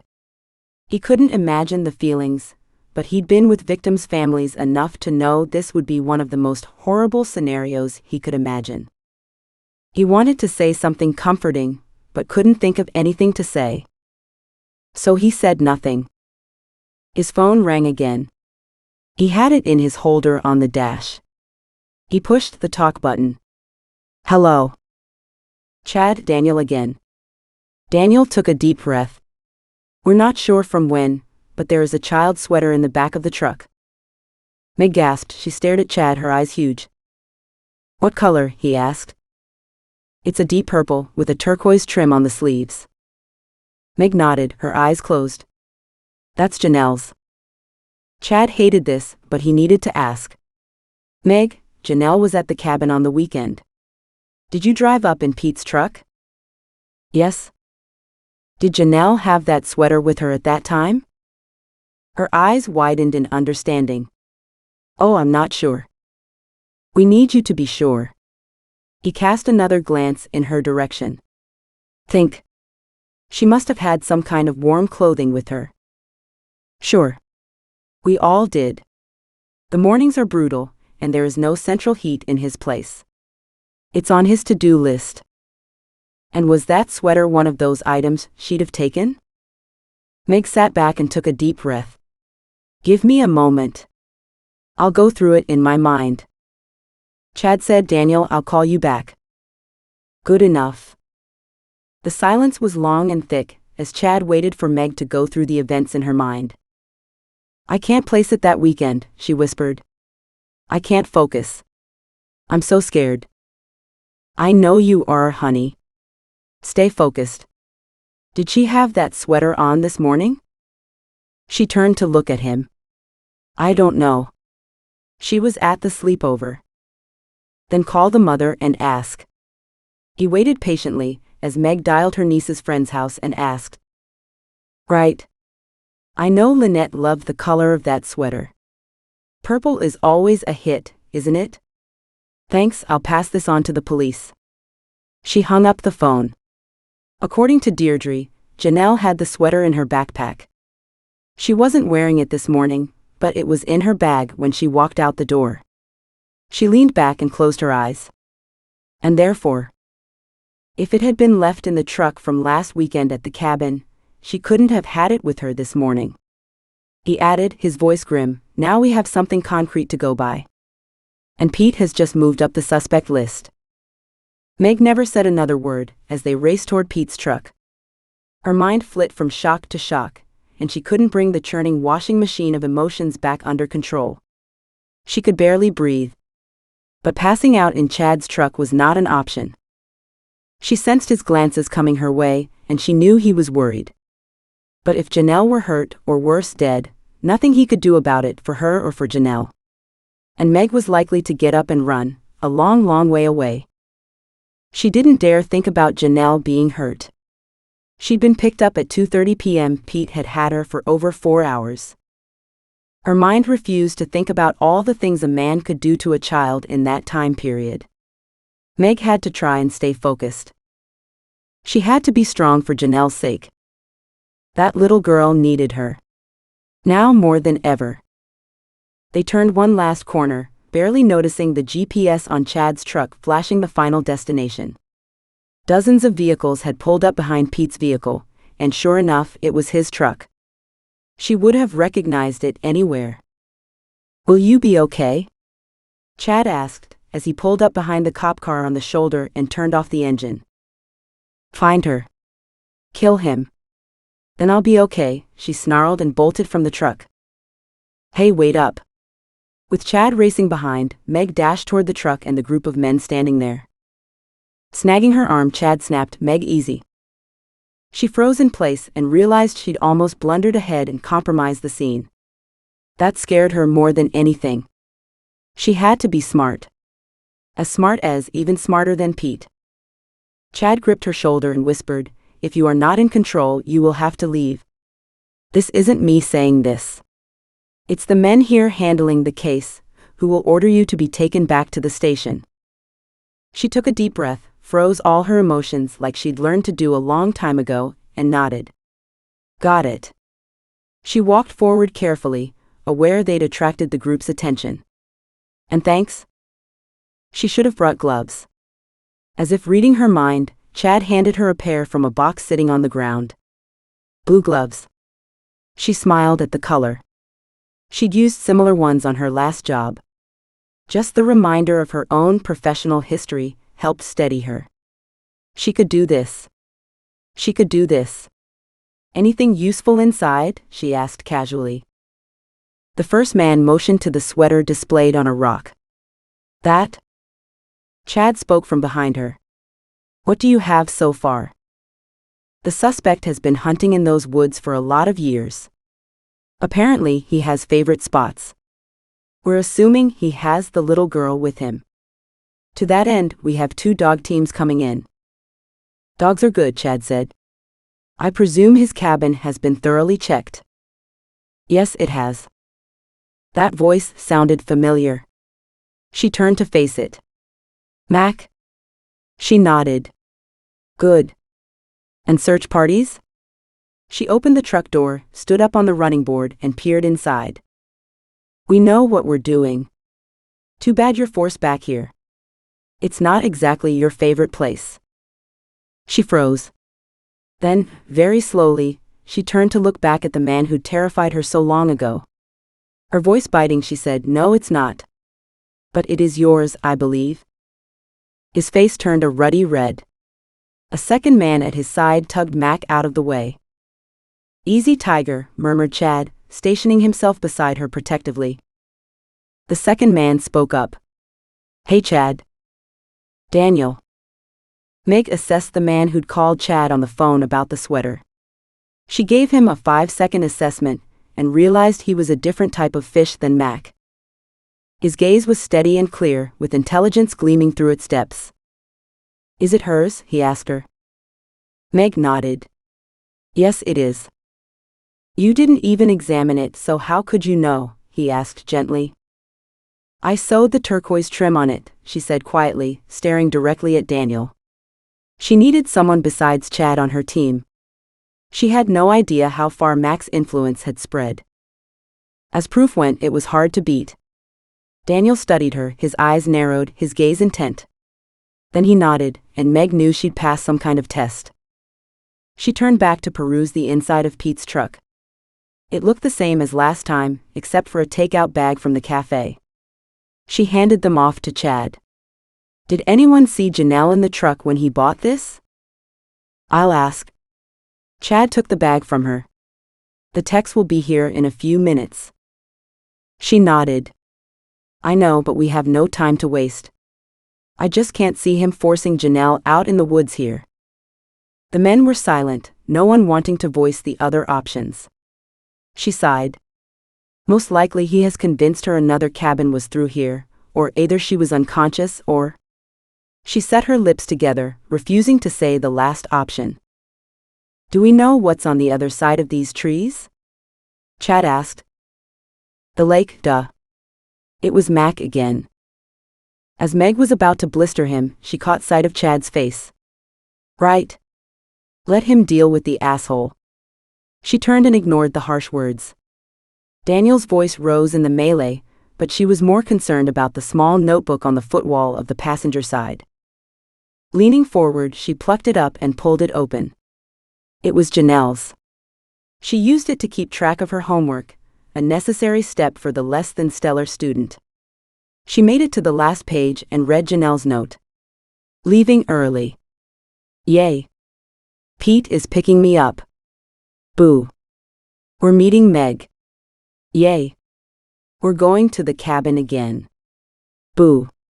I get to miss school. Double yay." Silently she held out the book to Chad, so thankful she'd ended up coming. Janelle was here somewhere. That answers that question. He took it from her, read it, then read it aloud for the others to hear. "So we know he picked her up from school and brought her out here. From the sweater, we know she got into his truck. The question is, where has he taken her and why? There are lots of places on the lake. This came from a man in the back. Too many options." Meg spoke to him. "Do you know other places on the lake where Pete might be hanging out? Maybe other cabins owned by relatives? Or friends? Pete's a bit of a loner, but he often goes fishing with some of the locals. Their cabins aren't too far from here. Is there a path through here at all?"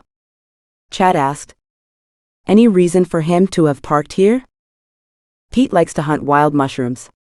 He's got spots all over the place," said the same man at the back of the group. Chad looked at Meg for confirmation. She felt like an idiot, but she shook her head. She hadn't known. She also didn't think he'd ever eaten any he'd picked. "Does anyone know if it's mushroom season?" she asked. "And if so, what kind of mushrooms?" There was a scramble, as men pulled out phones and moved slightly away to hear. Daniel walked closer. "We've already followed this direction to the lake, and we didn't see or hear anything." Meg stared at the woods in front of her. "How far is it to the lake?" "A few hundred yards, maybe a bit more." She nodded. "How about a fishing dock?" "One. It looks like there used to be a cabin a long time ago, with the dock still there, but it's rickety. Pete has a boat up at his cabin." Daniel shook his head. "No boat when we were there." He turned and talked to someone beside him. "Bill is taking another run up to the cabin to double-check." "Not alone," Chad said. "If Pete's gone there from here, he's looking for privacy. Doesn't want anyone to know that he's there, or that he has a passenger." Chad studied the trees. "The truck is pulled far enough off the road for a purpose." And that's about the only reason to do it this way. Daniel studied the truck, so no one would know. Meg did another quick search inside the truck and came up empty. I can't see anything else here. Good. The techs had just arrived. They'll do a once-over, then tow it back to town. She nodded and jumped down. Walking around the front of the truck, she studied the trees and the ground, searching for the pathway. The dogs should have been out here already. Yet she knew that if they didn't live in the vicinity, it could take precious time. Time Janelle didn't have. Would Pete keep her at the cabin? No one knew about him. But he was always planning ahead, always thinking down the road. She couldn't help but think he'd have a secondary place to take Janelle. Another cabin? He'd been ecstatic when he got this one. He wasn't flush. He did well doing construction work, but it wasn't making him rich, and these cabins weren't cheap. So then what? He could build what he wanted. He had the know-how and the strength. However, he couldn't be obvious about it. Has he done any repairs on cabins around here? Is he known to help his neighbors out at all? She turned to ask Daniel. And no, I don't know. The first time I was here with him at his cabin was this last weekend. Daniel nodded. He's been known to help others. Several neighbors have commented on that. He helped put a roof on one house and separated a basement into a suite. That type of thing. What about building a safe space in someone's cabin? She asked calmly, thinking of all the empty summer homes. Who'd know? And how could he do that? The owners are obviously going to notice. Daniel snorted. Not to mention having a girl screaming in their basement. Unless they don't live there, Chad said quietly. And Pete might know some of the absentee owners. He might have done some work on their places. Perot did and more. Max stepped forward, his ruddy face working furiously. He's a caretaker for one of the Williamsons. Jackie Williamson is out of Germany. He owns the summer place at the far end. I'd heard a long time ago that Perot had been keeping an eye on it. The owner hasn't been here for years. He added, his eyebrows beetling together, if not for decades. Chad looked at him, wanting a definitive answer. And would that be Pete or Perot? Mac's face chilled. I guess we'll have to see, won't we? I don't know Pete. Meg watched from inside Chad's truck. With Mac on board, the men scattered in organized chaos. The techs were here to deal with the truck, as she waited for Chad, who was lining up last-minute details. She wanted to be first on the scene at the Williamsons' cabin, but at the same time, she was terrified of what she'd find. Chad opened the truck door and hopped in. Sorry for the delay.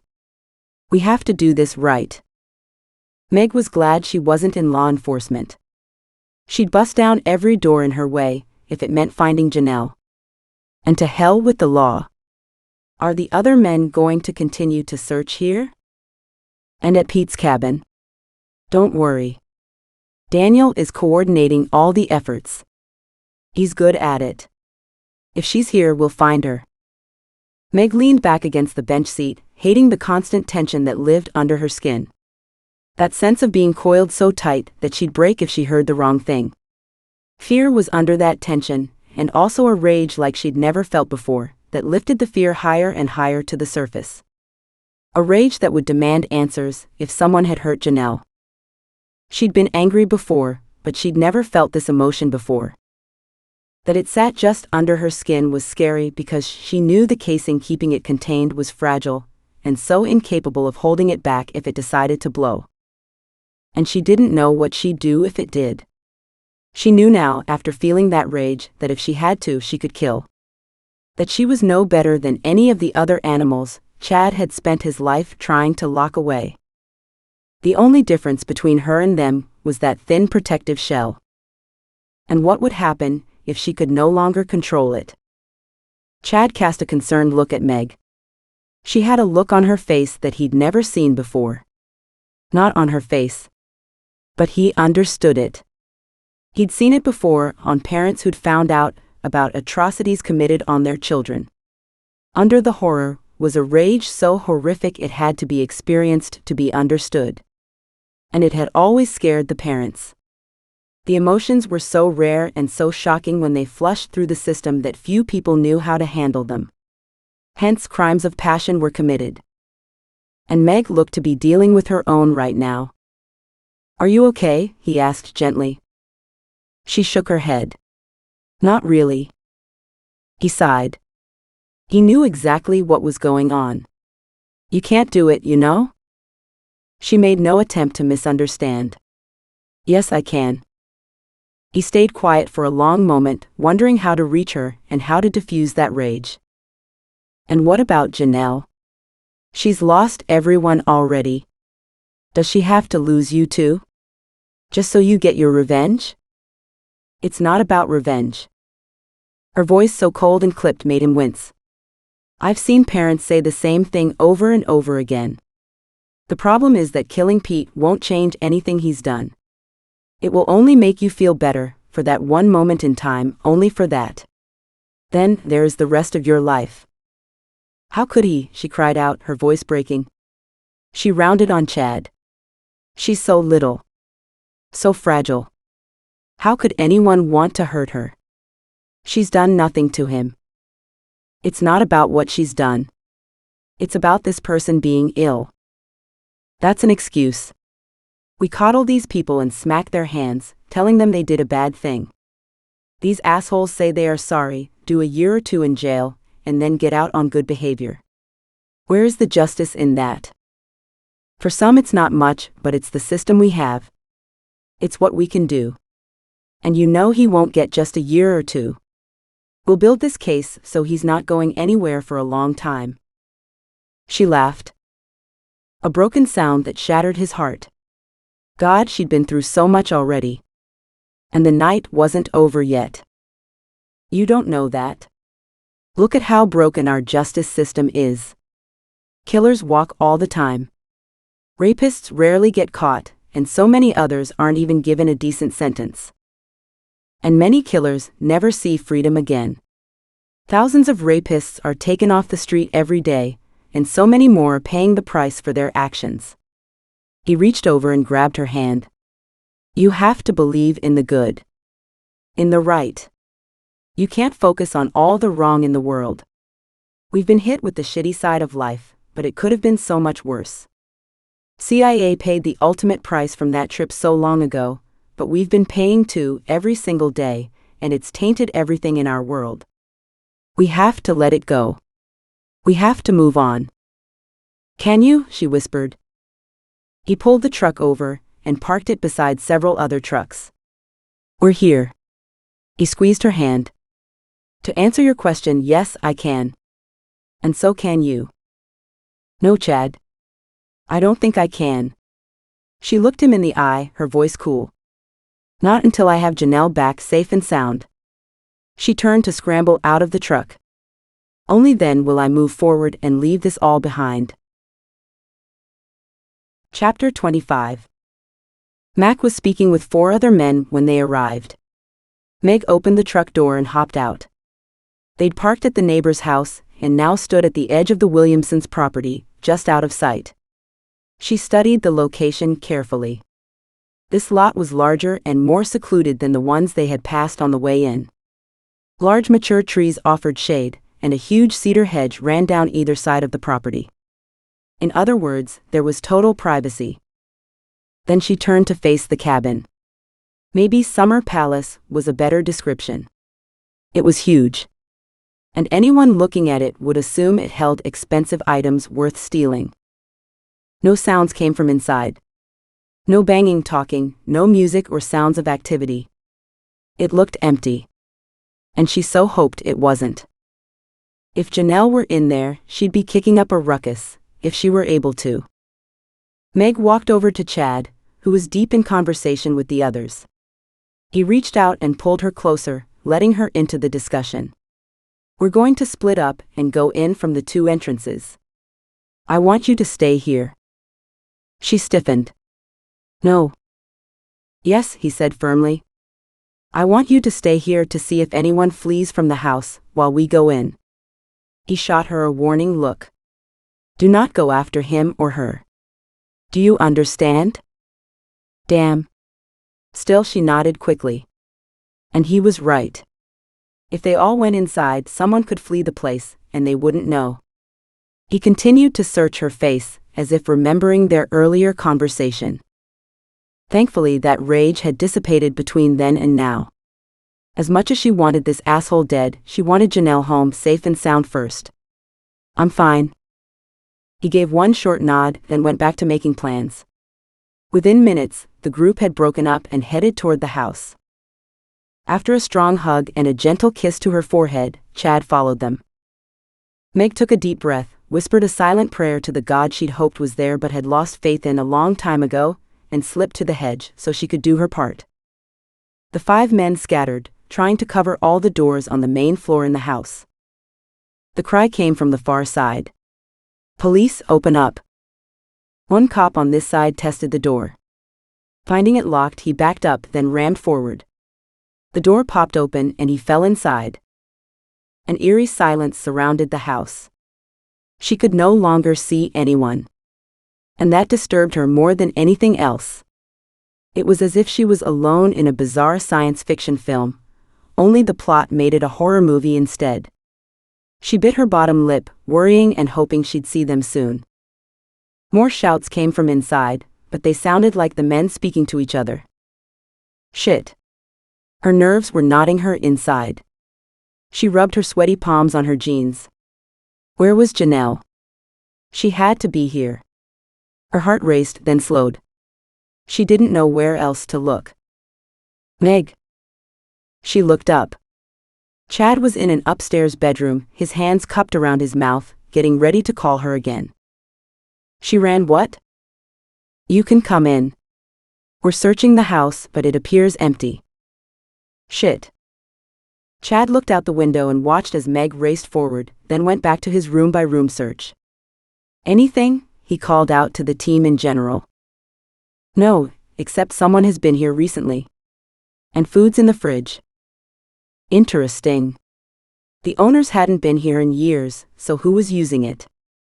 Squatters? Or Pete? Chad finished checking out the closet, and then ducked down to search under the bed. Nothing. In the hallway, he heard Meg racing up the stairs. Are you sure? She called out. We're going room by room, said Chad. This bedroom is empty. Meg turned to the closet closest to her and opened it, full on shelves but no Janelle. He watched Meg for a moment to confirm that she'd be okay. Not only was she okay, but she pulled a small flashlight out of her pocket and searched the top of the closet for an opening. Disappointed, she faced him. We'll have to find the attic too. He nodded. And we will. He walked into the next bedroom and repeated the process.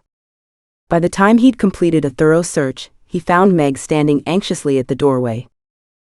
Next level, she said, and bolted down the stairs. He raced after her. Downstairs, all the men were moving through the house in organized efficiency. They only had the basement left. Finally, the team raced down the stairs. Meg could hardly breathe, and her side ached fiercely, but that was nothing to the massive disappointment that clutched at her heart and squeezed it when she realized the basement was just a big open room. Nothing, she whispered, tears gathering in the corner of her eyes, her heart breaking slowly piece by piece. Nothing's here. Hold on. Let's take a closer look. He walked to the wall closest to him and tapped.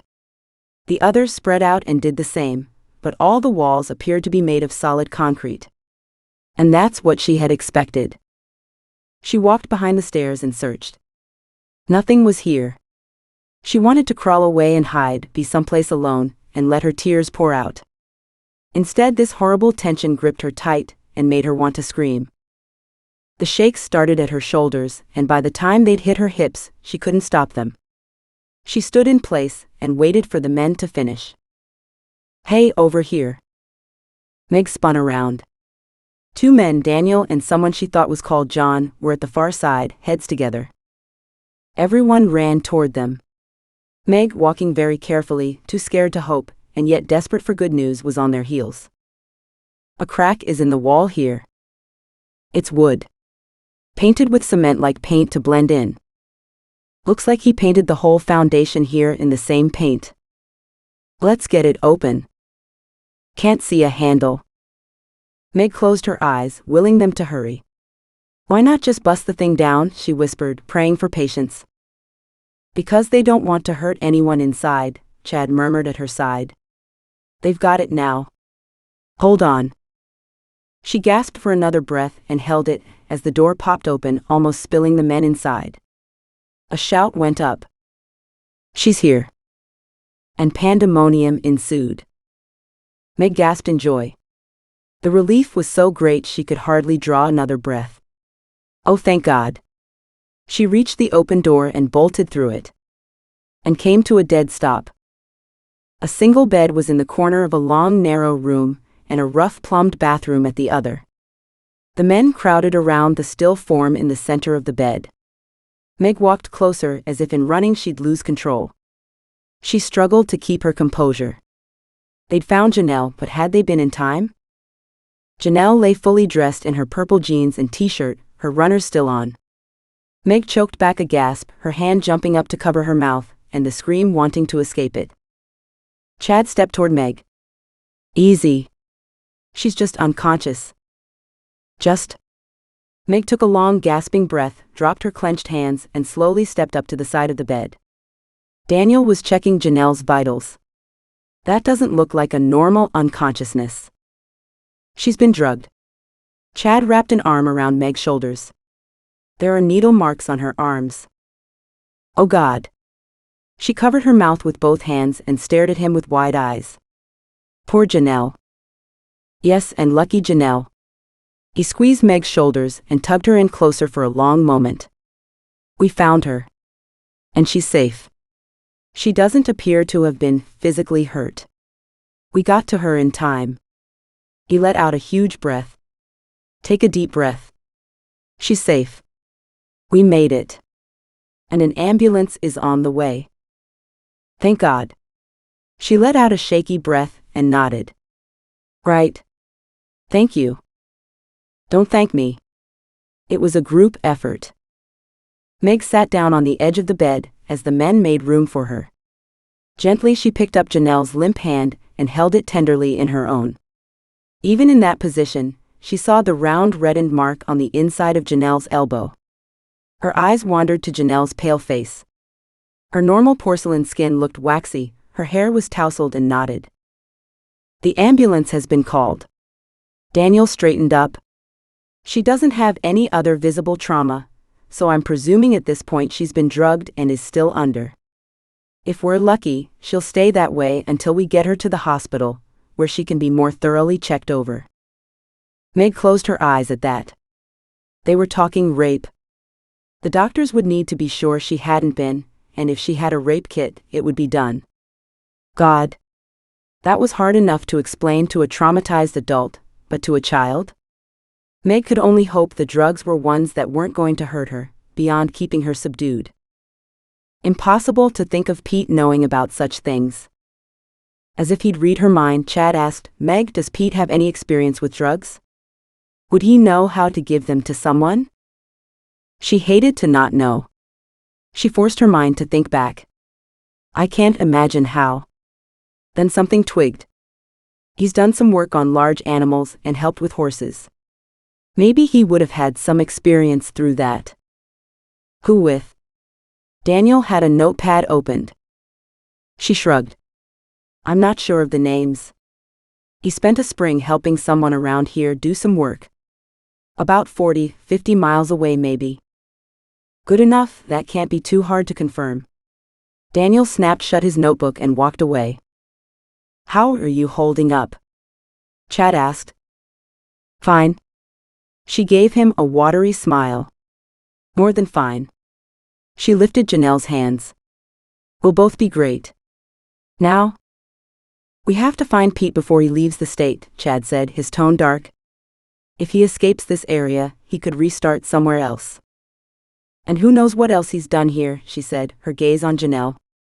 But CIA could have been with Pete, or Anto. They were brothers. And both could have been involved. That's possible. Chad nodded. Lots to sort out yet. But the biggest panic is over. Meg pressed Janelle's hand against her cheek, so grateful to know she was safe. They had a long road ahead of them. And that was okay. For the first time in hours, she knew they would have a road to travel. Chad watched the ambulance pull away, with Meg sitting at Janelle's side. He hated to be separated from them, but they had an all-out manhunt going on here. And for all he knew, Pete could have gone back to Seattle by now. And that had Chad calling for security for Janelle and Meg from the minute they arrived at the hospital. "Are you ready, Chad?" Daniel called over to him. "We're splitting up the grid and calling in the local law. Roadblocks are up."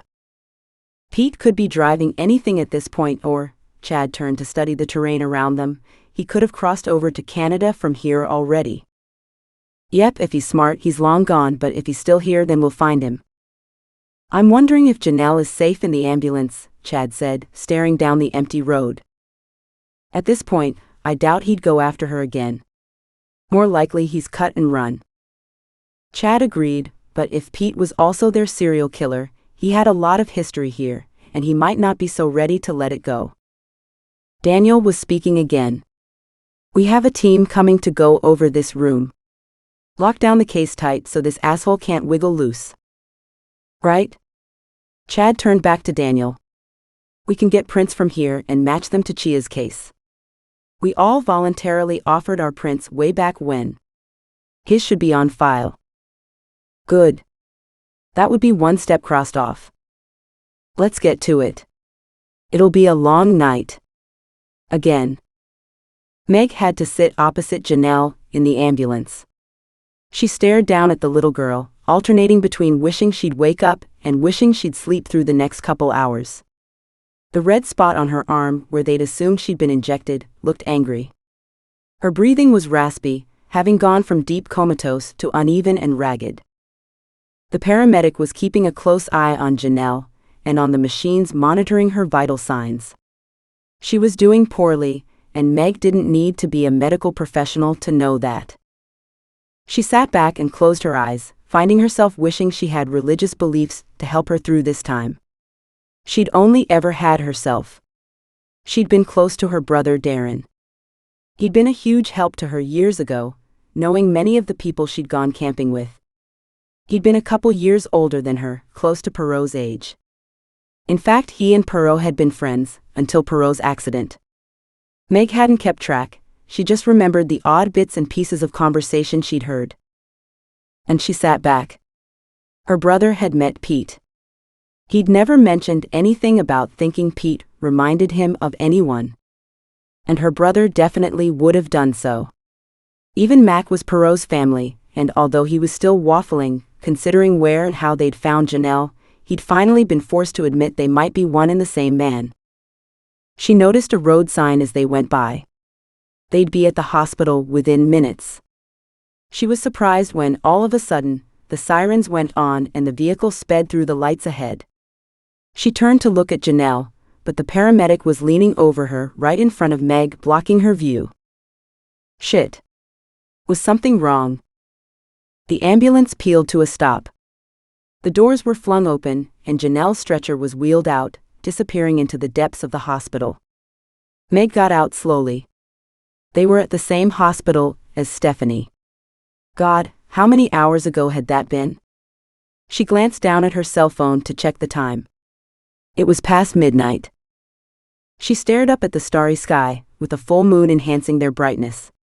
Add the artificial lights from the hospital, and it was practically evening out here. She walked into the hospital, stopping for one last look out into the balmy night. Easy for Pete to see in this light. And easy, too, for the cops to hunt their prey. Chapter 26. Meg looked up from the chair she'd been sitting in for hours. Chad. With a gasp, she rushed over to him and threw herself into his open arms. I wondered when you'd get here. He swung her into a tight embrace. She snuggled deeper, laying her cheek against his heart. It felt so right to be here. His arms tightened and then released her. Reluctantly, she stepped back to look up into his tired face. And knew he didn't have good news. He's still out there, isn't he? Yes, the search is ongoing. The roadblocks are up. He shrugged. We're doing what we can. He's smart. If he wants to leave the country, he will. Not likely at this point. We've alerted the airports and border patrol. There wasn't any point in saying more. The hunt was on. If Pete had made it out, he had made it out. Little anyone could do that wasn't already being done. How is Janelle? Chad asked. It was pretty dicey there for a while. She seems to have had a bad time with the drugs. The doctors say she's stable now, but she'll be out of it for a long time. Good. Then come home with me. We both need showers and some sleep. We'll come back after a rest and check up on her. Meg stared at Janelle, undecided.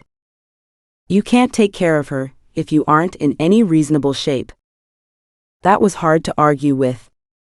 Finally, she nodded. A shower sounds good. He wrapped an arm around her shoulders and tugged her toward the front doors of the hospital.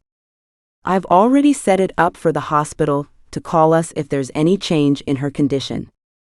Or if there's news on the manhunt. Are the others still out there? Chad snorted. We have teams all over the place. They were in his truck and on the way home when she realized he was taking her home to his place. And that was just where she wanted to be. He pulled the truck up into the driveway of a small bungalow of cedar and glass, and she loved it immediately. This is beautiful, she said, a yawn catching her sideways. Thanks. Come on in. Let's get you cleaned up and settled for whatever is left of the night. He unlocked the front door and stepped in. Meg trailed behind. She wanted nothing more than a quick shower and a bed. He led her to a small bedroom, stopping at a closet, pulling out several towels. Here's your room and towels and a washcloth. You have a bathroom in your room, so you should have all you need. Except you, her mind screamed. And she'd have laughed out loud if she could have. Of all the nights she didn't have any energy for relationships, tonight was it. She smiled goodnight, walked inside and closed the door. He never said a word, just headed on down to his own room presumably. The hot water was breathtakingly soothing. If only she had some night clothes to wear.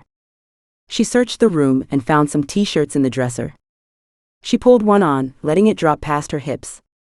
As it was long enough to double as a sleep shirt, she crawled into bed. Turning out the lights, she then fell into a deep sleep. Chad scrubbed the grime out of his hair. It looked like he'd been crawling through the brush and dirt for days, not hours. He'd been glad to make it back home. Swinging by the hospital had been instinctive. He knew Meg would still be there, watching over Janelle. He would be too in the same situation. It was, in fact, what he was doing with Meg right now. Watching over her. He wished she was in his bed, but it was too early for that. Besides, he'd said he'd give her until the weekend. And he had meant it. But it was damn hard. He just wanted to hold her close. Could he? Would she be upset if she woke up to find him sleeping beside her? Or was that pushing the line? Deciding he'd better not push the issue, he went to his own bed and turned out the lights. But he wasn't able to sleep, as the unsolved issues on the case kept his mind churning through the information. All the possibilities. There were just too many of them. He lay here for a full hour trying to go to sleep, then gave up. Just as he turned his light on and reached for a book to read, he heard it. Meg. Crying. Shit. Talk about something guaranteed to break his heart. He got out of bed slowly, pulled on a pair of boxers, and walked to his door. Should he go to her? He didn't want to intrude if she needed privacy, but he hated to see anyone in pain, Meg most of all. Calling himself all kinds of a fool, he walked over to Meg's door and knocked lightly. No response. He stood undecided, then rapped again a little harder. The door opened under his hand. He peered around the corner. She lay still, her breathing broken by sobs. She was crying in her sleep. His heart melted. She'd been through so much and had remained so strong for Janelle's sake. But who was being strong for her? Knowing it was beyond him to walk away, he gave in. Walking over to the empty side of the bed, he crawled under the covers. Settling in, he tugged Meg into his arms. Instantly her sobs eased. She snuggled in deeper, took a long broken breath and slept on. Holding her close, he slipped off to sleep right afterward. Meg woke up, tangled in the covers and incredibly hot. She threw back the covers and lay half asleep as her body cooled down. It was summer, but normally she didn't wake up this way. Then she heard it. Breathing. She twisted around to look and found Chad asleep in her bed. She glanced around the room, reorienting herself. Here she was in Chad's house, in his spare bedroom and in his spare bed, her bed for the night. And his too, apparently. Yet it felt so right. As she lay here, she realized how well he'd aged. In the past, she used to watch him as he slept. She had always woken up before him. It used to make him mad. She would just laugh. But here they were again, together, as if all those 17 years hadn't happened. This was where she belonged. Why had she ever left? When had the doubts become bigger than the knowing that they were right together? Mac was likely to blame for that. Then again, he'd only shown up the cracks in the relationship, and she'd been the one to turn it into a rift. It was as if she'd been waiting all this time to come back home. And he'd been here, arms open, welcoming her back. Luckily, he wasn't married with a family of his own. None of her camping group had managed a normal life like that either. They had all wanted it, but none had achieved it. "What are you thinking?" he murmured beside her, his voice sleepy, sexy. "That this feels like a homecoming." She twisted around again, so she could look into his eyes. Eyes that were now open and so very welcoming. He smiled, a slow, slumber-filled smile that sent her pulse tattooing against her chest. "That's because it is. It's taken you a long time to find your way back to me." She stared at him, realizing it was time to shine a light on another long-held and discarded truth. She whispered, "You were supposed to come after me." He leaned on his elbow to look at her in dismayed shock. "Shit." He dropped his forehead gently onto hers. "I didn't know. I thought you wanted to leave us all behind." "I was confused. Scared. And I wanted you and needed you. But at the same time, I couldn't stay here. So I left," she whispered, knowing it was the time to bear the truth. They'd already lost so much time. "I ran as far and as fast as I could. But I was hoping that you'd come after me. And I would have, if I'd thought there was any chance that I was welcome." He closed his eyes. "When I think of all those lost years." He hugged her close, rocking her gently, as a warm silence filled the room. "Thank you," she whispered. He lifted his head, his gaze narrowed thoughtfully as he looked at her. "For what?" "For waiting for me." She pushed herself up onto her elbow, then leaned over and kissed him. Meg couldn't believe how swiftly the years slipped away. It seemed so natural, so right, to be in bed with Chad. She deepened the kiss and sighed with pleasure as his hand stroked up her arms, gentle, accepting, loving. She broke the kiss and dropped her forehead to rest against his. "You're welcome," he whispered, the warmth of his breath floating soothingly against her cheek. "I'm just so glad it's finally our time." He reached up and captured her lips for a second loving kiss. She smiled against his lips. "You said you'd give me until the weekend." He lowered his head and closed his eyes. "I did, didn't I? Foolish me." "Of course I didn't say how long I'd give you," she whispered teasingly. His eyes flew open. He stared at her hopefully. "No, you didn't. And I'm a fast learner. I don't need until the weekend to adjust." "Are you sure?" She dropped gentle little kisses on his nose, his cheekbones, his chin. "I wouldn't want to rush you, or to take advantage of the situation." He swallowed hard. "You wouldn't?" "No, of course you wouldn't." She smiled and dropped kisses down his neck to his broad shoulders. His fingers strolled her shoulders, always staying in contact but compliant to her wishes. "Not if you aren't ready to take this step," she murmured, stroking her tongue across his collarbone. "I'd hate to push you." "It might be hard, but I think I'll be fine," he gasped as her tongue dipped into the hollow of his neck. "It will be a challenge, but I'm up for it." She stilled, and then she smoothed her hand slowly down his chest to his belly, loving the way his muscles rippled under her touch. She curled her fingers gently into the thick V of hair that disappeared below the boxers. Boxers. They were new. Then so was her sleep shirt. She slid down the bed to allow herself more access, moving the blankets down, trailing her lips across his chest to his nipple. "Are you sure?"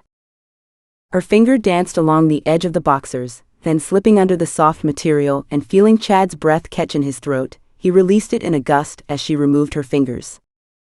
"Unsure," he gasped. Maybe I should check it out further." She nipped at his nipple, his fingers clenched her arms. She did it again. Then again. Shivers rippled down his skin. "Which?" he muttered thickly. She chuckled. She rose up on one elbow so she could see his face. "I could stop." She toyed with the waistband on his boxers. Then she stroked down the surface of the material, loving the way it jumped under her fingers. "I'd hate for you to feel pressured." "Oh, I'm feeling the pressure all right." She wrapped her fingers around the long length of him and squeezed gently. He groaned, a loud guttural sound of relief and pain. "God, you're killing me." She smiled lovingly. "So not. But I am having fun." "Good. Then I want to play too." She found herself suddenly flipped over on her back, Chad resting between her sprawled legs and holding himself just above her. He stared down at her, an odd look in his gaze. She tilted her head slightly. "What?" He smiled sheepishly. "Have you any idea how long I have waited for this?" The longing in his voice, his need, brought tears to her eyes. "I'm so sorry." He placed his fingers over her lips. "Shush. Don't be. I always knew you'd come back. I'm just so grateful that it has finally happened." She sniffled, his words warming the lonely corners in her heart, making her aware of just how empty her life had been. "Don't." He dropped gentle kisses on her cheeks, trailing down to her ears. Shivers slipped across her skin, which chilled, then heated under his ministrations. "None of it matters.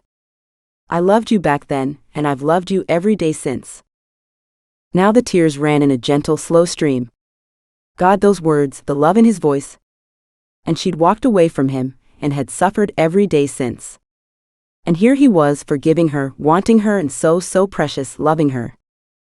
After all she'd done. "Stop.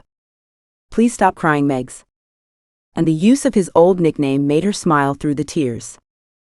He lowered his head and took her lips in a deep, drugging kiss, full of memories and renewal.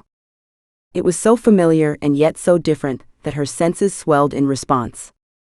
She tugged him down, loving the weight of his body on hers, loving the emotional connection of his words, but needing as well the physical blending of their bodies. His kiss deepened as he slid his tongue inside her mouth to tango with her own. She wrapped her legs around his hips, hating the material still between them. Then felt his hand slide up between them, smoothing into her waist and up over her ribs. She shifted restlessly, waiting, wanting so much more. But he didn't give it to her. His hand stayed just below, so teasingly close to her breast yet out of touch. She smiled against his lips and dug her claws into his back. He stiffened and cupped her breast. She moaned, arching at the exquisite feeling. It had been so long. His touch was so new and so needed. "More?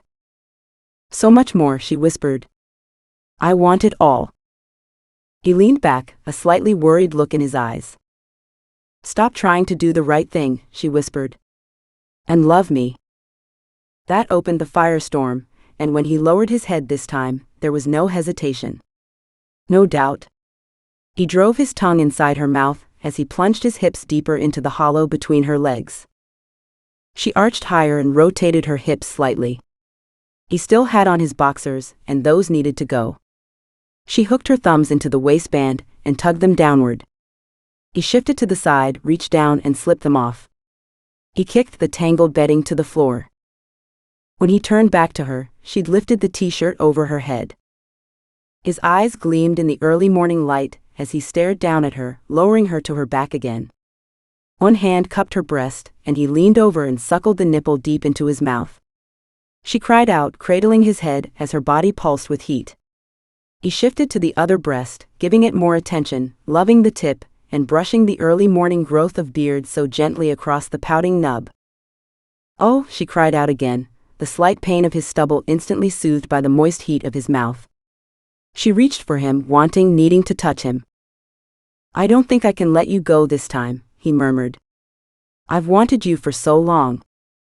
Shifting slightly, he slipped his hand between their slick bodies and drove his fingers into her moist curls. She lifted her hips, then shuddered helplessly as he found the pulsing nub. "Please let the first time be both of us together," she cried out, as need and heat twisted inside. She was already so close. "I don't want to fly solo, come with me." He rose higher, hooked her leg up over his hip, and with him sitting at her entrance, he leaned over and whispered, "Together." And he drove home. She cried out, as emotions and sensations surged through her. He withdrew slightly and then drove in again. She rose to meet every thrust as she shifted, taking him yet deeper. Tension twisted higher and higher. She cried out, "Chad. I'm here. You're safe." And her world exploded. Dimly in the background, she heard him groan as he followed her into oblivion and collapsed softly beside her. Pete stared into the shadows of the bedroom, rage coiling inside. She'd gone to him, to Chad. He'd seen her work with him at the site. Had noted that caring attitude that went far beyond their being professional colleagues.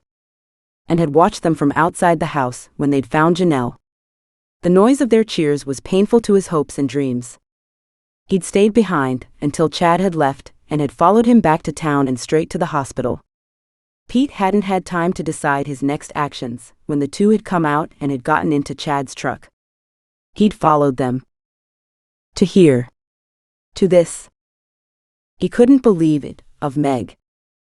He didn't want to believe it of her. Hadn't 10, almost 11 years with him pushed Chad into the category called history? To never be revisited? Apparently not. Chad had coaxed her back into his bed, so easily, just like he had done when they were teens. Pete had watched, hating that Meg had never looked at him, had never even seen him. She'd been friendly, but then she was friendly to everyone. He was nothing special. It had always been Chad. When Pete had finally managed to woo her into his bed and into his life, after years of trying, he'd done everything he could to make the relationship work. She hadn't recognized him, and that was good. He'd worked hard to keep it that way. He'd never complained about her trips away, and some of them had been for months on end. He'd never complained about her inability to commit to a more permanent relationship.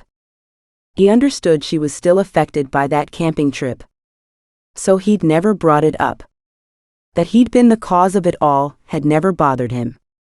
It had caused the rift between her and Chad, and that had been a wonderful side benefit. Now, as if all those years with him hadn't mattered, she'd fallen right back into Chad's arms as if she'd never left him. Bitch. Whore. And yet still he loved her. This was Janelle's fault. She'd driven a wedge between them. She turned Meg away from him. He'd been just about to take care of that little problem when he realized he'd been found out. He wanted to blame Janelle, but figured he could place the blame at Chad's feet for that. Losing Janelle would have sent Meg back into Pete's arms. But instead Chad had saved Janelle, and Meg had fallen into his bed. Or had it happened before? When had she turned to Chad? She hadn't had time with that Janelle bitch living with them. Christ, that kid had taken all Meg's attention and all her love. He hated that little slut in the making. He would have gotten his revenge on her too, if it hadn't been for that bastard Chad. Now look at the two of them. Cozy as anything. Like hell. Rage, too long submerged, rose to the surface, clear, hot, and cutting. He walked to the truck he'd used earlier for working the site. Chainsaws were still in the back of it. And gas.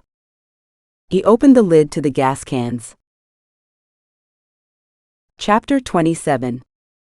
Meg woke to a sensation of rosy warmth, snuggled deep into Chad's arms. Janelle was safe. Meg was back with Chad, and it was even better than before, but then there was Pete. Yet, as Chad had said, the police are on to him. She smiled, loving the strong male scent. Her nose wrinkled at something else. Smoke? Jesus. She bolted upright. Fire. Flames were licking up the window side of the bedroom. That crackling sound of a good flame was just getting a strong hold on the wood. The air was filling with smoke. Chad, wake up. She gave him a hard shove, already reaching for her phone to call 911. What the fuck? Chad bolted from bed and into his boxers and disappeared, making her realize she would be running out of the house nude in a moment. She threw the t-shirt back on and her jeans, grabbed her purse and her shoes, slipping them on as she ran. Thick smoke filled the room so badly that she could hardly see. Let's go. He was dressed, his truck keys in his hand. He grabbed her hand and raced to the front of the house. Then she started to cough. He shoved her to her knees. Crawl to the garage. The flames are all around us. Go, go, go. Still coughing, her shirt pulled up over her mouth, she crawled on all fours behind him. By the time they had reached the garage, all she could hear was the roaring fire and the sounds of sirens, too far away to save them. She hoped Chad had a plan.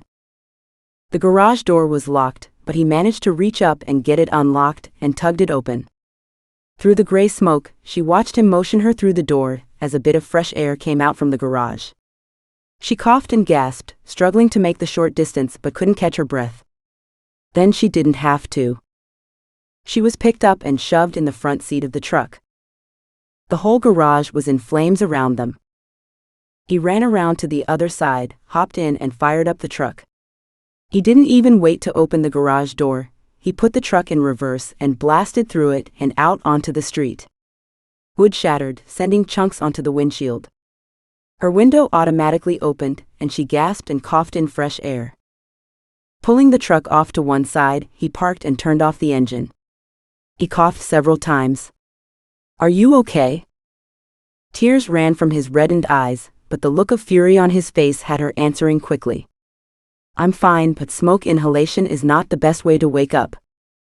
He grinned, reached over and kissed her hard. Good. Let's go. I want the paramedics to check you out. She went to speak and ended up coughing again. He exited the truck and came around to her side and opened the door. At last, she heard the sirens round the corner. An ambulance stopped in the middle of the road. Chad led her, still coughing, to the driver. Look after her. And he disappeared to speak with the fireman. Meg let herself be led to the back, where she was given oxygen. After a bad coughing spell, she could finally breathe. Was anyone else in the house? The paramedic asked. Just Chad and me. She closed her eyes and worked on breathing.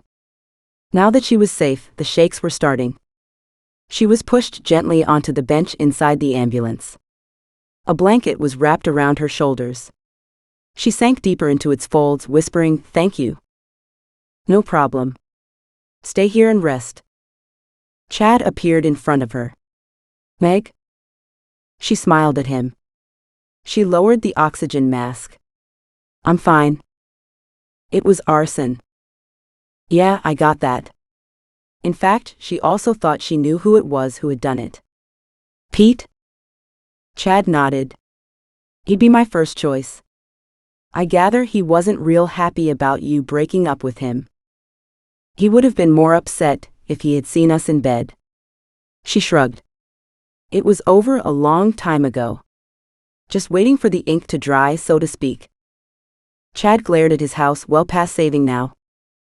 She followed her gaze, realizing belatedly what he'd lost personally. I'm sorry. He glanced down at her. So am I, but this is not your fault. That was debatable, but she didn't have the energy. Is Janelle safe? He pulled out his phone. I had security on her all night. As I haven't gotten a call, I'm presuming all is well, but I'll check. She hadn't known. Thank you. He moved away slightly to talk. She stared at the mess around her. The fire trucks, the ambulance, the cops, the neighbors, everyone watching. She just wanted to hide away until all this was over. Her gaze wandered, her mind lost on the chaos. She caught sight of something, her mind slow to compute just what, when Chad stepped in front of her. Janelle is fine, he said with a big smile. She's awake. She blinked and got it, then said, don't look around. Pete is in the crowd behind you to the left. Chad froze. Are you sure? He asked hoarsely. He had his cell phone out. At her nod, he texted someone. Men are moving into position. He looked up at her. Get ready. All hell is going to break loose soon. His cell phone beeped. Is he still there? He asked Meg. She didn't want to look and alert Pete, but knew it would be impossible not to. He's on the move, going behind you now. Stay put. And just then someone in the crowd screamed. Chad spun and ran, and it looked as if the crowd had scattered. Meg hunched lower, trying to sort through the chaos. Her gaze darted left, then right, frantically searching for Pete and Chad. There they were, in the distance. She watched Pete dart between several people, then dash behind a car, with Chad hot on his trail. Several other cops converged on the same spot. Shouts rang out, and then the crowd dispersed. She watched the cops split and disappear and realized Pete must have slipped through. Damn. She needed him to answer for Janelle. She didn't know if he was also responsible for CIA and the other victims as well, but this had to stop. The crowd grew in volume again, and then receded. Her nerves were shot. She couldn't watch anymore. She shuffled backward to lean against the side of the ambulance bench and closed her eyes. Her eyes still burned, and the tearing had slowed down, but her throat swore it had been rubbed with sandpaper. Not to mention the smell. Smoke coated everything, and that nasty burning smell permeated the air around them. She wanted all this to go away, and everything to return to normal. She needed Pete caught and safely put away behind bars. God, how did he keep evading the cops? Meg. And there he was, right in front of her, a baseball cap on his head tugged low, hiding his features. He hopped inside the ambulance to sit beside her, slamming and locking the doors behind him. She shifted, the movement bringing on yet another coughing fit. He patted her on the back, even as she tried to evade his touch. His hand slipped up to her neck and squeezed gently. She turned on him. Hello, Pete. Or should I say Puro? She tried to stay calm and interested, when all she wanted was to claw his eyes out. The men had to be not far away. Pete wasn't a damn ghost. Surely someone had seen him. Surely someone would come. She slipped her cell phone to one side, hitting the redial button to call Chad. She coughed hard, not having to fake it to cover her actions. Surprise lit his features. Figured that out, did you? Somewhere around the time you kidnapped Janelle. The pain of that betrayal caused her to cry out, why did you hurt her? That bitch. She's the reason our relationship was in trouble. After your brother died, it's like you became this milksop nanny. Anything Janelle wanted, Janelle got. We didn't have a relationship anymore. I tried to give you space, anything to make it work. He shook his head. Then you found that damn skull, and I knew it was the end. I'm sorry. She took a deep breath, surprised to realize that after all this, she really was sorry. At the time, I was hurting from losing my brother, and knew Janelle was hurting too. It was natural to turn to her for comfort, and to give comfort to her. Right? His tone was so derisive that she wondered how he'd kept his emotions in check all those months. Stalling for time, she asked him just that. Easy. I spent our entire relationship waiting for you to get off standby and into the game. But no matter how patient I was, how understanding, you never engaged in the relationship. She gasped. That's not fair. God, where was Chad? Yes. It is. I hated that you loved Chad all those years ago. When we got together, I figured it was finally my time. Instead, all I got was the shell he left behind. In spite of everything, she felt a pang for all his pain and some guilt for her actions. It was all such a waste. She'd been hurting everyone when she had tried so hard to avoid doing just that. And also to avoid being hurt herself again. Pete didn't deserve her apology, not after all he'd done. But maybe an apology would help appease his anger. I'm sorry. She whispered, I never realized. No, of course you didn't. You weren't aware of anything. You stayed locked inside and never came out. A coward. Stung, she fired back. Is that why you killed CIA? Did she spurn you too? He laughed. That bitch did the opposite. She was free for the taking. Anytime, anywhere. No, that's not true, Meg said. CIA didn't want Anto. She hated him. Ha. But his tone of voice changed, got colder, nastier. She did not hate him. She stared at him. God, the look on his face. She didn't recognize him. And his reaction was so off. What was going on?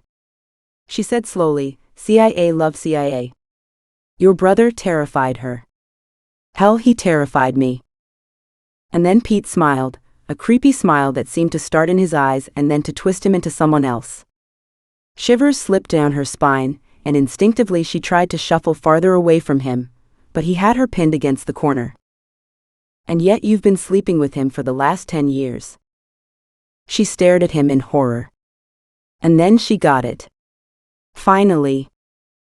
Bile rose up the back of her throat, and she vomited over the edge of the stretcher in the ambulance. And he laughed and laughed, a maniacal sound of sheer enjoyment that had her heaving a second time. You and your high and mighty attitude. Chad this and Chad that. CIA was the same, only it was Puro this and Puro that. Well, I knocked that out of the bitch fast when she realized I was the one meeting her in the woods and not my brother. You killed her? She gasped, hating the shocks that were continuously sending her off balance. She could hardly think. She desperately wanted Chad to come, surely he could hear the conversation. He shrugged. I was going to take what she'd been offering around so freely, but when she saw me, she pulled the offer. He smiled coldly. As if I was going to accept that. I just clamped my hands around her throat and squeezed. She died so easily. I didn't think it would be that simple. He smiled in reminiscence. I raced to the cabin and stashed her in there, until the hoopla went away. I just got my license that summer and had wheels to borrow. Came up a few days later and buried her up top. Meg, her stomach still heaving, shuddered. She had to keep him talking. Give Chad time. And what about the others? It's addictive, you know? His tone was now conversational and thoughtful. And did you notice they all looked like you? She hadn't thought they looked anything like her. And the necklaces? I wanted them to wear it. CIA had yours on. The bitch. But after her, I was afraid it wouldn't be the same anymore. So I had them made to allow me to pretend, at least for a little while. And her stomach heaved again. Oh God. You kept them alive? Not for very long. I hate tantrums and tears. He shrugged. I kept them at the cabin. My uncle never knew. Neither did Uncle Mac. I did wonder though, so I laid enough doubt that it was probably his precious Bruce, he added thoughtfully. Then the accident happened. Recovery was hard. There was the grief over my brother, whom I loved. Then I hooked up with you, and I realized that stage of my life was over. It had been all about you. You were my love, my reason. I didn't need those girls anymore. After all, my dream had come true, he mocked. Until Janelle arrived. How could you kill those women? She whispered, feeling really odd, her thoughts foggy, distant. Are there more? No, but I'd planned for more. I went to a lot of trouble to build that room at the Williamsons' house. It was an easy solution for Janelle and any future others. Only when I got her there, I realized I didn't want her. There was only one woman for me. You were mine for almost 11 years. I'm not willing to let you go. And if I can't have you. His voice changed, softened. And that was just wrong. She tried to see into his eyes. Only she couldn't focus. What have you done? And when? When he'd first arrived and squeezed her neck? Could he have done something to her then? So fast? Her vision started to waver. Pressure syringes are the greatest invention and so easy to get a hold of, Pete said, tugging her into his arms. I have you again. No one can take you away from me. Ever. It's a perfect ending. Black spots appeared in her eyes. She heard shouts from the crowd outside the ambulance. Why? He sighed, happily content. Because you are mine. Forever. No. It couldn't be. Meg. I love you. I always have. And Pete slumped over her, his weight pressing down heavily on her shoulders. She tried to scream. Tried to call for help. But her voice didn't work. Her vision wavered, the world around her blurring. Then she blacked out. Chad sat at Meg's bedside, her hand cradled in his. He'd damn near been paralyzed by fear when he'd finally realized what he was hearing on his cell phone. He'd raced to the ambulance, unable to contact anyone else because he couldn't break the connection of Meg's call to him. The panic run to the ambulance and the even faster race to the hospital had been heart-stopping. The doctors had done everything they could, but Pete had injected himself with a massive dose, and he hadn't made it. Good thing. Chad would have killed him if he hadn't. And he didn't want to spend the next 10 years behind bars, not when he could spend them with Meg instead. Now, if only she'd wake up. The doctors appeared confident that she would. They'd done everything possible and appeared satisfied with her condition. Only there was so much they didn't know. Then that went with this bizarre case too.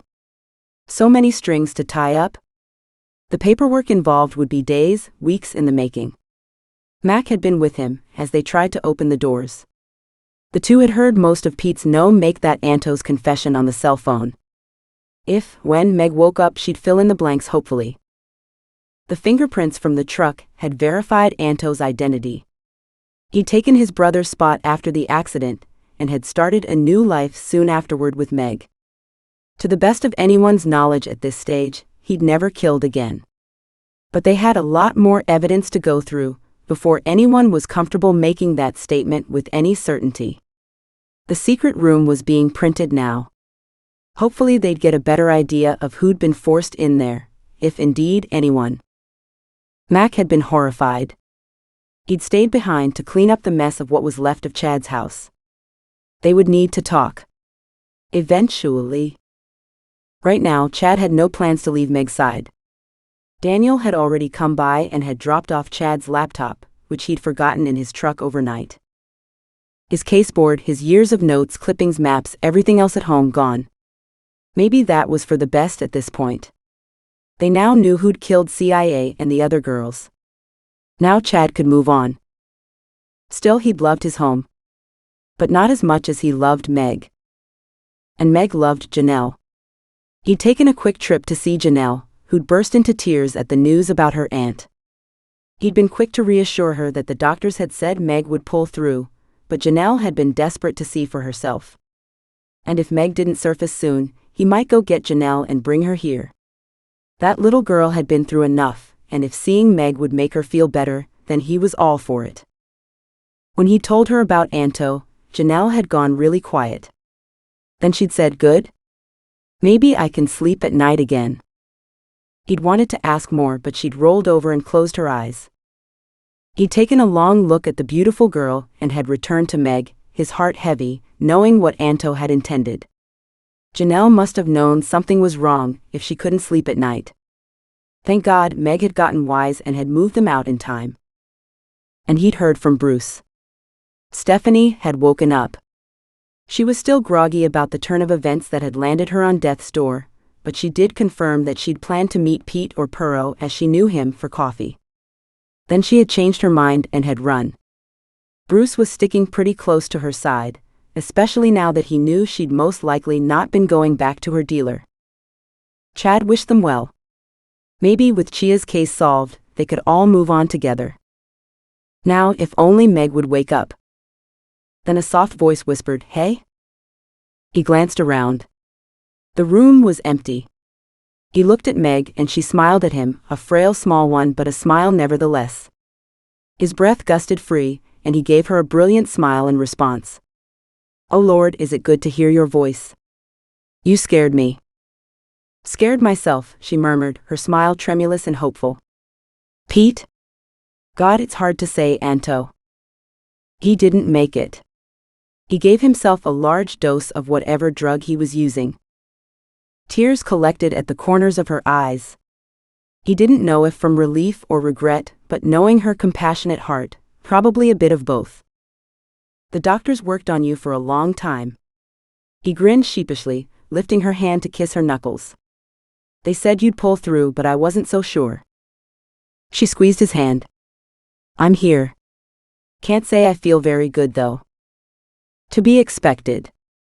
He leaned over and kissed her cheek, needing to be closer. If he had his way, he'd lie down beside her and tug her into his arms. Instead he said, "I don't think the doctors would recommend anyone racing out of a burning house, then being drugged to the point of death." She smirked. "You forgot about being ravished first." He chuckled, loving her bright spirit after all she'd been through. "There is that." Her gaze widened as something else hit her. Janelle? He wondered when she'd remember. At least now he knew her brain was alert and firing properly. "Awake," he said quickly, "and wants to see you." Meg smiled. "Good." Meg looked around the room, as if searching for her clothing to make a run for it. "When can we get out of here and go home?" He patted her hand. "Not happening. You're not going anywhere until the doctors clear you. They went through a lot to keep you alive." "Oh." Her head dropped back onto the pillow. "So not likely today?" "I wouldn't think so." He leaned over and kissed her gently. "You need to recuperate from this week from hell. In bed, preferably." She winked. "Join me?" "Oh, gross." The words from the doorway had them both turning to see Janelle walking independently, but holding on to a nurse's arm. "Janelle." Meg struggled to sit up, only to collapse back, her arms wide open. Janelle raced to the bed, where Chad scooped her up and laid her down beside Meg. The two females wrapped their arms around each other and burst into tears. Chad stepped back toward the doorway to give them some privacy and to keep watch. The nurse stepped out into the hallway. Mac approached from the other direction. "How is Meg?" "Alive," Chad said, his voice cool. "And she appears to be fine." Chad turned to nod at the two females cuddling on the bed. "Good, good." Max stared at the happy reunion. "It will be a long road ahead for the little one." "And for Meg." Chad forced himself not to add, "No thanks to you." "For all of us, in a way," Mac mumbled under his breath. "What a shitty trip." Chad heard and understood Mac was talking about the journey from Chia's death to now. "You going to be okay?" Mac stared at him in surprise. Then gave a curt nod. "Yeah. With that asshole no longer able to play games with my head, I'll be fine." After another long moment of silence, he sighed heavily. "I'm sorry." It was Chad's turn to stare at Mac in surprise. Then he nodded. "Apology accepted." Mac turned and walked away, his shoulders bowed. Chad watched him. Mac would have to live with his actions over the past, too. None were criminal, but they wouldn't make him shine either. Then that was his problem. Chad had enough of his own to deal with now. He turned back to find both Meg and Janelle smiling at him. he snorted. All right. What are you two up to? With those looks in your eyes, I'm sure it's trouble. Meg laughed. So not. Besides, we were just having some girl talk about you. And damn if he didn't feel some heat climb his throat. Janelle giggled, a delightfully free sound that had Meg tugging her back into a rocking hug. They looked so enchanting that Chad wished he could join them. He paused in thought as he stared at the two females, who were now such a huge part of his life. Then he figured he might as well start as he meant to go in life. In 2 strides, he arrived at the side of the bed. Ignoring their laughing protests, he snagged them both into a big bear hug. With Janelle's laughter ringing in his ears and Meg's loving gaze locked on his, Chad knew he'd never been so lucky. Life was good again. Finally. This concludes Book 2 of By Death, Haunted by Death. Now hear the first chapter of Chilled by Death, Book 3. By Death, Chilled by Death, Book 3, Chapter 1. 3 years ago. Stacy Carter slid across the fresh white powder to come to a rest on the top of the small rise. She smiled up at the stunning blue sky and tall evergreen trees dusted in white. It was a gorgeous day at Blackcomb Ski Resort in BC.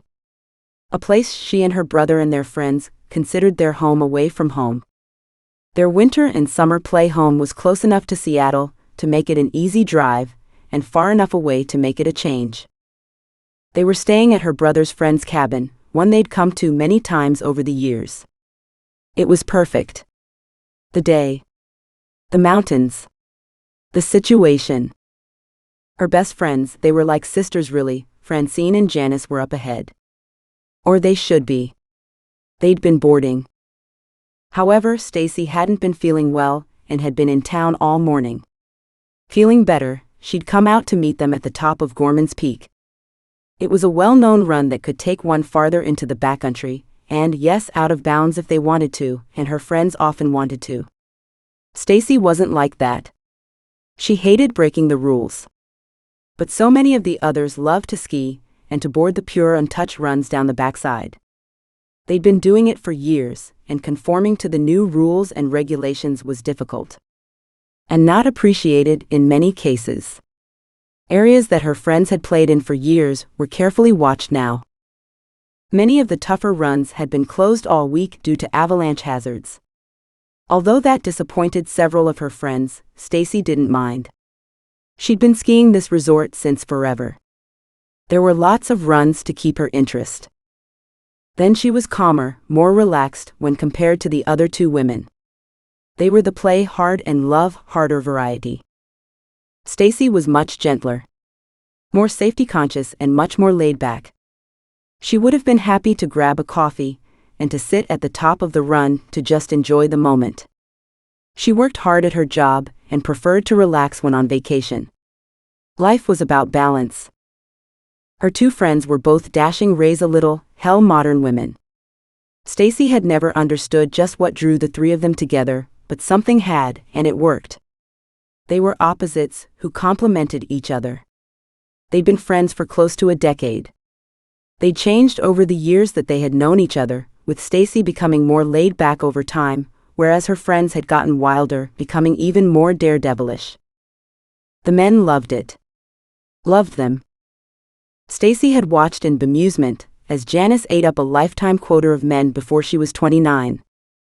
With her long black hair, a slightly olive tint to her skin and massive brown eyes with long lashes and pouty lips, all on top of long and lean physical perfection, yeah, she could have any man anytime. And she did.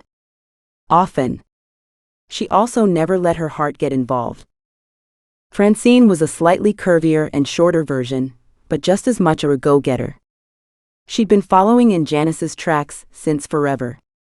Not quite as good as Janice in boarding or with men, but Francine never seemed to care.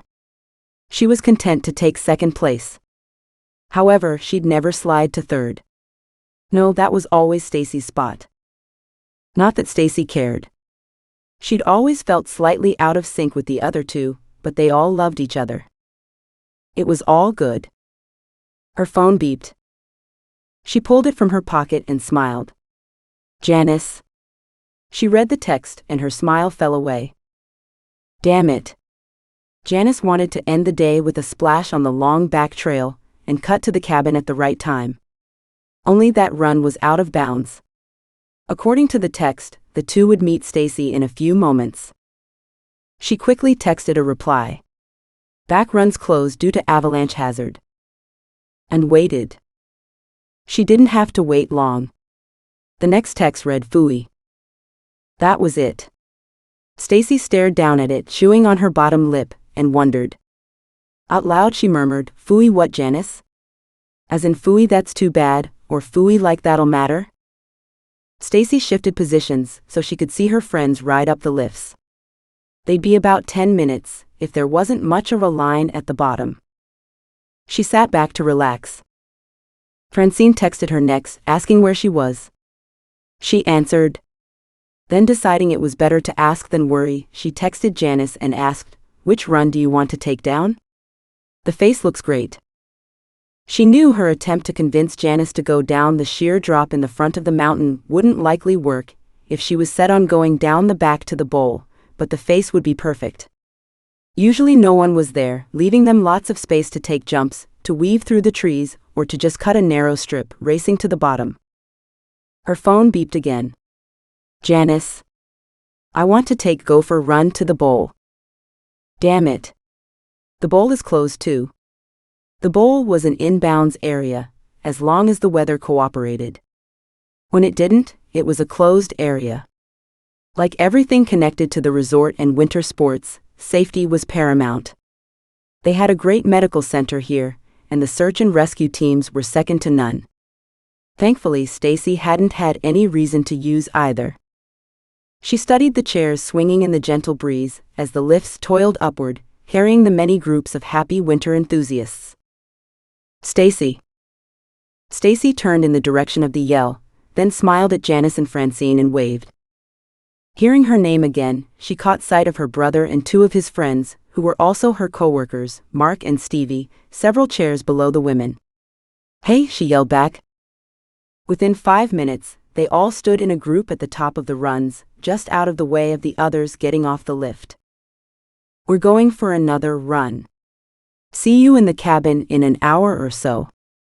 With a big wave and lots of hoots and laughter, the three men jumped over the steepest part of the face. Stacy grinned at their antics. They were all incredibly skilled and a joy to watch. "Awesome. We'll follow."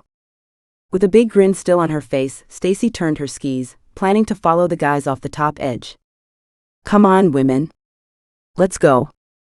She slid forward slightly, then twisted to make sure Janice and Francine were following. They weren't. Shit. Awkwardly, Stacy flipped her skis around, now facing the direction where the women stood, and Stacy struggled back the short distance to where she'd left them.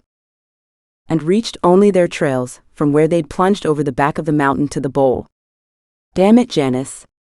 Why don't you ever listen?" she cried out to the vast white expanse in front of her. "That whole area is a bad deal right now." Then Janice had always done as she pleased. Stacy wished she'd said more in her texts. Had she made it clear how dangerous the area was? It was closed. Avalanche warnings. Surely that spoke volumes about the snow conditions. She studied the pristine area in front of her, looking for their tracks. The women were already halfway down. "Fine, then I'll catch you on the upside again." Although, as frustrated as she was right now, maybe she'd just head toward the cabin. She was in perfect alignment to cut across to a run that would take her back there. She hated to see them do this. They were always taking unnecessary risks. Like wild birds that had to be free to do their own thing. Sure, Stacy had more understanding of the risks than most people, given her job. So many ended up on her table at the morgue because they made the wrong decision. Given her experience with accidents and death, was it any wonder she worried about them? Decision made. She pushed off and glided along the ridge. She could see the women a long way down the slope. They should be turning right to head to the bowl, and connect to several other runs lower down to bring them back around to the bottom of the chairlift they'd just gotten off of. Stacy debated waiting for the two to make their way back up again, but decided she had already spent a lot of her time waiting for them. She carried on for a few more feet. When she glanced down at the women, she saw them cut to the left, into the out-of-bounds area, and away from the chair that would bring them back up to where Stacy was. Would they turn left lower down and head toward the cabin? There was a run that cut off and would take them back home. Her heart damn near clogged up her throat as she watched their devil-may-care attitude while they raced across the mountain face and started the beautiful long zigzag pattern. Damn it, Janice. Why do you always have to push it? She wanted to turn away and to ski her own path down to the cabin, but she couldn't tear her gaze away from the two women. They were incredible boarders, so graceful they looked like birds floating in the sky, crossing the mountainscape below. As Stacy watched, she thought she heard something. A muted, deep booming sound. And a gentle rumble.